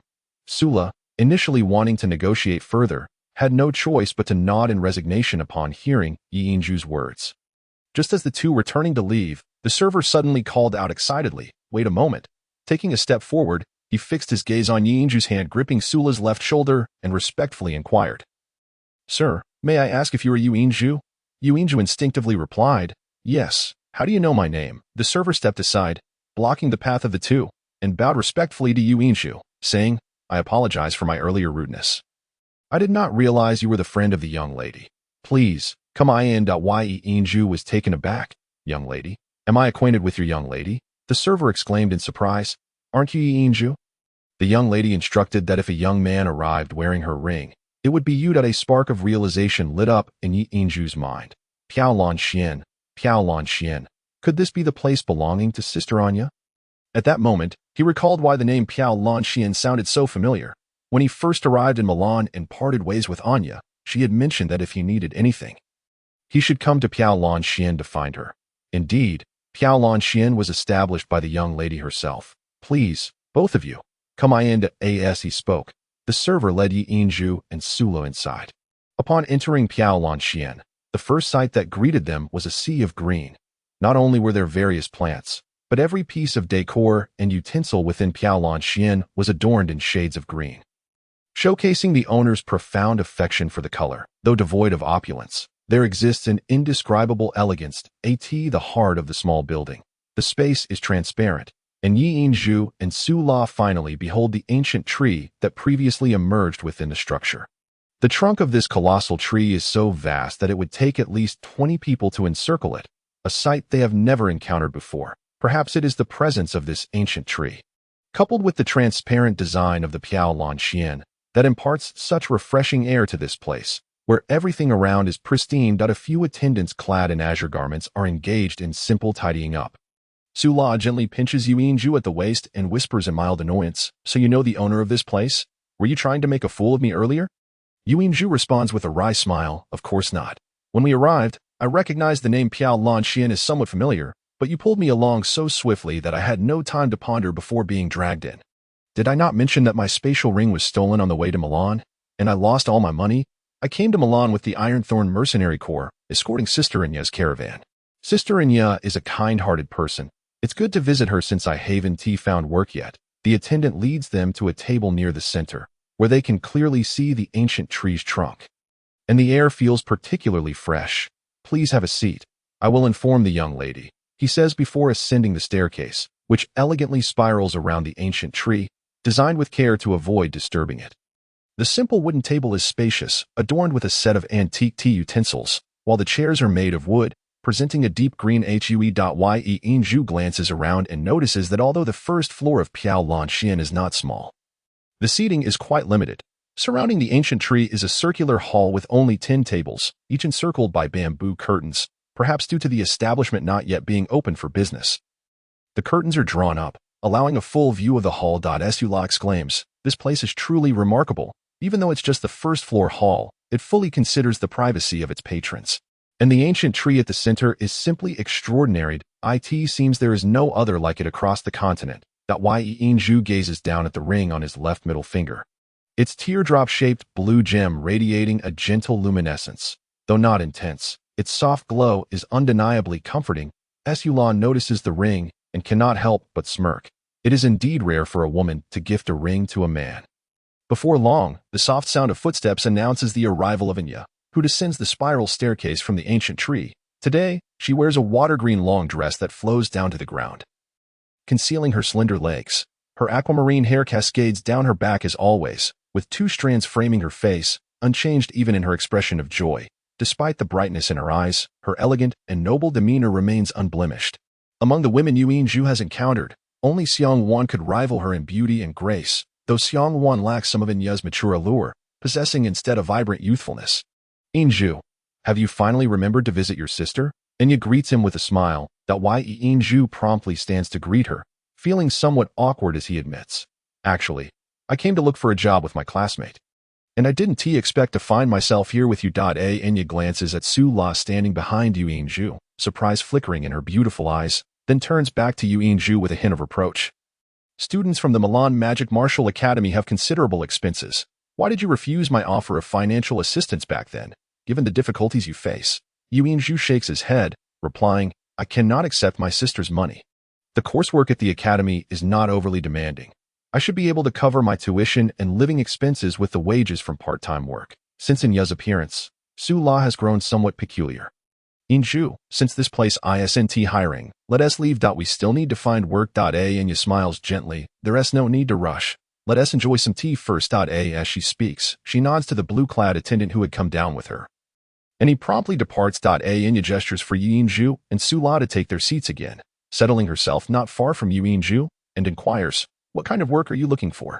Since Yuan Zhu wishes to be self-sufficient, perhaps I could assist you in finding a suitable position. Yuan Zhu responds, any job will do, as long as it is within our capabilities. Initially, we had intended to apply as attendants, only to discover that this is your establishment. Before you can respond, Su La interjects, there is no need to trouble Miss Inya. We will find work ourselves. Inya smiles, it's no trouble at all. Zhu, I remember you are a sound master. Last time, you mentioned you would play the piano for me. I have a piano here. Why don't you play a piece for me? Although the positions for attendants are filled, I happen to need a performing sound master. As she speaks, she casts a playful glance at Su La, adding, of course, I want to show favoritism if your piano skills do not meet my standards. I want to hire you. Yuan Zhu chuckles. Even if you don't hire me, I still wish to play a piece for you. I already have a piano. That moment, tea is served. With exquisite purple clay teapots and cups, the attendant has clearly prepared for washing the tea and warming the pot, directly pouring the tea into the cups. Instantly, a fragrant plum blossom aroma wafts through the air. Refreshing and pleasant, the tea presents a delicate reddish hue, exuding an alluring quality. Inya smiles. Let us enjoy some tea first. This is red delicate plum blossom tea, a variety of flower tea, a staple offering in the Milan court. With extremely limited production, it possesses properties that reduce heat, alleviate inflammation, detoxify, enhance beauty, and delay aging, and with a touch of rock sugar, it tastes delightful. Yuan Zhu lifts the tea bowl and takes a sip. A gentle plum blossom fragrance mingling with sweetness enveloping his senses, leaving him feeling remarkably comfortable, as if all his pores have opened up. He cannot help but exclaim, what excellent tea, Su La, initially dismissive upon realizing it was flower tea, is taken aback after tasting it, his eyes brightening as he unconsciously finishes the small cup of red delicate plum blossom tea. Inya smiles softly. In the realm of tea, people often regard green and oolong teas as the epitome. Yet I have a particular fondness for flower tea. Many disdain flower tea, even labeling it as the commoner's tea, but I disagree. The flower tea I serve is not merely made from flowers and tea leaves but consists of true flowers, dried before being infused into the tea. Flower tea is one of the main offerings at Piaolan Xian. In my view, it is the aristocracy of teas. The varying benefits of different flower teas surpass those of green and oolong teas. Yuan Zhu shyly smiles. I am not well versed in tea, but it is indeed delicious. Inya sighs lightly. The culture of tea is deeply rooted, passed down from the Eastern Dragon Empire, yet unfortunately, so much has been lost to time. Eastern Dragon Empire? Yuan Zhu gazes at Inya in astonishment. Though it is the first time he has heard this name, he is all too familiar with the term Eastern Dragon, as his grandfather and Qin grandfather have often spoken of the 8 sects of the Eastern Dragon. While he does not grasp the full meaning, he suspects a connection to what Inyu has mentioned. Inya's expression shifts slightly but quickly returns to normal as she swiftly changes the subject. Zhu, weren't you going to play the piano for me? Shall we begin now? Though surprised, Zhu is innocent-hearted, so he refrains from further questioning as Inya diverts the topic.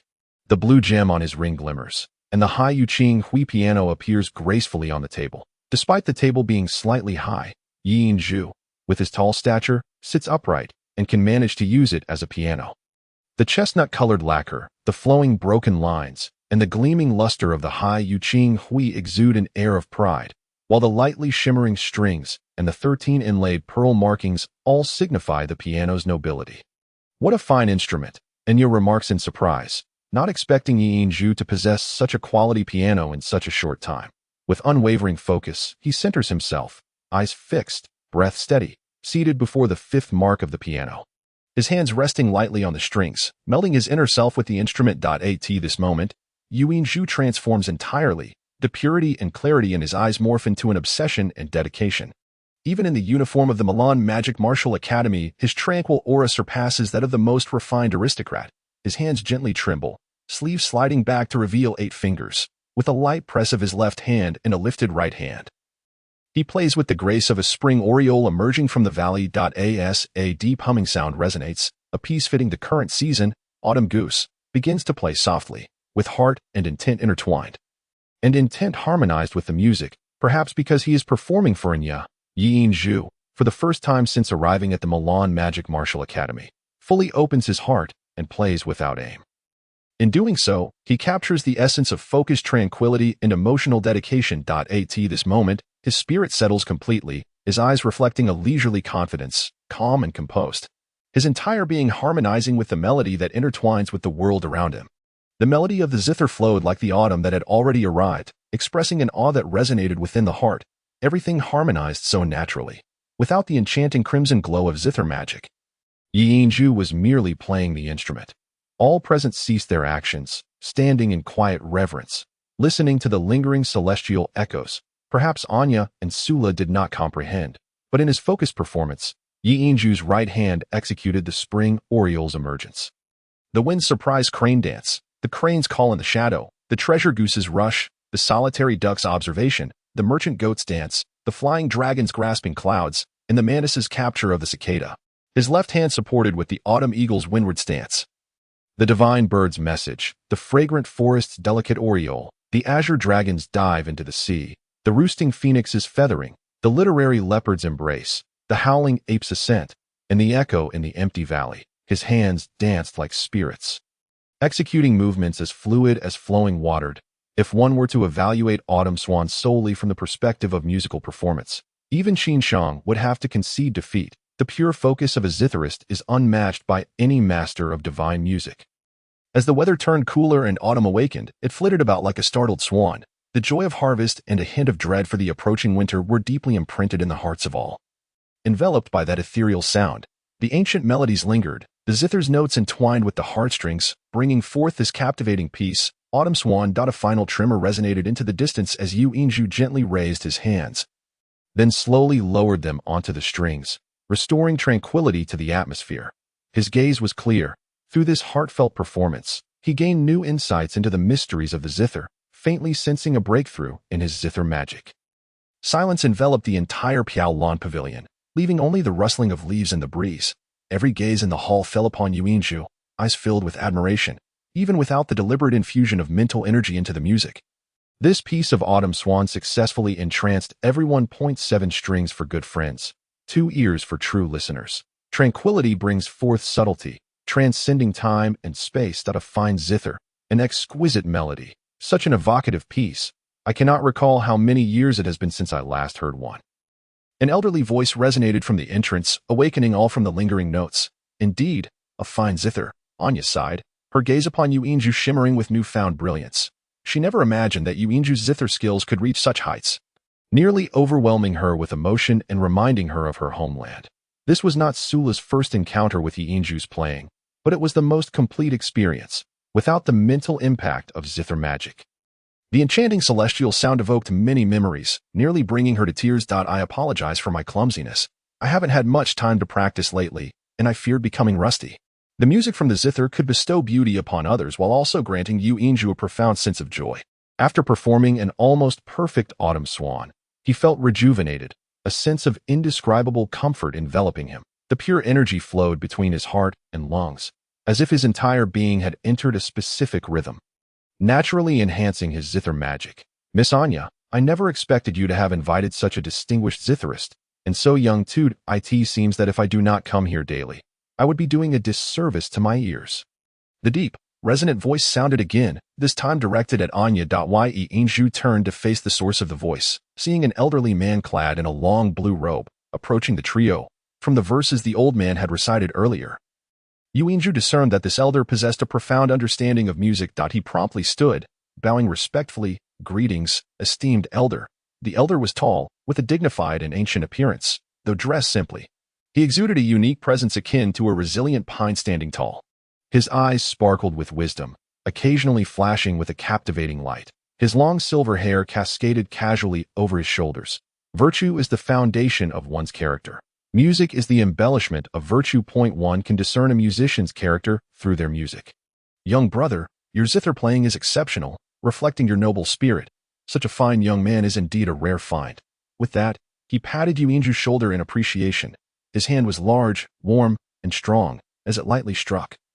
Yi Inju felt a gentle warmth flow into him, imparting a sense of comfort, and the bamboo energy within him seemed to slightly increase under its influence. Seeing the elder approach, Anya remained seated. A chill evident on her face, merely remarking, "Indeed, an old horse knows the way. You arrived rather early. Unfortunately, you have disrupted my enjoyment." The elder displayed a hint of a wry smile. "Very well, I concede my mistake. However, Miss Anya, will I still have the opportunity to hear such enchanting music here in the future? Musicians who can grasp the essence of clarity, subtlety, tranquility, and distance in zither music are exceedingly rare." Upon hearing the elder praise Yu Inshu, Anya finally revealed a faint smile, turning to Inshu. "Did you hear that? This gentleman is a regular at my Piaolon pavilion, and his tastes are quite discerning. If even he praises you so highly, having you here as my zitherist cannot be seen as favoritism, can it? You must accept compensation for your labor. There is no room for refusal." Ye Inju glanced towards Sula, who was still lost in the reverberations of the earlier performance, not paying him any mind. "Very well. Work is work, and I can see my sister frequently here." A pure smile emerged on Yi Inju's face. For him, playing the zither was the best form of cultivation, and it allowed him to earn some tuition and living expenses. How could he refuse? "What do you call her?" The elder stared at Yu Inju in astonishment, then quickly turned to Anya. "He is your brother." Anya replied coldly, "My affairs are none of your concern. Speak further, and you shall find yourself unwelcome at Piaolon Pavilion." The elder's face showed a hint of bitterness. "Could you not temper your temper? After all, we are old friends." Despite the elder being old enough to be Anya's grandfather, he spoke to her with great respect. Anya ignored him, turning to Yi Inju. "Inju, how much compensation do you desire?" Yu Inju scratched his head, inadvertently revealing the blue ring on his left hand. The elder's body stiffened at the sight of the ring, his expression becoming somewhat peculiar. "Sister Anya, I do not mind the amount of payment. Sula is my roommate. Could you please allow her to work alongside me here? We do not need much. Just 10 silver coins a day would suffice for our expenses." At this moment, Sula had regained her senses. Hearing Yi Inju ask for a servant's wage, she was incensed and pinched him from behind, quickly adding, "It's fine as long as I can stay with Inju." However, since Inju is a zitherist, shouldn't his compensation be a bit higher? It's not easy to find a zitherist of his caliber. Inju is truly a genius among the first-year students of the Divine Sound Department. Anya disregarded Sula's comments, looking solely at Yu Inju. "Silly boy, how could a zitherist pay be so low? Here, even an ordinary servant earns a gold coin a day. I know you are naturally easygoing and indifferent towards money. How about this? Your salary will be 10 gold coins daily. As for this young brother Sula, let her stay as a servant. Having one more person is of no concern. No, Sister Anya, that is far too much. 10 gold coins a day, that is 10 gold coins. A typical household's monthly expenses barely reach 1 or 2 gold coins." Anya smiled. "As long as I believe it is worth it. If you don't believe me, ask this Mr. Laoma if your zither music is worth that price." Before Yu Inju could inquire, Laoma had already sincerely nodded, saying, "It is worth it. Absolutely worth it. 10 gold coins are not excessive. Such enchanting music cannot be measured merely by money." This time, Anya surprisingly did not refute him, smiling, "You see, I still have the advantage here. Let us settle on this. Since you have come today, take some time to familiarize yourselves with the environment. From now on, you will work in the afternoons, which is our main operating time. Since you are both students, you need not come during class hours to avoid disrupting your studies." The remarkably generous offer left Yu Inju speechless. Even Sula's daily wage of 1 gold coin was unimaginable elsewhere, as ordinary service positions rarely offered such high pay. Piaolon Pavilion was divided into 3 floors. The first floor was the hall, with 10 tea tables. The second floor contained 6 private rooms, while the third floor was Anya's private residence, where even the pavilion staff could not easily go.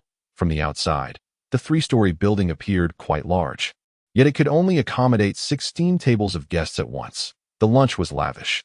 Yi Yinzhu and Sula dined alongside all the other staff, all of whom were male, with the leading figure being the blue-clad server they had first encountered that day. Brother Dida, with such a large Piaolan pavilion, why are there only so few tea tables? Can this truly be profitable?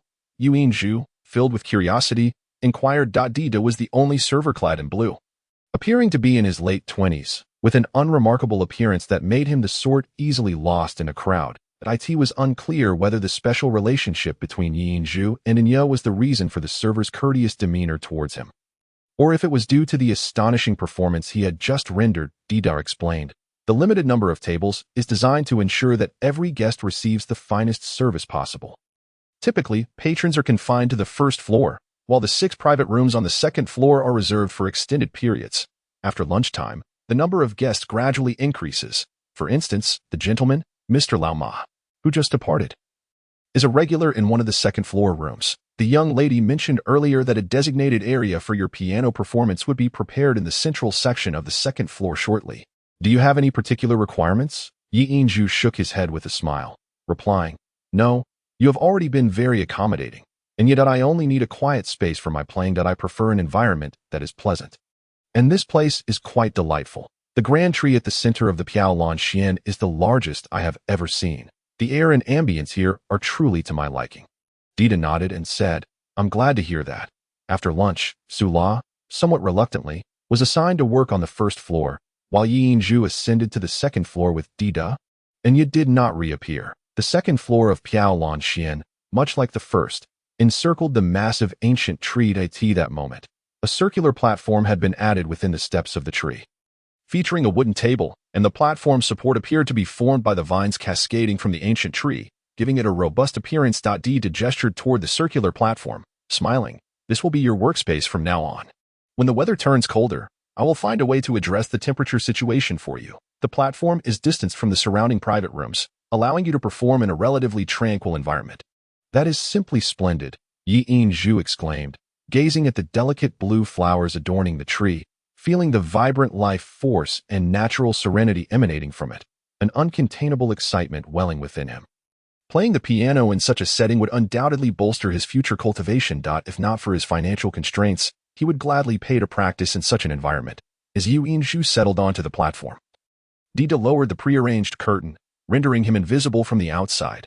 Having cultivated his musical heart for 16 years, the piano had become an integral part of Yi Yinzhu's existence upon arriving in Milan. This was his first opportunity to play as he had once done amidst the azure sea. For an entire afternoon, he lost himself in the music, unaware of the world outside, wholly immersed in his melodies. Though he played only a single highway Qinghui piano, the exquisite tune seemed to elevate to new heights under his devoted performance. For 4 continuous hours, he did not pause, even oblivious to Su La delivering tea.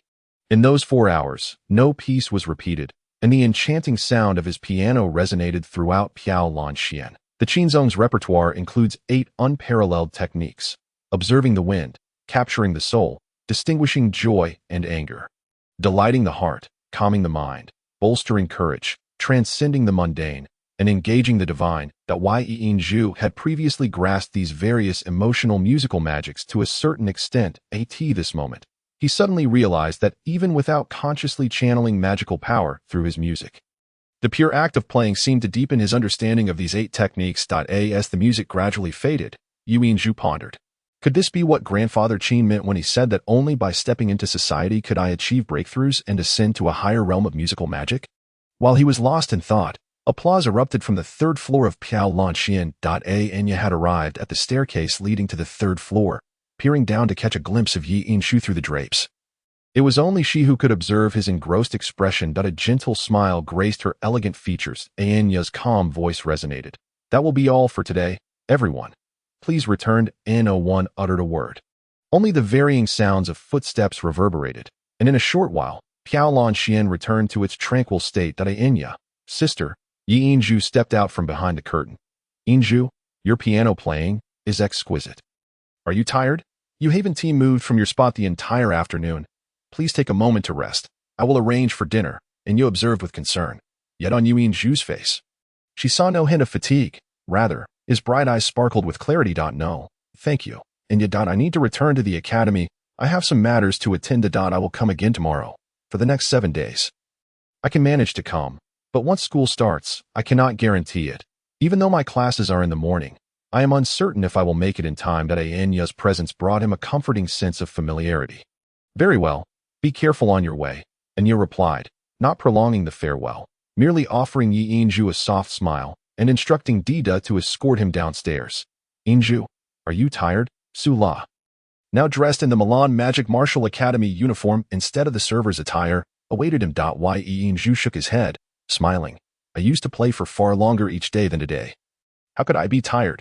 The atmosphere here is delightful. The rich natural essence allows my mind to settle easily, enabling me to immerse myself fully in the music. The two exited Piao Lanqian, retracing their steps toward the Milan Magic Martial Academy. Inju, do you know who that Miss Inya truly is? Su-la suddenly inquired. Yi Inju was taken aback, replying, Isn't sister Inya the owner of Piao Lanqian? What's the matter? Su-la shook his head, insisting, no, it is far more complicated than that. When you first began playing this afternoon, the first and second floors of Piao Lanqian were filled with guests. Yet strangely, there was no noise. Even when conversing, they spoke in hushed tones. They were all dressed in blue or green, resembling our servers. But I can't tell that the patrons of Piao Lanqian are not ordinary individuals. They quietly sat sipping tea or engaging in low conversations, as if they were regulars here. Yi Inju responded, what is so strange about that? Their quiet demeanor simply indicates their good upbringing. Su-la countered, but do you know how much the flower tea at Piao Lanqian costs? Yi Inju shook his head in confusion. Su-la scoffed. A cup of their ordinary flower tea costs a ruby coin. For guests in the second floor rooms, each cup costs 3 ruby coins. Refilling requires an additional ruby coin. Have you ever encountered such exorbitant tea prices? No wonder Miss Inya is so generous, offering you 10 gold coins a day in wages. Compared to Piao Lanqian's income, our earnings are merely a drop in the ocean. That expensive. So, does that mean the red camellia flower tea we had this afternoon? Su-la interjected. You're beginning to see the issue, aren't you?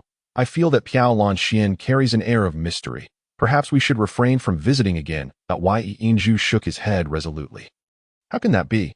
I have already promised Sister Inya that I would play the piano. Moreover, Piao Lanqian suits me perfectly. It allows me to earn tuition while honing my musical skills. Such an exceptional opportunity is unlikely to be found elsewhere. Sister Inya has been very kind to me. She is a good person. Trust me, Su-la. She truly is a good person. That I can sense the pure natural energy within her. Only those with pure hearts would evoke such feelings in me.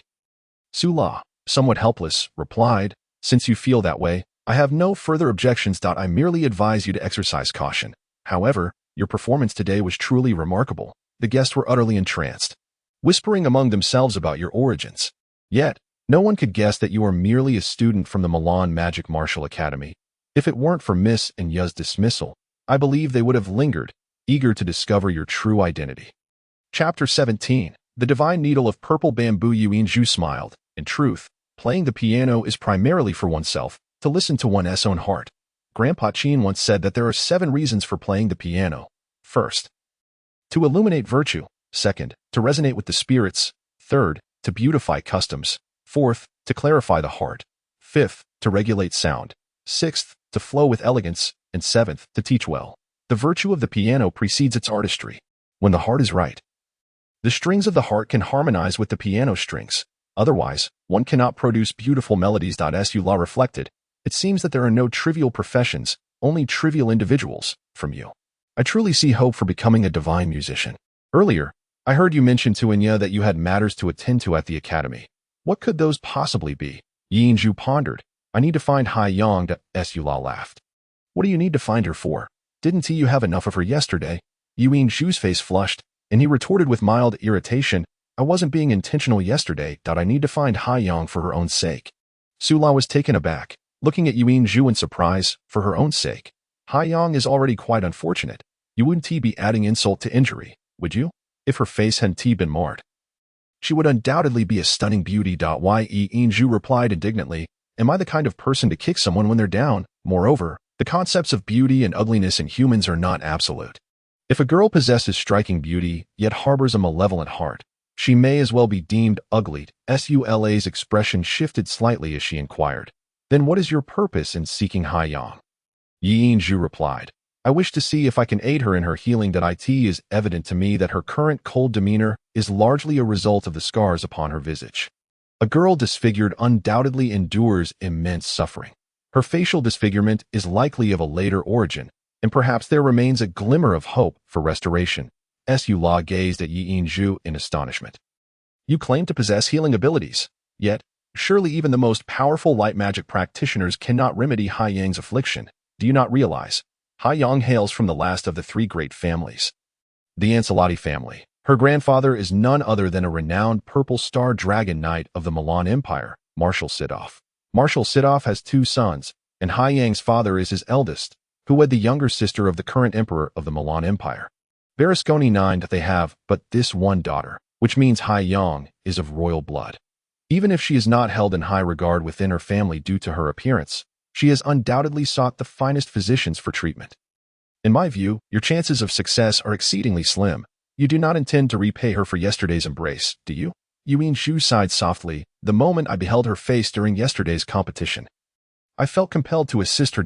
My methods of healing diverge from the conventional. Even the slightest opportunity should not be forsaken. Otherwise, will she not be condemned to a life of suffering? Sula regarded Yi Yinzhu with a deep gaze. "Yinzhu, you are the most foolish fool I have ever encountered, yet also the most endearing. That I shall accompany you. It would spare you the discomfort of being alone with a girl." Upon their return to the Milan Magic Martial Academy, night had already fallen. The 2 first returned to their dormitory for a simple dinner before making their way toward the dormitory of the sound magic students. Neither Yinzhu nor Sula knew the whereabouts of Haiyang. But the students of the sound magic department, aside from Yi Yinzhu and the mixed area for work-study students, resided together, making it relatively easy to locate her. Is that not Yinzhu?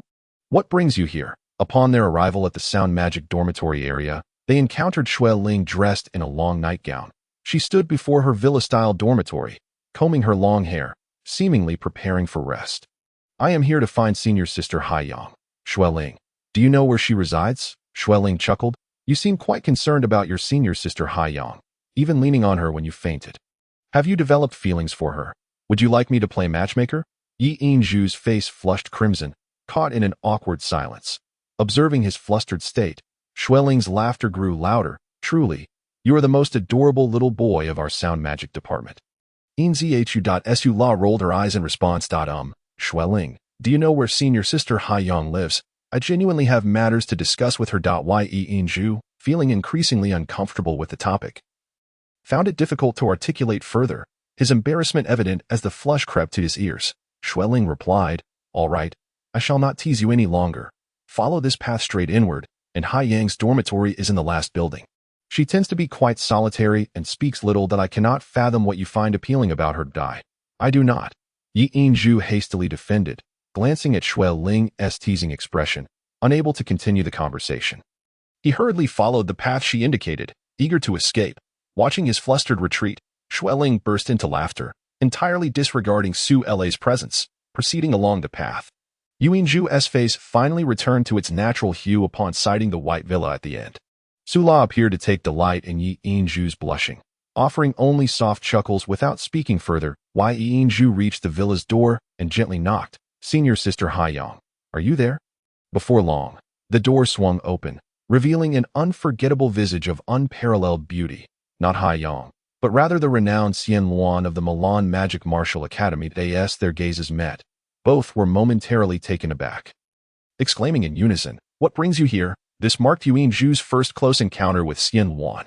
Adorned in a flowing pink gown, the chill of the weather necessitated a modest design that enveloped her every curve.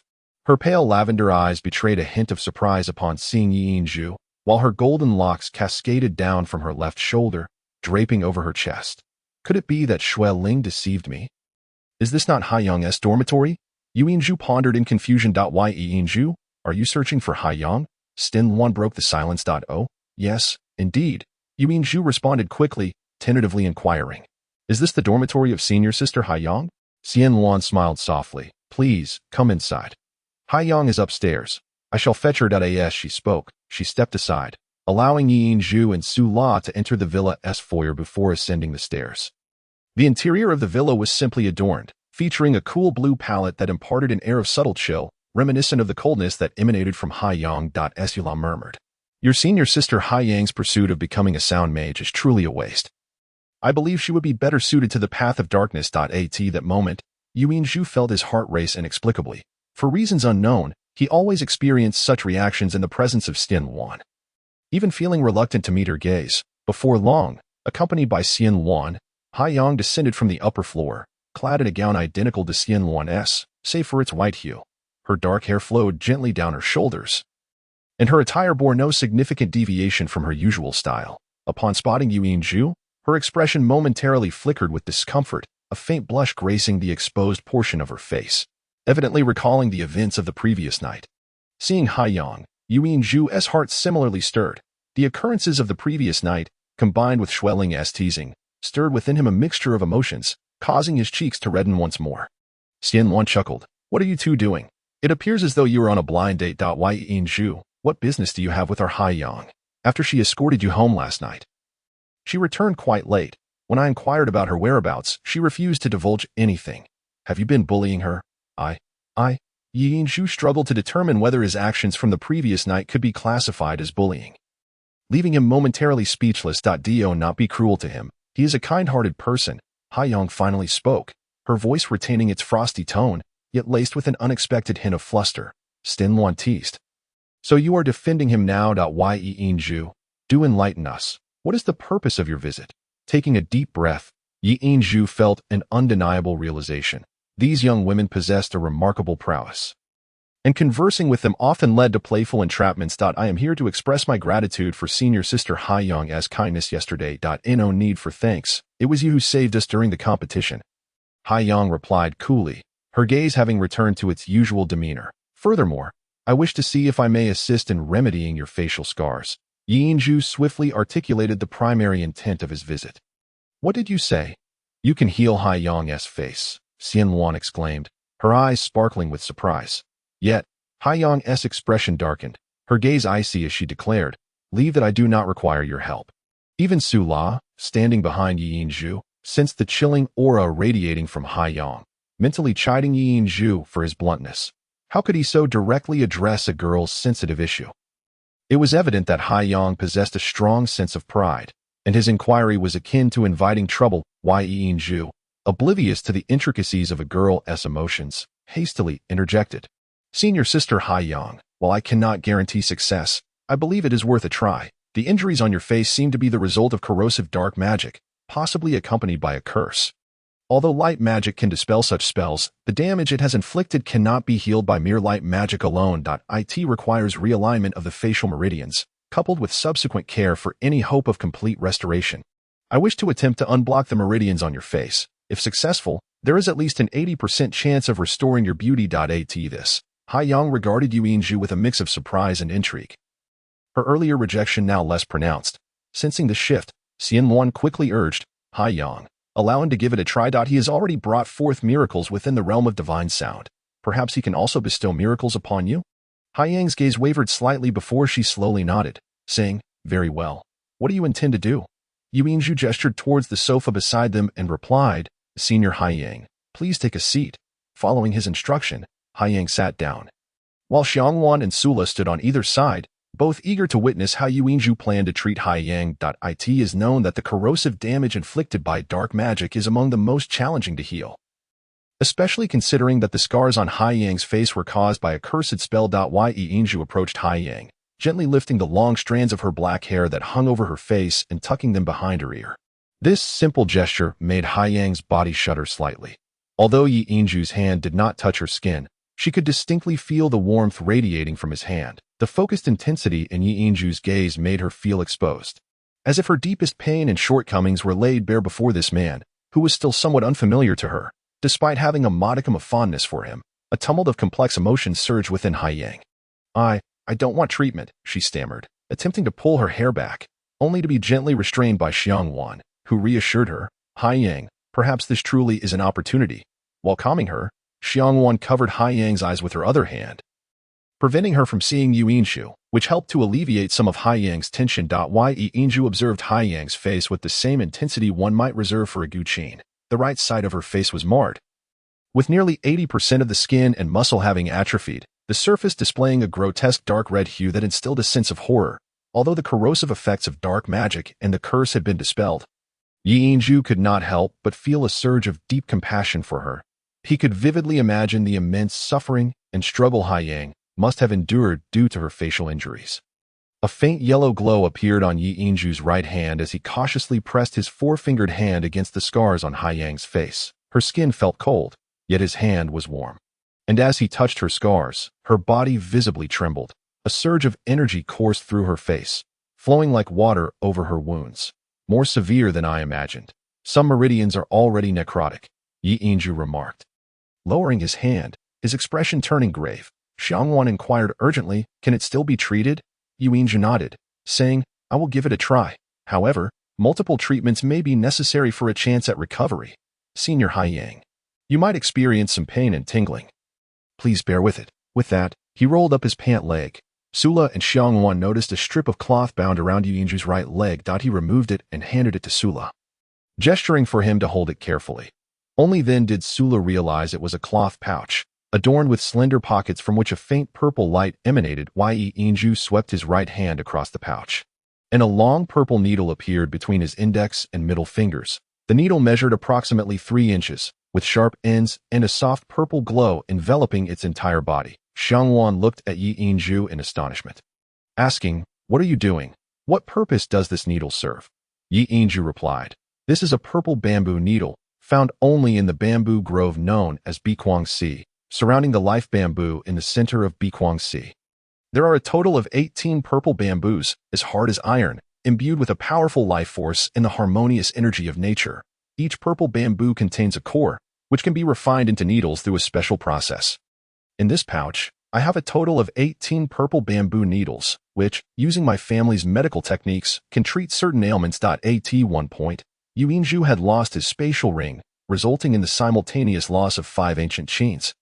Yet he was fortunate to carry the treasures of the bamboo sect with him, the green silk on his wrist and the purple bamboo needles bound to his calf, though they appeared unremarkable.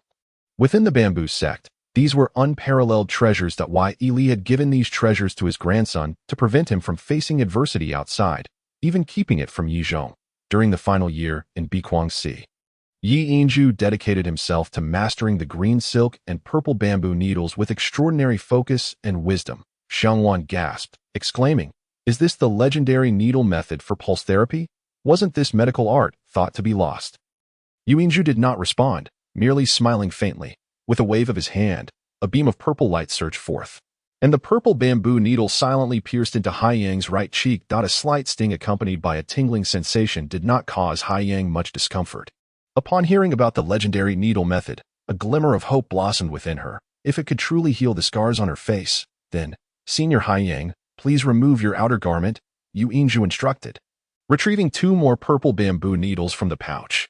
"What?" The remaining 3 gasped in unison, their gazes toward Yi Yinju turning peculiar. Yi Yinju, holding the purple bamboo needles, explained with a hint of exasperation, "My technique is not yet proficient enough to perform needling through clothing, as it could lead to complications. The meridians in your face must be unblocked from the upper body, starting from the source of the facial meridians."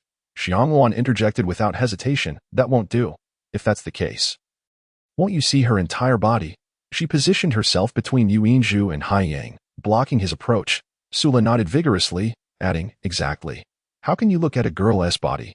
Yu Yinju gazed at Hai Yang. At that moment, the hand that Xiangwan had used to cover her eyes was lowered, and their eyes met. From Yu Yinju's clear gaze, Hai Yang discerned no hint of inappropriate intent. His pure eyes held only sincerity. Biting her lip, Hai Yang's typically frigid gaze now revealed a flicker of determination as memories of the battle against the wind element students resurfaced. Yi Yinju had faced a green dragon alone to protect them. Unwavering in his resolve, his earnest and untainted gaze, along with his calm and refreshing aura, inspired instinctive trust within her. "All right, I will remove it." Hai Yang gently pushed Xiangwan aside, taking a deep breath as she began to unfasten the buttons of her white gown. "Hai Yang, you can't," Xiangwan exclaimed, rushing to restrain her hand.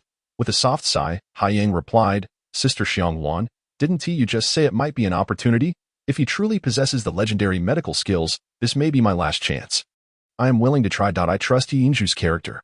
Xiangwan slowly released her grip, sorrowfully saying, Yinju, I leave her in your hands. Yinju felt a surge of excitement. Hai Yang's trust filled him with an inexhaustible energy. And the bamboo vitality within him flowed rhythmically, gradually calming his mood. There could be no room for error in treating Hai Yang. The facial meridians were exceedingly complex, and any misstep could not only hinder recovery but also potentially rob her of the ability to express emotions. Why are you still here? Do you intend to take advantage? Xiangwan glared at Sula, who stood behind Yinju. Sula was momentarily taken aback, casting a complex glance at Yinju before handing the pouch to Xiangwan.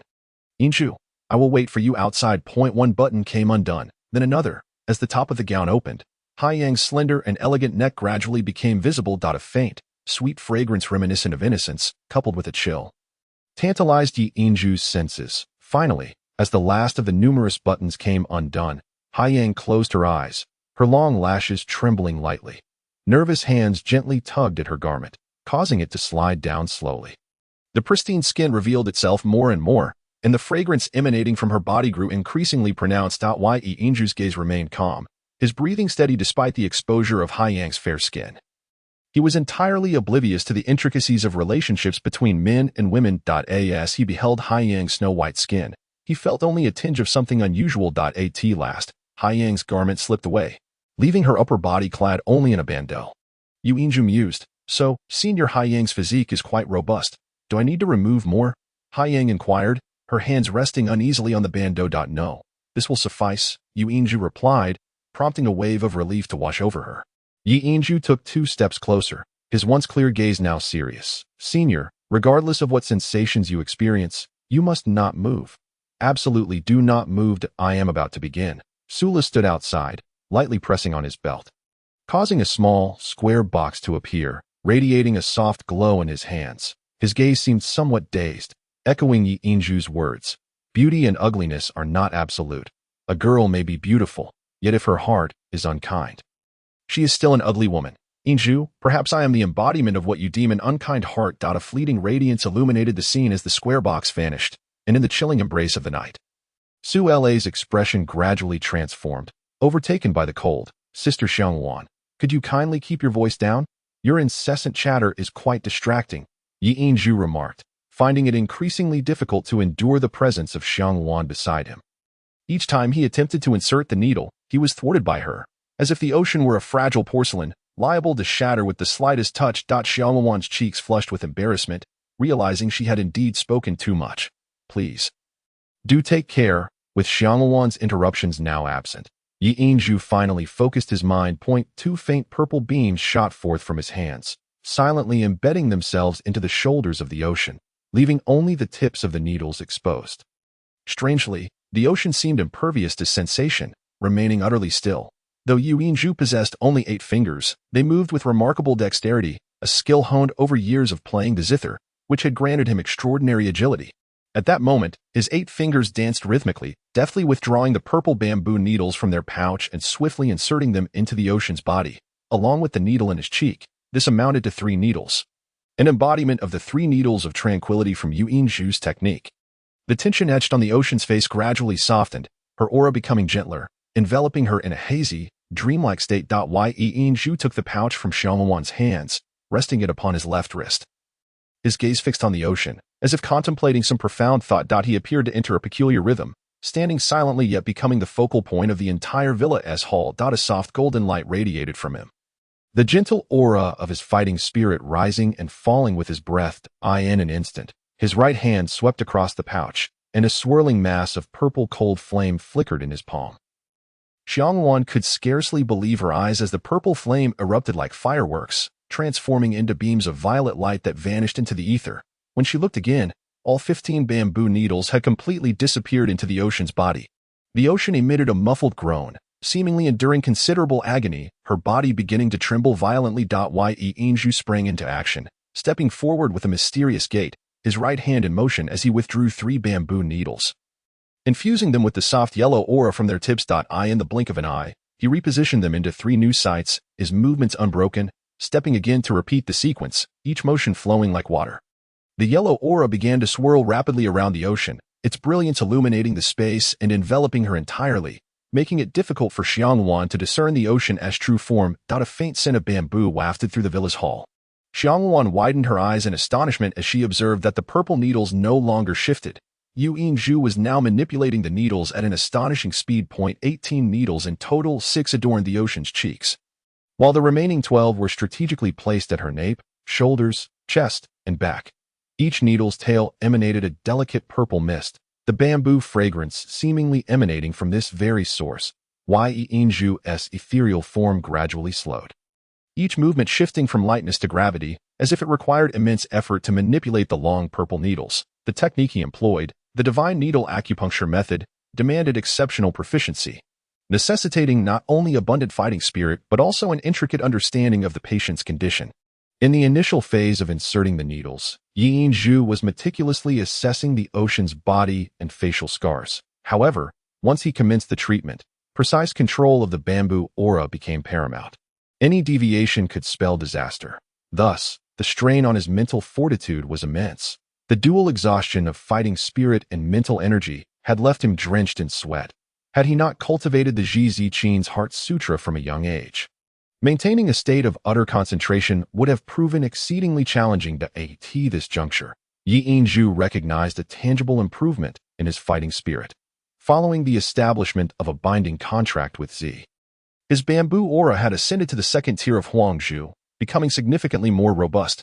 Additionally, a trace of fighting spirit introduced into his body by a guest, referred to as Old Ma Bayanya, seemed to have further solidified his fighting spirit. Thus, even now, he felt no sense of impending exhaustion. Unbeknownst to the ocean, Yu Yingzhu was exerting tremendous effort. Initially, the needles on her face had only elicited a tingling sensation. But as the 18 bamboo needles penetrated fully, Yu Yingzhu's bamboo aura began to infuse within her, and her upper body was soon beset by varying intensities of pain, sharp stabs, searing heat, and an itch that penetrated deep into her heart, compelling her to emit involuntary sounds of discomfort.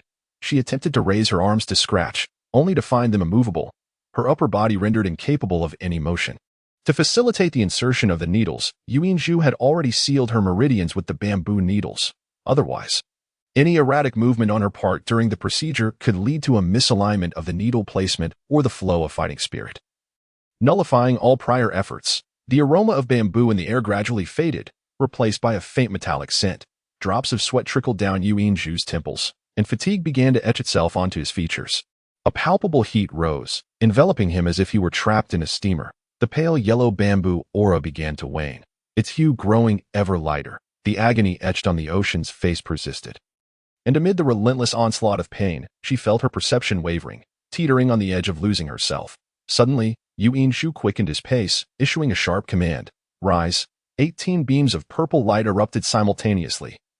And as he pivoted, each of the 18 bamboo needles returned without fail to the pouch. Gasping for breath, Yu Yingzhu stumbled slightly, nearly losing his balance. This treatment had consumed a full hour. Xiangwan hurried forward to support him. Are you all right? Yu Yingzhu waved a hand dismissively, fatigue evident in his voice. I am fine. Thankfully, Sister Haiyang has a chance for recovery. Really? Xiangwan exclaimed in delight, turning her gaze to the ocean, where 18 dark streams of liquid were slowly oozing from the puncture wounds left by the bamboo needles. The metallic sin intensified, yet the ocean's expression began to calm. The once dark red scars on her face shifted to a soft pink hue. While the scars' reduction did not signify a complete transformation, they appeared less terrifying than before. Is the ocean all right? Yu Yingzhu replied. One treatment is insufficient. I will need to gradually open her facial meridians with the bamboo needles, expelling the residual toxins trapped within, allowing the dead and withered meridians to rejuvenate. I will need to administer the treatment weekly, approximately 10 times, to witness significant changes. As for the ultimate extent of her recovery, I cannot guarantee. However, I believe her appearance could return to at least 70% of its former self. Observing Yu Yingzhu, listening to his breathless and weary voice, Xiangwan suddenly found the esteemed male student, the first in the history of the Divine Sound Department, quite endearing. His pure gaze resembled that of a child, evoking a sense of fondness within her. On behalf of the ocean, I thank you. Regardless of the outcome, we will be grateful for your assistance. Yi Yingzhu offered a slight smile, yet waves of dizziness threatened to overwhelm him. There is no need for thanks. I simply wish to see Sister Haiyang no longer languishing in sorrow. A girl who has suffered such wounds must be in tremendous pain. Rest assured, Sister Xiangwan, I will do everything in my power to heal her. Well then, I must take my leave. Please assist her in cleaning up. The liquid that has flowed out is the toxins that resided within her. With this expulsion, she should feel somewhat relieved. I shall take my leave now. Rest a moment before departing. Xiangwan hurriedly spoke. While Yuanzhu shook her head, gently biting her tongue to awaken herself slightly from her daze, before stepping out the door. Watching Yuanzhu's departing figure, Xiangwan smiled, a genuine appreciation emanating from her heart as she softly remarked. Yuanzhu, you possess a heart of gold. Yinzhu, what troubles you? Sula inquired, steadying the unsteady Yuanzhu with concern etched across his face. Yinzhu smiled and replied, It's nothing. Merely a bit fatigued. Let us return. Sula sighed softly and said, Oh you, I truly do not know how to commend you anymore. Come, allow me to assist you. As he spoke, he placed Yinzhu's arm over his slender shoulder and made their way toward the mixed dormitory.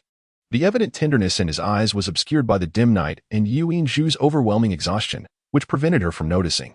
The evening breeze was cool, caressing their skin with an indescribable comfort. In that moment, Yinzhu's mood soared even higher than the night wind. Assisting the ocean in her healing, he had never sought anything in return, yet now, the exhilarating sensation within him brought immense satisfaction.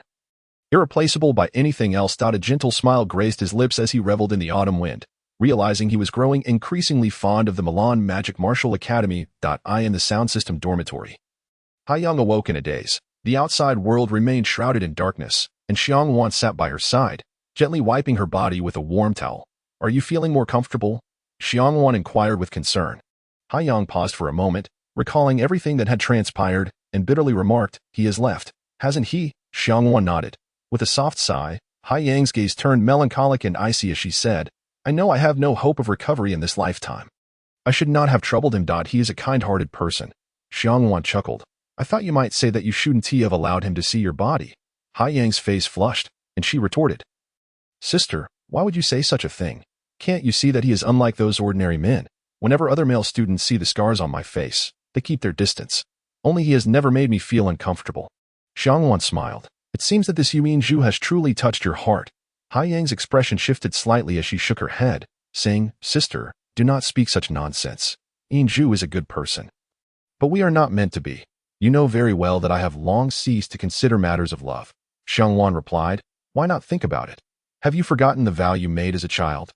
You once said that whoever could heal the scars on your face, regardless of who they were or how old, you would marry them in gratitude. Now, a fine young gentleman stands before you. Even I find myself envious of you. Sister, Haiyang suddenly realized something, her gaze towards Xiangwan shifting from vacant to peculiar as she trembled. Are you saying that he actually succeeded? Xiangwan picked up a bronze mirror and handed it to Haiyang with a smile. Take a look for yourself. Trembling, Haiyang accepted the mirror, and after steadying her breath, dared to gaze at her reflection. Her pale complexion was now tinged with a hint of blush. Her black hair was slightly disheveled from perspiration. The scars on her face had not vanished and still loomed ominously in their original places. However, in the blink of an eye, Haiyang noticed something different. The once dark red scars had transformed into a soft pink hue. Especially the outer ring of the scar, which had turned a vibrant red, revealing tender, pink skin that seemed to gently undulate, sending tingling sensations emanating from the scars. It has feeling now. It actually has feeling. Haiyang exclaimed in delight as she gazed at her reflection, instinctively lifting a hand to touch her face. Since her injury in childhood, that side of her face had been completely numb for 17 years.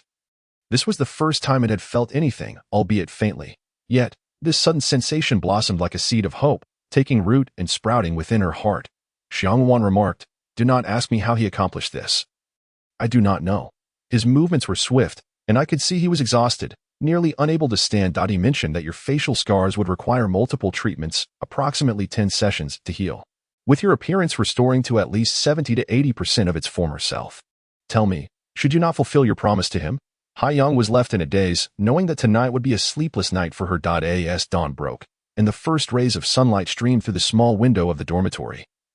Yuanzhu had already awakened from his meditation. The exhaustion and fatigue of the previous night had vanished, replaced by a sensation of lightness and vitality coursing through him. Clenching his fists, he murmured to himself, When did my recovery abilities become so remarkable? This is not the first time. Yinzhu, hurry and wash up for breakfast. Sula had prepared the morning meal as usual. Perhaps due to the newfound employment, Today's breakfast included several eggs, evidently more sumptuous than usual. Su. Where did the eggs come from? Yi Yinzhu, enticed by the aroma of breakfast, could hardly contain himself. However, under Su La's watchful gaze, he first went to wash up. He always believed Su La to be the best steward, as he had managed to keep him in line. The eggs are obviously from my purchase. Do you think they simply fall from the sky? Su La huffed, his face appearing somewhat pale, indicating he had not rested well the previous night. Yi Yinzhu exclaimed, You bought them. Did you go out early this morning? How early must you have risen? Su La replied nonchalantly, Do you think everyone is as lazy as you, sleeping until dawn? Come, eat up. Sitting at the narrow dining table, Yu Yinzhu suddenly recalled that a few days prior during breakfast, he had mentioned how he loved eating eggs as a child. Could it be that Su La, venturing outside the Milan Magic Martial Academy to procure supplies, was quite troublesome, given that the academy itself had a dining hall? The nearest market to purchase ingredients was at least 20 miles away. To buy groceries, one had two options: enter Milan City or venture further to a more remote village. Moreover, it required a considerable distance to exit the academy from their mixed dormitory. There were only 4 eggs, neatly peeled and glistening white in the dish, exuding an enticing allure. For some reason, Yi Yinzhu felt his eyes grow misty. Su La, you eat eggs too. I have never liked eggs since childhood.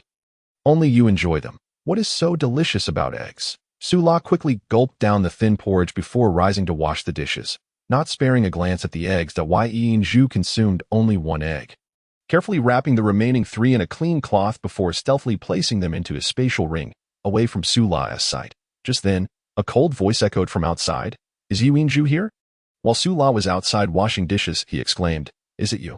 What do you want with Yinzhu? Of course, I have matters to discuss. Yi Yinzhu, come out. The voice sounded familiar, prompting Yu Yinzhu to instinctively step out of the dormitory. A young girl clad in a black magic robe stood confidently at the dormitory door, while the work-study students from other dormitories who had already risen chose to circumvent her presence. The girl was none other than the first-year student from the dark magic system and the main contender for the new student competition, Yuming. Yuming? Yu Yinzhu gazed at the displeased beauty from the dark magic system in surprise. Do you need something from me? Yuming snorted disdainfully. Follow me. Without further ado, she turned and strode toward the woods adjacent to the mixed dormitory. Yinzhu? Do not go. Su La set down the bowl he was washing and stood in front of Yinzhu defiantly. Yuming, losing the competition is one thing. Do you intend to seek personal revenge? Be careful. I might report you to the authorities. Yuming scoffed. Yu Yinzhu, weren't you quite powerful? What, do you need someone else to protect you? She did not deny her intent to seek revenge, her eyes brimming with provocation. Yi Yinzhu furrowed his brow, gently pushing Su La aside. It's fine. I will be back shortly. With that, he strode confidently toward Yuming. Though she radiated hostility, her aura was unstable, as if filled with anxiety and unease. Su La whispered, Be careful. If she tries to ambush you, call out loudly. I will be nearby. Yi Yinzhu offered a slight smile. Glancing at Su La, I will protect you from now on and will never allow anyone to harm you. Su La froze, taken aback by Yu Yinzhu's words at this moment. You will protect me. Yu Yinzhu nodded earnestly. This is my promise. You are the second person to receive it. Hearing this, Su La's expression shifted. The second? Who was the first? Ha Yang, Xiang Wan, Anya, or perhaps some other beauty? He was, of course, unaware that the first person to receive this promise was a partner who had been with Yu Yinzhu for a decade. As Yu Yinzhu followed Yuming into the woods. Autumn had already descended, and with the caress of the autumn wind, leaves began to cascade down from above, bringing with them a hint of chill and desolation. Yuming continued walking until she reached the heart of the forest, where she abruptly halted. She swiftly turned around, her gaze towards Yu Yinzhu brimming with fury. Yi Yinzhu, what exactly have you done to Ming Shui? Yu Yinzhu was taken aback. Are you referring to your magical beast? I haven't done anything to her. Tears shimmered in Yuming's eyes as she retorted. You lied. If you truly haven't done anything to her, then why has my Ming Shui remained in slumber since the competition?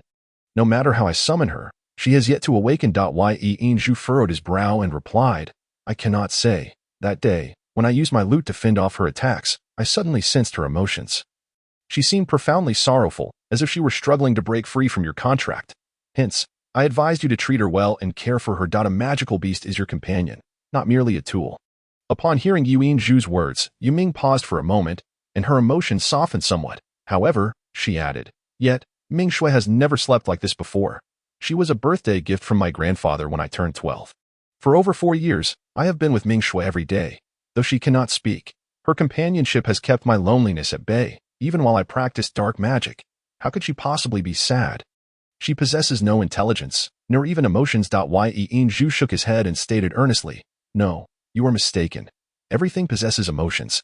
Every creature has its own life, and even if their intelligence is limited, emotions still exist. Not to mention your Ming Shui, even my lute has unique emotions. These feelings can only be perceived if you truly immerse yourself and communicate with them sincerely. I heard from Director Nina that your Ming Shui is a growth-type magical beast of the undead category, capable of reaching level 9 upon maturity. How could she possibly be devoid of awareness of the outside world? You simply do not understand her deeply enough. The piece I played that day was called The Butterfly Lovers, and perhaps it resonated with her heart, which is why I sensed her sorrow." Yuming fell into deep contemplation upon hearing Yin Zhu's words. Suddenly, she softly exclaimed, "Could it be that Ming Shui is sad because she has left her parents?" Yin Zhu responded, "Left her parents?" Yuming's pale cheeks flushed slightly as she explained, "There are several ways to acquire a magical beast. Generally, defeating a magical beast to earn its recognition is the most straightforward method. However, growth-type magical beasts are far more challenging to obtain.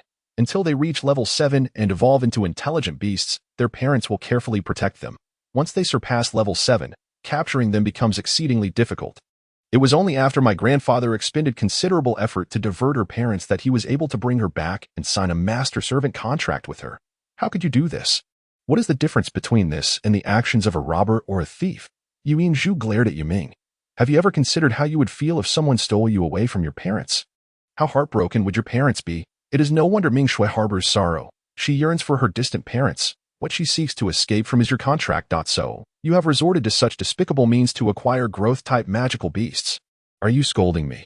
Yuming stared blankly at Yin Zhu, for no one had ever scolded her throughout her life. In that moment, she was utterly stunned. "What of it if I do?" Yin Zhu replied, "Shouldn't your despicable actions be criticized? To be frank, I am not one to scold others. Yet, whenever I think of Ming Shui's sorrowful visage, my heart brims with indignation. What should I do then? I truly cherish Ming Shui. I even regard her as my sister. I cannot bear to be without her." The coldness in Yuming's eyes, along with the characteristic solitude of a dark magic practitioner, dissipated, leaving only a sense of urgency. Yin Zhu replied calmly, "I do not know what you should do. If you genuinely care for her, you should return her to her parents, allowing her to live joyfully rather than confining her freedom. That is all I have to say. You must decide for yourself. I am leaving." With that, he turned and walked away towards the dormitory. "Wait." Yuming hurriedly stepped forward, grasping the sleeve of Yin Zhu's garment. Can you help me awaken Ming Shui first? If she truly wishes to return to her parents, then I shall let her go." Having spoken these words, it seemed she had made a significant resolution. Her eyes filled with reluctance, yet that trace of determination revealed the kindness within her heart. Seeing Yuming's anxious demeanor, Yin Zhu's heart softened slightly. "I truly do not know how to awaken Ming Shui. I have heard that your grandfather is the president of the Milan Magic Association. Surely he has no solution?" Yuming nodded. "Grandfather also said it is impossible. He cannot fathom why Ming Shui has fallen into slumber.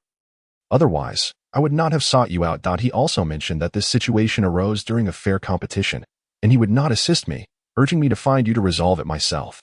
Though Yin Zhu had never met Yuming's grandfather, he felt a surge of respect at that moment. However, when he considered that Yuming's grandfather had gone to such lengths to comfort his granddaughter by separating Ming Shui from her family, all goodwill vanished in an instant. "How about this? Do you have a way to let Ming Shui hear the sounds of the outside world?" "Yes, I can. When I summon her, it is akin to opening a channel to this world." Yin Zhu said, "You open the channel, and I shall see if my lute can awaken her. If it fails, then I am at a loss. However, you must remember the words you just spoke, to return Ming Shui home." He settled cross-legged, retrieving the Hai Wei Qinghui lute from his spatial ring and resting it upon his knees, signaling to Yuming. Although he had no certainty, he vaguely felt that his lute music seemed to possess a special connection with Ming Shui. Yuming's right hand traced the air, and a yellow magical glow erupted instantaneously, conjuring a dark blue magical hexagram. "Come forth, my companion, Ming Shui." The chilling magical waves did not summon Ming Shui before her. While Yin Zhu's hands began to dance gracefully, producing a mellow, resonant sound from the lute. As the music commenced, ethereal harmonics transported listeners into a realm of rippling waves and swirling mist. The gentle and distant tones of the lute, under Yin Zhu's meticulous control, drifted towards the dark blue magical hexagram. This was a piece titled Xiao Xiang Shui Yun, belonging to the category of emotional music within the 8 great techniques of lute performance. It resonated through mental energy, blending feelings with the melody to affect the opponent. The piece was profound and melancholic, deliberately chosen by Yi Yinzhu to align with Ming Xue's nature as an undead magical beast. The enchanting celestial sounds ebbed and flowed at varying tempos, slow, moderate, and fast, creating a myriad of sensations through lively harmonics. Even though Yuming, who was not the target of the music, found herself unable to restrain her emotions while listening to Xiao Xiang Shui Yun. She mused internally, realizing that her defeat against him in the competition was not merely due to luck. The richness of his musical expression seemed far more potent than mental magic, and he was merely at the novice level. At that moment, Yuanzhu had completely immersed himself in the music, his heartstrings vibrating in unison with the lute strings. Yuming anxiously awaited results, but the dark blue hexagram remained utterly still. Opening such a channel was manageable for a brief period. Yet what would happen if Ming Xue failed to appear before his magical energy was depleted? As Xiao Xiang Shui Yun reached its conclusion, it coincided with the moment Yuming's magical energy was entirely exhausted. The dark blue hexagram vanished amidst her reluctance, while Ming Xue still did not materialize. Is it not possible? Yuming gazed at Yuanzhu. Her eyes filled with disappointment. Yuanzhu smiled faintly, shaking his head. Do not worry. Although I could not awaken Ming Xue, I have come to understand the situation. You should be happy for Ming Xue. Yuming was taken aback. Happy? What has happened to Ming Xue? Yuanzhu explained. Perhaps that day, stimulated by my piece The Butterfly Lovers, Ming Xue, as a growth-type magical beast, has undergone premature evolution. However, as her body has yet to fully develop, she requires time to rest in order for all her abilities to evolve successfully. Yuming's heart stirred, recalling that during the final moments of their battle, Ming Xue seemed to have grown somewhat. As she absorbed Yuanzhu's explanation, her mood lightened considerably. If that is the case, that is splendid. Yet, can your lute truly facilitate the evolution of a magical beast? According to grandfather, Ming Xue requires at least another year to reach level 5. Yi Yinzhu chuckled wryly. I do not know why it happened this way. Perhaps it was mere coincidence. Well then, I must take my leave. Yi Yinzhu, Yuming called out, her eyes revealing a hint of difficulty. What is it? With a sigh, Yuming replied, please do not tell anyone about today's events, especially regarding what you said to me. I promise that once Ming Xue awakens, during this year's academy break, I will return her to her parents. However, this matter must remain a secret from my family. My grandfather would undoubtedly disapprove. Yi Yinzhu smiled, a smile that emanated from the depths of her heart, and nodded at Yuming, saying, I will not tell anyone that if Ming Xue were to learn of your willingness to let her return home, she would be immensely delighted. Gathering her courage, Yuming inquired, Yuanzhu, would you accompany me to return Ming Xue? She hesitated, feeling a twinge of fear about venturing into the mainland, though she was reluctant to voice it directly. The words of Yuanzhu had pierced her heart deeply. Despite her training in dark magic, she possessed an innocent girl's heart. It was only through Yuanzhu's gentle reminder that she grasped Ming Xue's plight. Throughout her life, she had devoted most of her time to magical training, which had led to her current accomplishments, a sentiment that resonated with Yuanzhu. At this moment, the very person who had chastised her earlier had become a figure she regarded with the utmost respect. Very well. This is indeed a good thing. I shall assist you without hesitation, Yuanzhu readily agreed. Upon returning to her dormitory, Yuanzhu discovered 3 unexpected guests, due to the limited space in the work-study dormitory. These 3 individuals awaited her outside, while Sula was nowhere to be found. Yinzhu, where have you been? Nina inquired, her impatience evident, with Haiyang and Xiongwan standing behind her, all eyes fixed on Yuanzhu. Grandma Nina, what brings you here? I was just chatting with a classmate. There's something you need. Yinzhu approached, her gaze sweeping over the 2 girls behind Nina before settling on the department head. Nina huffed, pack your things. Come with me. I've arranged a new dormitory for you. What, Grandma Nina? That's unnecessary. I'm quite comfortable here. Yinzhu was not trying to decline. Although the work-study dormitory was modest, living with Su La brought her great joy, particularly due to Su La's care and warmth. Nina, unfazed, retorted, enough of this nonsense. Hurry up and packed. As a student of the sound magic department, you must heed my directives. Faced with Nina's assertiveness, Yi Yinzhu felt somewhat helpless. While Xiangwan stifled a laugh behind Nina, and although Hai Yang's expression remained icy, her gaze was gentle and warm. Cautiously, Yi Yinzhu asked, Grandma Nina, who will I be sharing the dormitory with? Nina's eyes sparkled with a hint of amusement as she playfully scolded, "You mischievous child. Why do you have so many questions? You are the only green leaf in the sound magic department. Do you expect to live with the girls? That's not what I meant." Yi Yinju clarified, "I was wondering if I could bring Su La with me. We get along splendidly, and it would be rather lonely for me to be the only male student there."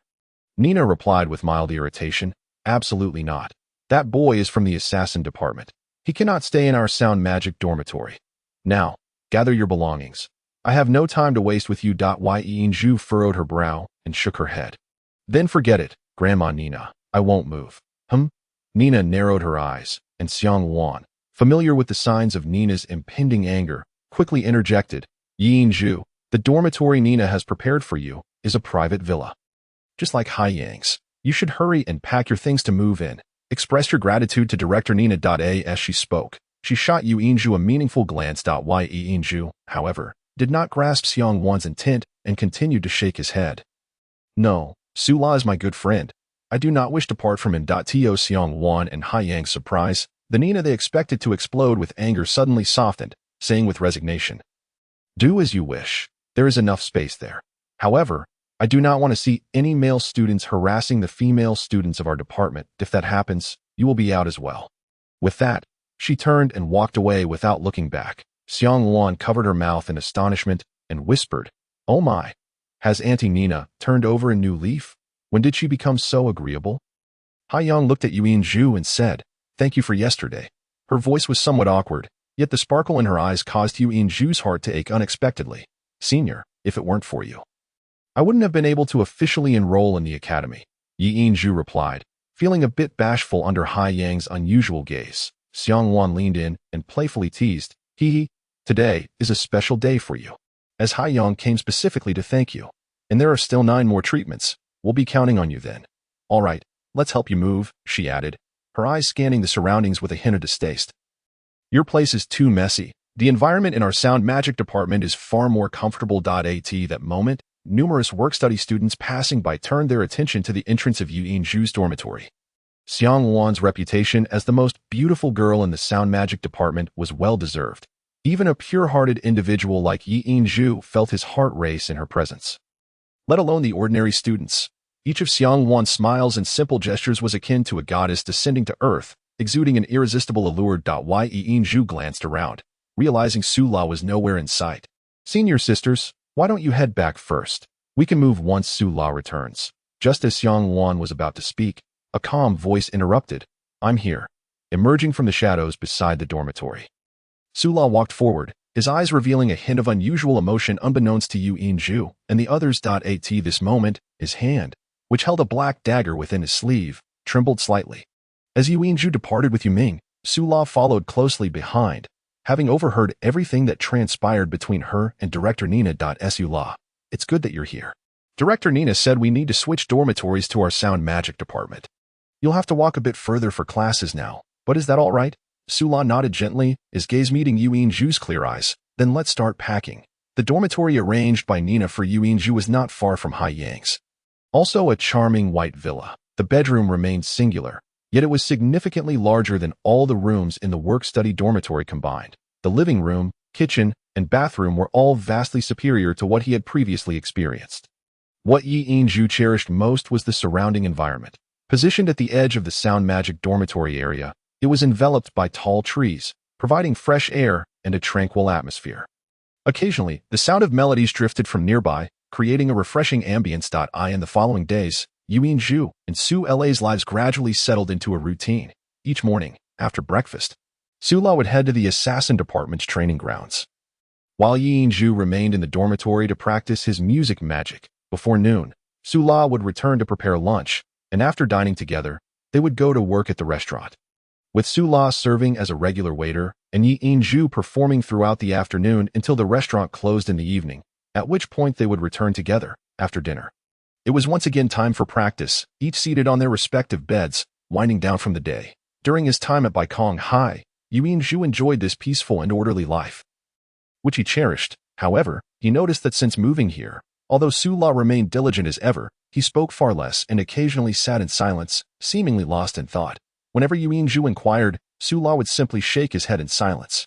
Before long, 6 days had passed. One evening, as Yuan-ju and Su-la returned from the restaurant, they found Xiang-wan and Hai-yang waiting for them at the door. "Yin-ju, where have you been? Why are you back so late?" Xiang-wan said, her dissatisfaction evident, suggesting they had been waiting for quite some time. Though clad in their uniforms, her brilliance could not be concealed, and her playful, enchanting expression quickened Yuan-ju's heartbeat. Yuan-ju smiled. "Oh, it's nothing. Su-la and I just went for a stroll." Su-la had advised him to keep their work at the restaurant a secret. Upon opening the door and ushering the two girls inside the villa, Xiang-wan eagerly exclaimed, "Tomorrow is the finals of the new student competition. How are you preparing?" Yuan-ju was taken aback, suddenly recalling that the week of rest had come to an end. He scratched his head and replied, "There's not much to prepare, really. Senior, who is our opponent?" Xiang-wan shot him an exasperated look, the charm in her eyes leaving Yuan-ju momentarily entranced. "What can I say to you?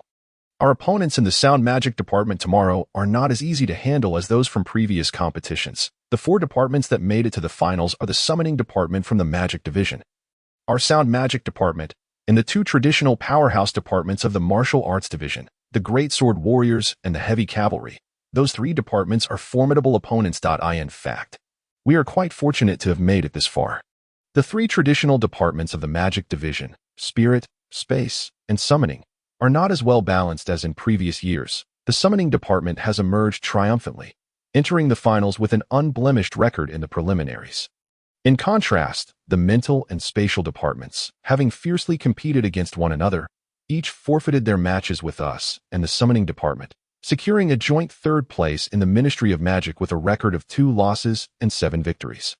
We stand in 2nd place with 8 wins and 1 loss. Consequently, our first opponent in the finals is the heavy cavalry department, which topped the preliminaries with a flawless performance. Yuan-ju nodded and glanced at Su-la beside him, rubbing his stomach. Su-la, aware of his hunger, smiled slightly and immediately rose to head to the kitchen. "Oh, come on," Xiang-wan retorted, her temperament not as gentle as her appearance, glaring at Yuan-ju. "Aren't you worried at all?" Yuan-ju responded in astonishment. "Worried? Why should I be worried?" Xiang-wan displayed a charming expression of defeat, saying, "I truly wonder what is going on in your mind. No one in the academy believes in our chances against the heavy cavalry department. Everyone thinks we will lose. So what?" Yuan-ju smiled. "Did anyone believe in us before?" Xiang-wan paused, realizing, indeed, previously, no one had faith in the sound magic department. Yet this time we have reached the finals of the freshman competition. This marks the first time the sound magic department has ever participated in the freshman competition. Are you saying you are quite confident? Yuan-ju shook his head. Not at all. However, I will give it my all. You are driving me crazy. Xiang-wan expressed her dissatisfaction with Yuan-ju's attitude that if you lack confidence, shouldn't you prepare properly? Director Nina asked me to tell you that she is already very pleased you made it to the finals. She does not want to see any injuries among you 5 in tomorrow's semifinals. If there's no opportunity to compete against the opponent, as the captain, you must concede immediately. I have ways to ensure the others remain unharmed. A faint glimmer of light flashed in Yuan-ju's eyes, unnoticed by Xiang-wan, but not by Hai-yang, who saw the determination and persistence within them. Praise the law of blue, he mused. What a waste of breath. Enough of this. I am going back to sleep. Xiang-wan stood and kicked Yuan-ju lightly on the calf before storming off in frustration. Yuan-ju chuckled ruefully, rubbing his leg, and turned to Hai-yang, who remained seated. Senior Hai-yang, what is wrong with Xiang-wan? She seems angry. Hai-yang replied calmly. Xiang-wan's temperament has always been quite direct. She came to remind you out of goodwill, and seeing that you seem indifferent, she became a bit dissatisfied. Don't worry. She isn't genuinely angry. However, Yuan-ju, do you know the situation of our opponent tomorrow? Yuan-ju shook his head. Hai-yang continued.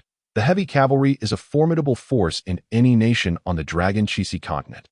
For instance, the renowned Dragon Cavalry is a type of heavy cavalry and the strongest among them. Their impact is incredibly daunting. The strength of the knight combined with their steed in close combat scenarios like the trial grounds will leave us little opportunity to cast spells. As far as I know, among the 5 participants from the heavy cavalry department we will face tomorrow, 2 are mid-level yellow rank, 2 are high-level yellow rank, and 1 is a beginner green rank. Although our magic department has traditionally secured the championship in the freshman competition, the heavy cavalry department seems well prepared this time, with each of their 5 participants equipped with magical resistance gear. Aiming for the championship. Yuan-ju responded. Senior, I have an idea for tomorrow, and I hope you will support me when the time comes, alright? Haiyang did not inquire about Yu Yingzhu's idea but nodded. Alright, the semester has been underway for over 10 days now, and although formal classes have yet to commence, Milan Magic and Martial Arts Academy is buzzing with unprecedented excitement. The finals of the freshman competition have finally begun. And for the students of Milan, this event is akin to a festival. The final matches are spread over 3 days. The first day features the semifinals, with the Sound Magic department facing the Heavy Cavalry department in the morning and the Summoning department going against the Heavy Sword Warriors in the afternoon. The second day is for rest, and the final showdown will occur on the third day between the victors of the first day's 2 semifinals. All 3 matches will be held in the central trial grounds of Milan Magic and Martial Arts Academy, which is situated centrally between the 2 main branches adjacent to the mixed dormitory area, boasting a size 5 times larger than the trial grounds of other departments. At the eastern side of this immense circular trial arena, a platform accommodating 300 people awaits, extending in a circular fashion from either side of the platform, culminating in a 10-level grandstand. Here, the entire student body of Milan Magic and Martial Arts Academy can be comfortably seated. Resembling a grand coliseum, conducting a competition involving 10 participants in such a vast arena ensures ample space for everyone to showcase their abilities. At this moment, the stands surrounding the central trial grounds are filled with students from both the Magic and Martial Arts departments, eagerly awaiting the event. The atmosphere is electric, with waves of cheers rising and falling. Heavy cavalry, heavy cavalry, heavy cavalry. The Martial Arts department boasts double the number of students compared to the Magic department, with students from all 5 grades fervently shouting, overpowering the Magic department's morale. Sound Magic, Sound Magic, Sound Magic. Although not many believe in the Sound Magic department, out of respect for their fellow Magic practitioners, they rally behind their team. Unfortunately, their cheers are completely drowned out by the Martial Arts department's enthusiasm.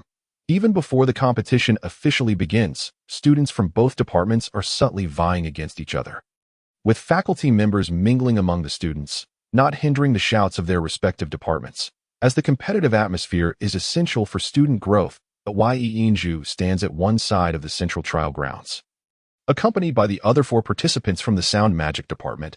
With black hair cascading over his shoulders, Yu Yingzhu appears remarkably composed as he quietly awaits the start of the competition. Haiyang stands beside him. Are you really going to do that? Yu Yingzhu nods. Yes, I've made my decision. Dio, take care. Xueling and Longqi exhibit calm expressions, gazing at Yu Yingzhu with a hint of admiration, while only Longqi displays a proud demeanor, her eyes betraying her dissatisfaction. At this moment, the voice from the platform captures everyone's attention. Students, please be quiet. The voice, deep yet commanding, fills the minds of every student and teacher present with a sense of focus. And the central trial grounds instantly falls silent. Bathed in a gentle purple glow, Ferguson stands before the platform, having made no use of amplification devices, for a purple-level Grand Mage of the Mental Department. Exerting mental dominance is a trivial task. Just 6 simple words easily resonate with the thousands of students present. Ferguson's gaze sweeps across the arena, receiving the students' reverent stares, the wrinkles on his aged face deepening into a smile. The annual freshman competition has reached its final stage, and I am delighted to witness many outstanding young individuals among this year's new students. I shall refrain from grandiloquent speeches, but I hope that those new members of the Milan Magic and Martial Arts Academy will learn from these elite students who have made it to the finals. The effort you put forth today will be the foundation for standing tall on the Dragon Chisi continent in the future. Thunderous applause erupts, the prowess of the purple-level powerhouse and his straightforward words allowing students, especially the newcomers, to gain a measure of understanding of the venerable Academy President and Chief Court Mage of the Milan Empire. Ferguson gestures softly to quell the applause. Next, the Sound Magic department will perform a piece titled Rainbow Garment. Following the conclusion of this performance, the participants from both the Sound Magic and Heavy Cavalry departments will enter the arena to commence the competition. That I shall personally serve as the judge for this match. 100 tall and robust students from the Martial Arts department swiftly entered the central trial grounds from the side, setting up tables and wooden benches. Shortly thereafter, a striking sight appeared before the entire faculty and student body of Milan Magic and Martial Arts Academy. Dressed uniformly in pink long gowns, their long hair tied back in ponytails, they moved with lively steps, their graceful and ethereal figures captivating all.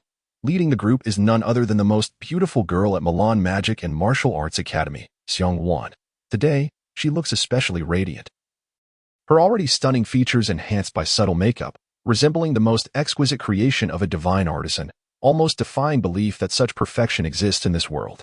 Any one of the 81 female students from the sound magic department could be described as beautiful.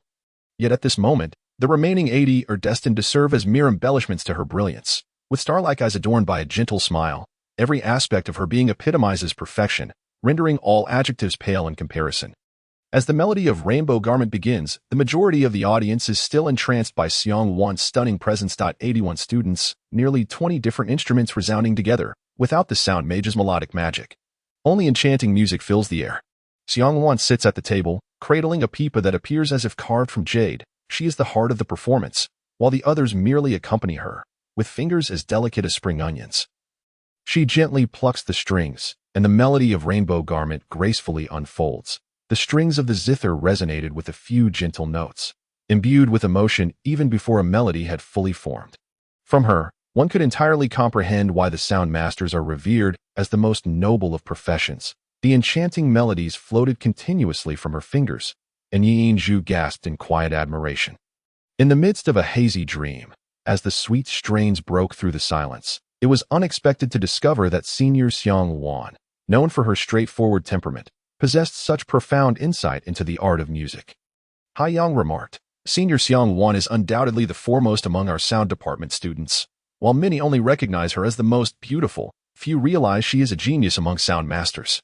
In her third year, she has already attained the advanced level of Huang grade. Currently, there are hardly any teachers in the sound department who can rival her. The deep, resonant strings echoed like a heavy downpour, while the delicate notes whispered like secrets shared. The cacophony of sounds intertwined, resembling the dropping of pearls upon a jade plate, in a place crowded with thousands. The performance of this ethereal piece, accompanied by the presence of its graceful performer, rendered the atmosphere eerily silent, as if suspended in a dreamlike beauty that felt almost surreal.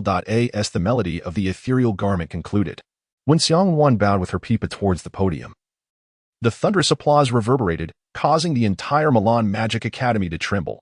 The sound department had never showcased their artistry before students from other departments, given their noble status. Yet this time, due to their success in the freshman competition, the unprecedented performance left an indelible mark on the memories of students from other disciplines. Some even pondered what kind of performance the sound department's cheerleading squad would present if they triumphed in today's contest. Unbeknownst to them, a single piece of ethereal garment had significantly increased the popularity of the sound department. As the cheerleading squad of the sound department passed by Yi-Ju and her companions, Seong-won paused in front of her and smiled. Did you find it pleasing? Instinctively, Yi-Ju nodded. The seniors' pipa playing was indeed exceptional. With a hint of pride, Seong-won replied, though I harbor no great expectations for you. If you manage to win today's competition, I shall perform a solo dance of the ethereal garment just for you. My dance far surpasses my pipa playing, with a laughter like silver bells. She departed, leaving Yi-Ju mesmerized. That a faint fragrance lingered in the air, and a smile flickered in Yi-Ju's eyes, shining with a steadfast confidence as she made her way towards the center of the practice arena. As Seong-won withdrew, the central arena gradually quieted, signaling the commencement of the final stage of the annual freshman competition. All eyes were fixated upon the vast arena, watching as the competitors drew near. With black hair cascading down their backs, contrasting starkly with the pristine white of the moon goddess's protection, their star-like, clear eyes, handsome and elegant features, and a faint smile gracing their lips, they approached the center with poised confidence. At this moment, Yi-Ju seemed to have entered a peculiar rhythm, seamlessly blending with her surroundings. The sound of heavy footsteps accompanied by 5 towering black figures approached Yi-Ju from another direction, making her appear diminutive in comparison. Each of the 5 was adorned in thick black armor, resembling moving fortresses, their heights towering over 2 meters, with broad shoulders and rugged faces emanating a fierce aura. The standard equipment of heavy cavalry, a 5-meter-long lance and a 2-meter-wide sword, hung from their waists and their mounts, exuding an overwhelming presence that commanded attention. Yi-Ju recognized the mounts of the 5. The 3 at the center were Machino iron dragons, standing nearly 3 meters tall with imposing frames that exuded an invisible ferocity, akin to the dragon knights she had encountered in Milan.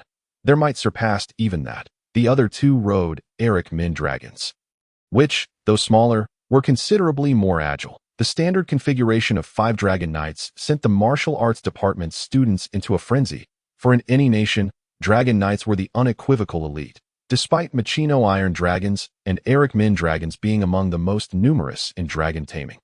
Their value was still immeasurable. Their mere presence at the Academy's competition venue overshadowed the lone figure of Yi Yinzhu from the sound department with an undeniable aura of dominance.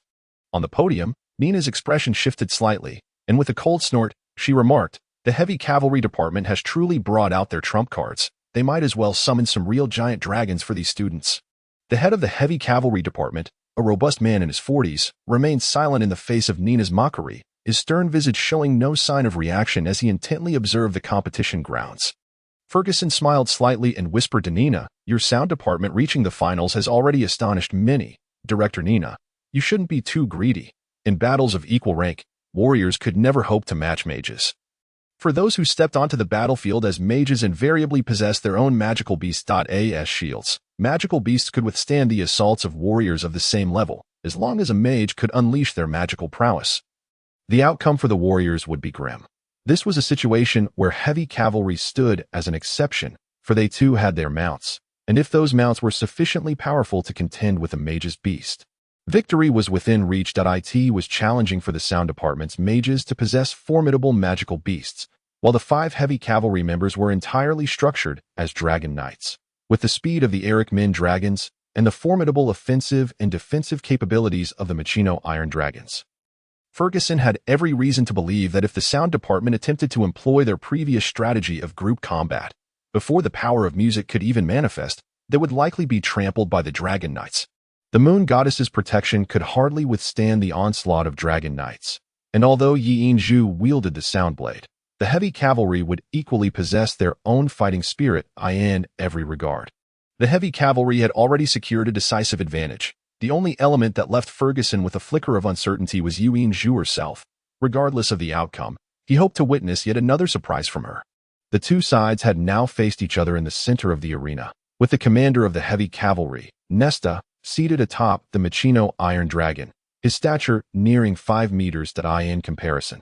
Yi Yinzhu appeared exceedingly small. Commander Nesta, a second-year student, removed the lance from its mount, lightly tapping his helmet with his left hand in a standard knightly salute, while Yi Yinzhu, the commander of the sound department and a first-year student, placed her right hand over her chest, returning the gesture with a noble courtesy. Nesta was the most imposing among the 5 heavy cavalry, with a broad frame and an expressionless face that revealed no hint of underestimating Yi Yinzhu's diminutive form. "Please select the competition method, Wolf Pack," was Yi Yinzhu's succinct response. Nesta's eyes finally revealed a hint of surprise. "Wolf Pack?" Yi Yinzhu nodded. The Wolf Pack method is one of 3 competition formats. Distinct from one-on-one duels and group battles. In this method, each side selects one contestant to engage in combat, with the winning side continuing until they are defeated, proceeding in this manner. Thus, it is not a matter of besting 3 out of 5.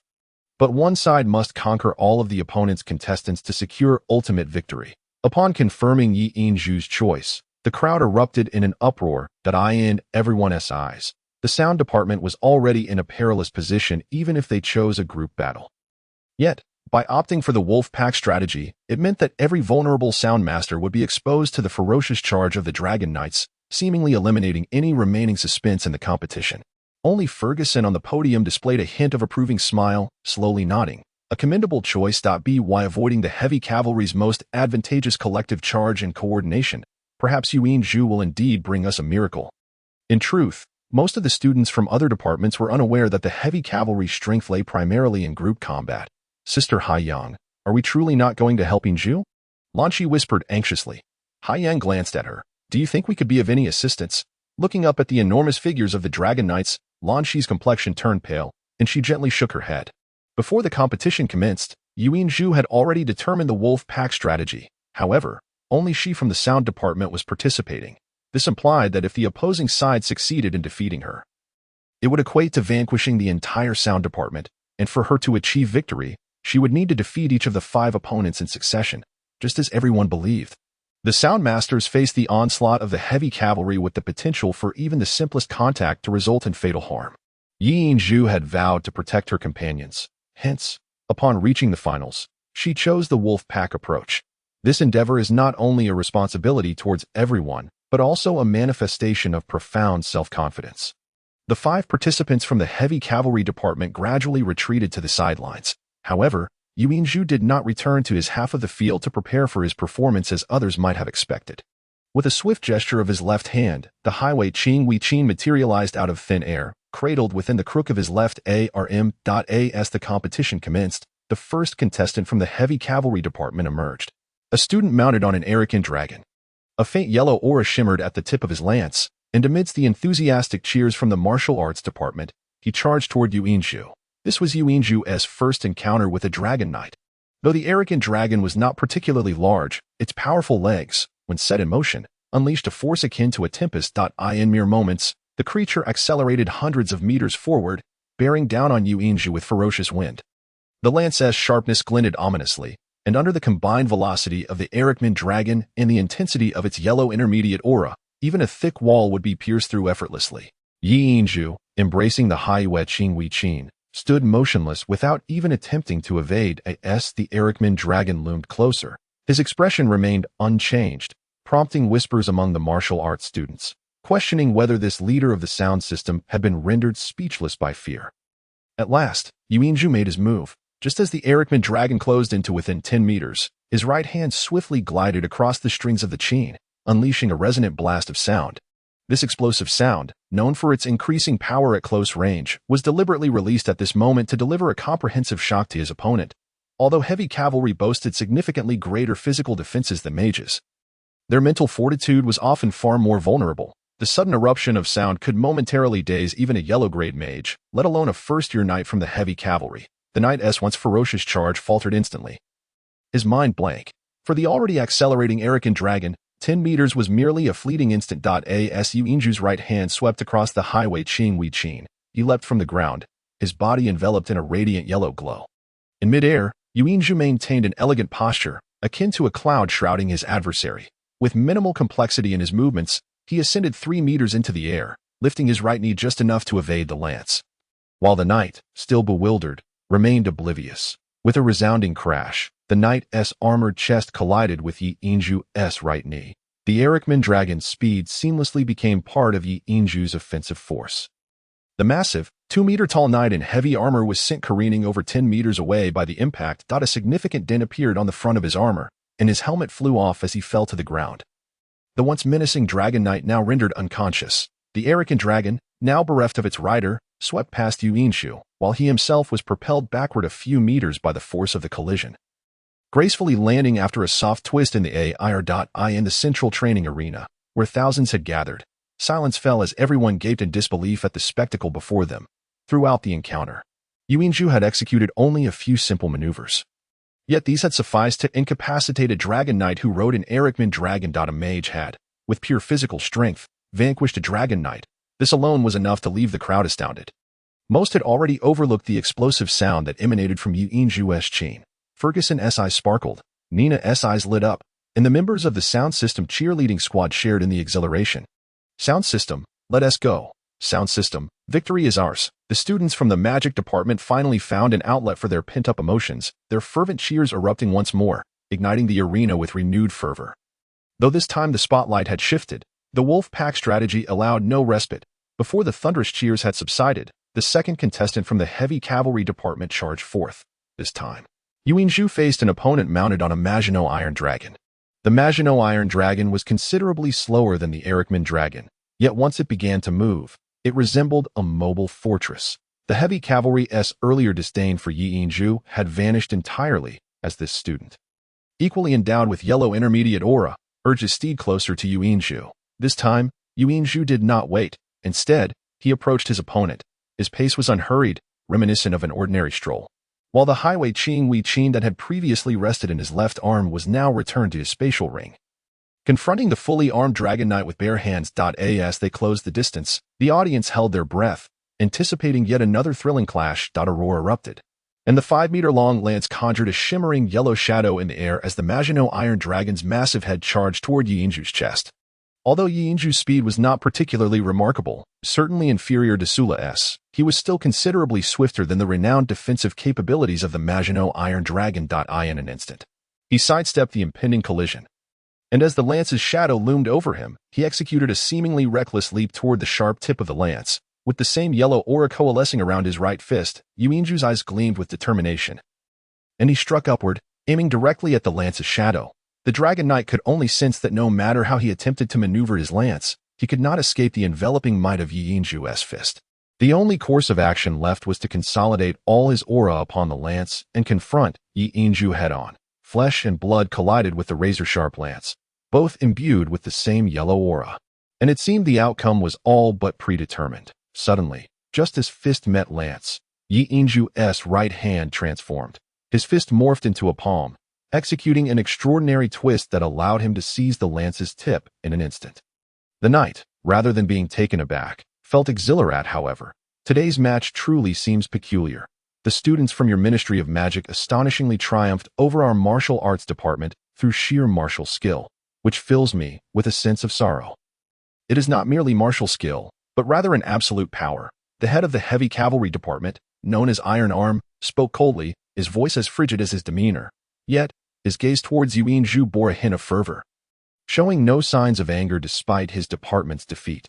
Chapter 20, Summoning. Purple. The competition continued, and to everyone's surprise, the third contestant from the heavy cavalry department was none other than the commander, Nesta, grasping the heavy knight's lance, which angled towards the ground as if it were a mere twig. Nesta did not charge at Yuinju like the previous two competitors. Instead, he urged his majestic Machino Iron Dragon to advance slowly towards Yuinju. Steady as a mountain, this was the aura Nesta exuded. His gaze was calm, yet brimming with an endless fighting spirit, each of his movements measured and devoid of any flaw. Yuinju, your strength commands my respect. The Machino Iron Dragon halted 30 meters away from Yuinju as Nesta spoke coolly. Yuinju smiled faintly, the Moonlight Guardian harp reappearing in his grasp. He sensed that the impending battle would be the most challenging he had faced since the inception of the new student competition. Superficially, Nesta appeared less dangerous than Roland, who possessed the green dragon, yet his instincts warned him that this heavy cavalry's combat prowess was the strongest he had encountered among his peers, thus presenting him with the greatest pressure. Out of respect for a formidable opponent, I do not wish for my companions to exhaust your stamina further. Let us engage in a fair fight. If you defeat me, you shall have triumphed over the heavy cavalry department. Just as you represent the Sound Division, the common Nesta's eyes gradually transformed into excitement, raising his knight's lance that had been resting at an angle. Yuinju looked at him in surprise. But wouldn't that put you at a disadvantage? Nesta smiled indifferently, replying, if I require assistance from others to deplete your stamina in order to conquer you, such a victory would hold no significance for me. I seek the continuous enhancement of my strength. Only by challenging the strong can I achieve this. Come, let me witness your fusion of magic and martial skill. Yuinju chuckled, placing his right hand over his chest and performing a formal gesture of homage befitting a mage. This towering adversary had indeed earned his respect and admiration. Charge, Nesta suddenly cried, and with a swift motion of his left hand, the massive Machino Iron Dragon stood upright. As the colossal form descended, the 5-meter-long lance shot forth towards Yuinju with blinding speed, the fervent battle intent and overwhelming presence reaching a zenith in an instant. A pale green aura surged from the lance, and the Machino Iron Dragon surged forward, bringing Nesta closer to Yuinju in the blink of an eye. However, as he thrust his lance, it was still a significant distance from Yuinju. Was it a miscalculation on his part? No, certainly not. A sharp edge, coalesced from green aura, traversed the space in an instant, arriving at Yuinju's chest, its suffocating sharpness leaving no doubt about its destructive potential. Battle aura? Ferguson, observing from the grandstand, could not help but exclaim in astonishment. The head of the heavy cavalry department, Iron Arm, remarked nonchalantly, to cultivate battle aura from green level aura. Nesta is the first I have ever witnessed. If all goes as expected, within 10 years, he shall ascend to the rank of Gold Star Dragon Knight. In 20 years, he will become the youngest Purple Star Dragon Knight in history. Perhaps his aptitude does not rival that of the two young cyans from the Violet family. Yet his relentless pursuit of strength is unparalleled. Battle aura, an evolved form of aura, typically requires one to have reached the blue level to wield such a skill that a powerful warrior can unleash battle aura to strike foes within a 3-zhang radius. The stronger the aura, the greater the coverage of the battle aura. It demands a high level of aura proficiency, necessitating the substantial compression of one's own aura. Without a solid foundation and perfect application, it remains unattainable. Yet, Nesta's ability to manifest battle aura with merely green-level initial aura is itself an anomaly. While the audience marveled, the battle in the trial arena could not be halted. As the lightning-fast battle aura approached, Yi Yingzhu had no time to invoke an explosive sound.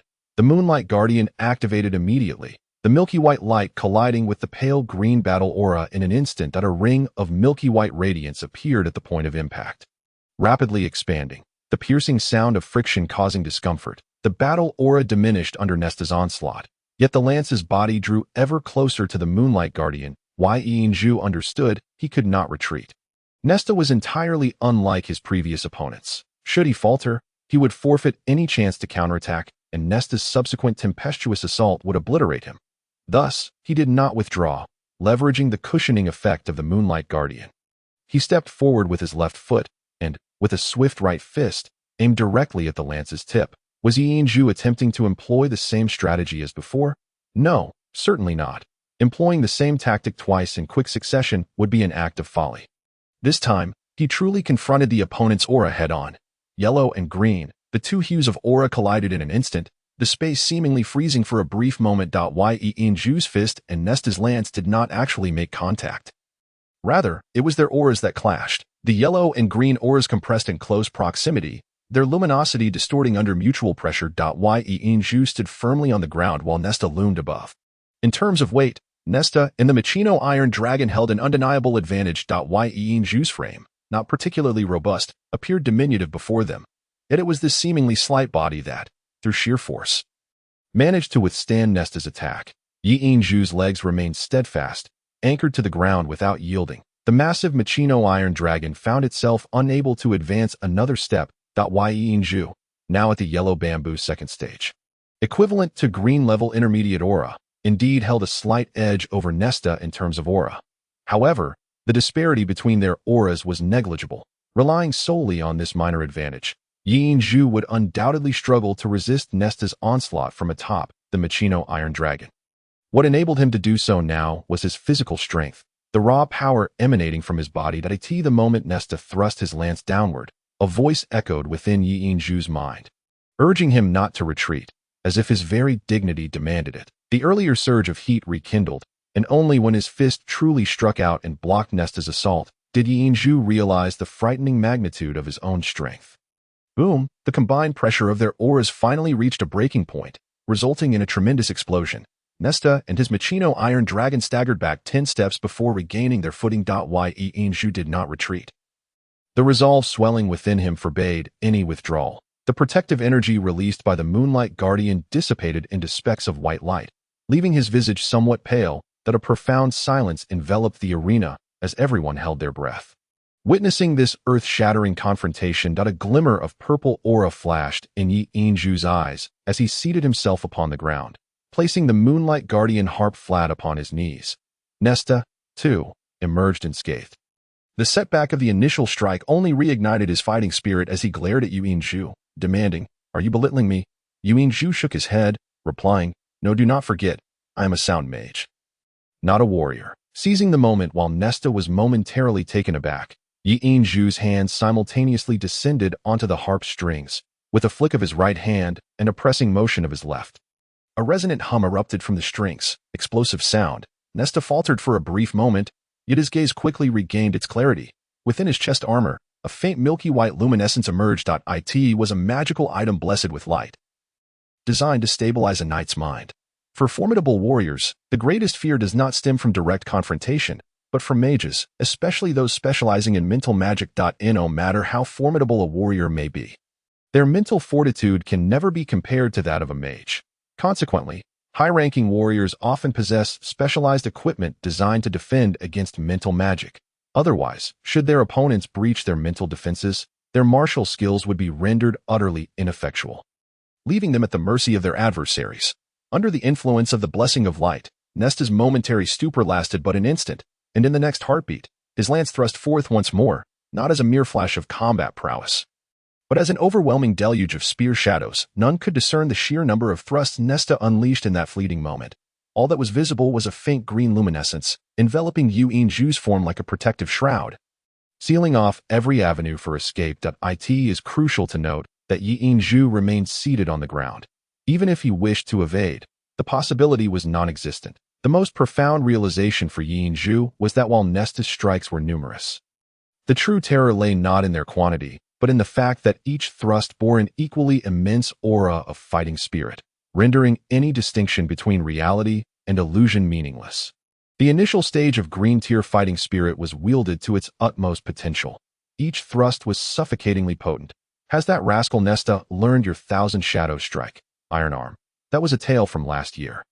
An unimaginable scene unfolded as a swirl of yellow and green light emanated from Yinzhu, resembling a mist that met Nesta's assault head-on. The sound of surging energy erupted, accompanied by countless explosions of fighting spirit, causing the training ground to be engulfed in chaos. Nesta's imposing figure remained steadfast atop the Machino Iron Dragon, yet the creature struggled to keep pace with his speed, appearing more as though Nesta was directing its movements. Each spear thrust was accompanied by a piercing shriek. However, regardless of how ferociously Nesta thrust his lance, once it approached the yellow-green barrier before Yinzhu, it was instantly repelled, unable to cross that threshold. Onlookers could see Yinzhu's raised right hand, unwavering in his seated position, as his 4 fingers danced rhythmically, akin to a blooming flower, continuously shifting into various hand forms. The azure yellow light veil billowed forth from his palm like smoke, repelling the onslaught of 1,000 shadow strikes, no matter how violent.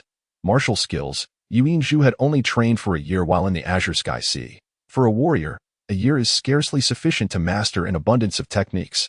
Even with Yinzhu's unwavering focus, he could hardly exceed the conventional limits. Thus, in that year, he had mastered merely 3 skills, 1 defensive and 2 offensive, refined through countless trials by the Bamboo clan's leader, Yili. The technique he currently employed was that defensive skill, known as Bamboo Ward. Bamboo, resilient and upright, embodies the tenacity inherent in Bamboo Ward. What danced in Yinzhu's hands was not mere smoke, but azure silk. Under his control, the delicate azure silk transformed into a luminous mist. Regardless of the quantity of spears, the azure silk rendered their shadows askew. Bamboo Ward stands as the Bamboo clan's most formidable defense. At this moment, Yinzhu's expression grew solemn, his gaze intense, as his left hand swiftly glided over the strings of his instrument. In an instant, a series of explosive sounds erupted, crimson magical melodies mingling with his fighting spirit. Red, yellow, and green hues appeared somewhat blinding. Under the blessing of light, while the explosive sound might not achieve its peak effectiveness, its impact on Nesta was nonetheless substantial. After all, a specialized martial skill like 1,000 Shadow Strike demands unwavering mental focus. Even a fleeting moment of distraction could diminish its efficacy. The barrage of spear shadows momentarily thinned, and the pressure Yinzhu bore gradually lessened. Nesta roared in fury once more, and all spear shadows converged in an instant. The colossal body of the Machino Iron Dragon, under Nesta's full force, leaped from the ground, rider and dragon alike, with the lance as its spearhead, charging recklessly toward Yinzhu. In truth, he was left with no choice. 1,000 Shadow Strike is undoubtedly a high-level martial skill, yet it was utterly ineffective against Bamboo Ward. Yinzhu's explosive sounds had a cumulative effect, and Nesta, well aware that should he fail to disrupt Yinzhu, defeat was inevitable, opted for a desperate gamble. If he could breach Yinzhu's defenses, the outcome of the battle would be a foregone conclusion. Breaking through Bamboo Ward is not a feat achievable by just anyone. Only an absolute power that surpasses the user of Bamboo Ward can shatter its defenses. Nesta's decision was undoubtedly the correct one. However, Yinzhu was not static. Nesta and his dragon surged upward. Bamboo Ward transformed into Bamboo Assault, the second of his martial skills. Bamboo Ward inherits the resilience of bamboo, while Bamboo Assault embodies its pride and uprightness. A remarkable sight unfolded beneath the radiant sun. Pillars of azure yellow light shot skyward, sprouting like bamboo shoots after rain, as the delicate azure silk seemingly vanished, leaving behind only the pride of Bamboo Assault. The emerald green light, as thick as an arm, spread like a burgeoning bamboo grove, enveloping their battlefield in an instant. Though Yinzhu had yet to master combat prowess, the capabilities displayed through the azure silk were even more fearsome. To execute Bamboo Assault, his left hand could no longer afford to strum the strings, and all his fighting spirit coalesced into this one attack. A piercing wail resonated from the heart of the battle, and a torrential downpour of blood erupted. As 2 figures were simultaneously hurled aside, Yinzhu deftly retrieved his Haiwei zither at the last moment, avoiding damage, yet he was propelled backward by the tremendous force. Tumbling 5 paces, Thankfully, the moon goddess's protection ensured he remained unblemished, sparing him from a disheveled appearance. Blood trickled from the corner of his mouth, his complexion growing pallid. Yet the violet light in his eyes appeared even more vibrant. Nesta, while not significantly stronger than Yinju, fell only 3 paces from his original position due to the weight of his armor, landing heavily. His helmet was knocked off, and his lance splintered into 2 pieces. Blood flowing from his mouth and nose. His heavy armor, now marred with numerous dents, his once stalwart visage now appearing somewhat fierce, in the center of their prior confrontation. The Machino iron dragon lay lifeless.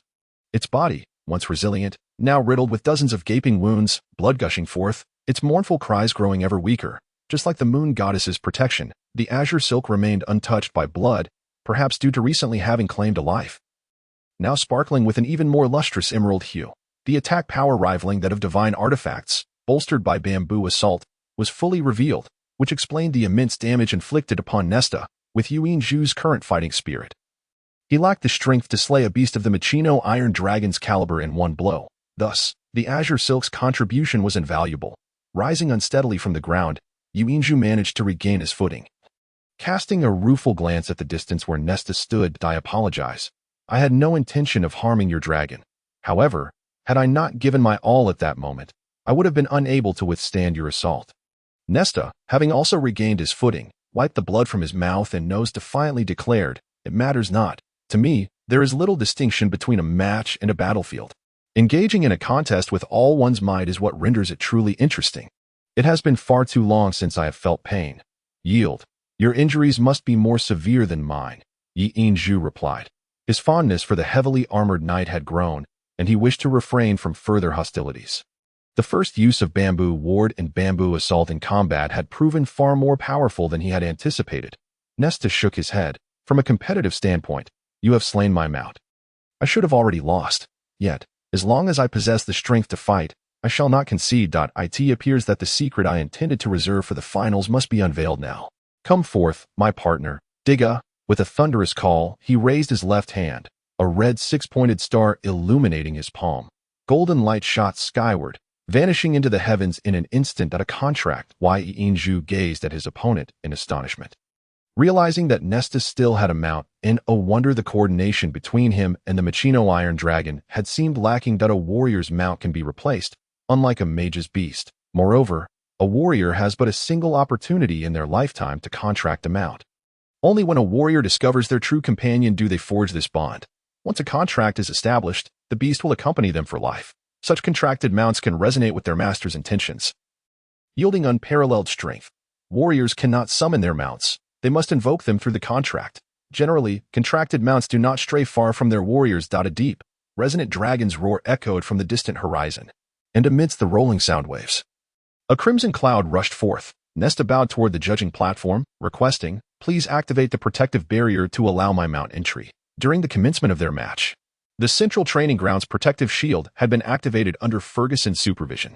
Ferguson gazed at the sky in astonishment, instinctively controlling his magical energy, and, wielding the authority of the Academy's head, directly activated the barrier. At this moment, he was undoubtedly the most astonished of all that a dragon sorcerer. He was undoubtedly aware of the creature soaring through the sky. It was none other than a red dragon, akin to his steed, Kosa. Although its breath was considerably weaker than Kosa's, the sense of presence emitted by the red dragon was undeniably impressive. As a true WIRM, the red dragon's rank was slightly superior to that of the green dragon. He couldn't help but inwardly marvel at the burgeoning strength of the current students. It was astonishing that even a second year like Nesta had acquired a genuine dragon.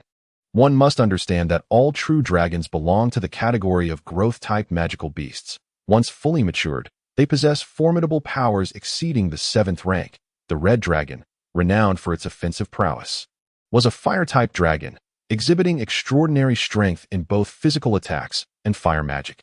Iron Arm, I will need an explanation after the competition concludes. Of course, for the first time, a gentle light sparkled in Nesta's eyes as he observed the approaching crimson clouds. At that moment, Yuinju could clearly discern that it was a dragon exceeding 7 meters in length, larger than Roland's green dragon, evidently having matured even more impressively, feeling the searing heat radiating from the red dragon. He could not suppress a gasp that it was essential to recall that the previous victory over the green dragon was partly due to Roland's loss of combat capability and partly due to his unexpected ambush.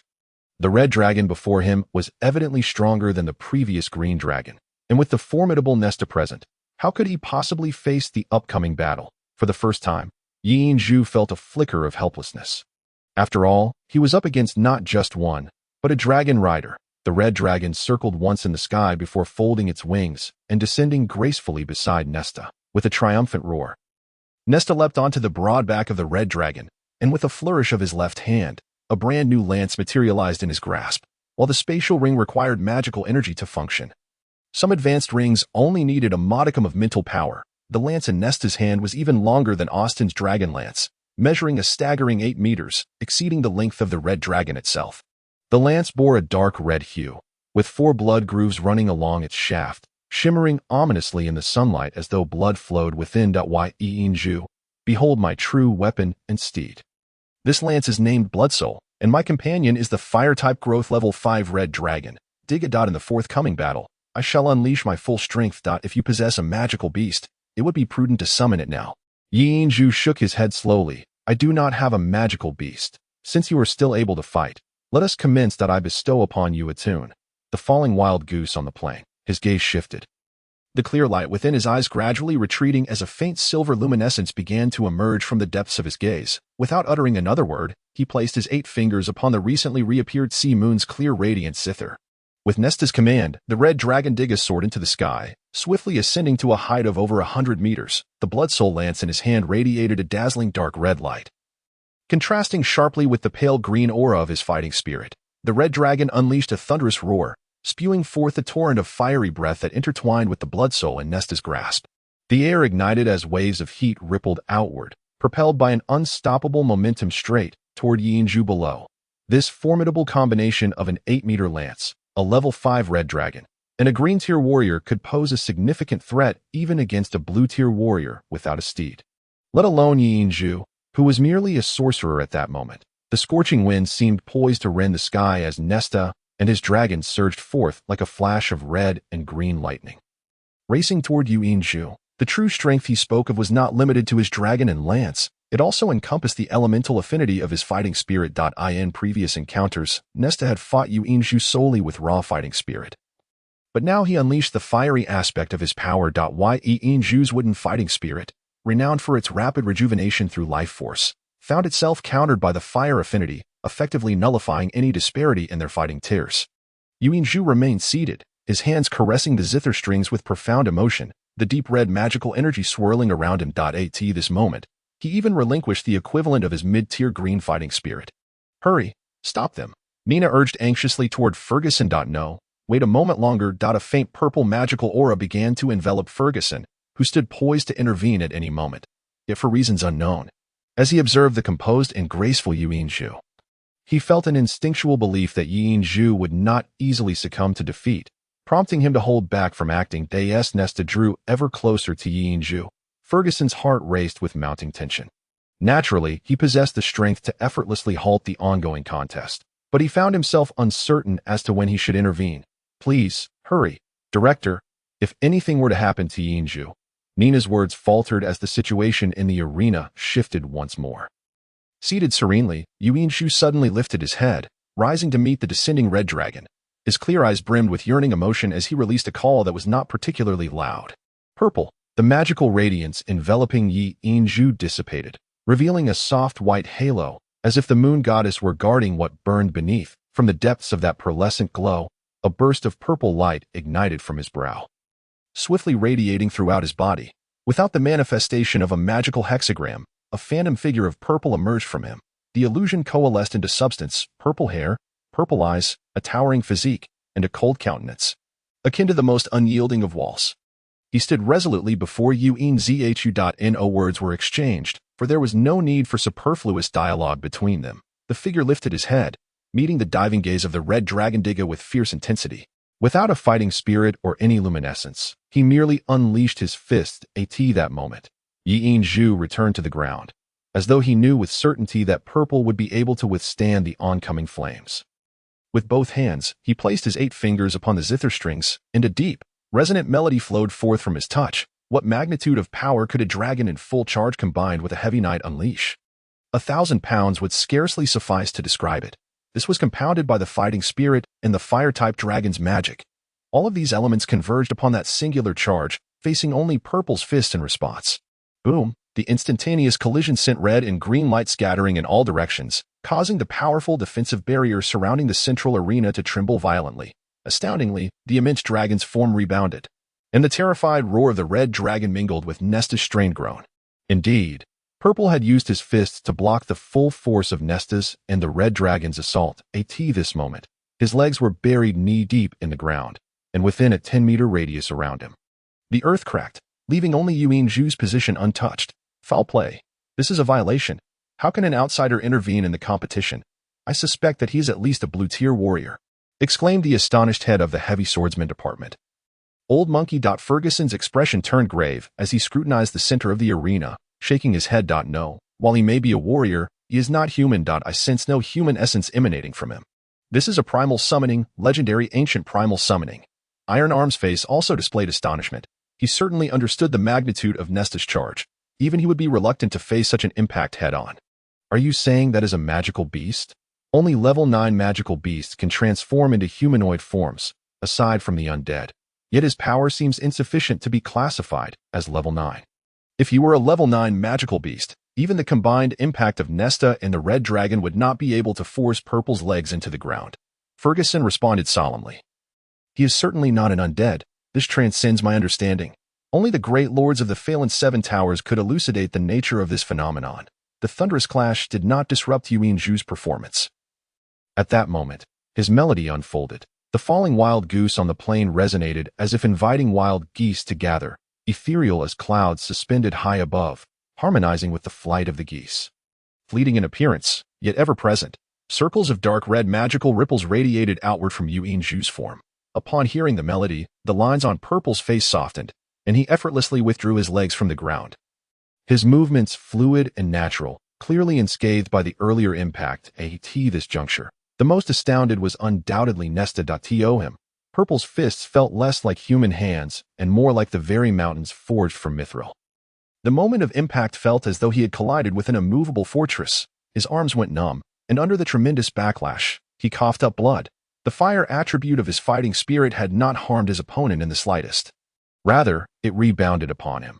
Were it not for the red dragon Digga absorbing much of the backlash, he would surely have been unable to maintain his position atop the dragon's back. Nesta sensed Digga trembling, not from injury, but from an overwhelming aura. Among the red dragon lineage, an adult red dragon could achieve the 8th rank. Only a beast of a higher rank than the crimson dragon can induce such tremors. As he gazed down at the figure of Z standing beside Yuanzhu, Nesta felt an unprecedented sense of despondency in his fighting spirit. He was uncertain whether he should charge forward again. At that moment, he heard the enchanting melody of Ping Sha Luo Yin. The music rose and fell, a continuous flow of exquisite beauty. Its tone was serene yet imbued with movement. It was gentle and fluid, profound and refreshing, easing his previously tense disposition considerably. The dark red aura enveloped the entire arena, and as Yuanzhu beheld Z before him, he suddenly realized that his heart had grown remarkably calm. With Z by his side, his longing was alleviated, and joy flooded his heart, allowing him to fully immerse himself in the music of Ping Sha Luo Yin. The dark red magical energy began to transform. Surrounding Yuanzhu, its hue gradually lightened, the crimson fading away and giving way to a soft yellow. Though subtle, the color was strikingly clear.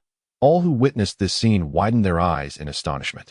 While it was not uncommon for contestants to elevate their ranks during a match, the established order of the rainbow levels dictated that after red should come orange. However, Yuanzhu's transformation blatantly defied this norm.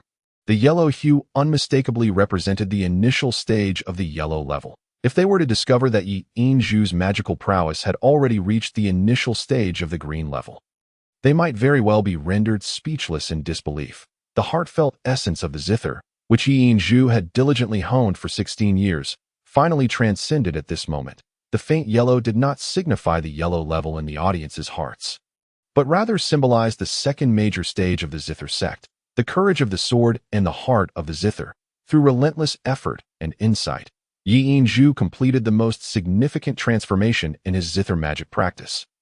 Standing beside Z, the crisp autumn air was refreshing, the winds calm, the clouds stretched across the sky, and the heavens echoed with song. Drawing upon the aspirations of a soaring swan, he expressed the heart of a free spirit. What a splendid rendition of Ping Sha Luo Yen! Nina's gaze grew somewhat entranced. It seemed to her that the figure playing in the center of the arena was not Yi Zhu, but rather his master, the one she had longed for so dearly. Chapter 21. The Eastern Dragon of the Painting Sect. Z closed his eyes, a serene expression gracing his resolute features. Unbeknownst to anyone, a layer of faint purple crystals had begun to form in his palm. As the soft yellow magical energy released by Yi Zhu quietly seeped into his being, in a mutual life contract. Should one party undergo a qualitative evolution in strength, the other would also reap substantial benefits. Suddenly, a shriek pierced the air, shattering the beautiful ambience created by Ping Sha Luo Yin. Nesta, who had been completely enraptured by the melody, was jolted back to reality by an overwhelming sensation of weightlessness. He was horrified to find that he and the Crimson Dragon were plummeting toward the ground. Ping Sha Luo Yin, one of the 9 renowned pieces of the Zither sect, had the effect of nullifying flight. Upon hearing this tune, any being capable of flight within the limits of the performer as 3rd tier would inevitably fall. Given Yi Zhu's current magical level, any flying creature below the initial stage of blue would be bound by this melody. However, as one of the 9 masterpieces of the Zither sect, Ping Sha Luo Yin required Yi Zhu's utmost focus to perform, and it was only with Z by his side that he could unleash its full power without distraction during this competition. Z, save them. Though the music continued, Yi Zhu abruptly turned his gaze toward Nesta, who was plummeting from the sky. Z, who was listening intently to the zither piece, furrowed his brow, yet his body surged forward. With a powerful stomp, he created a 1-meter diameter crater in the ground, using the tremendous rebound force to propel himself upward. In the blink of an eye, he reached the spot directly beneath the descending Crimson Dragon. As the dragon neared the ground, Z let out a low roar, positioning his palms in the skyward gesture. With a thrust and a push, he redirected the dragon's tremendous momentum, casting both Nesta and the Crimson Dragon. Jia, aside. The enormous form of the dragon skidded to a halt just 10 meters from Yi Zhu. That moment, cracks appeared in Nesta's heavy armor. Had he not clung tightly to the scales on Jia's back, he would likely have been thrown off long ago. The performance of Ping Sha Luo Yin concluded quietly, rising and falling 3 times between Yi Zhu's 8 fingers. He cast a warm glance at the returning Z. A knowing smile illuminating his handsome and elegant features. Z nodded at Yi Zhu, stating, "There are many people here. I must take my leave for now. I will seek you out later." A milky white and a purple glow enveloped them, and Z transformed into light, merging back into Yi Zhu's being. The Blood Soul spear struck the ground, and Nesta gasped for breath. "Why, Yi Zhu? You have won." His gaze turned icy as he added, "I just don't understand why you deceived me. Was it to catch me off guard? Deceive you? I did not." Yi Zhu replied, astonished. Nesta snorted in disbelief. "When I asked you to summon a beast earlier, you claimed you had none. So, who was that just now? Only a 9th level intelligent beast or an undead creature can take on human form." Yi Zhu shook his head, insisting, "I truly did not deceive you. Z is not my beast. He is my friend, my companion. Jia is also my companion. What significance lies in your words?" Nesta roared in frustration. Initially, Yi Zhu's formidable strength had earned Nesta's respect, but the sudden turn of events had altered his perception of him. No, he has not deceived you. He speaks the truth. Surrounded by a faint purple glow, Dean Ferguson had appeared beside them, though they had not noticed his arrival. Nesta turned to him, questioning, "Why?" Ferguson replied, "Because the meaning of companion as he describes differs from your understanding. Perhaps your Crimson Dragon is also your companion, but yours is a master-servant contract. Yi Zhu and his companions, however, share an equal contract. For this reason, you have no grounds to blame him." The course of the match was without dispute. Yi Zhu did not violate any rules, and you have lost the ability to continue fighting. I hereby declare that in today's battle, the Sound Division is victorious. The students from the Martial Arts Department fell into silence, while those from the Magic Department erupted in thunderous applause, knowing that the champion of this year's freshman tournament would belong to the Magic Department once again. Although the other semi-final had yet to commence, the summoned beasts of this year's newcomers were extraordinarily powerful, far beyond what the second-place heavy sword warriors of the Martial Arts Department could contend with. Nesta turned his gaze to Yuanzhu, fully trusting Ferguson's words. With a bitter smile, he admitted, I apologize. Perhaps I am just having difficulty accepting defeat, trying to rationalize my feelings. You have won this time. However, when I feel capable of challenging you again, I will seek you out. Nesta's honesty brought a smile to Yuanzhu's face. All right, I await you at any time. You are correct. Only by continually challenging the strong can one become stronger. I have already proven that to myself. Nesta laughed heartily, gazing into Yuanzhu's clear eyes. Very well. It seems we shall become both rivals and friends. Nesta, count you as a friend. Indeed. At that moment, Ferguson interjected, Yuanzhu, come with me. I have questions for you. The first match of the semifinals had concluded, and the Sound Division, the dark horse of this freshman tournament, advanced once more, propelled by Yuanzhu's individual strength. Into the finals against all odds. In an instant, the Sound Division became the hottest topic at Milan's Magic and Martial Academy, and Yuanzhu emerged as the most discussed individual within the entire institution. Following Ferguson, Yuanzhu arrived at the Dean's Tower where Ferguson resided. Yuanzhu, tell me, how did your magical power suddenly elevate from red to yellow? Ferguson inquired, an unusual expression crossing his face as he regarded the young man standing in the center of the room. Yuanzhu hesitated for a moment before shaking his head. I cannot say. Though he was quite innocent, he understood that the secrets of the Zither sect were not to be divulged to outsiders. Ferguson chuckled, you are quite adorably candid. However, do you realize that what transpired today has brought you considerable trouble? Trouble? Why? Ferguson explained, among all practitioners, no one's training can contravene the constraints set by the rainbow-level hierarchy. Those who surpass these rules are deemed heretics and must be reported to the FA Lawn 7 Tower for adjudication. Your magical level has inexplicably transcended the third tier of the orange level today. Tell me, should I send you to the FA Lawn 7 Tower? The FA Lawn 7 Tower? No, I won't go there. Yuanzhu shook his head vigorously, recalling his grandfather's grave expressions whenever they spoke of the FA Lawn 7 Tower. Although they never explained what kind of place it was, he had no doubt it was not a favorable one. Ferguson continued, however, many witnesses observed today's match. If you wish to avoid the FA Lawn 7 Tower, you must provide a compelling reason to explain your circumstances.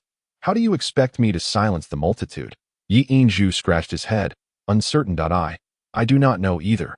Turning away from Yuanzhu, a glint of mischief flickered in Ferguson's eyes as he calmly remarked, after all, you are a student of the academy. I would not wish for you to be treated as a heretic by the FA Lawn 7 Towers. You now have only one path open to you, to take me as your master. In this way, I can utilize the magical items I previously gifted you as a cover for your level and assist you in resolving this matter. What do you think? I'll become your disciple, but I already have a master. This might not be possible, Yuanzhu replied. Ferguson stated, then I shall be of no assistance and will have to send you to the FA Lawn 7 Towers. However, does your teacher stipulate that you can only have him as your sole master? Yuanzhu shook his head and said, not necessarily. But, since there are no restrictions, what are you hesitating for? I have devoted my life to the study of psychic magic and have yet to take on a disciple. Rest assured, what I teach you will not conflict with what your teacher imparts. The Sound Master is merely a branch of psychic magic. If your teacher inquires in the future, I can assist in clarifying matters. At this moment, Yuanzhu recalled Nina's words from that day and tentatively asked, may I simply call you teacher and not master? Ferguson chuckled at Yuanzhu's clever wording and agreed. Very well. It shall be as you wished. He couldn't help but reflect on how many noble families in Milan sought to have their children as disciples, but were met with refusal.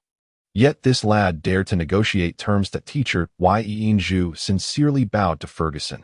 His innocent heart sensed Ferguson's goodwill, and combined with Nina's earlier remarks, he no longer hesitated. Good. Henceforth, you shall be my sole disciple. If I am not mistaken, the creature you summoned today with a contract should be your magical beast companion. Oh, you know its origin? Magical beast? No, Z is not a magical beast. He is my friend. My good friend, Yuanzhu hastily clarified. Ferguson's expression shifted. So, you mean to say that he has been in human form since you first met? When did that occur? Yuanzhu replied.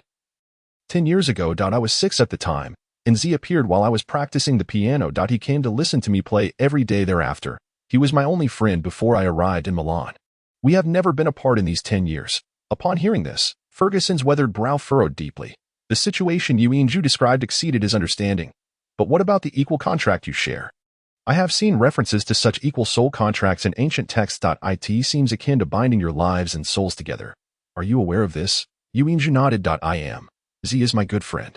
However, he cannot come to the academy with me. He said that with this contract, we would be able to see each other often, so I signed it with him. Ferguson chuckled wryly.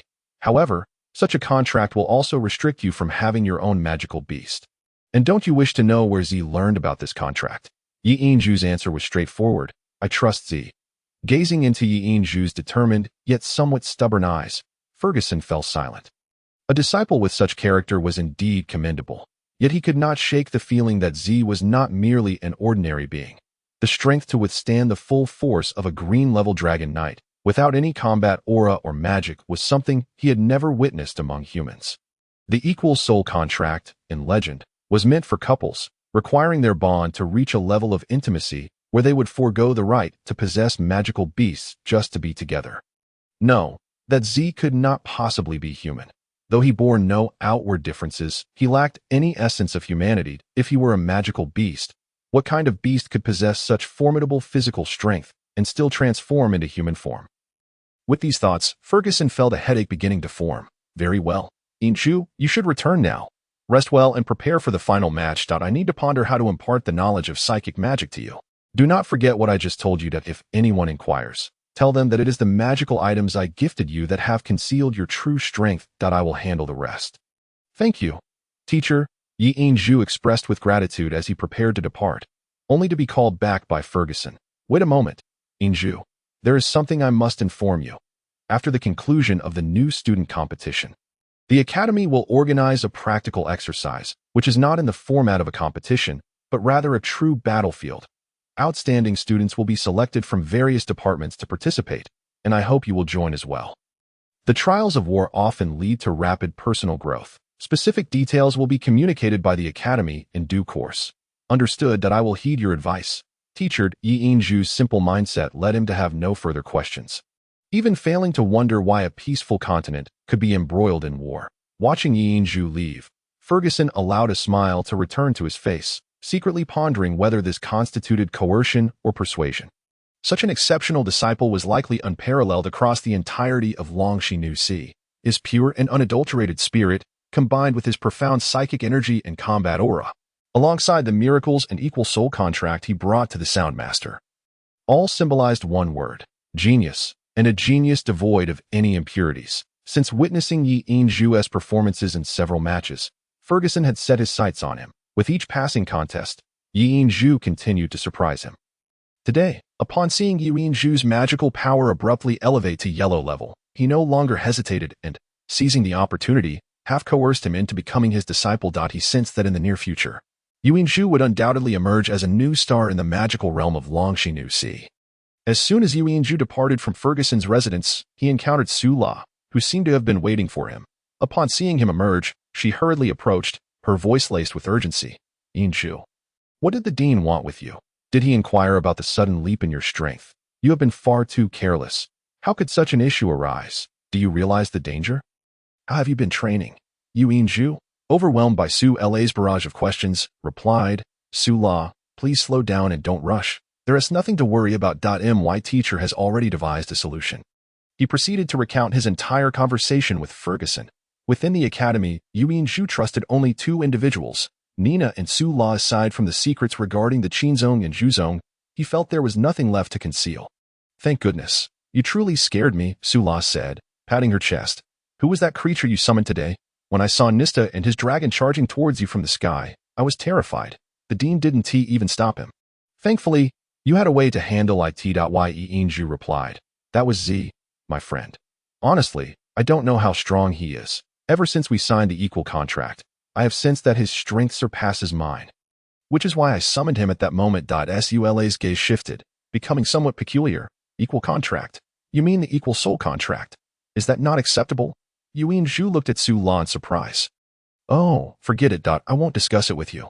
Last time you said I was the second person you promised to protect. Your first promise wouldn't be to Z, would it? Yi Yinju nodded. Indeed. Su La's voice trembled slightly. Could it be?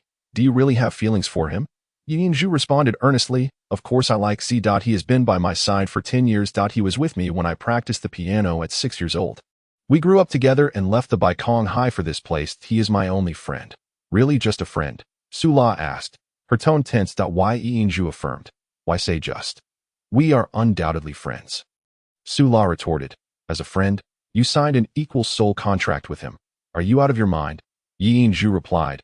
What's wrong with that? I wish to see him whenever I want. So I signed it. Worst case, I simply forego having a magical beast. Yinju. I realize that talking to you is akin to playing music to a cow, Su-la exclaimed, her body trembling once more. Though this time it was from frustration. Playing music to a cow. I used to play to bamboo. Is playing music to a cow a new method of training? No, that can't be right. You are of the assassin lineage. How could you possibly be privy to the cultivation methods of our divine sound lineage?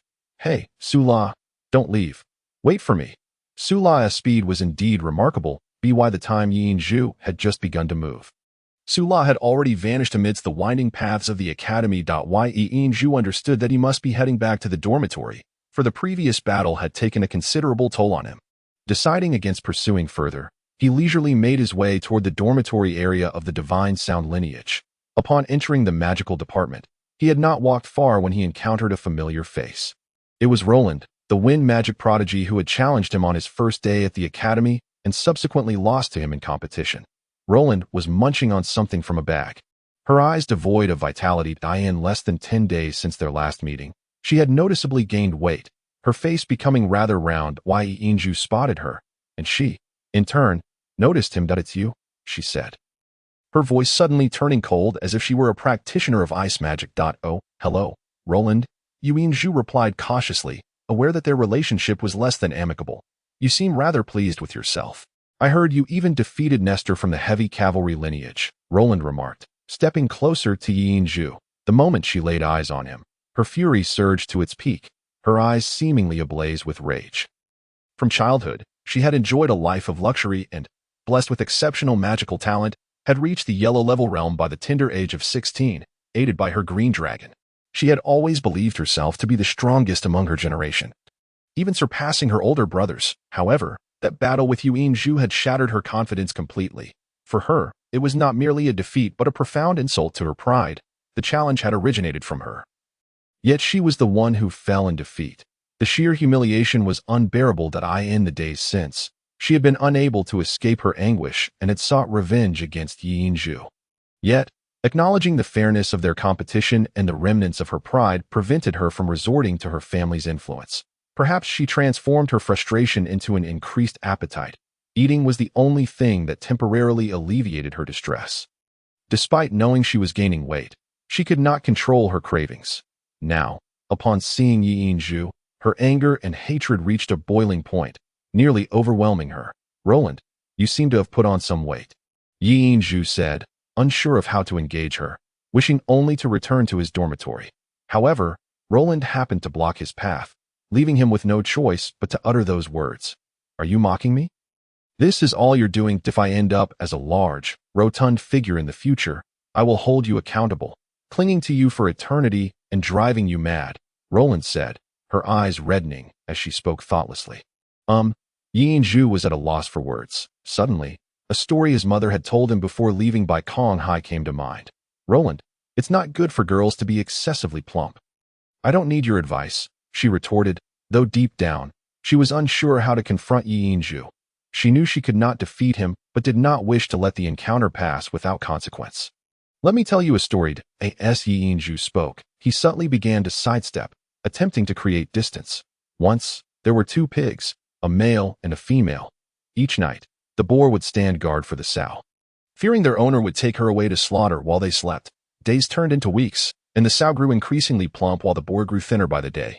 Are you calling me a sow? Roland erupted in fury.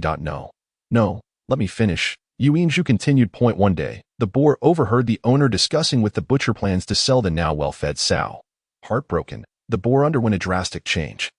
Whenever food was brought, he devoured it all, lying down to sleep afterward, insisting the sow take over the watch. If he awoke to find her absent, he would ignore her completely. At this point, Roland's curiosity was piqued, prompting her to ask, and then what happened? Caught up in her emotions, she momentarily lost focus, failing to notice Yinju had shifted slightly to the side. As time passed, the sow felt the boar growing indifferent toward her, leading to her disappointment while the boar continued to live in blissful ignorance. Soon, a month had passed, and the owner, accompanied by the butcher, arrived at the pig pen, discovering that the once plump sow had lost much of her weight. While the boar had thrived. In a desperate attempt to attract the owner's attention, the boar ran around, eager to prove he was a healthy pig. Ultimately, the butcher took the boar away. As the boar was dragged from the pen, he glanced back at the sow and said, "Don't eat so much in the future." The sow, devastated, charged after him, but the gate had already been closed by the owner. That night, while watching the owner's family happily feast on pork, the sow lay in the spot where the boar used to sleep, suddenly noticing an inscription on the wall. "If love cannot be expressed in words, I am willing to prove it with my life." Overwhelmed with grief, the sow lamented this heart-wrenching tale, moving all who heard it. In time, girls began to adopt dieting practices in memory of this poignant love story. Roland remained standing there, yet her demeanor had turned vacant, her eyes welling with tears as she wept silently for the poor boar. "Dieting, dieting," she murmured. "Hey, where's Yinju?" As Yinju abruptly turned, she finally realized he had vanished down the path. Appearing somewhat flustered, with a sudden burst of laughter, Roland exclaimed, "Am I truly that frightening? He ran away so swiftly."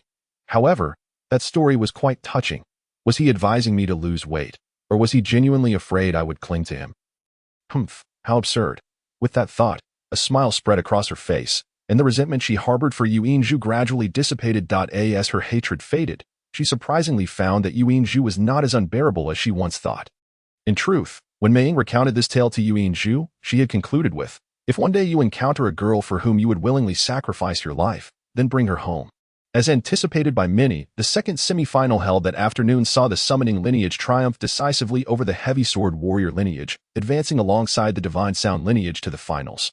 Following this, a day of rest would precede the final showdown. Yinju now felt somewhat disheartened, or perhaps at a loss. Upon returning to his dormitory, he discovered it bustling with unprecedented excitement.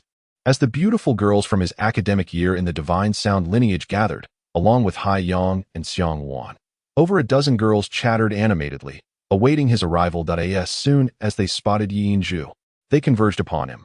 "Wow, Yinju, you were absolutely magnificent today. You took down that big gorilla. Who would have thought you were this strong? How about I become your girlfriend?" One girl, whose name Yinju did not even know, excitedly attempted to leap into his arms. "How rude.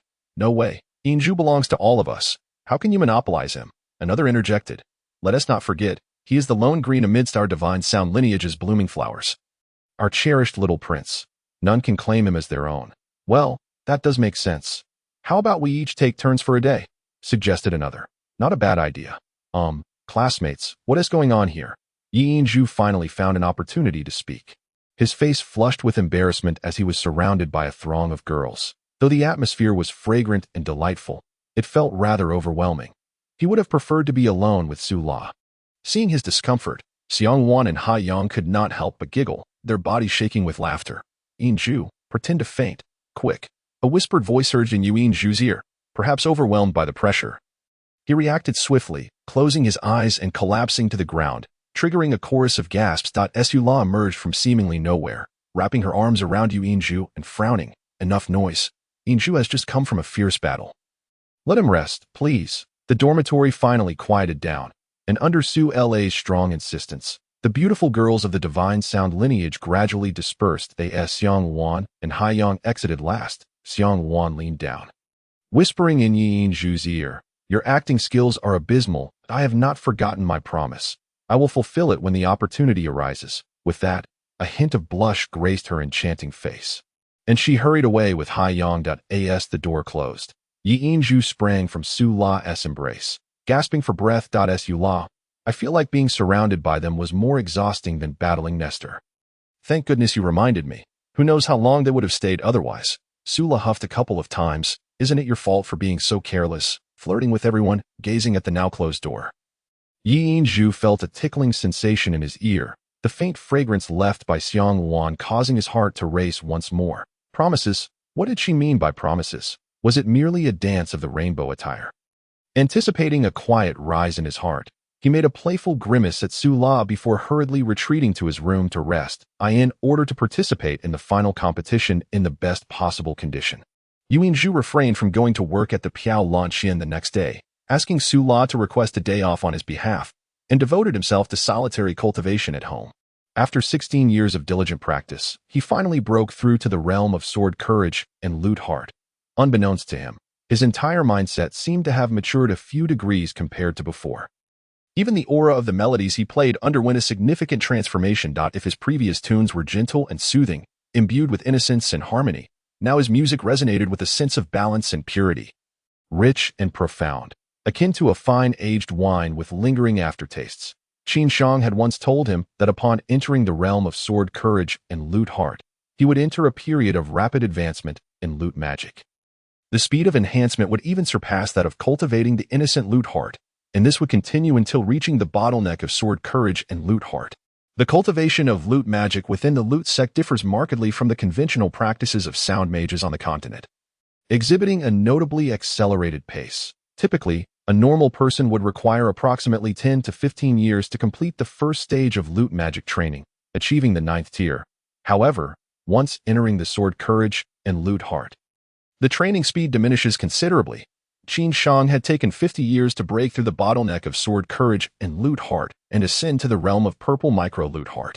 In contrast, Yu Yingzhu's situation was distinct.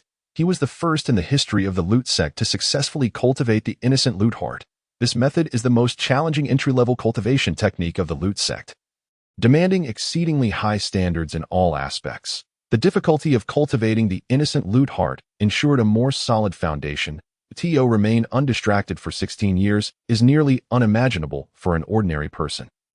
This feat was achievable only due to Yu Yingzhu's exceptional talent and innate eight-fingered ability, granting him an intrinsic understanding of musical resonance, allowing him to break through the bottleneck within 16 years.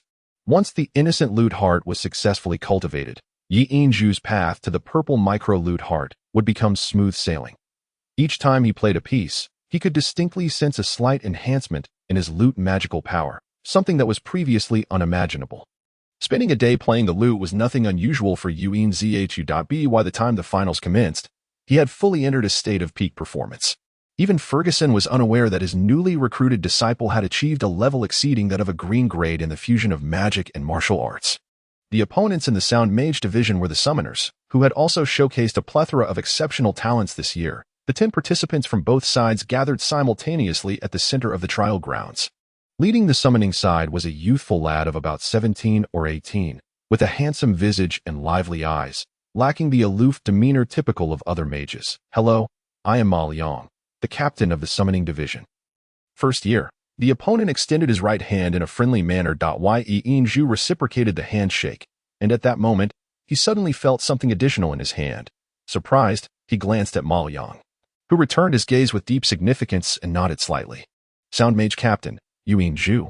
First year. As he released their handshake, Yu Yingzhu instinctively slipped the object that Ma Liang had placed in his hand between his fingers. It appeared to be a note. Ma Liang smiled gently and said, "As fellow students of the magic department, we should interact amicably. We have discussed it and prefer not to engage with the lovely ladies from your division. How about I represent our respective divisions in today's finals? A single battle to determine the victor. What do you say?" Yu Yingzhu was taken aback. This choice clearly favored his side significantly. Aside from himself, the Sound Mage division had only Hai Yang with any considerable combat capability. Judging by the composed gazes of the 5 students on the opposing side and their previous performances, they were all at least yellow-grade magical adept. Upon seeing Ma Liang, Yu Yingzhu sensed that this individual posed a threat comparable to that of Nesta. "Aren't you at a disadvantage? Perhaps we should proceed in a manner akin to a wolf pack?" Yu Yingzhu did not wish to take advantage of the situation. Ma Liang shook his head, saying, "No, I have confidence in myself, just as you should have in yourself." As he spoke, he suddenly stepped forward and whispered in a tone audible only to Yu Yingzhu, "This is not merely a contest for the freshman competition. It is also a clash between the lute sect and the painting sect." Yu Yingzhu's heart quaked. The painting sect, one of the 8 sects of the Eastern Dragon?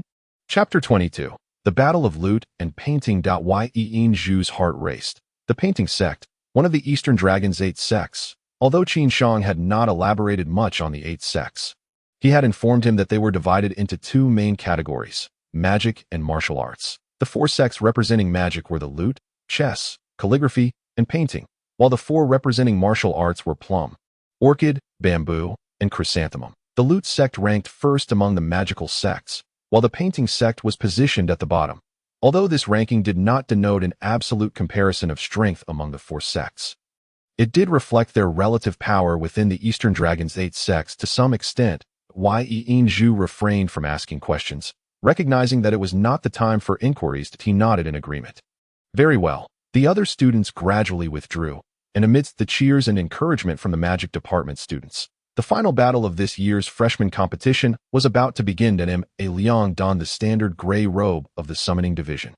His stature was slightly shorter than Yinzhu's, with voluminous sleeves. Though not exceptionally handsome, he exuded a cheerful demeanor that easily endeared him to others. When Yinzhu produced his sea-moon clear radiance, Ma Liang revealed an item of his OWN.AT. First glance, it appeared to be a peculiar magic wand, about 2 feet long, glowing with a faint red light. At its tip, a large white gemstone, shaped like a teardrop, extended outward, measuring 3 inches in length. To the untrained eye, this was merely an unusual wand, but Yinzhu recognized it as the brush of the painting sect.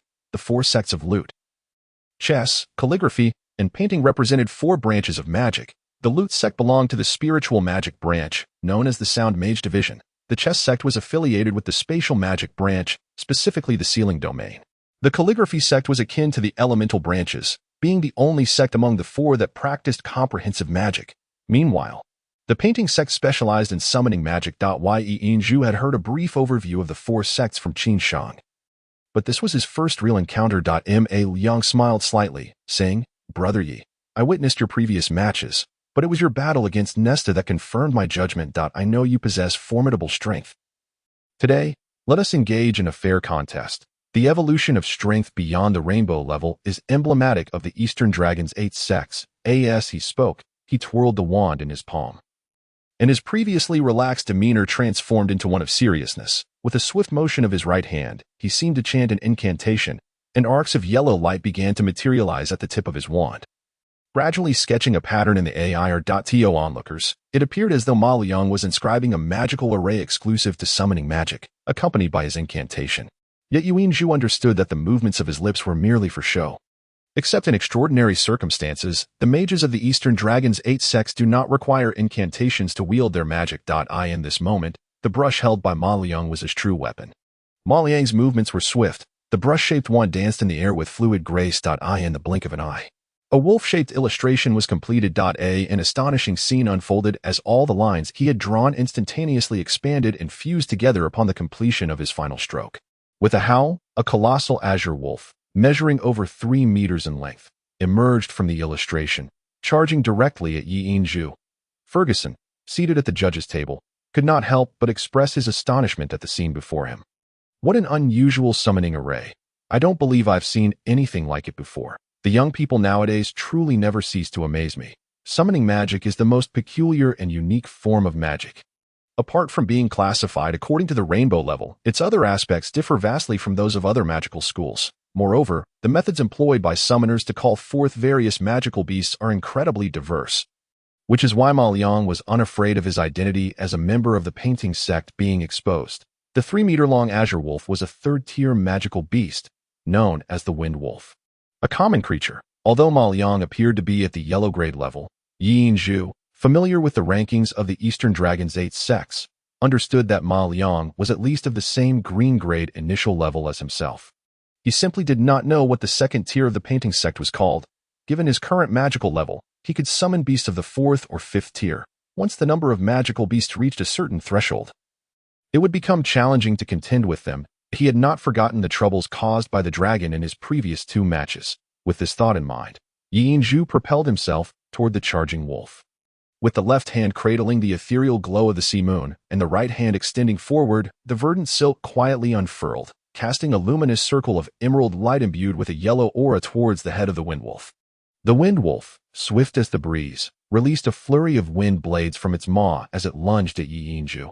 And although these blades were merely of the orange tier, as a beast of the wind element, the windwolf's orange blades manifested instantaneously. Alas, today it encountered Yinzhu. With the 2nd-tier yellow bamboo, equivalent to the mid-level green tier of bamboo martial energy, Yinzhu afforded the windwolf no opportunity. The moment the wind blades met the verdant silk, they were instantly shredded, reverting back to their original gentle breeze form. The verdant silk ensnared the windwolf's head with precision, and in the next moment, Yuanzhu had darted past the Windwolf, rushing towards Ma Liang. The Windwolf's massive form remained frozen in place, and as Yuanzhu swept by, it disintegrated into scintillating motes of light. Vanishing from sight, the beasts summoned by a conjurer are formed through the condensation of elemental energy, underscoring the unique nature of summoning magic. Once a beast meets its demise, it reverts to its elemental form and disappears. Therefore, for a summoner, two elements are paramount: the adept use of various summoning arrays and a formidable reservoir of magical power. Only with a continuous supply of magical energy can one summon greater and more powerful beasts through elemental transformation. Ma Liang had not anticipated that Yuanzhu would so swiftly vanquish his wind wolf. At that moment, his brush continued to dance rapidly. For his second painting, his second spell, remained unfinished, while Yuanzhu's speed could not rival Sula's. With his green-tier martial energy, he reached Ma Liang's side in the blink of an eye, lifting his right hand as the verdant silk transformed into a slender beam of green light. Aiming directly at Ma Liang's hand that clutched the brush, just then, an enigmatic smile flickered across Ma Liang's face. The verdant silk indeed touched his wrist, yet Yuanzhu distinctly felt that his silk had connected with naught but air. The figure of Ma Liang before him began to fade into the ether. Yi, my apologies, I just cast a decoy beast spell on myself. Ma Liang's voice echoed from behind. When Yuanzhu turned to look, he found Ma Liang had already positioned himself at the opposite end of the arena, a staggering 500 meters away, while his brush continued to shimmer with frenetic energy. This second summoning spell was evidently far more intricate than the first. A duel between the Qinzong and Huazong? Yuanzhu recalled Ma Liang's words before the competition. Inhaling deeply, he refrained from pursuing further and instead settled down, directing his focus towards Ma Liang. Since it was a contest between the Qinzong and Huazong, he resolved not to employ the martial techniques of the Zhuzong. With the ethereal glow of the sea moon resting upon his legs, Yuanzhu delicately plucked the strings of his instrument. Producing a cascade of 7 explosive notes at a distance of 500 meters posed a formidable challenge for an ordinary divine musician to transmit the full force of sound into an opponent's ears. However, this was an obstacle non-existent for Yuanzhu, who wielded martial energy. The 7 explosive notes resonated like thunderclaps by Ma Liang's ears, causing his expression to shift abruptly, and the speed of his brush faltered. Nevertheless, due to Yuanzhu's earlier misstep, Ma Liang's second painting was now complete. Amidst a fervent roar, a colossal form obscured Yuanzhu's view. The powerful physique, fierce aura, thick scales, and the crystalline horn atop its head all revealed its true identity. The golden crystal Tyrannosaurus, akin to Austin's steed, emerged. The golden crystal Tyrannosaurus summoned by Ma Liang, though significantly smaller than Austin's, was not the king of its kind, yet it possessed the caliber of a pinnacle level 5 beast. Its massive form charged towards Yuanzhu with astonishing speed, exhibiting no clumsiness. Its crimson eyes and nearly frenzied aura vividly displayed its tyrannical nature, while its golden body glimmered under the sun, appearing even more ferocious than the red dragon of Anesta at first glance. Summoning the golden crystal Tyrannosaurus left Ma Liang somewhat pallid. Invoking a pinnacle level 5 beast with his magical power exacted a considerable toll. Yet he harbored confidence in the golden crystal Tyrannosaurus, for it served not only as a robust shield but also as a formidable attacker. He believed that even if Yuanzhu were to summon that purple-haired man from earlier, it would take time to dismantle his Tyrannosaurus. Seizing the moment, he settled onto the ground, closed his eyes, and placed his magical brush across his thighs, initiating meditation to recuperate his magical energy as much as possible. With 8 fingers trembling in unison, a melodious tune spilled forth, the gentle rhythm and joyous cadence filling the air with a refreshing sensation. Within this soft and enchanting piece of music, crystalline yellow blades of light cascaded from the strings of the sea moon. The sound blades appeared seamless, as if they were an intrinsic part of Yuanzhu's performance. Glimmers of light flickered as they ascended, their target set upon the rapidly approaching golden crystal Tyrannosaurus. The sheer size of the golden crystal Tyrannosaurus rendered it incapable of evasion. Although it was not the Tyrannosaurus king, its length exceeded 8 meters, and such a colossal form could not maneuver away. The sound blades, emanating from the realm of sword-hearted melody, struck true against its sturdy armor, creating a remarkable spectacle as they collided, producing a shower of sparks. The golden crystal Tyrannosaurus let out another roar, this time tinged with a note of pain, as the sound blades left their marks upon its thick scales. While they could not breach its defenses, the barrage of sound blades momentarily slowed the beast's advance.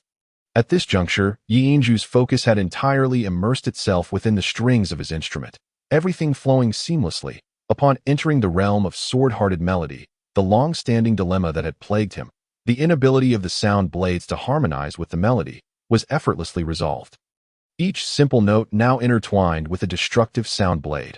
Unlike wind blades, which inflicted cutting wounds through speed and sharpness, sound blades generated intense vibrations upon contact with the golden crystal Tyrannosaurus, cutting through its thick scales with high-frequency resonance, their destructive capacity far surpassing that of wind blades. With each step the golden crystal Tyrannosaurus took, at least 10 sound blades surged forth to meet it.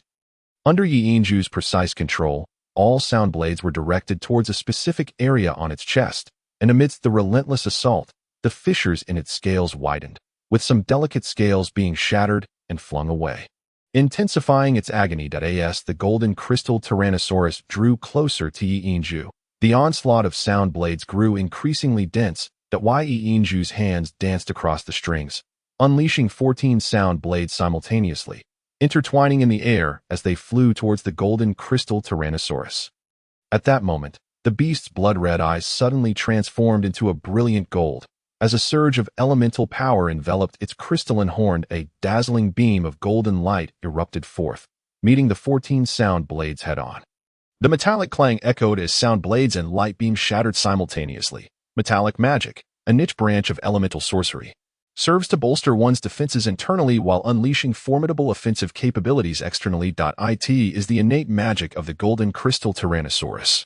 Perhaps due to the torment inflicted by the sound blades, the golden crystal Tyrannosaurus halted its charge, its crystalline horn and the massive tail behind it emitting waves of golden metallic magic in a fierce exchange with Yi Yingzhu. A subtle smile graced Yi Yingzhu's visage. Should the golden crystal Tyrannosaurus insist on advancing, he would have no choice but to confront it in close combat before the full force of the verdant melody could be unleashed. However, as the golden crystal Tyrannosaurus engaged in magical combat with Yi Yingzhu, it had forfeited any chance of victory. According to the Rainbow Tier classification, a pinnacle level 5 golden crystal Tyrannosaurus equated to a human's initial blue tier strength, placing it 3 tiers above Yi Yingzhu. Thus, Yi Yingzhu's sound blades could not entirely withstand the metallic beast's savage onslaught.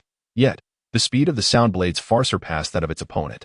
Each sound blade diminished the metallic magic of the golden crystal Tyrannosaurus to its weakest state, and when the beast finally reached Yi Yingzhu, it could not penetrate the defense protected by the moon goddess. At that moment, Ma Liang abruptly opened his eyes, an ominous thought crossing his mind. He had never witnessed the Qinzong's sound blades before. Yi Yingzhu's ability was entirely innovative. He understood that the true power of the Qinzong lay within its melodies. And now that the golden crystal Tyrannosaurus had ceased its assault, he found it difficult to predict what changes Yi Yingzhu's melody might bring to the match. After a brief hesitation, he took a deep breath. Raising his left hand, from which a crystalline vial materialized in his palm, the vial was transparent, revealing that it contained a substantial amount of bright red liquid. The golden crystal Tyrannosaurus's attack speed gradually diminished, while Yi Yingzhu curiously slowed the pace of his sound blade assaults, the ferocity in the beast's eyes steadily calming. When Yi Yingzhu skillfully played a beautiful melody with the precious wild goose nestled in the reeds, the relentless assault from the golden crystal tyrant unexpectedly ceased. With a faint smile, Yi Yingzhu addressed the creature, saying, "You seem weary. Perhaps it is best for you to rest a moment." In an astonishing turn of events, the notoriously fiery-tempered golden crystal tyrant nodded its enormous head and turned away, making its way to the edge of the battlefield. Its colossal form gradually transformed into shimmering specks of golden light and vanished. Though Green Waters is not among the 9 renowned compositions of the Qinzong, it possesses the remarkable ability to soothe the mind and dispel negative emotions. As the melody unfolded and reached its 1/3 mark, Yi Yingzhu not only quelled the golden crystal tyrant's desire to attack but also severed the bond between the creature and its summoner, Ma Liang, without its connection to its master. The elemental summon could not exist any longer. Observing this scene from afar, Ma Liang couldn't help but sigh. "Yi Yingzhu, you truly are formidable that I must summon my utmost power to contend with you." With a gaze laden with meaning directed at Yi Yingzhu, both understood that this confrontation was far more than a mere competition in the newcomer tournament. They represented their respective magical factions, making this a significant internal struggle among the 8 clans of Donglong. The calming effect of green waters had little impact on Ma Liang, particularly since Yu Yinzhu had focused most of the melody's energy on the golden crystal tyrant, allowing him to defeat a level 5 pinnacle beast in such a short time. Thus, apart from the magical energy expended in summoning the beast, Ma Liang sustained no significant damage. As Yu Yinzhu's fingers pressed the strings, the echoes of green waters faded away, and he smiled, saying, "Please, do enlighten me." The rising stars of the Qinzong and Huazong now sat across from each other at the central training ground of Milan Magic Martial Academy.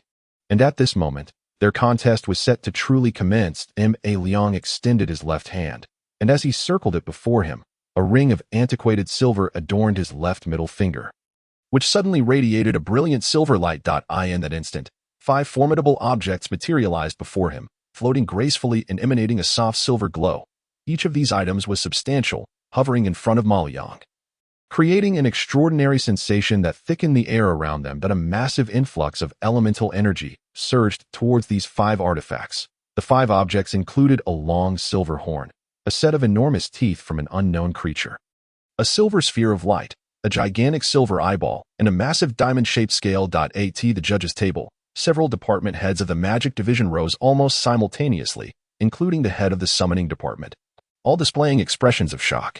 Ferguson, standing at the forefront, sighed. It seems that Yinzhu may be at a disadvantage. The Silver Dragon Quintet, indeed, was an auxiliary summoning artifact coveted by summoners, comparable to divine artifacts. No, it was not merely the Silver Dragon Quintet. It was the Silver Dragon Sextet. In addition to the Silver Dragon Horn, Silver Dragon Teeth, Silver Dragon Heart, Silver Dragon Eye, and Silver Dragon Scale, the vial of crimson liquid in his hand was likely the blood of the Silver Dragon. This impudent youth possesses such a treasure, of which even I was unaware. The head of the summoning department's eyes seemed ready to ignite with desire. For summoners, nothing is more alluring than such top-tier auxiliary summoning items. The thickening air caused Yu Yinzhu's expression to grow serious as he beheld the Silver Dragon Sextet before Ma Liang. Feeling the immense pressure washing over him, he understood that these were magical artifacts far beyond his capacity to confront. The strength of their magical elemental aura rivaled that of purple-tier magic. Now, even playing his instrument became a challenge, as the overwhelming pressure made movement itself arduous. A powerful confidence flickered in Ma Liang's eyes as he declared, "Yi Yinzhu, concede. Though winning with magical items may cause me some embarrassment, I refuse to lose. The 5 objects before me are organs of the Silver Dragon, and combined with the Silver Dragon blood in my hand, they comprise the Silver Dragon Sextet. The Silver Dragon, also known as the Magic Dragon, possesses the weakest physical combat ability among all dragons. However, its magical prowess is unparalleled, second only to the Holy Dragon. Boasting the might of a level 9 pinnacle beast, with the Silver Dragon Sextet, I can summon the Silver Dragon to unleash a single devastating attack that you will undoubtedly be unable to withstand. I do not wish to harm you, so please proceed." Yinzhu abruptly interjected. "My grandfather once taught me that on the battlefield, one must never retreat, regardless of the enemy's strength. Even the mightiest adversary has their vulnerabilities." His heart remained tranquil, his gaze as clear as ever, and his movements retained their elegance.